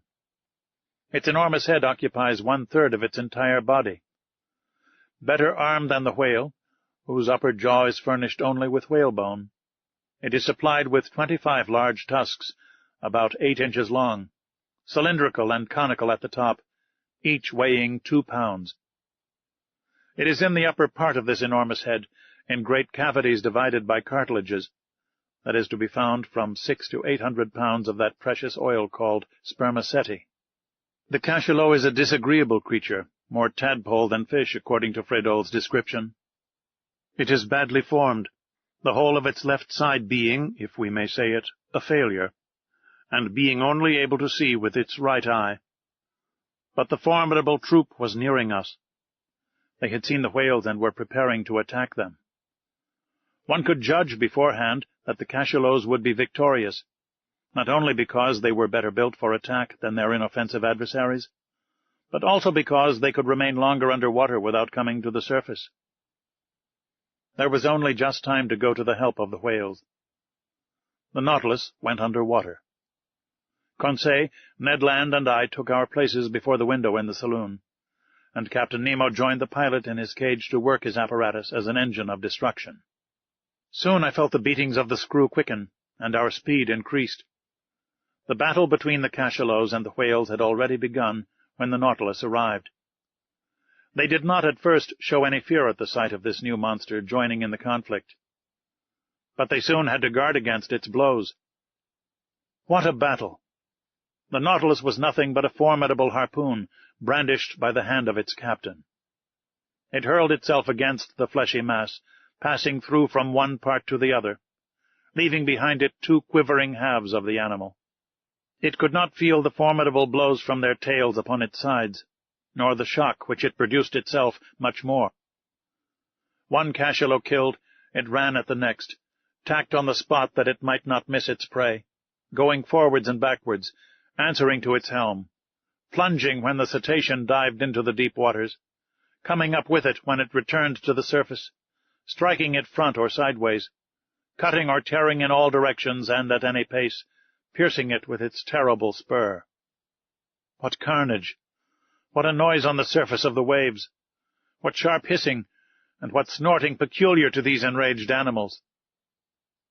In the midst of these waters, generally so peaceful, their tails made perfect billows. For 1 hour this wholesale massacre continued, from which the cachalots could not escape. Several times 10 or 12 united tried to crush the Nautilus by their weight. From the window we could see their enormous mouths, studded with tusks, and their formidable eyes. Ned Land could not contain himself. He threatened and swore at them. We could feel them clinging to our vessel like dogs worrying a wild boar in a copse. but the Nautilus, working its screw, carried them here and there, or to the upper levels of the ocean, without caring for their enormous weight, nor the powerful strain on the vessel. At length the mass of cachalots broke up, the waves became quiet, and I felt that we were rising to the surface. The panel opened, and we hurried onto the platform. The sea was covered with mutilated bodies. A formidable explosion could not have divided and torn this fleshy mass with more violence. We were floating amid gigantic bodies, bluish on the back and white underneath, covered with enormous protuberances. Some terrified cachalots were flying towards the horizon. The waves were dyed red for several miles, and the Nautilus floated in a sea of blood. Captain Nemo joined us. "Well, Master Land?" said he. "Well, sir," replied the Canadian, whose enthusiasm had somewhat calmed. "It is a terrible spectacle, certainly. But I am not a butcher. I am a hunter, and I call this a butchery." "It is a massacre of mischievous creatures," replied the captain, "and the Nautilus is not a butcher's knife." "I like my harpoon better," said the Canadian. "Every one to his own," answered the captain, looking fixedly at Ned Land. I feared he would commit some act of violence, which would end in sad consequences. But his anger was turned by the sight of a whale which the Nautilus had just come up with. The creature had not quite escaped from the cachalot's teeth. I recognized the southern whale by its flat head, which is entirely black. Anatomically, it is distinguished from the white whale and the North Cape whale by the 7 cervical vertebrae, and it has 2 more ribs than its cousins. The unfortunate cetacean was lying on its side, riddled with holes from the bites, and quite dead. From its mutilated fin still hung a young whale which it could not save from the massacre. Its open mouth let the water flow in and out, murmuring like the waves breaking on the shore. Captain Nemo steered close to the corpse of the creature. 2 of his men mounted its side, and I saw, not without surprise, that they were drawing from its breasts all the milk which they contained, that is to say, about 2 or 3 tons. The captain offered me a cup of the milk, which was still warm. I could not help showing my repugnance to the drink, but he assured me that it was excellent, and not to be distinguished from cow's milk. I tasted it, and was of his opinion. It was a useful reserve to us, for in the shape of salt butter or cheese, it would form an agreeable variety from our ordinary food. From that day I noticed with uneasiness that Ned Land's ill will towards Captain Nemo increased, and I resolved to watch the Canadian's gestures closely.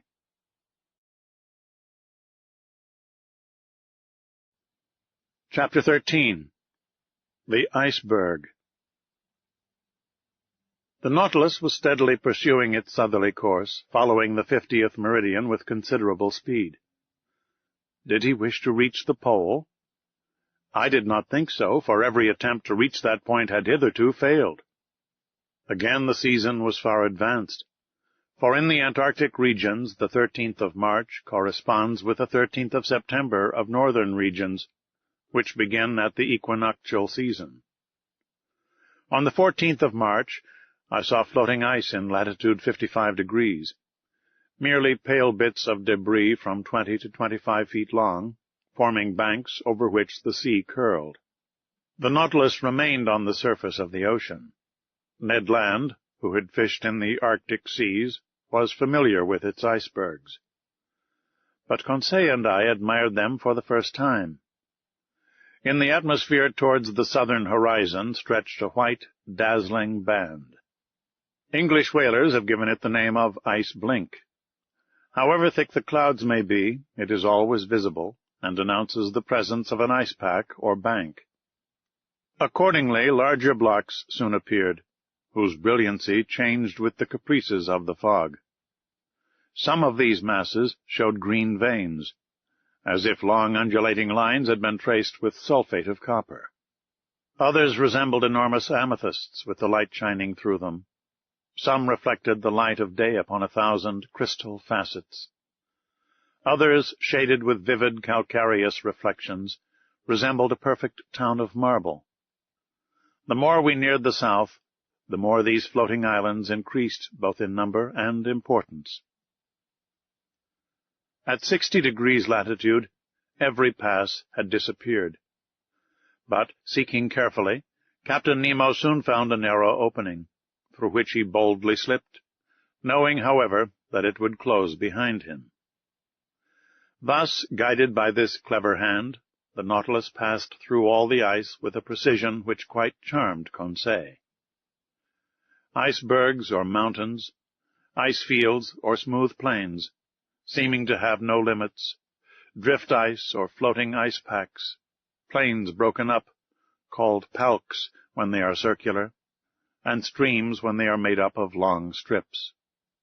The temperature was very low. The thermometer exposed to the air marked 2 or 3 degrees below zero, but we were warmly clad with fur at the expense of the sea bear and seal. The interior of the Nautilus, warmed regularly by its electric apparatus, defied the most intense cold. Besides, it would only have been necessary to go some yards beneath the waves to find a more bearable temperature. 2 months earlier, we should have had perpetual daylight in these latitudes, but already we had had 3 or 4 hours of night, and by there would be 6 months of darkness in these circumpolar regions. On the 15th of March, we were in the latitude of New Shetland and South Orkney. The captain told me that formerly numerous tribes of seals inhabited them, but that English and American whalers, in their rage for destruction, massacred both old and young. Thus, where there was once life and animation, they had left silence and death.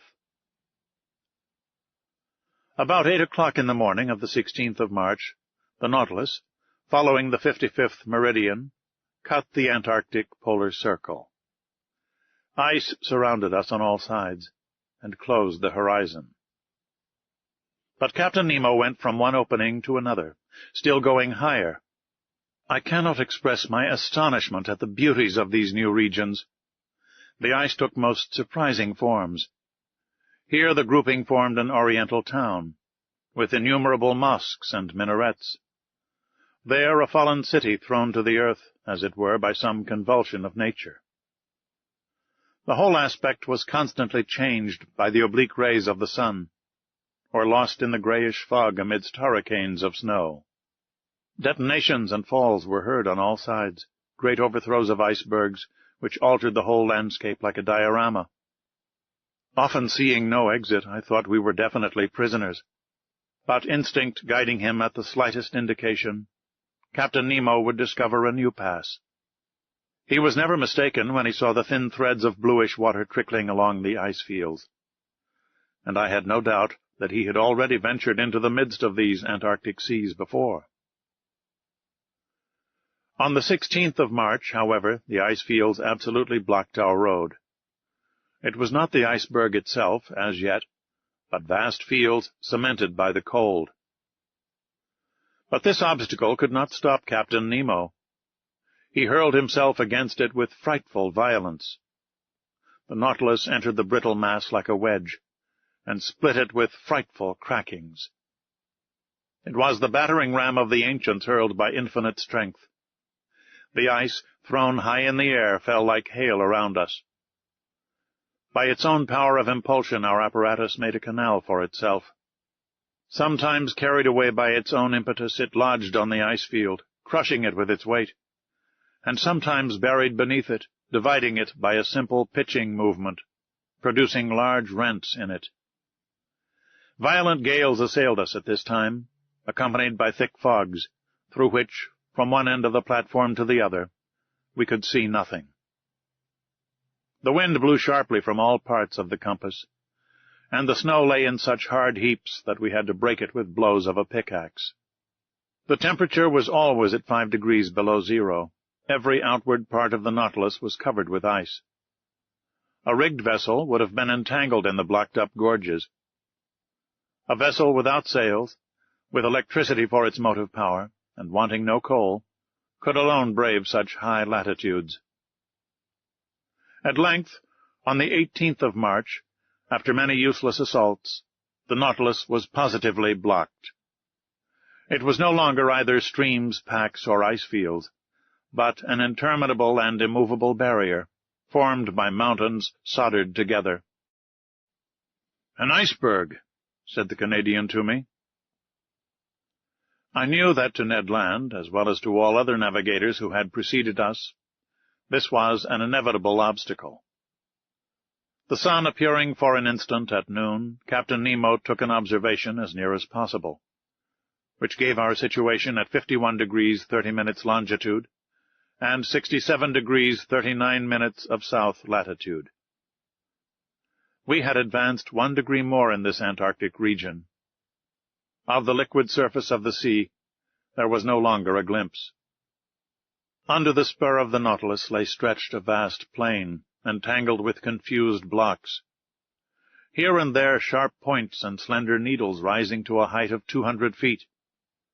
Further on, a steep shore, hewn as it were with an axe, and clothed with grayish tints. Huge mirrors, reflecting a few rays of sunshine, half drowned in the fog. And over this desolate face of nature, a stern silence reigned, scarcely broken by the flapping of the wings of petrels and puffins. Everything was frozen, even the noise. The Nautilus was then obliged to stop in its adventurous course amid these fields of ice. In spite of our efforts, in spite of the powerful means employed to break up the ice, the Nautilus remained immovable. Generally, when we can proceed no further, we have return still open to us. But here return was as impossible as advance, for every pass had closed behind us. And for the few moments when we were stationary, we were likely to be entirely blocked, which did indeed happen about 2 o'clock in the afternoon, the fresh ice forming around its sides with astonishing rapidity.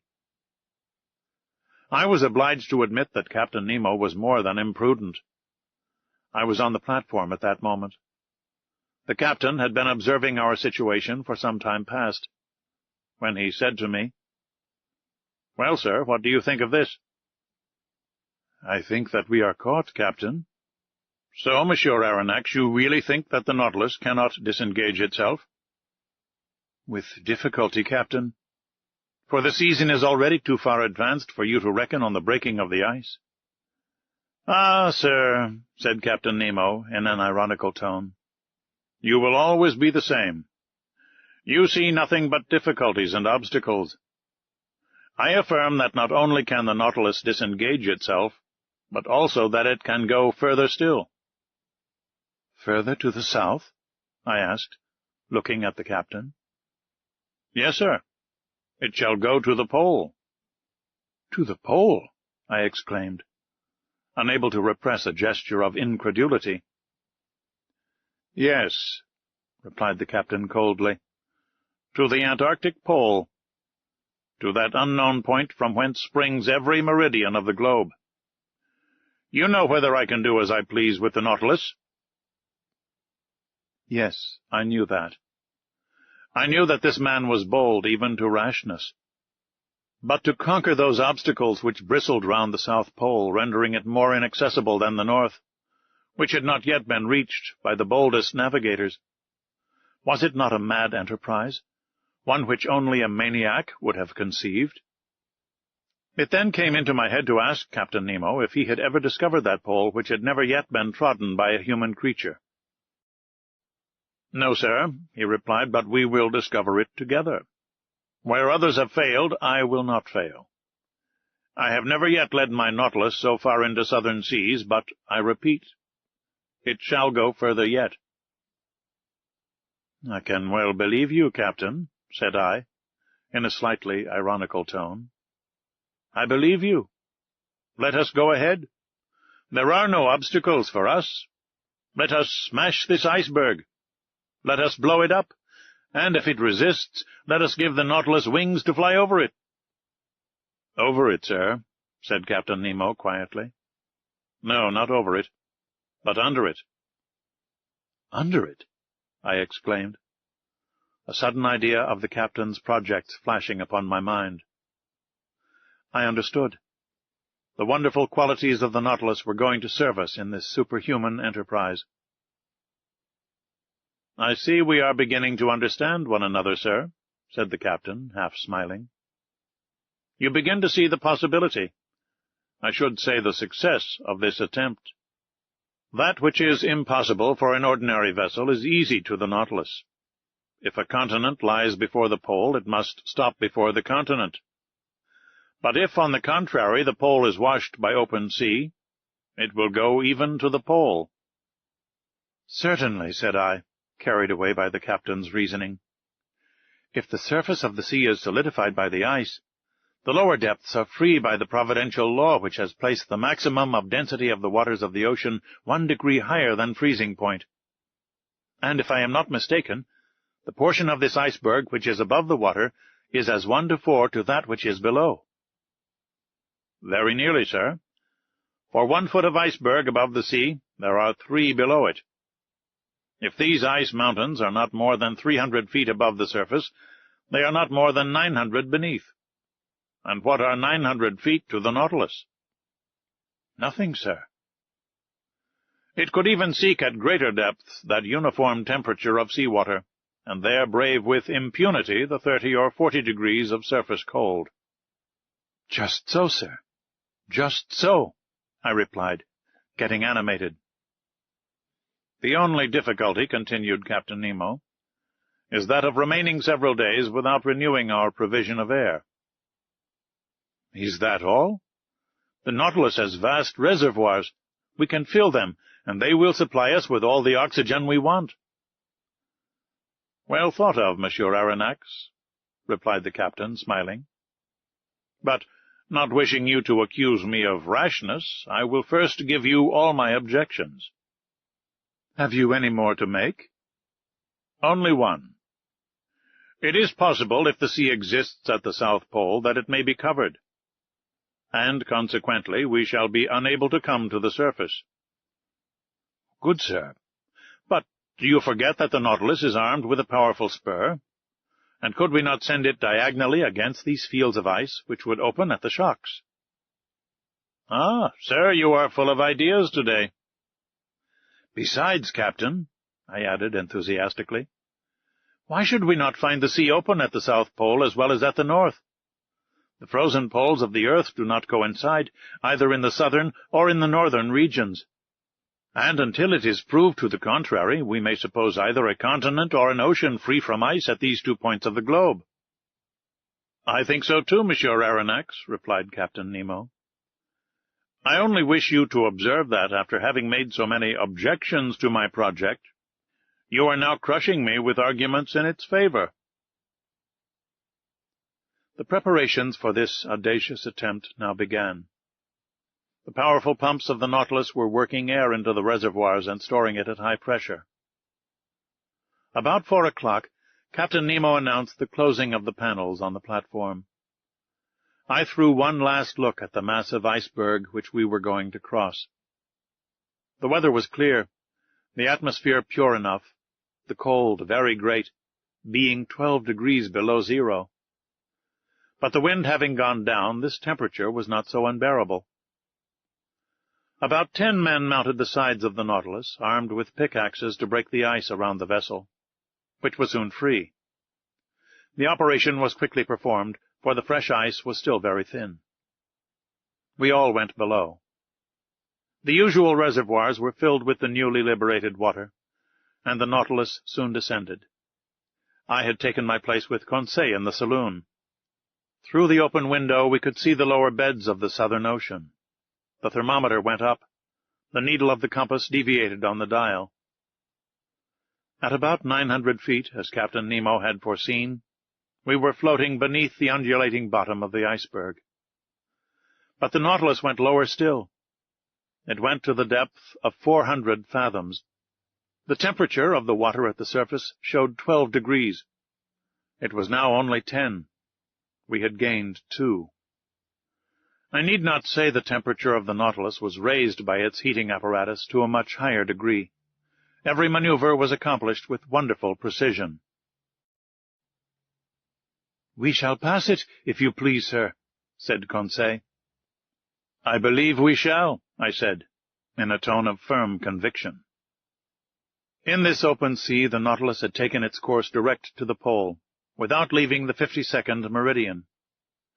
From 67 degrees 30 minutes to 90 degrees, 22 degrees and a half of latitude remained to travel. That is, about 500 leagues. The Nautilus kept up a mean speed of 26 miles an hour, the speed of an express train. If that was kept up, in 40 hours we should reach the pole. For a part of the night, the novelty of the situation kept us at the window. The sea was lit with the electric lantern, but it was deserted. Fishes did not sojourn in these imprisoned waters. They only found there a passage to take them from the Antarctic Ocean to the open polar sea. Our pace was rapid. We could feel it by the quivering of the long steel body. About 2 in the morning I took some hours' repose, and Conseil did the same. In crossing the waist, I did not meet Captain Nemo. I supposed him to be in the pilot's cage. The next morning, the 19th of March, I took my post once more in the saloon.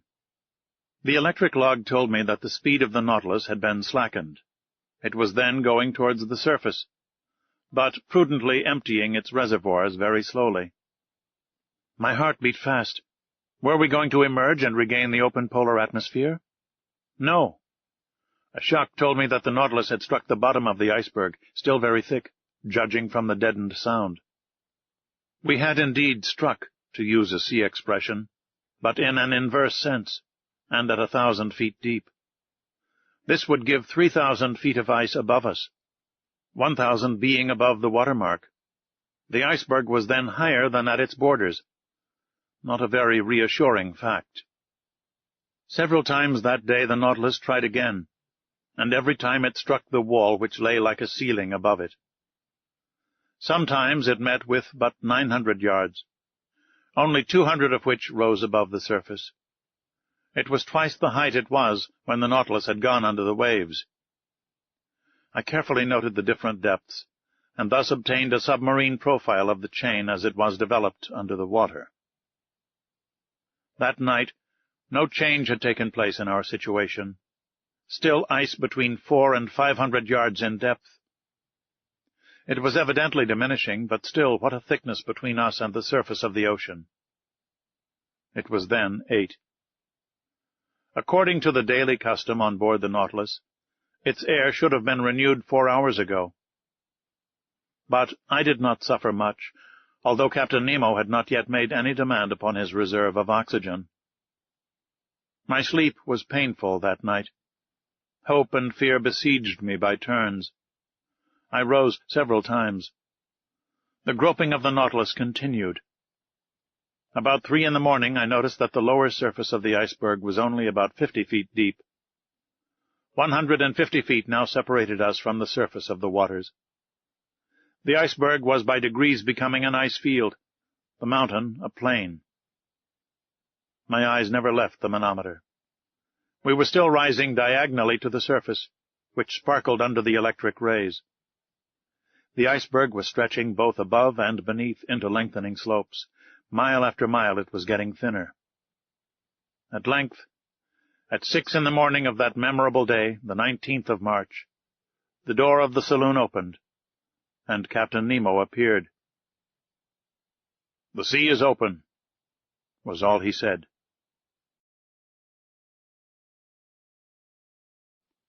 Chapter 14. The South Pole. I rushed onto the platform. Yes, the open sea with but a few scattered pieces of ice and moving icebergs. A long stretch of sea. A world of birds in the air, and myriads of fishes under those waters, which varied from intense blue to olive green, according to the bottom. The thermometer marked 3 degrees centigrade above zero. It was comparatively spring, shut up as we were behind this iceberg, whose lengthened mass was dimly seen on our northern horizon. "Are we at the pole?" I asked the captain, with a beating heart. "I do not know," he replied. "At noon I will take our bearings. "But will the sun show himself through this fog?" said I, looking at the leaden sky. "However little it shows, it will be enough," replied the captain. About 10 miles south, a solitary island rose to a height of 104 yards. We made for it, but carefully, for the sea might be strewn with banks. 1 hour afterwards we had reached it. 2 hours later we had made the round of it. It measured 4 or 5 miles in circumference. A narrow canal separated it from a considerable stretch of land, perhaps a continent, for we could not see its limits. The existence of this land seemed to give some color to Maury's theory. The ingenious American has remarked that, between the South Pole and the 60th parallel, the sea is covered with floating ice of enormous size, which is never met with in the North Atlantic. From this fact he has drawn the conclusion that the Antarctic Circle encloses considerable continents, as icebergs cannot form in open sea, but only on the coasts. According to these calculations, the mass of ice surrounding the southern pole forms a vast cap, the circumference of which must be at least 2,500 miles. But the Nautilus, for fear of running aground, had stopped about 3 cable lengths from a strand over which reared a superb heap of rocks. The boat was launched. The captain, 2 of his men bearing instruments, Conseil and myself were in it. It was 10 in the morning. I had not seen Ned land. Doubtless the Canadian did not wish to admit the presence of the South Pole. A few strokes of the oar brought us to the sand, where we ran ashore. Conseil was going to jump on to the land when I held him back. "Sir," said I to Captain Nemo, "to you belongs the honor of first setting foot on this land." "Yes, sir," said the captain. "And if I do not hesitate to tread this South Pole, it is because, up to this time, no human being has left a trace there." Saying this, he jumped lightly onto the sand. His heart beat with emotion.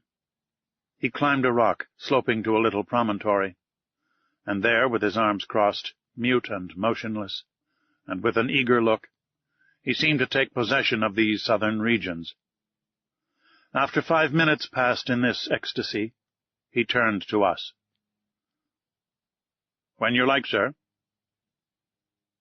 I landed, followed by Conseil, leaving the 2 men in the boat. For a long way the soil was composed of a reddish, sandy stone, something like crushed brick, scoriae, streams of lava, and pumice stones. One could not mistake its volcanic origin. In some parts, slight curls of smoke emitted a sulphurous smell, proving that the internal fires had lost nothing of their expansive powers. Though, having climbed a high acclivity, I could see no volcano for a radius of several miles. We know that in those Antarctic countries James Ross found 2 craters, the Erebus and Terror, in full activity, on the 167th meridian, latitude 77 degrees 32 minutes. The vegetation of this desolate continent seemed to me much restricted. Some lichens lay upon the black rocks, some microscopic plants, rudimentary diatomas, a kind of cells placed between 2 quartz shells, long purple and scarlet weed, supported on little swimming bladders, which the breaking of the waves brought to the shore. These constituted the meager flora of this region. The shore was strewn with mollusks, little mussels, and limpets. I also saw myriads of northern clios, 1 1/4 inches long, of which a whale would swallow a whole world at a mouthful, and some perfect sea butterflies, animating the waters on the skirts of the shore. There appeared on the high bottoms some coral shrubs, of the kind which, according to James Ross, live in the Antarctic seas to the depth of more than 1,000 yards. Then there were little kingfishers and starfish studding the soil. But where life abounded most was in the air. There thousands of birds fluttered and flew of all kinds, deafening us with their cries. Others crowded the rock, looking at us as we passed by without fear, and pressing familiarly close by our feet. There were penguins, so agile in the water, heavy and awkward as they are on the ground. They were uttering harsh cries, a large assembly, sober in gesture but extravagant in clamor. Albatrosses passed in the air, the expanse of their wings being at least 4 yards and a half, and justly called the vultures of the ocean.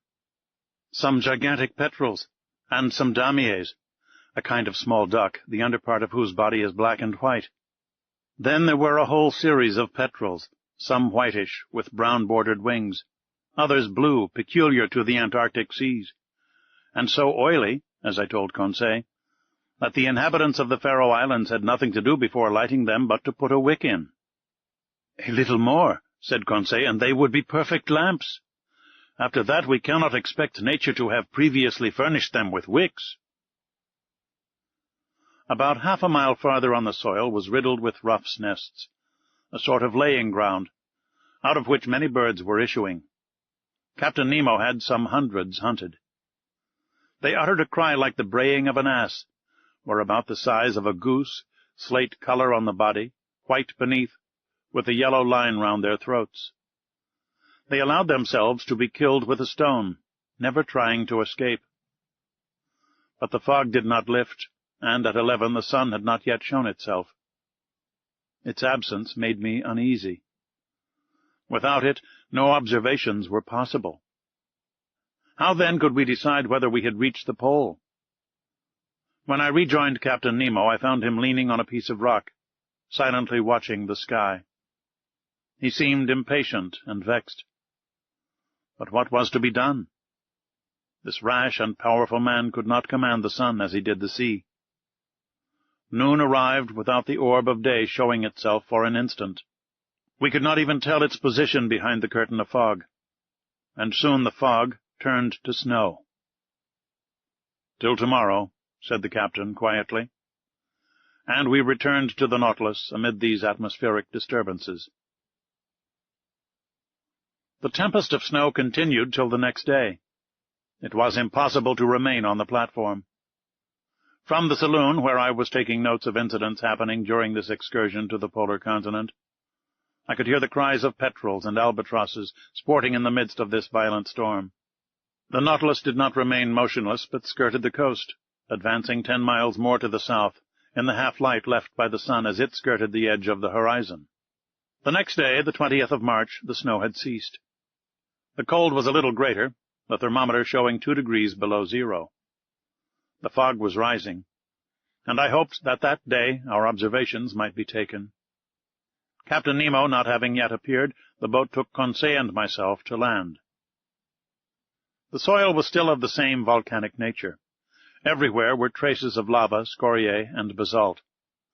But the crater which had vomited them I could not see. Here, as lower down, this continent was alive with myriads of birds. But their rule was now divided with large troops of sea mammals, looking at us with their soft eyes. There were several kinds of seals, some stretched on the earth, some on flakes of ice, many going in and out of the sea. They did not flee at our approach, never having had anything to do with man, and I reckoned that there were provisions there for hundreds of vessels. "Sir," said Conseil, "will you tell me the names of these creatures?" "They are seals and morses." It was now 8 in the morning. 4 hours remained to us before the sun could be observed with advantage. I directed our steps towards a vast bay cut in the steep granite shore. There I can aver that earth and ice were lost to sight by the numbers of sea mammals covering them, and I involuntarily sought for old Proteus, the mythological shepherd who watched these immense flocks of Neptune. There were more seals than anything else, forming distinct groups, male and female, the father watching over his family, the mother suckling her little ones, some already strong enough to go a few steps. When they wished to change their place, they took little jumps, made by the contraction of their bodies, and helped awkwardly enough by their imperfect fin, which, as with the manatee, their cousins, forms a perfect forearm. I should say that in the water, which is their element, the spine of these creatures is flexible, with smooth and close skin and webbed feet. They swim admirably. In resting on the earth, they take the most graceful attitudes. Thus the ancients, observing their soft and expressive looks, which cannot be surpassed by the most beautiful look a woman can give, Their clear, voluptuous eyes, their charming positions, and the poetry of their manners metamorphosed them, the male into a Triton and the female into a mermaid. I made Conseil notice the considerable development of the lobes of the brain in these interesting cetaceans. No mammal, except man, has such a quantity of brain matter. They are also capable of receiving a certain amount of education, are easily domesticated, and I think, with other naturalists, that if properly taught, they would be of great service as fishing dogs. The greater part of them slept on the rocks or on the sand. Amongst these seals, properly so called, which have no external ears, in which they differ from the otter, whose ears are prominent, I noticed several varieties of seals about 3 yards long, with a white coat, bulldog heads, armed with teeth in both jaws, 4 incisors at the top and 4 at the bottom, and 2 large canine teeth in the shape of a fleur-de-lis. Amongst them glided sea elephants, a kind of seal with short, flexible trunks. The giants of this species measured 20 feet round and 10 yards and a half in length.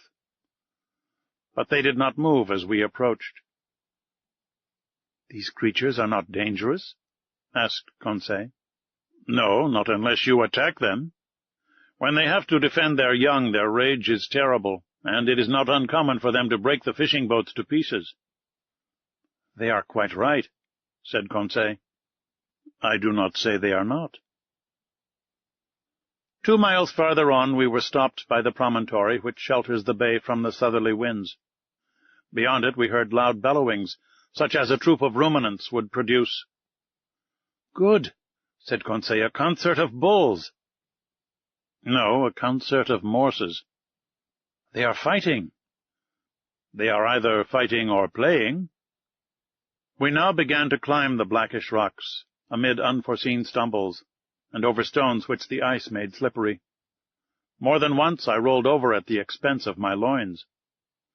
Conseil, more prudent or more steady, did not stumble, and helped me up, saying, "If, sir, you would have the kindness to take wider steps, you would preserve your equilibrium better."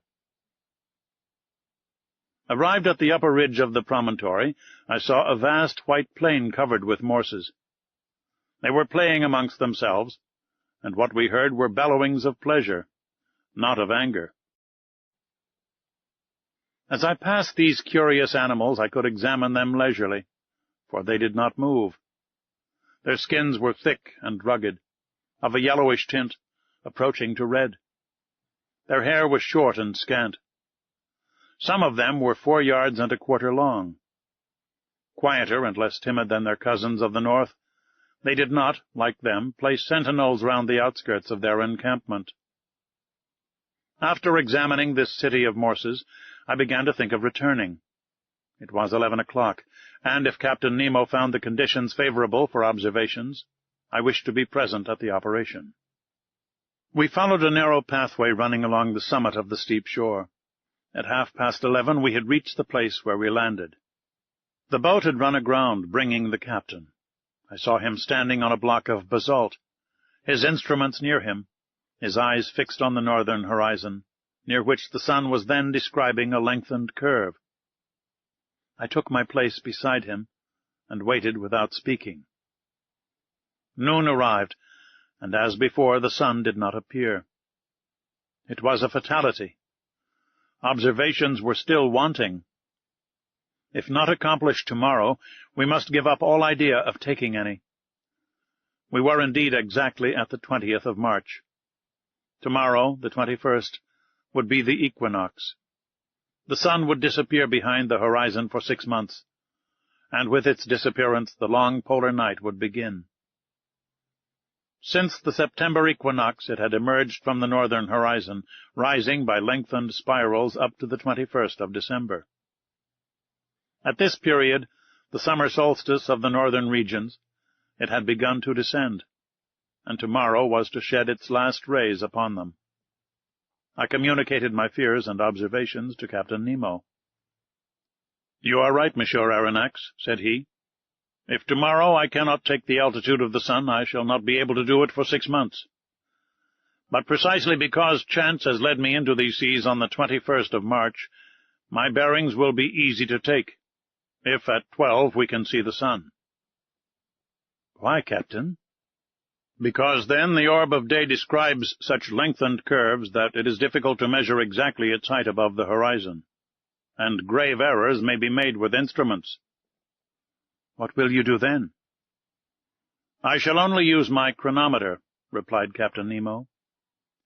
If tomorrow, the 21st of March, the disk of the sun, allowing for refraction, is exactly cut by the northern horizon, it will show that I am at the South Pole. Just so, said I.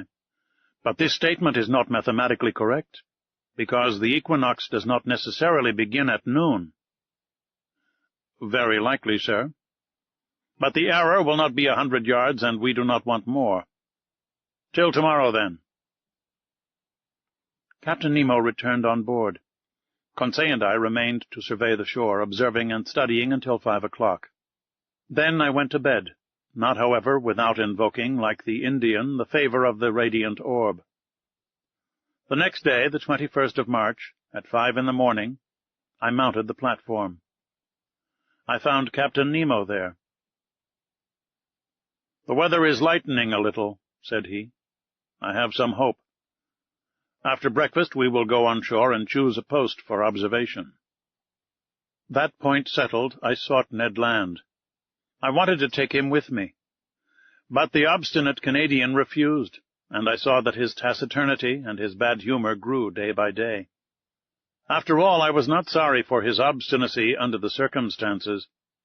Indeed, there were too many seals on shore, and we ought not to lay such temptation in this unreflecting fisherman's way. Breakfast over, we went on shore. The Nautilus had gone some miles further up in the night. It was a whole league from the coast, above which reared a sharp peak about 500 yards high. The boat took with me Captain Nemo, 2 men of the crew, and the instruments, which consisted of a chronometer, a telescope, and a barometer. While crossing, I saw numerous whales belonging to the 3 kinds peculiar to the southern seas: the whale, or the English right whale, which has no dorsal fin; the humpback, with reeved chest and large whitish fins, which, in spite of its name, do not form wings; and the finback, of a yellowish-brown, the liveliest of all the cetacea. This powerful creature is heard a long way off when he throws to a great height columns of air and vapor, which look like whirlwinds of smoke. These different mammals were disporting themselves in troops in the quiet waters, and I could see that this basin of the Antarctic pole serves as a place of refuge to the cetacea too closely tracked by the hunters. I also noticed large medusae floating between the reeds. At 9 we landed. The sky was brightening, the clouds were flying to the south, and the fog seemed to be leaving the cold surface of the waters. Captain Nemo went towards the peak, which he doubtless meant to be his observatory. It was a painful ascent over the sharp lava and the pumice stones, in an atmosphere often impregnated with a sulphurous smell from the smoking cracks. For a man unaccustomed to walk on land, the captain climbed the steep slopes with an agility I never saw equaled, and which a hunter would have envied. We were 2 hours getting to the summit of this peak, which was half porphyry and half basalt. From thence we looked upon a vast sea, which, towards the north, distinctly traced its boundary line upon the sky. At our feet lay fields of dazzling whiteness. Over our heads a pale azure, free from fog. To the north, the disk of the sun seemed like a ball of fire, already horned by the cutting of the horizon. From the bosom of the water rose sheaves of liquid jets by hundreds. In the distance lay the Nautilus like a cetacean asleep on the water. Behind us, to the south and east, an immense country and a chaotic heap of rocks and ice, the limits of which were not visible. On arriving at the summit, Captain Nemo carefully took the mean height of the barometer, for he would have to consider that in taking his observations.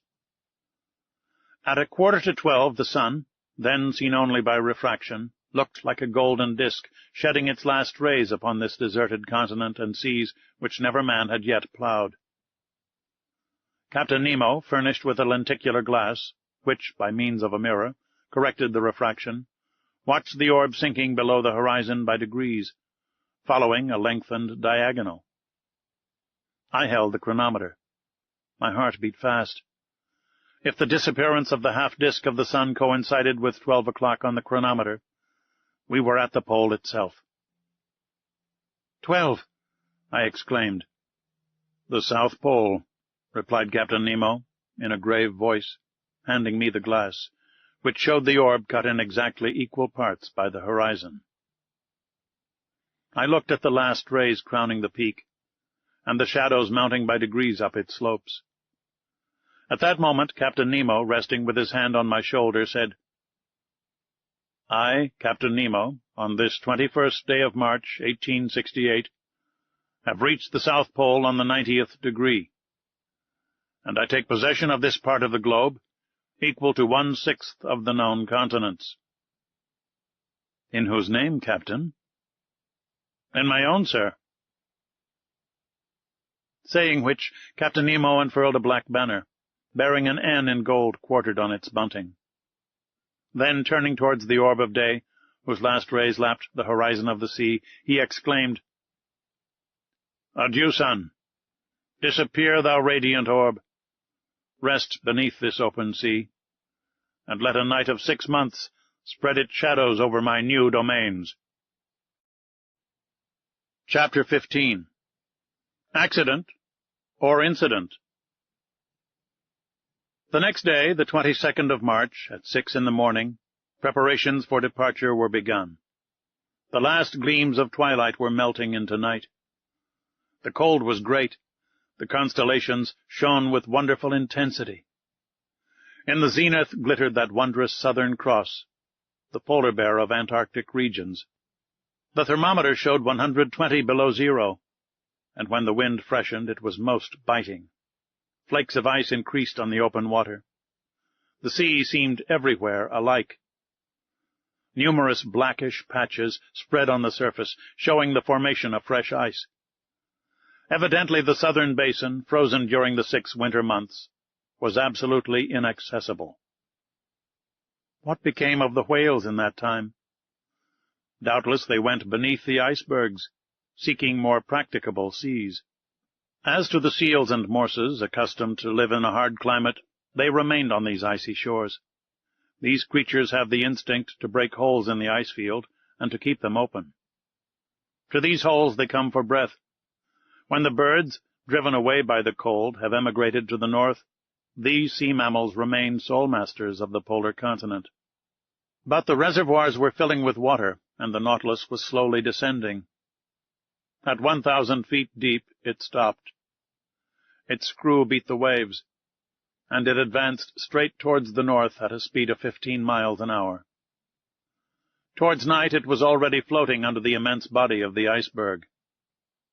At 3 in the morning I was awakened by a violent shock. I sat up in my bed and listened in the darkness, when I was thrown into the middle of the room. The Nautilus, after having struck, had rebounded violently. I groped along the partition and by the staircase to the saloon, which was lit by the luminous ceiling. The furniture was upset.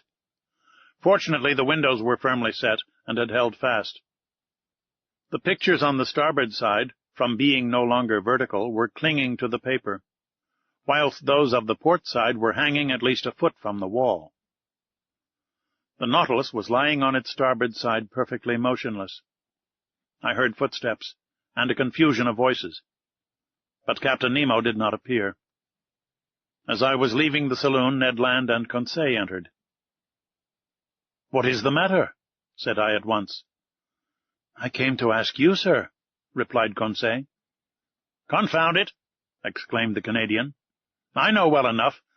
The Nautilus has struck, and judging by the way she lies, I do not think she will right herself as she did the first time in Torres Straits." "But," I asked, "has she at least come to the surface of the sea?" "We do not know," said Conseil. "It is easy to decide," I answered. I consulted the manometer. To my great surprise, it showed a depth of more than 180 fathoms. "What does that mean?" I exclaimed, "We must ask Captain Nemo," said Conseil. "But where shall we find him?" said Ned Land.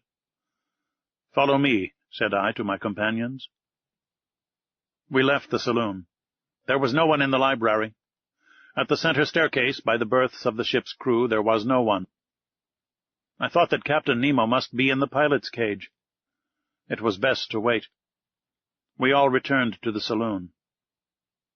For 20 minutes we remained thus, trying to hear the slightest noise which might be made on board the Nautilus, when Captain Nemo entered. He seemed not to see us.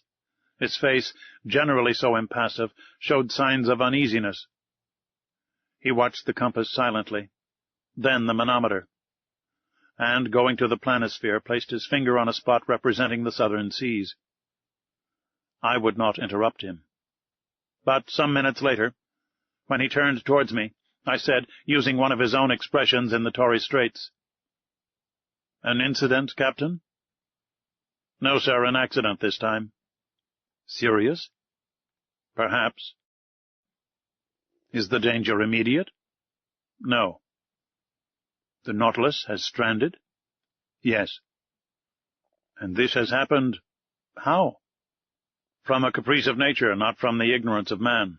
Not a mistake has been made in the working. But we cannot prevent equilibrium from producing its effects. We may brave human laws, but we cannot resist natural ones." Captain Nemo had chosen a strange moment for uttering this philosophical reflection. On the whole, his answer helped me little. "May I ask, sir, the cause of this accident?" "An enormous block of ice. A whole mountain has turned over," he replied. "When icebergs are undermined at their base by warmer water or reiterated shocks, their center of gravity rises, and the whole thing turns over. This is what has happened. One of these blocks, as it fell, struck the Nautilus, then, gliding under its hull, raised it with irresistible force, bringing it into beds which are not so thick, where it is lying on its side." "But can we not get the Nautilus off by emptying its reservoirs, that it might regain its equilibrium?" "That, sir, is being done at this moment. You can hear the pump working. Look at the needle of the manometer. It shows that the Nautilus is rising, but the block of ice is floating with it. And until some obstacle stops its ascending motion, our position cannot be altered." Indeed, the Nautilus still held the same position to starboard. Doubtless it would right itself when the block stopped. But at this moment, who knows if we may not be frightfully crushed between the two glassy surfaces? I reflected on all the consequences of our position. Captain Nemo never took his eyes off the manometer. Since the fall of the iceberg, the Nautilus had risen about 150 feet, but it still made the same angle with the perpendicular. Suddenly a slight movement was felt in the hold. Evidently it was righting a little. Things hanging in the saloon were sensibly returning to their normal position. The partitions were nearing the upright. No one spoke. With beating hearts we watched and felt the straightening. The boards became horizontal under our feet. 10 minutes passed. "At last we have righted," I exclaimed. "Yes," said Captain Nemo, going to the door of the saloon. "But are we floating?" I asked. "Certainly," he replied, "since the reservoirs are not empty, and when empty the Nautilus must rise to the surface of the sea."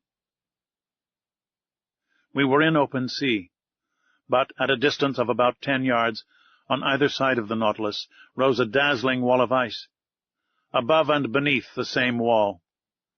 Above, because the lower surface of the iceberg stretched over us like an immense ceiling. Beneath, because the overturned block, having slid by degrees, had found a resting place on the lateral walls, which kept it in that position. The Nautilus was really imprisoned in a perfect tunnel of ice, more than 20 yards in breadth, filled with quiet water. It was easy to get out of it by going either forward or backward, and then make a free passage under the iceberg, some hundreds of yards deeper. The luminous ceiling had been extinguished, but the saloon was still resplendent with intense light. It was the powerful reflection from the glass partition sent violently back to the sheets of the lantern. I cannot describe the effect of the voltaic rays upon the great blocks so capriciously cut. Upon every angle, every ridge, every facet was thrown a different light, according to the nature of the veins running through the ice. A dazzling mine of gems, particularly of sapphires, their blue rays crossing with the green of the emerald. Here and there were opal shades of wonderful softness, running through bright spots like diamonds of fire, the brilliancy of which the eye could not bear. The power of the lantern seemed increased 100-fold, like a lamp through the lenticular plates of a first-class lighthouse. "How beautiful! How beautiful!" cried Conseil. "Yes," I said, "it is a wonderful sight, is it not, Ned?" "Yes, confound it, yes," answered Ned Land. "It is superb. I am mad at being obliged to admit it. No one has ever seen anything like it, but the sight may cost us dear. And if I must say all, I think we are seeing here things which God never intended man to see." Ned was right. It was too beautiful. Suddenly a cry from Conseil made me turn. "What is it?" I asked. "Shut your eyes, sir. Do not look, sir." Saying which, Conseil clapped his hands over his eyes. "But what is the matter, my boy?" "I am dazzled, blinded." My eyes turned involuntarily towards the glass, but I could not stand the fire which seemed to devour them. I understood what had happened. The Nautilus had put on full speed. All the quiet luster of the ice walls was at once changed into flashes of lightning. The fire from these myriads of diamonds was blinding. It required some time to calm our troubled looks. At last the hands were taken down. "Faith, I should never have believed it," said Conseil.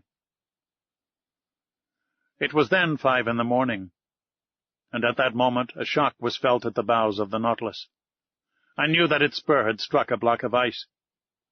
It must have been a false maneuver, for this submarine tunnel, obstructed by blocks, was not very easy navigation.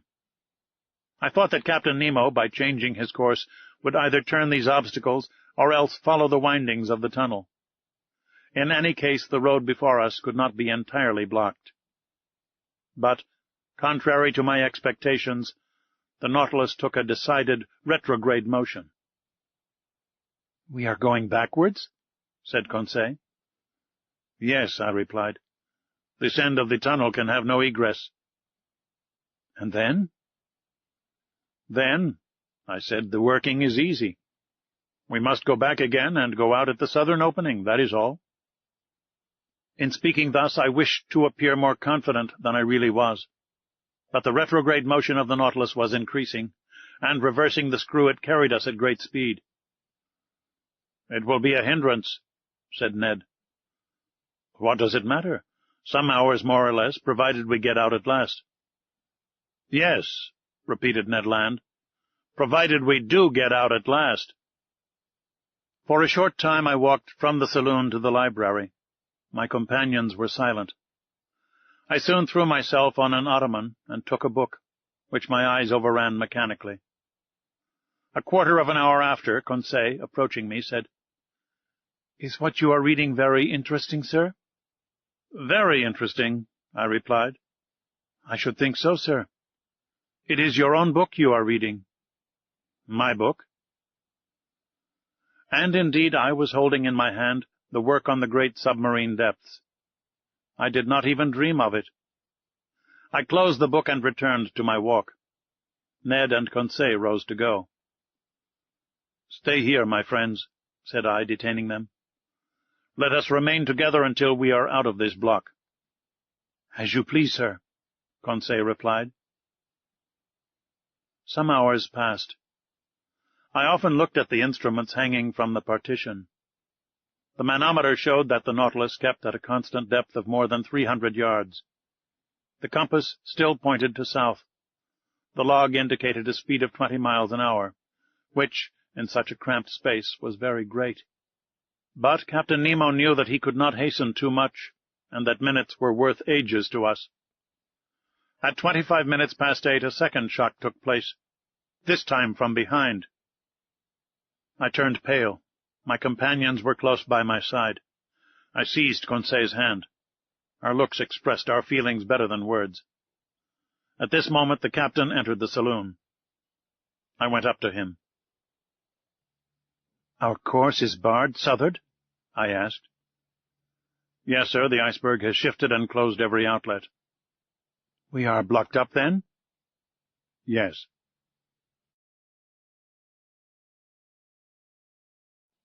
Chapter 16. Want of Air. Thus, around the Nautilus, above and below, was an impenetrable wall of ice. We were prisoners to the iceberg. I watched the captain. His countenance had resumed its habitual imperturbability. "Gentlemen," he said calmly, "there are two ways of dying in the circumstances in which we are placed." This puzzling person had the air of a mathematical professor lecturing to his pupils. "The first is to be crushed. The second is to die of suffocation. I do not speak of the possibility of dying of hunger, for the supply of provisions in the Nautilus will certainly last longer than we shall. Let us then calculate our chances." "As to suffocation, Captain," I replied, "that is not to be feared, because our reservoirs are full." "Just so. But they will only yield 2 days' supply of air. Now, for 36 hours we have been hidden under the water, and already the heavy atmosphere of the Nautilus requires renewal. In 48 hours our reserve will be exhausted." "Well, Captain, can we be delivered before 48 hours?" "We will attempt it, at least, by piercing the wall that surrounds us." "On which side?" "Sound will tell us. I am going to run the Nautilus aground on the lower bank, and my men will attack the iceberg on the side that is least thick." Captain Nemo went out. Soon I discovered by a hissing noise that the water was entering the reservoirs. The Nautilus sank slowly, and rested on the ice at a depth of 350 yards, the depth at which the lower bank was immersed. "My friends," I said, "our situation is serious, but I rely on your courage and energy." "Sir," replied the Canadian, "I am ready to do anything for the general safety." "Good, Ned." And I held out my hand to the Canadian. "I will add," he continued, "that being as handy with the pickaxe as with the harpoon, if I can be useful to the captain, he can command my services." "He will not refuse your help. Come, Ned." I led him to the room where the crew of the Nautilus were putting on their cork jackets. I told the captain of Ned's proposal, which he accepted. The Canadian put on his sea costume and was ready as soon as his companions. When Ned was dressed, I re-entered the drawing-room, where the panes of glass were open, and, posted near Conseil, I examined the ambient beds that supported the Nautilus. Some instants after, we saw a dozen of the crew set foot on the bank of ice, and among them Ned Land, easily known by his stature. Captain Nemo was with them. Before proceeding to dig the walls, he took the soundings, to be sure of working in the right direction. Long sounding lines were sunk in the side walls, but after 15 yards they were again stopped by the thick wall. It was useless to attack it on the ceiling-like surface, since the iceberg itself measured more than 400 yards in height. Captain Nemo then sounded the lower surface. There 10 yards of wall separated us from the water, so great was the thickness of the ice field. It was necessary, therefore, to cut from it a piece equal in extent to the waterline of the Nautilus. There were about 6,000 cubic yards to detach, so as to dig a hole by which we could descend to the ice field. The work had begun immediately, and carried on with indefatigable energy. Instead of digging round the Nautilus, which would have involved greater difficulty, Captain Nemo had an immense trench made at 8 yards from the port quarter. Then the men set to work simultaneously with their screws on several points of its circumference. Presently the pickaxe attacked this compact matter vigorously, and large blocks were detached from the mass. By a curious effect of specific gravity, these blocks, lighter than water, fled, so to speak, to the vault of the tunnel, that increased in thickness at the top in proportion as it diminished at the base. But that mattered little so long as the lower part grew thinner. After 2 hours' hard work, Ned Land came in exhausted. He and his comrades were replaced by new workers, whom Conseil and I joined. The second lieutenant of the Nautilus superintended us. The water seemed singularly cold, but I soon got warm handling the pickaxe. My movements were free enough, although they were made under a pressure of 30 atmospheres. When I re-entered after working 2 hours to take some food and rest, I found a perceptible difference between the pure fluid with which the Rouquayrol engine supplied me and the atmosphere of the Nautilus, already charged with carbonic acid. The air had not been renewed for 48 hours, and its vivifying qualities were considerably enfeebled. However, after a lapse of 12 hours, we had only raised a block of ice 1 yard thick on the marked surface, which was about 600 cubic yards. Reckoning that it took 12 hours to accomplish this much, it would take 5 nights and 4 days to bring this enterprise to a satisfactory conclusion. 5 nights and 4 days. And we have only air enough for 2 days in the reservoirs. Without taking into account, said Ned, that even if we get out of this infernal prison, we shall also be imprisoned under the iceberg, shut out from all possible communication with the atmosphere. True enough. Who could then foresee the minimum of time necessary for our deliverance? We might be suffocated before the Nautilus could regain the surface of the waves. Was it destined to perish in this ice tomb with all those it enclosed? The situation was terrible. But everyone had looked the danger in the face, and each was determined to do his duty to the last.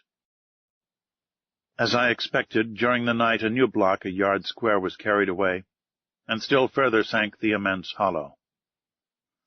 But in the morning, when, dressed in my cork jacket, I traversed the slushy mass at a temperature of 6 or 7 degrees below zero, I remarked that the side walls were gradually closing in. The beds of water farthest from the trench, that were not warmed by the men's work, showed a tendency to solidification. In presence of this new and imminent danger, what would become of our chances of safety, and how hinder the solidification of this liquid medium that would burst the partitions of the Nautilus like glass? I did not tell my companions of this new danger. What was the good of damping the energy they displayed in the painful work of escape? But when I went on board again, I told Captain Nemo of this grave complication. "I know it," he said, in that calm tone which could counteract the most terrible apprehensions. "It is one danger more.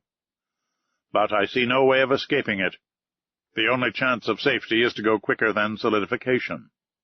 We must be beforehand with it, that is all." On this day for several hours I used my pickaxe vigorously. The work kept me up. Besides, to work was to quit the Nautilus, and breathe directly the pure air drawn from the reservoirs, and supplied by our apparatus, and to quit the impoverished and vitiated atmosphere. Towards evening the trench was dug 1 yard deeper. When I returned on board, I was nearly suffocated by the carbonic acid with which the air was filled. Ah, if we had only the chemical means to drive away this deleterious gas! We had plenty of oxygen. All this water contained a considerable quantity, and by dissolving it with our powerful piles, it would restore the vivifying fluid. I had thought well over it. But of what good was that, since the carbonic acid produced by our respiration had invaded every part of the vessel? To absorb it, it was necessary to fill some jars with caustic potash, and to shake them incessantly. Now this substance was wanting on board, and nothing could replace it. On that evening, Captain Nemo ought to open the taps of his reservoirs, and let some pure air into the interior of the Nautilus. Without this precaution, we could not get rid of the sense of suffocation. The next day, March 26th, I resumed my miner's work in beginning the 5th yard. The side walls and the lower surface of the iceberg thickened visibly. It was evident that they would meet before the Nautilus was able to disengage itself. Despair seized me for an instant. My pickaxe nearly fell from my hands. What was the good of digging if I must be suffocated, crushed by the water that was turning into stone? A punishment that the ferocity of the savages even would not have invented. Just then Captain Nemo passed near me. I touched his hand and showed him the walls of our prison. The wall to port had advanced to at least 4 yards from the hull of the Nautilus. The captain understood me and signed me to follow him. We went on board. I took off my cork jacket and accompanied him into the drawing room. Monsieur Aronnax, we must attempt some desperate means, or we shall be sealed up in this solidified water as in cement.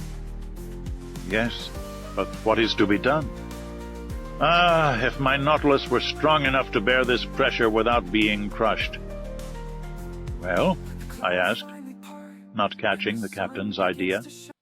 Do you not understand, he replied, that this congelation of water will help us? Do you not see that by its solidification, it would burst through this field of ice that imprisons us, as when it freezes it bursts the hardest stones? Do you not perceive that it would be an agent of safety instead of destruction? Yes, Captain, perhaps. But whatever resistance to crushing the Nautilus possesses, it could not support this terrible pressure, and would be flattened like an iron plate. I know it, sir. Therefore, we must not reckon on the aid of nature, but on our own exertions.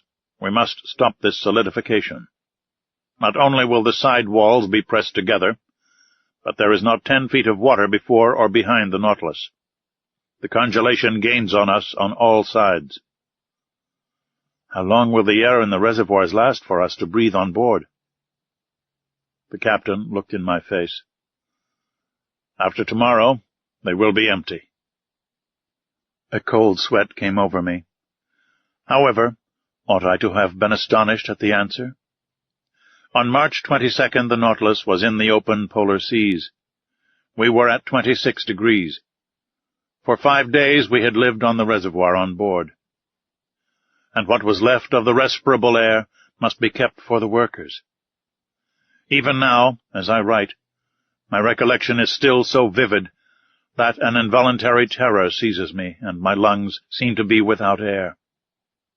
Meanwhile, Captain Nemo reflected silently, and evidently an idea had struck him. But he seemed to reject it. At last these words escaped his lips. "Boiling water," he muttered. "Boiling water?" I cried. "Yes, sir. We are enclosed in a space that is relatively confined. Would not jets of boiling water, constantly injected by the pumps, raise the temperature in this part and stay the congelation?" "Let us try it," I said resolutely. "Let us try it, Professor." The thermometer then stood at 7 degrees outside. Captain Nemo took me to the galleys where the vast distillatory machines stood that furnished the drinkable water by evaporation. They filled these with water, and all the electric heat from the piles was thrown through the worms bathed in the liquid.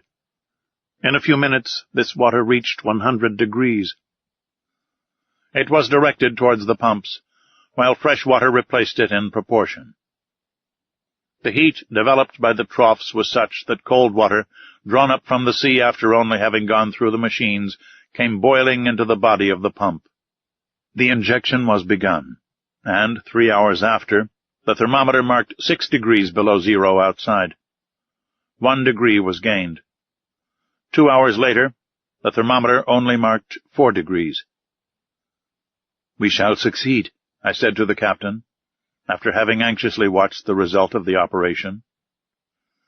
"I think," he answered, "that we shall not be crushed. We have no more suffocation to fear." During the night the temperature of the water rose to 1 degree below zero. The injections could not carry it to a higher point. But as the congelation of the seawater produces at least 2 degrees, I was at least reassured against the dangers of solidification. The next day, March 27th, 6 yards of ice had been cleared, 12 feet only remaining to be cleared away. There was yet 48 hours' work, The air could not be renewed in the interior of the Nautilus, and this day would make it worse. An intolerable weight oppressed me. Towards 3 o'clock in the evening, this feeling rose to a violent degree. Yawns dislocated my jaws. My lungs panted as they inhaled this burning fluid, which became rarefied more and more. A moral torpor took hold of me. I was powerless, almost unconscious. My brave Conseil, though exhibiting the same symptoms and suffering in the same manner, never left me. He took my hand and encouraged me, and I heard him murmur, "Oh, if I could only not breathe so as to leave more air for my master." Tears came into my eyes on hearing him speak thus. If our situation to all was intolerable in the interior, with what haste and gladness would we put on our cork jackets to work in our turn. Pickaxes sounded on the frozen ice beds. Our arms ached, the skin was torn off our hands. But what were these fatigues? What did the wounds matter? Vital air came to the lungs. We breathed. We breathed. All this time no one prolonged his voluntary task beyond the prescribed time. His task accomplished, each one handed in turn to his panting companions the apparatus that supplied him with life. Captain Nemo set the example, and submitted first to this severe discipline. When the time came, he gave up his apparatus to another, and returned to the vitiated air on board, calm, unflinching, unmurmuring. On that day the ordinary work was accomplished with unusual vigor. Only 2 yards remained to be raised from the surface. 2 yards only separated us from the open sea. But the reservoirs were nearly emptied of air. The little that remained ought to be kept for the workers, not a particle for the Nautilus. When I went back on board, I was half suffocated. What a night! I know not how to describe it. The next day my breathing was oppressed. Dizziness accompanied the pain in my head and made me like a drunken man. My companions showed the same symptoms. Some of the crew had rattling in the throat. On that day, the 6th of our imprisonment, Captain Nemo, finding the pickaxes work too slowly, resolved to crush the ice bed that still separated us from the liquid sheet. This man's coolness and energy never forsook him. He subdued his physical pains by moral force. By his orders the vessel was lightened, that is to say, raised from the ice bed by a change of specific gravity. When it floated, they towed it so as to bring it above the immense trench made on the level of the waterline. Then, filling his reservoirs of water, he descended and shut himself up in the hole. Just then all the crew came on board, and the double door of communication was shut. The Nautilus then rested on the bed of ice, which was not 1 yard thick, and which the sounding leads had perforated in 1,000 places. The taps of the reservoirs were then opened, and 100 cubic yards of water was let in, increasing the weight of the Nautilus to 1,800 tons. We waited. We listened, forgetting our sufferings in hope. Our safety depended on this last chance. Notwithstanding the buzzing in my head, I soon heard the humming sound under the hull of the Nautilus. The ice cracked with a singular noise, like tearing paper, and the Nautilus sank. "We are off," murmured Conseil in my ear. I could not answer him. I seized his hand and pressed it convulsively. All at once, carried away by its frightful overcharge, the Nautilus sank like a bullet under the waters. That is to say, it fell as if it was in a vacuum. Then all the electric force was put on the pumps, that soon began to let the water out of the reservoirs. After some minutes, our fall was stopped. Soon, too, the manometer indicated an ascending movement. The screw, going at full speed, made the iron hull tremble to its very bolts, and drew us towards the north. But if this floating under the iceberg is to last another day before we reach the open sea, I shall be dead first. Half stretched upon a divan in the library, I was suffocating. My face was purple, my lips blue, my faculties suspended. I neither saw nor heard. All notion of time had gone from my mind. My muscles could not contract. I do not know how many hours passed thus, but I was conscious of the agony that was coming over me. I felt as if I was going to die. Suddenly I came to. Some breaths of air penetrated my lungs. Had we risen to the surface of the waves? Were we free of the iceberg? No. Ned and Conseil, my two brave friends, were sacrificing themselves to save me. Some particles of air still remained at the bottom of one apparatus. Instead of using it, they had kept it for me, and while they were being suffocated, they gave me life, drop by drop. I wanted to push back the thing. They held my hands, and for some moments I breathed freely. I looked at the clock. It was 11 in the morning. It ought to be the 28th of March. The Nautilus went at a frightful pace, 40 miles an hour. It literally tore through the water. Where was Captain Nemo? Had he succumbed? Were his companions dead with him? At the moment, the manometer indicated that we were not more than 20 feet from the surface. A mere plate of ice separated us from the atmosphere. Could we not break it? Perhaps. In any case, the Nautilus was going to attempt it. I felt that it was in an oblique position, lowering the stern and raising the bows. The introduction of water had been the means of distributing its equilibrium. Then, impelled by its powerful screw, it attacked the ice field from beneath like a formidable battering ram. It broke it by backing and then rushing forward against the field, which gradually gave way, and at last, dashing suddenly against it, shot forwards on the ice field, that crushed beneath its weight. The panel was opened, one might say torn off, and the pure air came in abundance to all parts of the Nautilus.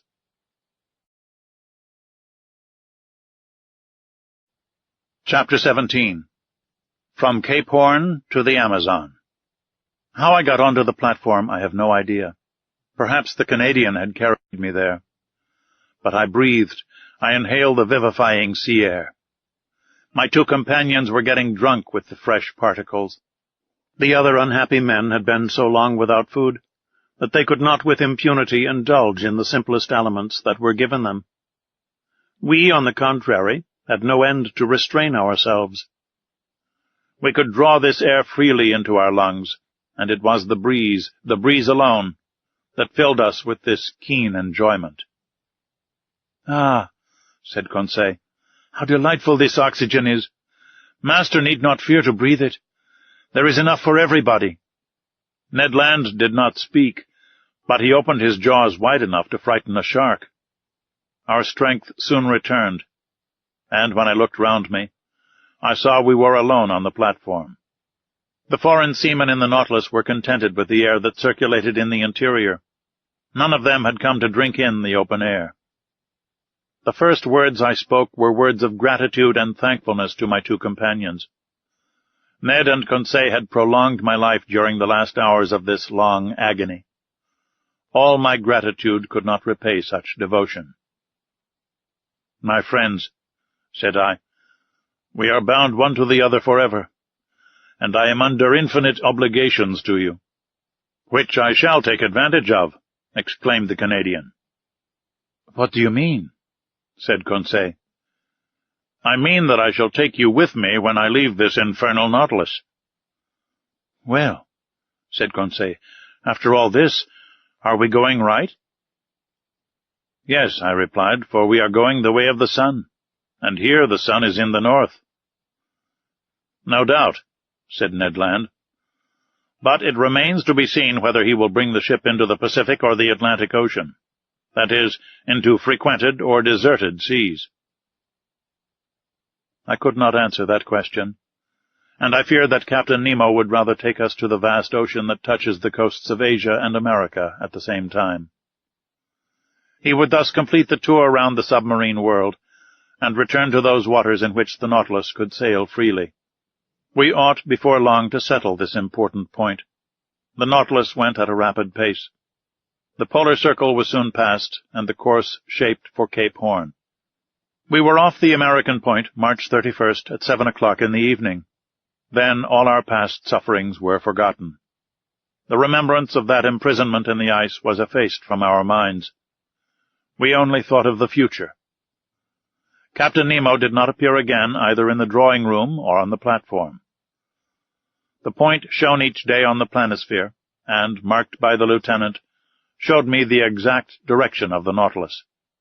Now, on that evening, it was evident, to my great satisfaction, that we were going back to the north by the Atlantic. The next day, April 1st, when the Nautilus ascended to the surface some minutes before noon, we sighted land to the west. It was Tierra del Fuego, which the first navigators named thus from seeing the quantity of smoke that rose from the natives' huts. The coast seemed low to me, but in the distance rose high mountains. I even thought I had a glimpse of Mount Sarmiento that rises 2,070 yards above the level of the sea, with a very pointed summit, which, according as it is misty or clear, is a sign of fine or of wet weather. At this moment the peak was clearly defined against the sky. The Nautilus, diving again under the water, approached the coast, which was only some few miles off. From the glass windows in the drawing-room I saw long seaweeds and gigantic fuci and varech, of which the open polar sea contains so many specimens, with their sharp, polished filaments. They measured about 300 yards in length, real cables, thicker than one's thumb, and having great tenacity, they are often used as ropes for vessels. Another weed known as velp, with leaves 4 feet long, buried in the coral concretions, hung at the bottom. It served as nest and food for myriads of crustacea and mollusks, crabs and cuttlefish. There seals and otters had splendid repasts, eating the flesh of fish with sea vegetables, according to the English fashion. Over this fertile and luxuriant ground the Nautilus passed with great rapidity. Towards evening it approached the Falkland group, the rough summits of which I recognized the following day. The depth of the sea was moderate. On the shores our nets brought in beautiful specimens of seaweed, and particularly a certain fucus, the roots of which were filled with the best mussels in the world. Geese and ducks fell by dozens on the platform, and soon took their places in the pantry on board. When the last heights of the Falklands had disappeared from the horizon, the Nautilus sank to between 20 and 25 yards, and followed the American coast. Captain Nemo did not show himself.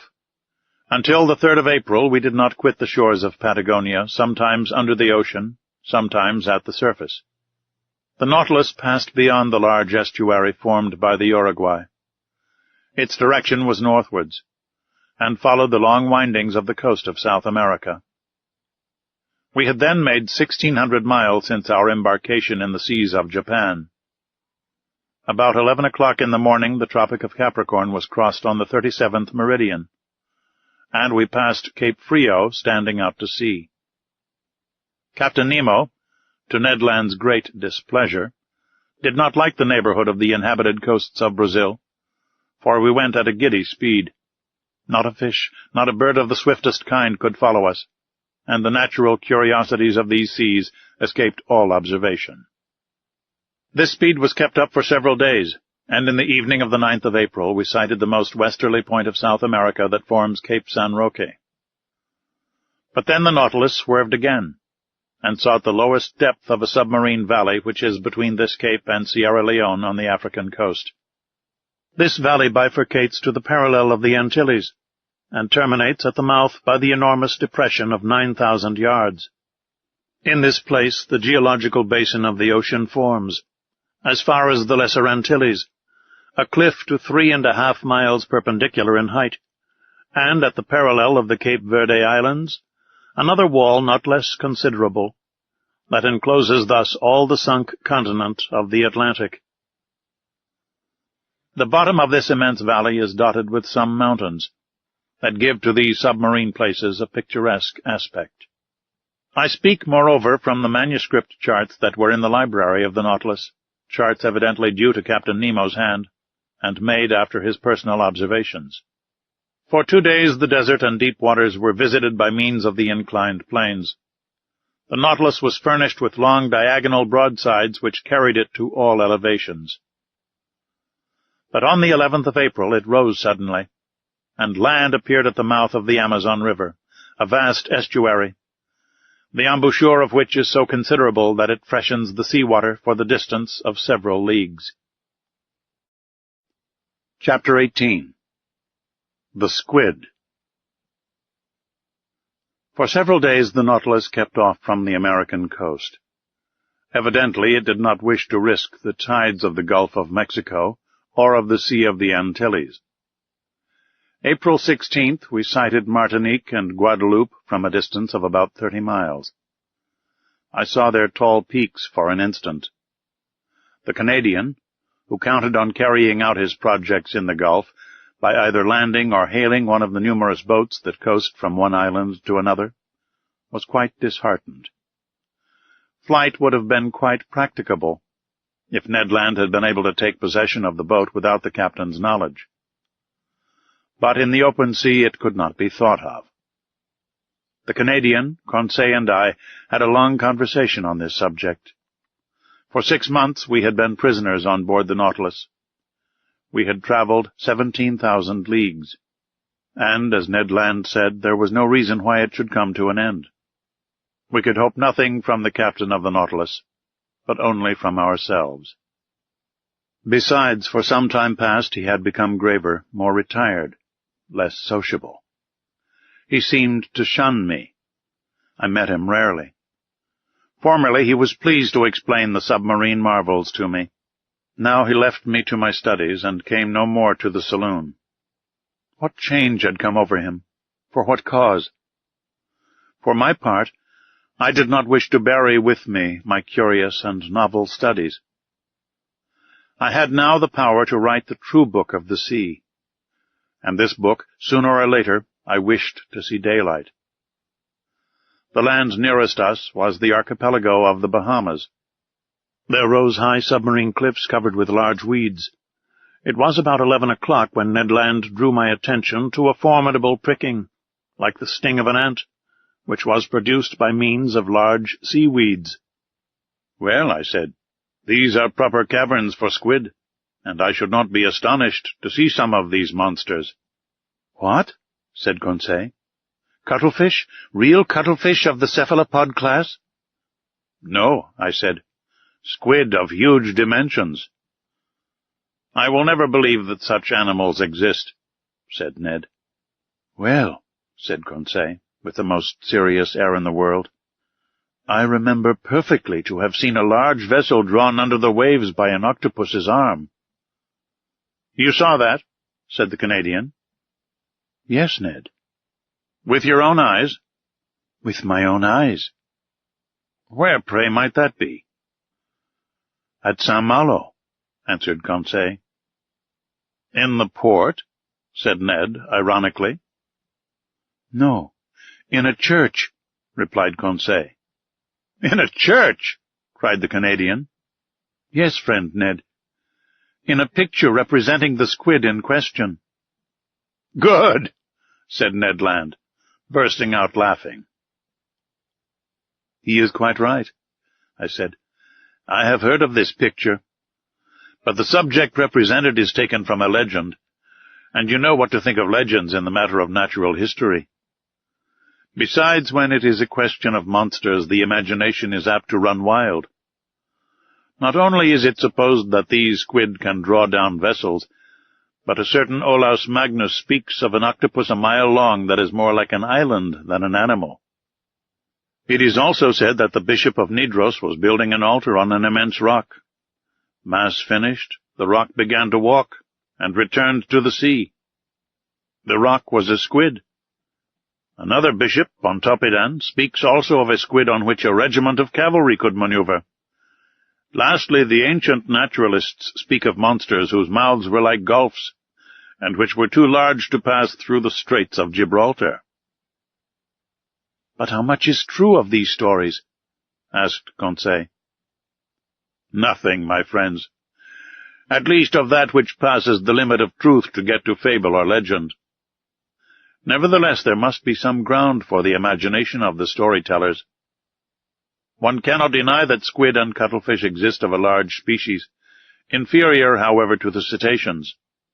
Aristotle has stated the dimensions of a cuttlefish as 5 cubits, or 9 feet 2 inches. Our fishermen frequently see some that are more than 4 feet long. Some skeletons of squid are preserved in the museums of Trieste and Montpellier, that measure 2 yards in length. Besides, according to the calculations of some naturalists, one of these animals only 6 feet long would have tentacles 27 feet long.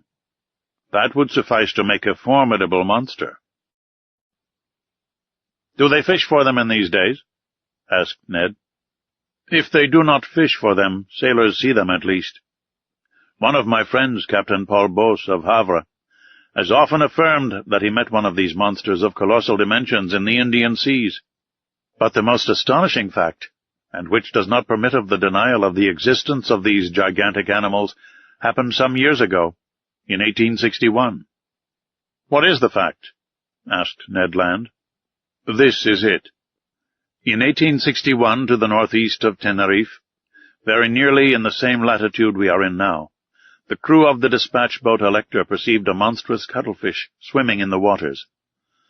Captain Bouguer went near to the animal, and attacked it with harpoon and guns without much success, for balls and harpoons glided over the soft flesh. After several fruitless attempts, the crew tried to pass a slipknot round the body of the mollusk. The noose slipped as far as the tail fins, and there stopped. They tried then to haul it on board, but its weight was so considerable that the tightness of the cord separated the tail from the body, and, deprived of this ornament, he disappeared under the water." "Indeed? Is that a fact?" "An indisputable fact, my good Ned. They proposed to name this squid Bouguer's cuttlefish." "What length was it?" asked the Canadian. "Did it not measure about 6 yards?" said Conseil, who, posted at the window, was examining again the irregular windings of the cliff. "Precisely," I replied. "Its head," rejoined Conseil, "was it not crowned with 8 tentacles that beat the water like a nest of serpents?" "Precisely." "Had not its eyes, placed at the back of its head, considerable development?" "Yes, Conseil." "And was not its mouth like a parrot's beak?" "Exactly, Conseil." "Very well. No offense to master," he replied quietly. "If this is not Bouguer's cuttlefish, it is at least one of its brothers." I looked at Conseil. Ned Land hurried to the window. "What a horrible beast!" he cried. I looked in my turn, and could not repress a gesture of disgust. Before my eyes was a horrible monster worthy to figure in the legends of the marvelous. It was an immense cuttlefish, being 8 yards long. It swam crossways in the direction of the Nautilus with great speed, watching us with its enormous, staring green eyes. Its 8 arms, or rather feet, fixed to its head, that have given the name of cephalopod to these animals, were twice as long as its body, and were twisted like the Fury's hair. One could see the 250 air holes on the inner side of the tentacles. The monster's mouth, a horned beak like a parrot's, opened and shut vertically. Its tongue, a horned substance, furnished with several rows of pointed teeth, came out quivering from this veritable pair of shears. What a freak of nature! A bird's beak on a mollusk! Its spindle-like body formed a fleshy mass that might weigh 4,000 to 5,000 pounds. The varying color changing with great rapidity, according to the irritation of the animal, passed successively from livid gray to reddish-brown. What irritated this mollusk? No doubt the presence of the Nautilus, more formidable than itself, and on which its suckers or its jaws had no hold. Yet what monsters these squid are! What vitality the Creator has given them! What vigor in their movements! And they possess 3 hearts! Chance had brought us in presence of this cuttlefish, and I did not wish to lose the opportunity of carefully studying this specimen of cephalopods. I overcame the horror that inspired me, and, taking a pencil, began to draw it. "Perhaps this is the same which the Elector saw," said Conseil. "No," replied the Canadian, "for this is whole, and the other had lost its tail." "That is no reason," I replied. "The arms and tails of these animals are reformed by renewal, and in 7 years the tail of Bouguer's cuttlefish has no doubt had time to grow." By this time other squid appeared at the port light. I counted 7. They formed a procession after the Nautilus, and I heard their beaks gnashing against the iron hull. I continued my work. These monsters kept in the water with such precision that they seemed immovable. Suddenly the Nautilus stopped. A shock made it tremble in every plate. "Have we struck anything?" I asked. "In any case," replied the Canadian, "we shall be free, for we are floating." The Nautilus was floating, no doubt, but it did not move. A minute passed. Captain Nemo, followed by his lieutenant, entered the drawing-room. I had not seen him for some time. He seemed dull. Without noticing or speaking to us, he went to the panel, looked at the squid, and said something to his lieutenant. The latter went out. Soon the panels were shut. The ceiling was lighted. I went towards the captain. "A curious collection of squid?" I said. "Yes, indeed, Mr. Naturalist," he replied.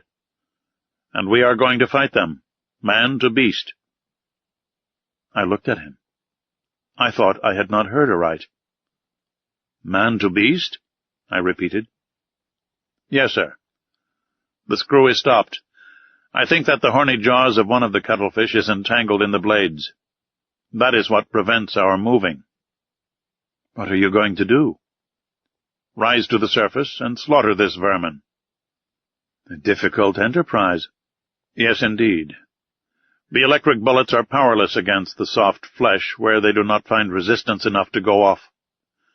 But we shall attack them with the hatchet." "And the harpoon, sir," said the Canadian, "if you do not refuse my help." "I will accept it, Master Land." "We will follow you," I said. And, following Captain Nemo, we went towards the central staircase. There, about 10 men with boarding hatchets were ready for the attack.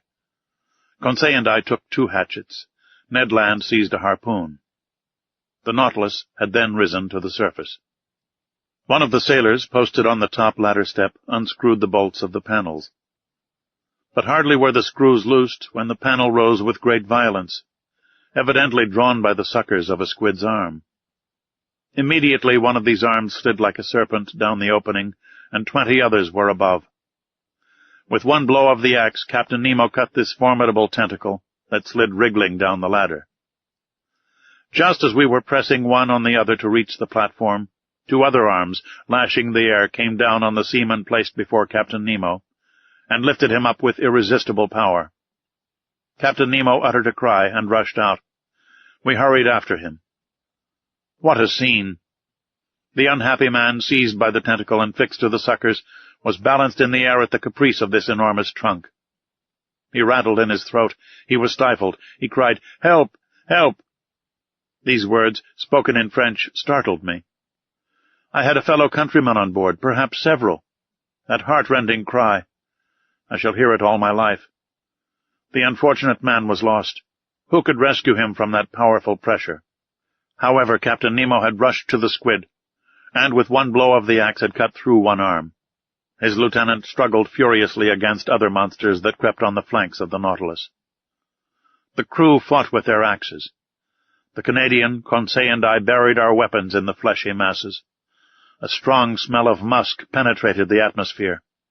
It was horrible. For one instant I thought the unhappy man, entangled with the squid, would be torn from its powerful suction. 7 of the 8 arms had been cut off. One only wriggled in the air, brandishing the victim like a feather. But, just as Captain Nemo and his lieutenant threw themselves on it, the animal ejected a stream of black liquid. We were blinded with it. When the cloud dispersed, the cuttlefish had disappeared, and my unfortunate countryman with it. 10 or 12 squid now invaded the platform and sides of the Nautilus. We rolled pell-mell into the midst of this nest of serpents that wriggled on the platform in the waves of blood and ink. It seemed as though these slimy tentacles sprang up like the hydra's heads. Ned Land's harpoon, at each stroke, was plunged into the staring eyes of the cuttlefish. but my bold companion was suddenly overturned by the tentacles of a monster he had not been able to avoid. Ah, how my heart beat with emotion and horror! The formidable beak of a cuttlefish was open over Ned Land. The unhappy man would be cut in two. I rushed to his succor.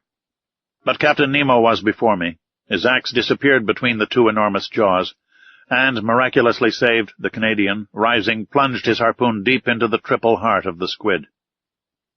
"I owed myself this revenge," said the captain to the Canadian. Ned bowed without replying. The combat had lasted a quarter of an hour. The monsters, vanished and mutilated, left us at last, and disappeared under the waves. Captain Nemo, covered with blood, nearly exhausted, gazed upon the sea that had swallowed up one of his companions, and great tears gathered in his eyes. Chapter 19. The Gulf Stream. This terrible scene of the 20th of April none of us can ever forget.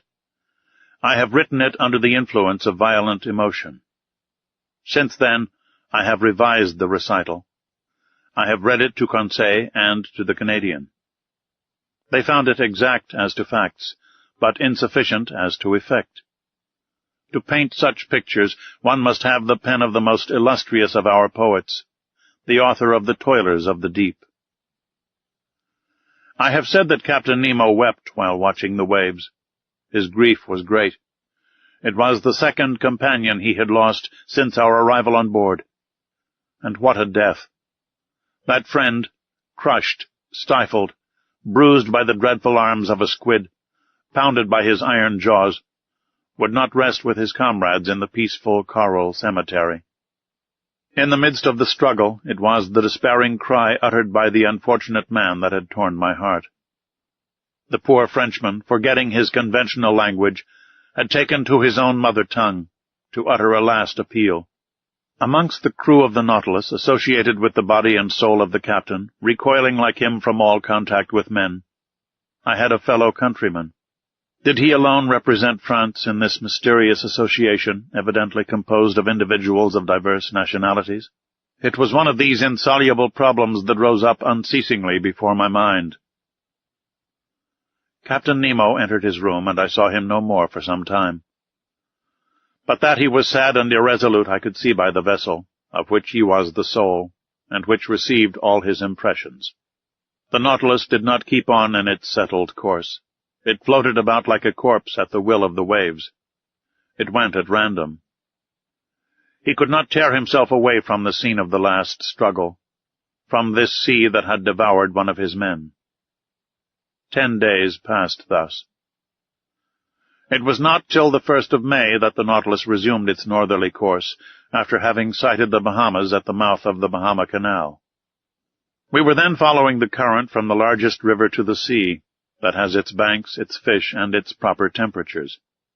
I mean the Gulf Stream. It is really a river that flows freely to the middle of the Atlantic, whose waters do not mix with the ocean waters. It is a salt river, saltier than the surrounding sea. Its mean depth is 1,500 fathoms. Its mean breadth, 10 miles. In certain places the current flows with the speed of 2 miles and a half an hour. The body of its waters is more considerable than that of all the rivers in the globe. It was on this ocean river that the Nautilus then sailed. I must add that, during the night, the phosphorescent waters of the Gulf Stream rivaled the electric power of our watchlight, especially in the stormy weather that threatened us so frequently. May 8th, we were still crossing Cape Hatteras at the height of the North Caroline. The width of the Gulf Stream there is 75 miles, and its depth 210 yards. The Nautilus still went at random. All supervision seemed abandoned. I thought that, under these circumstances, escape would be possible. Indeed, the inhabited shores offered anywhere an easy refuge. The sea was incessantly plowed by the steamers that ply between New York or Boston and the Gulf of Mexico, and overrun day and night by the little schooners coasting about the several parts of the American coast. We could hope to be picked up. It was a favorable opportunity, notwithstanding the 30 miles that separated the Nautilus from the coasts of the Union. One unfortunate circumstance thwarted the Canadians' plans. The weather was very bad. We were nearing those shores where tempests are so frequent, that country of waterspouts and cyclones actually engendered by the current of the Gulf Stream.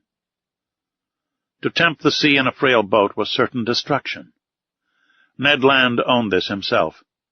He fretted, seized with nostalgia that flight only could cure. "Professor," he said that day to me, "this must come to an end. I must make a clean breast of it. This Nemo is leaving land and going up to the north. But I declare to you that I have had enough of the South Pole, and I will not follow him to the north." "What is to be done, Ned, since flight is impracticable just now?" "We must speak to the captain," said he. "You said nothing when we were in your native seas. I will speak, now we are in mine. When I think that before long the Nautilus will be by Nova Scotia, and that there near Newfoundland is a large bay, and into that bay the St. Lawrence empties itself, and that the St. Lawrence is my river, the river by Quebec, my native town. When I think of this I feel furious. It makes my hair stand on end. Sir, I would rather throw myself into the sea. I will not stay here. I am stifled." The Canadian was evidently losing all patience.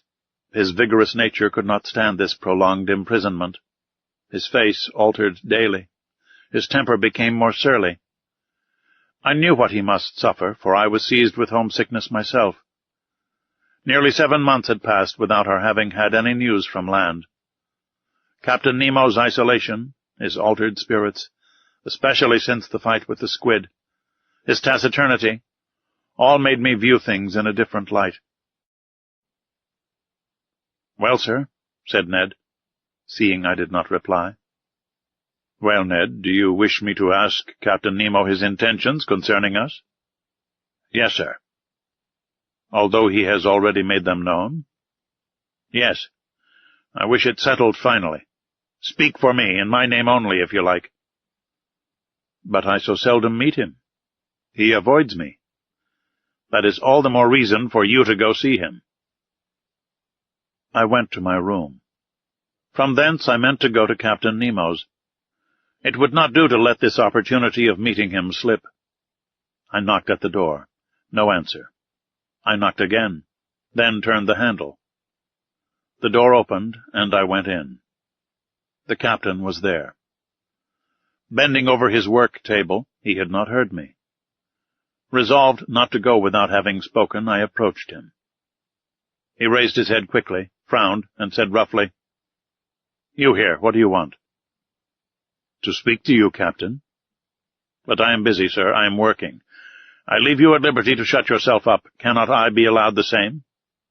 This reception was not encouraging, but I was determined to hear and answer everything.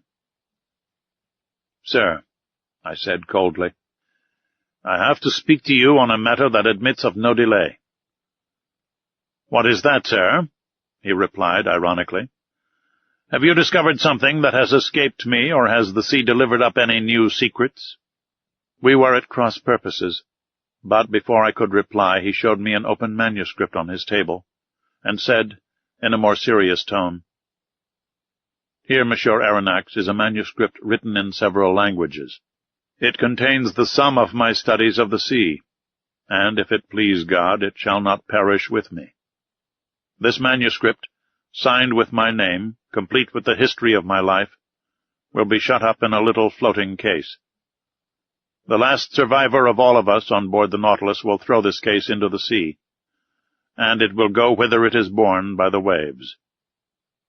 This man's name, his history written by himself. His mystery would then be revealed some day.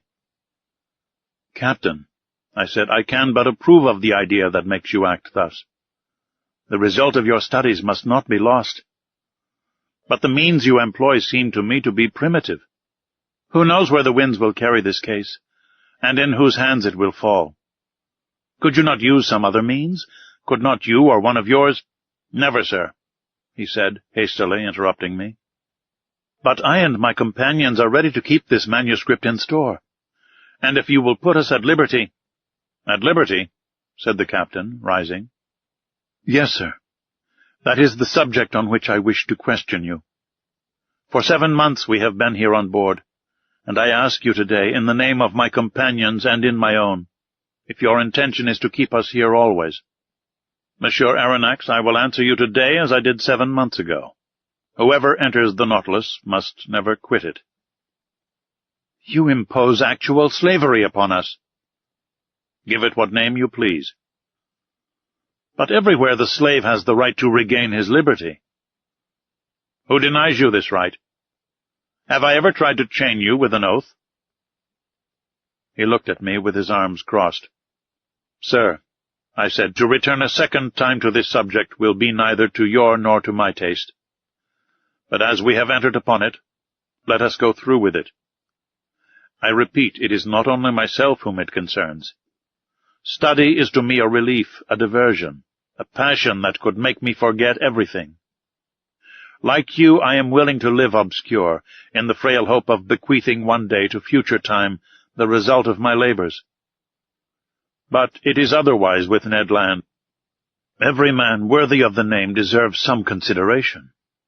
Have you thought that love of liberty, hatred of slavery, can give rise to schemes of revenge in a nature like the Canadian's? That he could think, attempt, and try?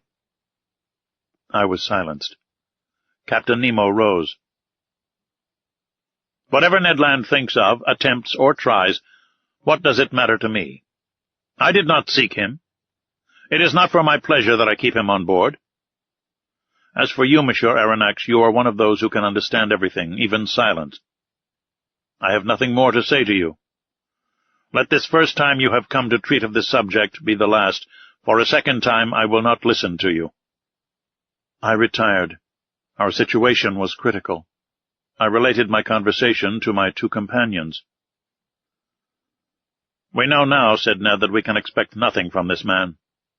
The Nautilus is nearing Long Island. We will escape, whatever the weather may be. But the sky became more and more threatening. Symptoms of a hurricane became manifest. The atmosphere was becoming white and misty. On the horizon, fine streaks of cirrus clouds were succeeded by masses of cumuli. Other low clouds passed swiftly by. The swollen sea rose in huge billows. The birds disappeared with the exception of the petrels, those friends of the storm. The barometer fell sensibly, and indicated an extreme extension of the vapors. The mixture of the storm glass was decomposed under the influence of the electricity that pervaded the atmosphere. The tempest burst on the 18th of May, just as the Nautilus was floating off Long Island, some miles from the port of New York. I can describe this strife of the elements. For instead of fleeing to the depths of the sea, Captain Nemo, by an unaccountable caprice, would brave it at the surface. The wind blew from the southwest at first. Captain Nemo, during the squalls, had taken his place on the platform. He had made himself fast, to prevent being washed overboard by the monstrous waves. I had hoisted myself up and made myself fast also, dividing my admiration between the tempest and this extraordinary man who was coping with it. The raging sea was swept by huge cloud drifts, which were actually saturated with the waves. The Nautilus, sometimes lying on its side, sometimes standing up like a mast, rolled and pitched terribly. About 5 o'clock a torrent of rain fell that lulled neither sea nor wind. The hurricane blew nearly 40 leagues an hour. It is under these conditions that it overturns houses, breaks iron gates, displaces 24-pounders. However, the Nautilus, in the midst of the tempest, confirmed the words of a clever engineer. There is no well-constructed hull that cannot defy the sea. This was not a resisting rock. It was a steel spindle, obedient and movable, without rigging or masts, that braved its fury with impunity. However, I watched these raging waves attentively. They measured 15 feet in height, and 150 to 175 yards long, and their speed of propagation was 30 feet per second. Their bulk and power increased with the depth of the water. Such waves as these at the Hebrides have displaced a mass weighing 8,400 pounds. They are they which, in the tempest of December 23, 1864, after destroying the town of Yedo in Japan, broke the same day on the shores of America. The intensity of the tempest increased with the night. The barometer, as in 1860 at Reunion during a cyclone, fell 7/10 at the close of day. I saw a large vessel pass the horizon, struggling painfully. She was trying to lie to under half steam, to keep up above the waves. It was probably one of the steamers of the line from New York to Liverpool, or Havre. It soon disappeared in the gloom. At 10 o'clock in the evening the sky was on fire. The atmosphere was streaked with vivid lightning. I could not bear the brightness of it, while the captain, looking at it, seemed to envy the spirit of the tempest. A terrible noise filled the air, a complex noise, made up of the howls of the crushed waves, the roaring of the wind, and the claps of thunder. The wind veered suddenly to all points of the horizon, and the cyclone, rising in the east, returned after passing by the north, west, and south, in the inverse course pursued by the circular storm of the southern hemisphere. Ah, that Gulf Stream! It deserves its name of the King of Tempests. It is that which causes those formidable cyclones by the difference of temperature between its air and its currents. A shower of fire had succeeded the rain. The drops of water were changed to sharp spikes. One would have thought that Captain Nemo was courting a death worthy of himself, a death by lightning. As the Nautilus, pitching dreadfully, raised its steel spar in the air, it seemed to act as a conductor, and I saw long sparks burst from it. Crushed and without strength, I crawled to the panel, opened it, and descended to the saloon. The storm was then at its height. It was impossible to stand upright in the interior of the Nautilus. Captain Nemo came down about 12. I heard the reservoirs filling by degrees, and the Nautilus sank slowly beneath the waves. Through the open windows in the saloon I saw large fish, terrified, passing like phantoms in the water. Some were struck before my eyes. The Nautilus was still descending. I thought that, at about 8 fathoms deep, we should find a calm. But no, the upper beds were too violently agitated for that. We had to seek repose at more than 25 fathoms in the bowels of the deep. But there, what quiet, what silence, what peace! Who could have told that such a hurricane had been let loose on the surface of that ocean?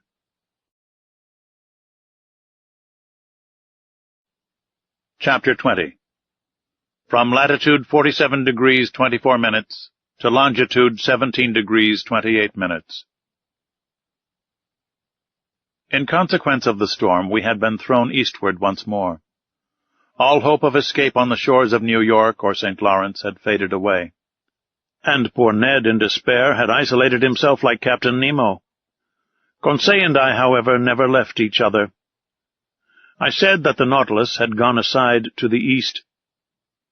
I should have said, to be more exact, the northeast. For some days it wandered first on the surface, and then beneath it, amid those fogs so dreaded by sailors. What accidents are due to these thick fogs? What shocks upon these reefs when the wind drowns the breaking of the waves? What collisions between vessels, in spite of their warning lights, whistles, and alarm bells? And the bottoms of these seas look like a field of battle, where still lie all the conquered of the ocean. Some old and already encrusted, others fresh and reflecting from their iron bands and copper plates the brilliancy of our lantern. On the 15th of May we were at the extreme south of the bank of Newfoundland. This bank consists of alluvia, or large heaps of organic matter, brought either from the equator by the Gulf Stream, or from the North Pole by the counter-current of cold water which skirts the American coast. There also are heaped up those erratic blocks which are carried along by the broken ice, and close by a vast charnel house of mollusks, which perish here by millions. The depth of the sea is not great at Newfoundland, not more than some hundreds of fathoms. But towards the south is a depression of 1,500 fathoms. There the Gulf Stream widens. It loses some of its speed and some of its temperature, but it becomes a sea.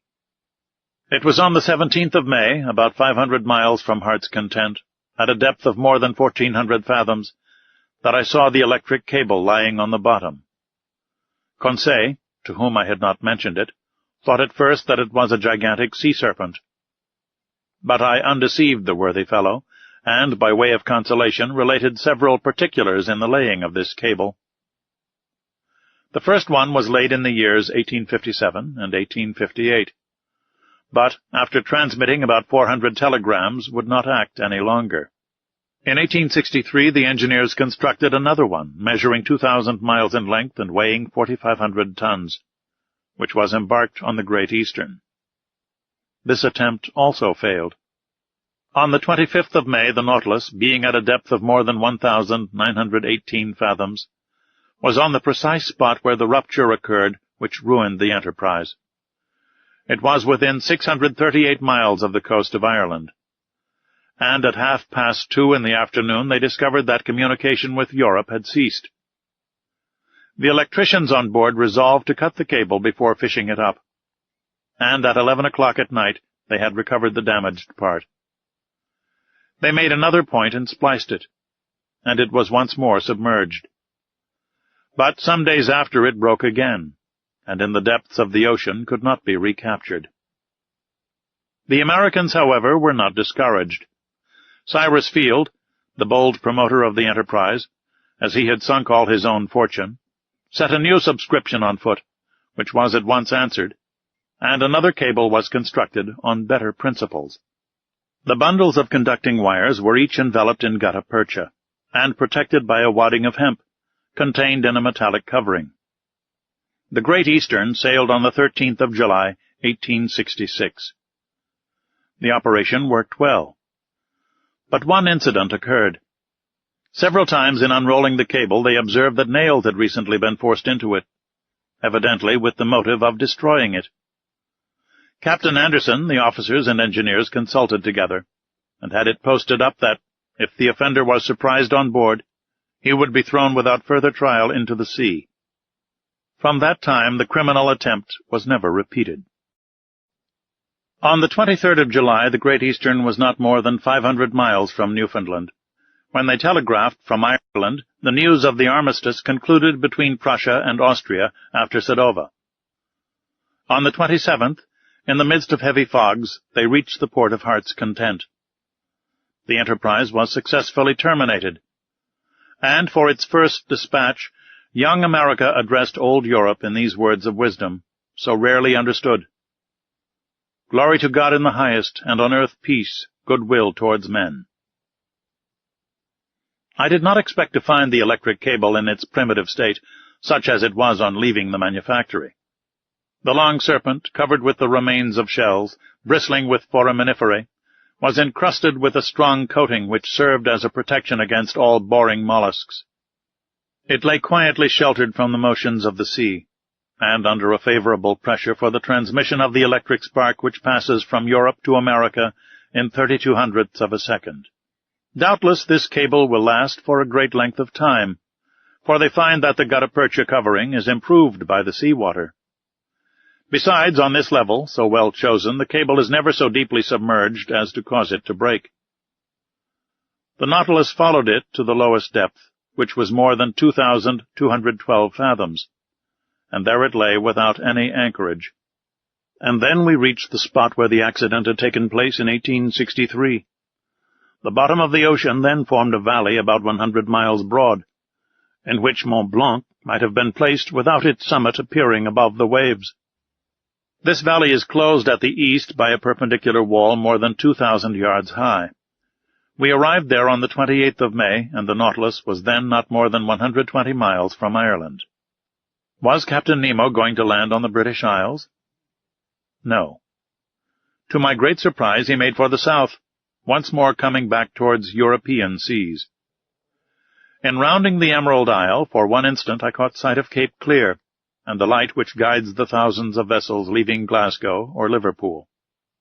An important question then arose in my mind. Did the Nautilus dare entangle itself in the Manche? Ned Land, who had reappeared since we had been nearing land, did not cease to question me. How could I answer? Captain Nemo remained invisible. After having shown the Canadian a glimpse of American shores, was he going to show me the coast of France? But the Nautilus was still going southward. On the 30th of May it passed in sight of Land's End, between the extreme point of England and the Scilly Isles, which were left to starboard. If we wished to enter the Manche, he must go straight to the east. He did not do so. During the whole of the 31st of May, the Nautilus described a series of circles on the water, which greatly interested me. It seemed to be seeking a spot it had some trouble in finding. At noon, Captain Nemo himself came to work the ship's log. He spoke no word to me, but seemed gloomier than ever. What could sadden him thus? Was it his proximity to European shores? Had he some recollections of his abandoned country? If not, what did he feel? Remorse or regret? For a long while this thought haunted my mind, and I had a kind of presentiment that before long chance would betray the captain's secrets. The next day, the 1st of June, the Nautilus continued the same process. It was evidently seeking some particular spot in the ocean. Captain Nemo took the sun's altitude as he had done the day before. The sea was beautiful, the sky clear. About 8 miles to the east a large steam vessel could be discerned on the horizon. No flag fluttered from its mast, and I could not discover its nationality. Some minutes before the sun passed the meridian, Captain Nemo took his sextant and watched with great attention. The perfect rest of the water greatly helped the operation. The Nautilus was motionless. It neither rolled nor pitched. I was on the platform when the altitude was taken, and the captain pronounced these words, "It is here." He turned and went below. Had he seen the vessel, which was changing its course and seemed to be nearing us? I could not tell. I returned to the saloon. The panels closed, I heard the hissing of the water in the reservoirs. The Nautilus began to sink, following a vertical line, for its screw communicated no motion to it. Some minutes later it stopped at a depth of more than 420 fathoms, resting on the ground. The luminous ceiling was darkened, then the panels were opened, and through the glass I saw the sea brilliantly illuminated by the rays of our lantern for at least half a mile round us. I looked to the port side, and saw nothing but an immensity of quiet waters. But to starboard, on the bottom, appeared a large protuberance, which at once attracted my attention. One would have thought it a ruin, buried under a coating of white shells, much resembling a covering of snow. Upon examining the mass attentively, I could recognize the ever-thickening form of a vessel bare of its masts, which must have sunk. It certainly belonged to past times. This wreck, to be thus encrusted with the lime of the water, must already be able to count many years past at the bottom of the ocean. What was this vessel? Why did the Nautilus visit its tomb? Could it have been aught but a shipwreck which had drawn it under the water? I knew not what to think, when near me in a slow voice I heard Captain Nemo say, "At one time this ship was called the Marseillais. It carried 74 guns and was launched in 1762. In 1778, the 13th of August, commanded by La Poisse-Vertrieux, it fought boldly against the Preston. In 1779, on the 4th of July, it was at the taking of Grenada, with the squadron of Admiral Estaing. In 1781, on the 5th of September, it took part in the Battle of Comte de Grasse, in Chesapeake Bay. In 1794, the French Republic changed its name. On the 16th of April, in the same year, it joined the squadron of Villeray-Joyeuse at Brest, being entrusted with the escort of a cargo of corn coming from America, under the command of Admiral Van Stabel. On the 11th and 12th Prairol, the 9th month of the French Revolutionary calendar of the second year, this squadron fell in with an English vessel. Sir, today is the 13th Prairol, the 1st of June, 1868. It is now 74 years ago, day for day on this very spot, in latitude 47 degrees 24 minutes, longitude 17 degrees 28 minutes, that this vessel, after fighting heroically, losing its 3 masts, with the water in its hold, and the third of its crew disabled, preferred sinking with its 356 sailors to surrendering. And, nailing its colors to the poop, disappeared under the waves to the cry of, "Long live the Republic!" "The Avenger!" I exclaimed. "Yes, sir, the Avenger." "A good name," muttered Captain Nemo, crossing his arms.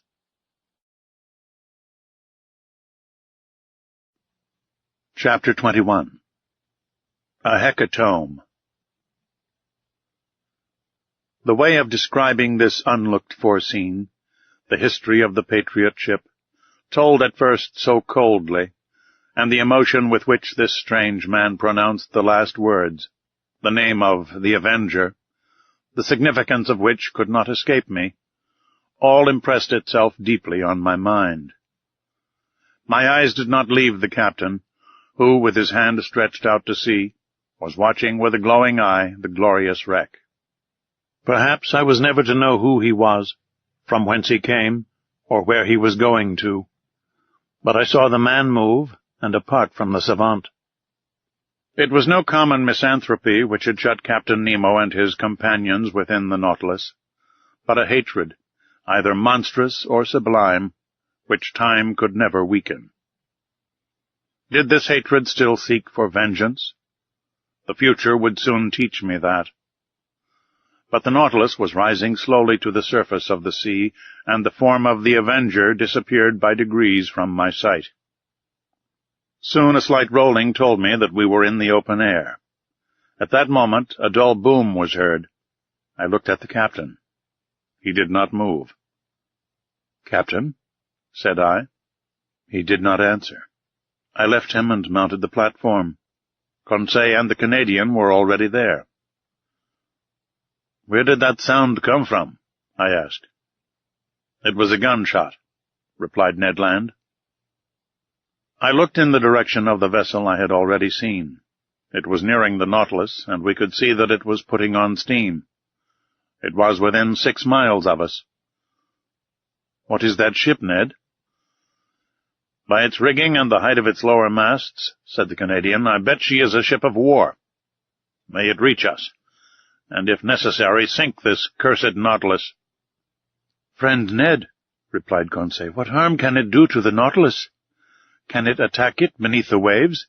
Can it cannonade us at the bottom of the sea?" "Tell me, Ned," said I, "can you recognize what country she belongs to?"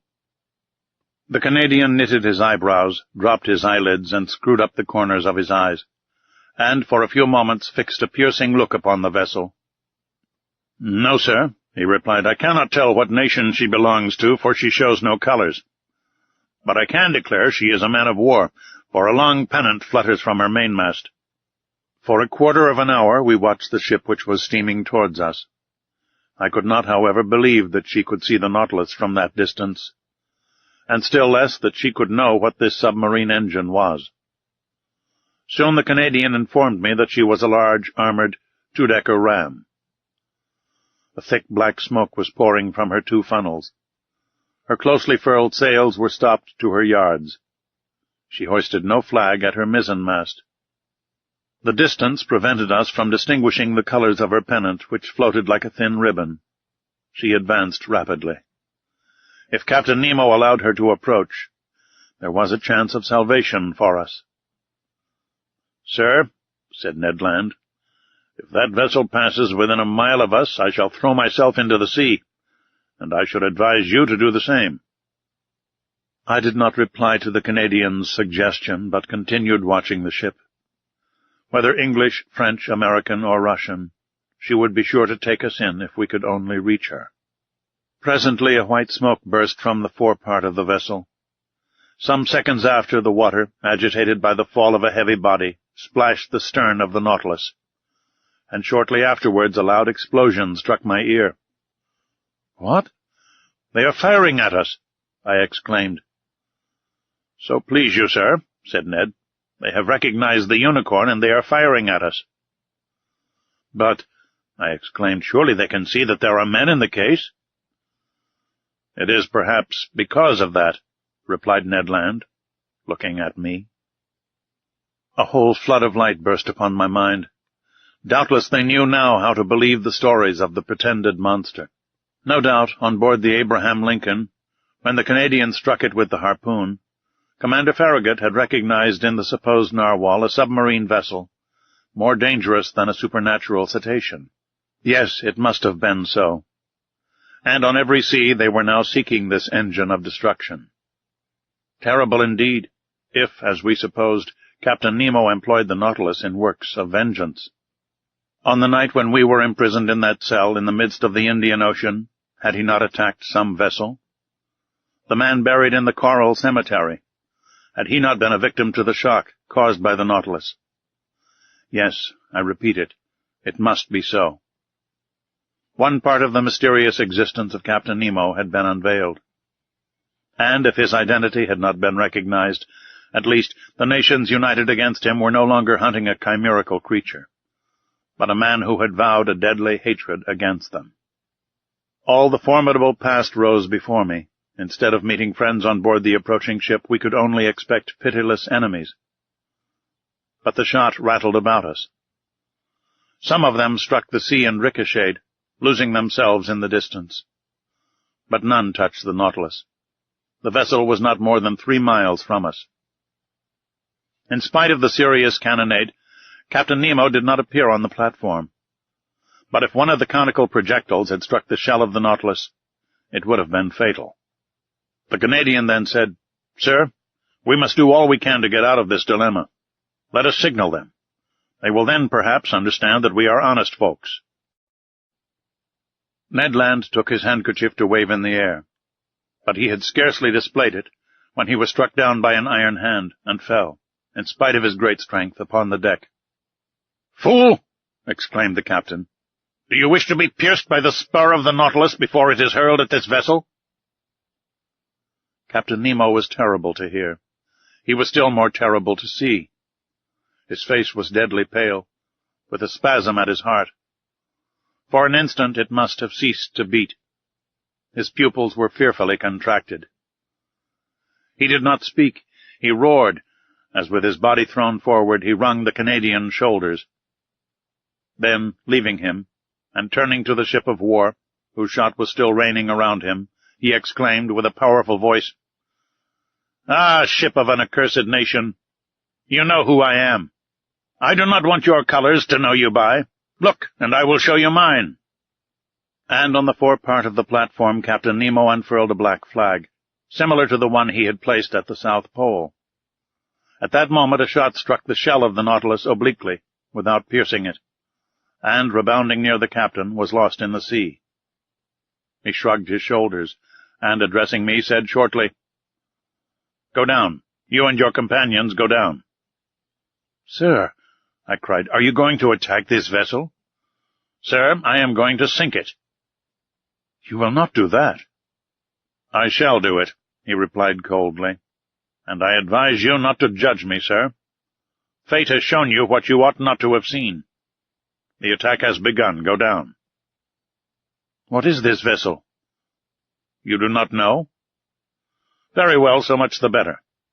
Its nationality, to you at least, will be a secret. Go down." We could but obey. About 15 of the sailors surrounded the captain, looking with implacable hatred at the vessel nearing them. One could feel that the same desire of vengeance animated every soul. I went down at the moment another projectile struck the Nautilus, and I heard the captain exclaim, "Strike, mad vessel! Shower your useless shot, and then you will not escape the spur of the Nautilus. But it is not here that you shall perish. I would not have your ruins mingle with those of the Avenger." I reached my room. The captain and his second had remained on the platform. The screw was set in motion, and the Nautilus, moving with speed, was soon beyond the reach of the ship's guns. But the pursuit continued, and Captain Nemo contented himself with keeping his distance. About 4 in the afternoon, being no longer able to contain my impatience, I went to the central staircase. The panel was open, and I ventured onto the platform. The captain was still walking up and down with an agitated step. He was looking at the ship, which was 5 or 6 miles to leeward. He was going round it like a wild beast, and, drawing it eastward, he allowed them to pursue. But he did not attack. Perhaps he still hesitated. I wished to mediate once more. But I had scarcely spoken when Captain Nemo imposed silence, saying, "I am the law, and I am the judge. I am the oppressed, and there is the oppressor. Through him I have lost all that I loved, cherished, and venerated. Country, wife, children, father, and mother. I saw all perish. All that I hate is there. Say no more." I cast a last look at the man-of-war, which was putting on steam, and rejoined Ned and Conseil. "We will fly," I exclaimed. "Good," said Ned. "What is this vessel?" "I do not know. But whatever it is, it will be sunk before night. In any case, it is better to perish with it than be made accomplices in a retaliation the justice of which we cannot judge." "That is my opinion, too," said Ned Land coolly. "Let us wait for night." Night arrived. Deep silence reigned on board. The compass showed that the Nautilus had not altered its course. It was on the surface, rolling slightly. My companions and I resolved to fly when the vessel should be near enough either to hear us or to see us, for the moon, which would be full in 2 or 3 days, shone brightly. Once on board the ship, if we could not prevent the blow which threatened it, we could, at least we would, do all that circumstances would allow. Several times I thought the Nautilus was preparing for attack, but Captain Nemo contented himself with allowing his adversary to approach, and then fled once more before it. Part of the night passed without any incident. We watched the opportunity for action. We spoke little, for we were too much moved. Ned Land would have thrown himself into the sea, but I forced him to wait. According to my idea, the Nautilus would attack the ship at her waterline, and then it would not only be possible, but easy to fly. At 3 in the morning, full of uneasiness, I mounted the platform. Captain Nemo had not left it. He was standing at the forepart near his flag, which a slight breeze displayed above his head. He did not take his eyes from the vessel. The intensity of his look seemed to attract and fascinate and draw it onward more surely than if he had been towing it. The moon was then passing the meridian. Jupiter was rising in the east. Amid this peaceful scene of nature, sky and ocean rivaled each other in tranquillity, the sea offering to the orbs of night the finest mirror they could ever have in which to reflect their image. As I thought of the deep calm of these elements, compared with all those passions brooding imperceptibly within the Nautilus, I shuddered. The vessel was within 2 miles of us. It was ever nearing that phosphorescent light which showed the presence of the Nautilus. I could see its green and red lights and its white lantern hanging from the large foremast. An indistinct vibration quivered through its rigging, showing that the furnaces were heated to the uttermost. Sheaves of sparks and red ashes flew from the funnels, shining in the atmosphere like stars. I remained thus until 6 in the morning, without Captain Nemo noticing me. The ship stood about 1.5 miles from us, and with the first dawn of day the firing began afresh. The moment could not be far off when, the Nautilus attacking its adversary, my companions and myself should forever leave this man. I was preparing to go down to remind them when the second mounted the platform, accompanied by several sailors. Captain Nemo either did not or would not see them. Some steps were taken which might be called the signal for action. They were very simple. The iron balustrade around the platform was lowered, and the lantern and pilot cages were pushed within the shell until they were flush with the deck. The long surface of the steel cigar no longer offered a single point to check its maneuvers. I returned to the saloon. The Nautilus still floated. Some streaks of light were filtering through the liquid beds. With the undulations of the waves, the windows were brightened by the red streaks of the rising sun, and this dreadful day of the 2nd of June had dawned. At 5 o'clock the log showed that the speed of the Nautilus was slackening, and I knew that it was allowing them to draw nearer. Besides, the reports were heard more distinctly, and the projectiles, laboring through the ambient water, were extinguished with a strange hissing noise. "My friends," said I, "the moment is come. One grasp of the hand, and may God protect us." Ned Land was resolute, Conseil calm, myself so nervous that I knew not how to contain myself. We all passed into the library. But the moment I pushed the door opening onto the central staircase, I heard the upper panel close sharply. The Canadian rushed onto the stairs, but I stopped him. A well-known hissing noise told me that the water was running into the reservoirs, and in a few minutes the Nautilus was some yards beneath the surface of the waves. I understood the maneuver. It was too late to act. The Nautilus did not wish to strike at the impenetrable cuirass, but below the waterline, where the metallic covering no longer protected it.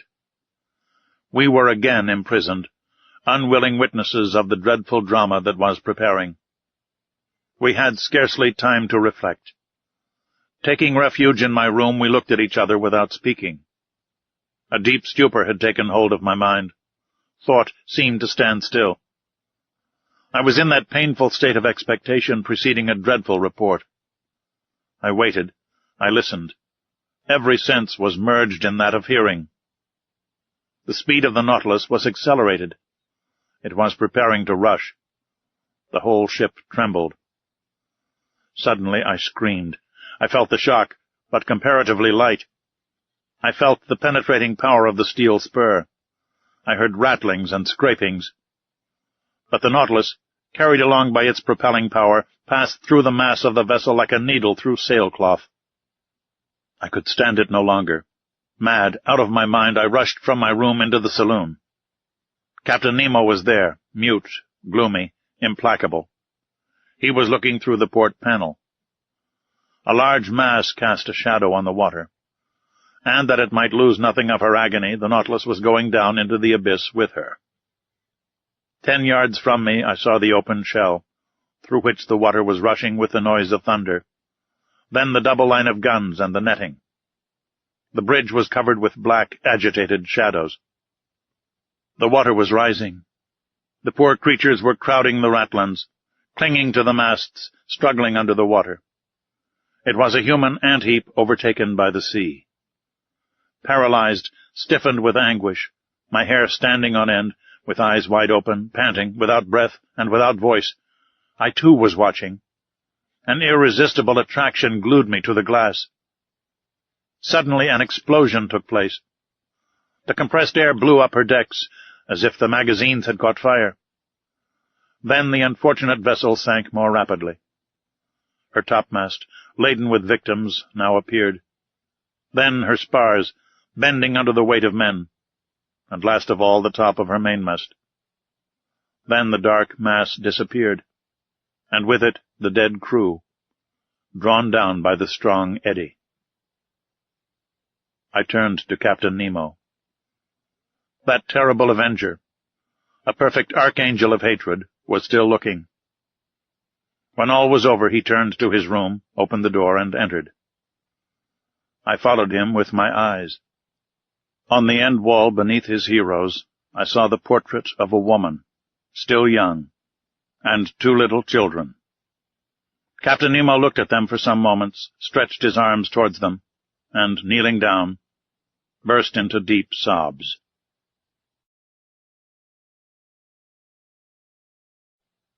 Chapter 22. The Last Words of Captain Nemo. The panels had closed on this dreadful vision, but light had not returned to the saloon. All was silence and darkness within the Nautilus.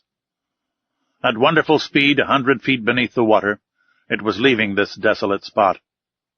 Whither was it going? To the north or south? Where was the man flying to after such dreadful retaliation? I had returned to my room, where Ned and Conseil had remained silent enough. I felt an insurmountable horror for Captain Nemo. Whatever he had suffered at the hands of these men, he had no right to punish thus. He had made me, if not an accomplice, at least a witness of his vengeance. At 11 the electric light reappeared. I passed into the saloon. It was deserted. I consulted the different instruments. The Nautilus was flying northward at the rate of 25 miles an hour, now on the surface, and now 30 feet below it. On taking the bearings by the chart, I saw that we were passing the mouth of the Manche, and that our course was hurrying us towards the northern seas at a frightful speed. That night we had crossed 200 leagues of the Atlantic. The shadows fell, and the sea was covered with darkness until the rising of the moon. I went to my room, but could not sleep. I was troubled with dreadful nightmares. The horrible scene of destruction was continually before my eyes. From that day, who could tell into what part of the North Atlantic basin the Nautilus would take us? Still with unaccountable speed. Still in the midst of these northern fogs. Would it touch at Spitzbergen, or on the shores of Nova Zembla? Should we explore those unknown seas, the White Sea, the Sea of Kara, the Gulf of Obi, the archipelago of Liaroth, and the unknown coast of Asia? I could not say. I could no longer judge of the time that was passing. The clocks had been stopped on board. It seemed, as in polar countries, that night and day no longer followed their regular course. I felt myself being drawn into that strange region where the foundered imagination of Edgar Poe roamed at will. Like the fabulous Gordon Pym, at every moment I expected to see that veiled human figure, of larger proportions than those of any inhabitant of the earth, thrown across the cataract which defends the approach to the pole.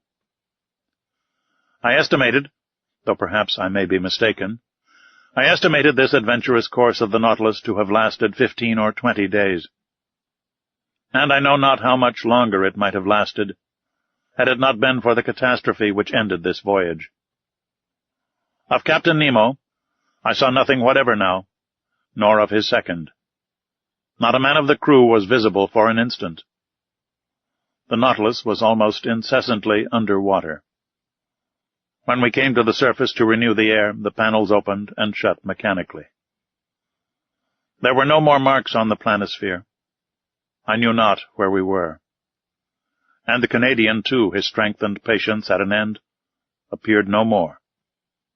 Conseil could not draw a word from him, and fearing that, in a dreadful fit of madness, he might kill himself, watched him with constant devotion. One morning, what date it was I could not say, I had fallen into a heavy sleep towards the early hours, a sleep both painful and unhealthy, when I suddenly awoke. Ned Land was leaning over me, saying in a low voice, "We are going to fly." I sat up. "When shall we go?" I asked. "Tonight. All inspection on board the Nautilus seems to have ceased. All appear to be stupefied." "You will be ready, sir?" "Yes." "Where are we?" "In sight of land. I took the reckoning this morning in the fog, 20 miles to the east." "What country is it?" "I do not know, but whatever it is, we will take refuge there." "Yes, Ned, yes. We will fly tonight, even if the sea should swallow us up." "The sea is bad, the wind violent. But 20 miles in that light boat of the Nautilus does not frighten me. Unknown to the crew, I have been able to procure food and some bottles of water." "I will follow you." "But," continued the Canadian, "if I am surprised, I will defend myself. I will force them to kill me." "We will die together, friend Ned." I had made up my mind to all. The Canadian left me. I reached the platform on which I could with difficulty support myself against the shock of the waves. The sky was threatening. But as land was in those thick brown shadows, we must fly. I returned to the saloon, fearing and yet hoping to see Captain Nemo, wishing and yet not wishing to see him. What could I have said to him? Could I hide the involuntary horror with which he inspired me? No. It was better that I should not meet him face to face. Better to forget him.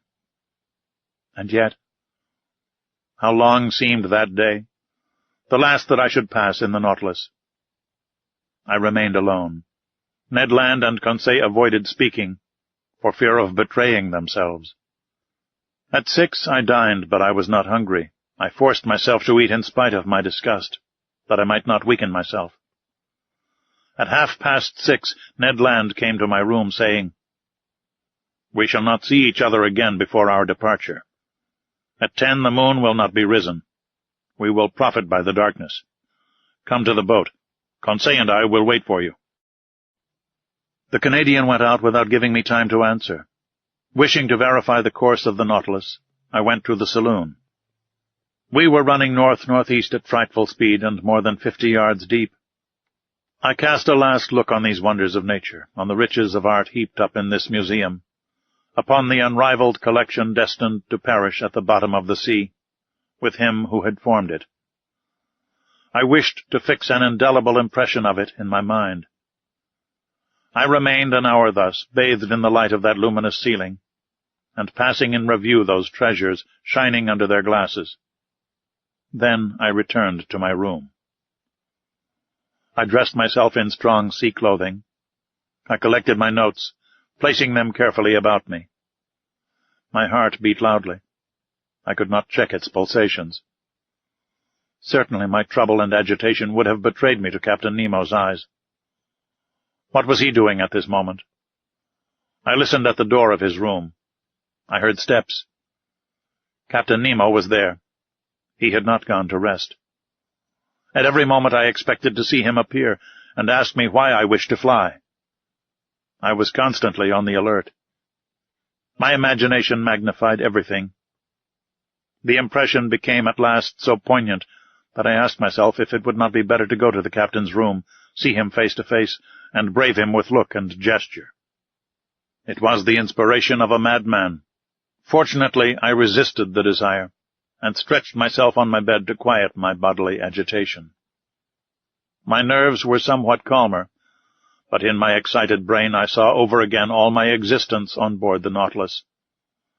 Every incident, either happy or unfortunate, which had happened since my disappearance from the Abraham Lincoln.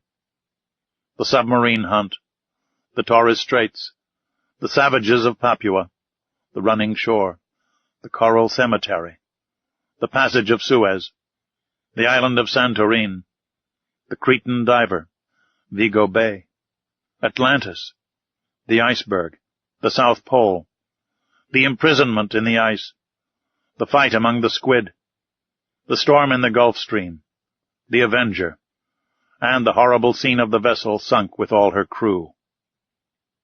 All these events passed before my eyes like scenes in a drama. Then Captain Nemo seemed to grow enormously, his features to assume superhuman proportions. He was no longer my equal, but a man of the waters, the genie of the sea. It was then 9:30. I held my head between my hands to keep it from bursting. I closed my eyes. I would not think any longer. There was another half-hour to wait, another half-hour of a nightmare which might drive me mad. At that moment I heard the distant strains of the organ, a sad harmony to an indefinable chant, the wail of a soul longing to break these earthly bonds. I listened with every sense, scarcely breathing, plunged, like Captain Nemo, in that musical ecstasy, which was drawing him in spirit to the end of life. Then a sudden thought terrified me. Captain Nemo had left his room. He was in the saloon, which I must cross to fly. There I should meet him for the last time. He would see me, perhaps speak to me. A gesture of his might destroy me. A single word chain me on board. But 10 was about to strike. The moment had come for me to leave my room and join my companions. I must not hesitate, even if Captain Nemo himself should rise before me. I opened my door carefully, and even then, as it turned on its hinges, it seemed to me to make a dreadful noise. Perhaps it only existed in my own imagination. I crept along the dark stairs of the Nautilus, stopping at each step to check the beating of my heart. I reached the door of the saloon and opened it gently. It was plunged in profound darkness. The strains of the organ sounded faintly. Captain Nemo was there. He did not see me. In the full light, I do not think he would have noticed me, so entirely was he absorbed in the ecstasy. I crept along the carpet, avoiding the slightest sound which might betray my presence. I was at least 5 minutes reaching the door, at the opposite side, opening into the library. I was going to open it, when a sigh from Captain Nemo nailed me to the spot. I knew that he was rising. I could even see him, for the light from the library came through to the saloon. He came towards me silently, with his arms crossed, gliding like a spectre rather than walking.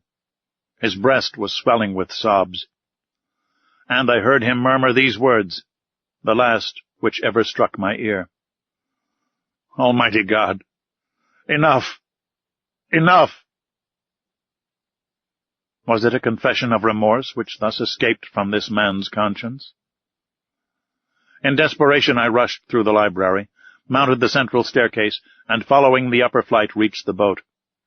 I crept through the opening, which had already admitted my two companions.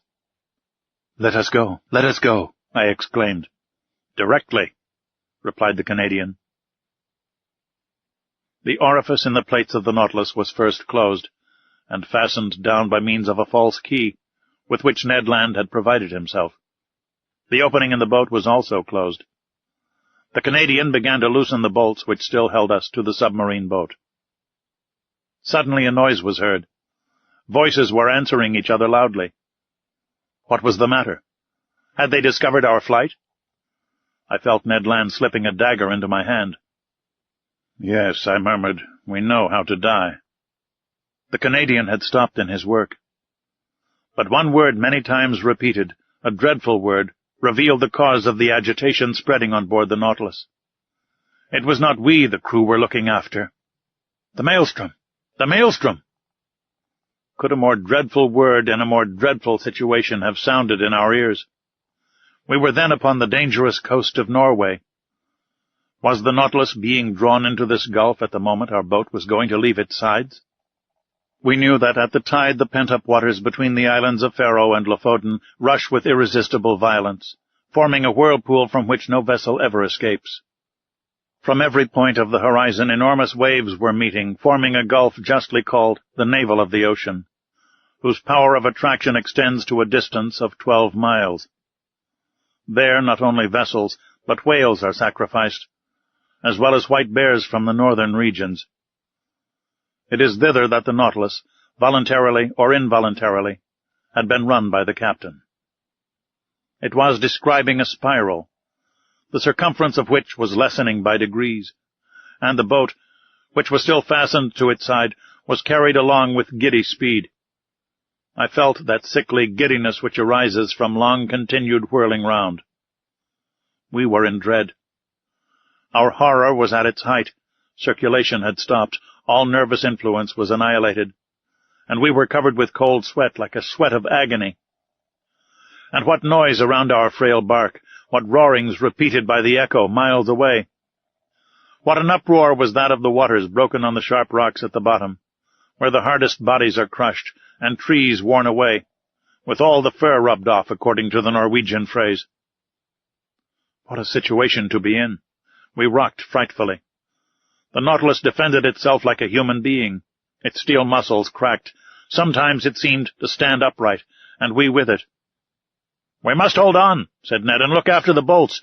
We may still be saved if we stick to the Nautilus." He had not finished the words when we heard a crashing noise. The bolts gave way, and the boat, torn from its groove, was hurled like a stone from a sling into the midst of the whirlpool. My head struck on a piece of iron, and with the violent shock I lost all consciousness.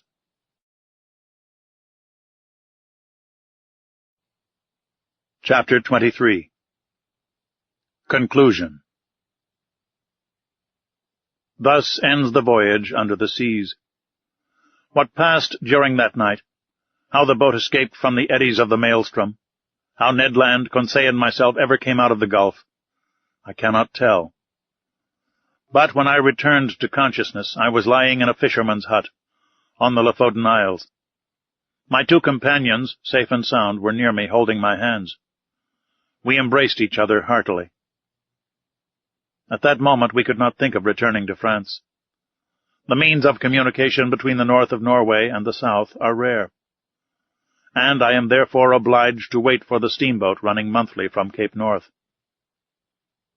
And among the worthy people who have so kindly received us, I revise my record of these adventures once more. Not a fact has been omitted, not a detail exaggerated. It is a faithful narrative of this incredible expedition, in an element inaccessible to man, but to which progress will one day open a road. Shall I be believed? I do not know. And it matters little after all. What I now affirm is that I have a right to speak of these seas, under which, in less than 10 months, I have crossed 20,000 leagues in that submarine tour of the world, which has revealed so many wonders. But what has become of the Nautilus? Did it resist the pressure of the maelstrom? Does Captain Nemo still live? And does he still follow under the ocean those frightful retaliations? Or did he stop after the last hecatomb? Will the waves one day carry to him this manuscript containing the history of his life? Shall I ever know the name of this man?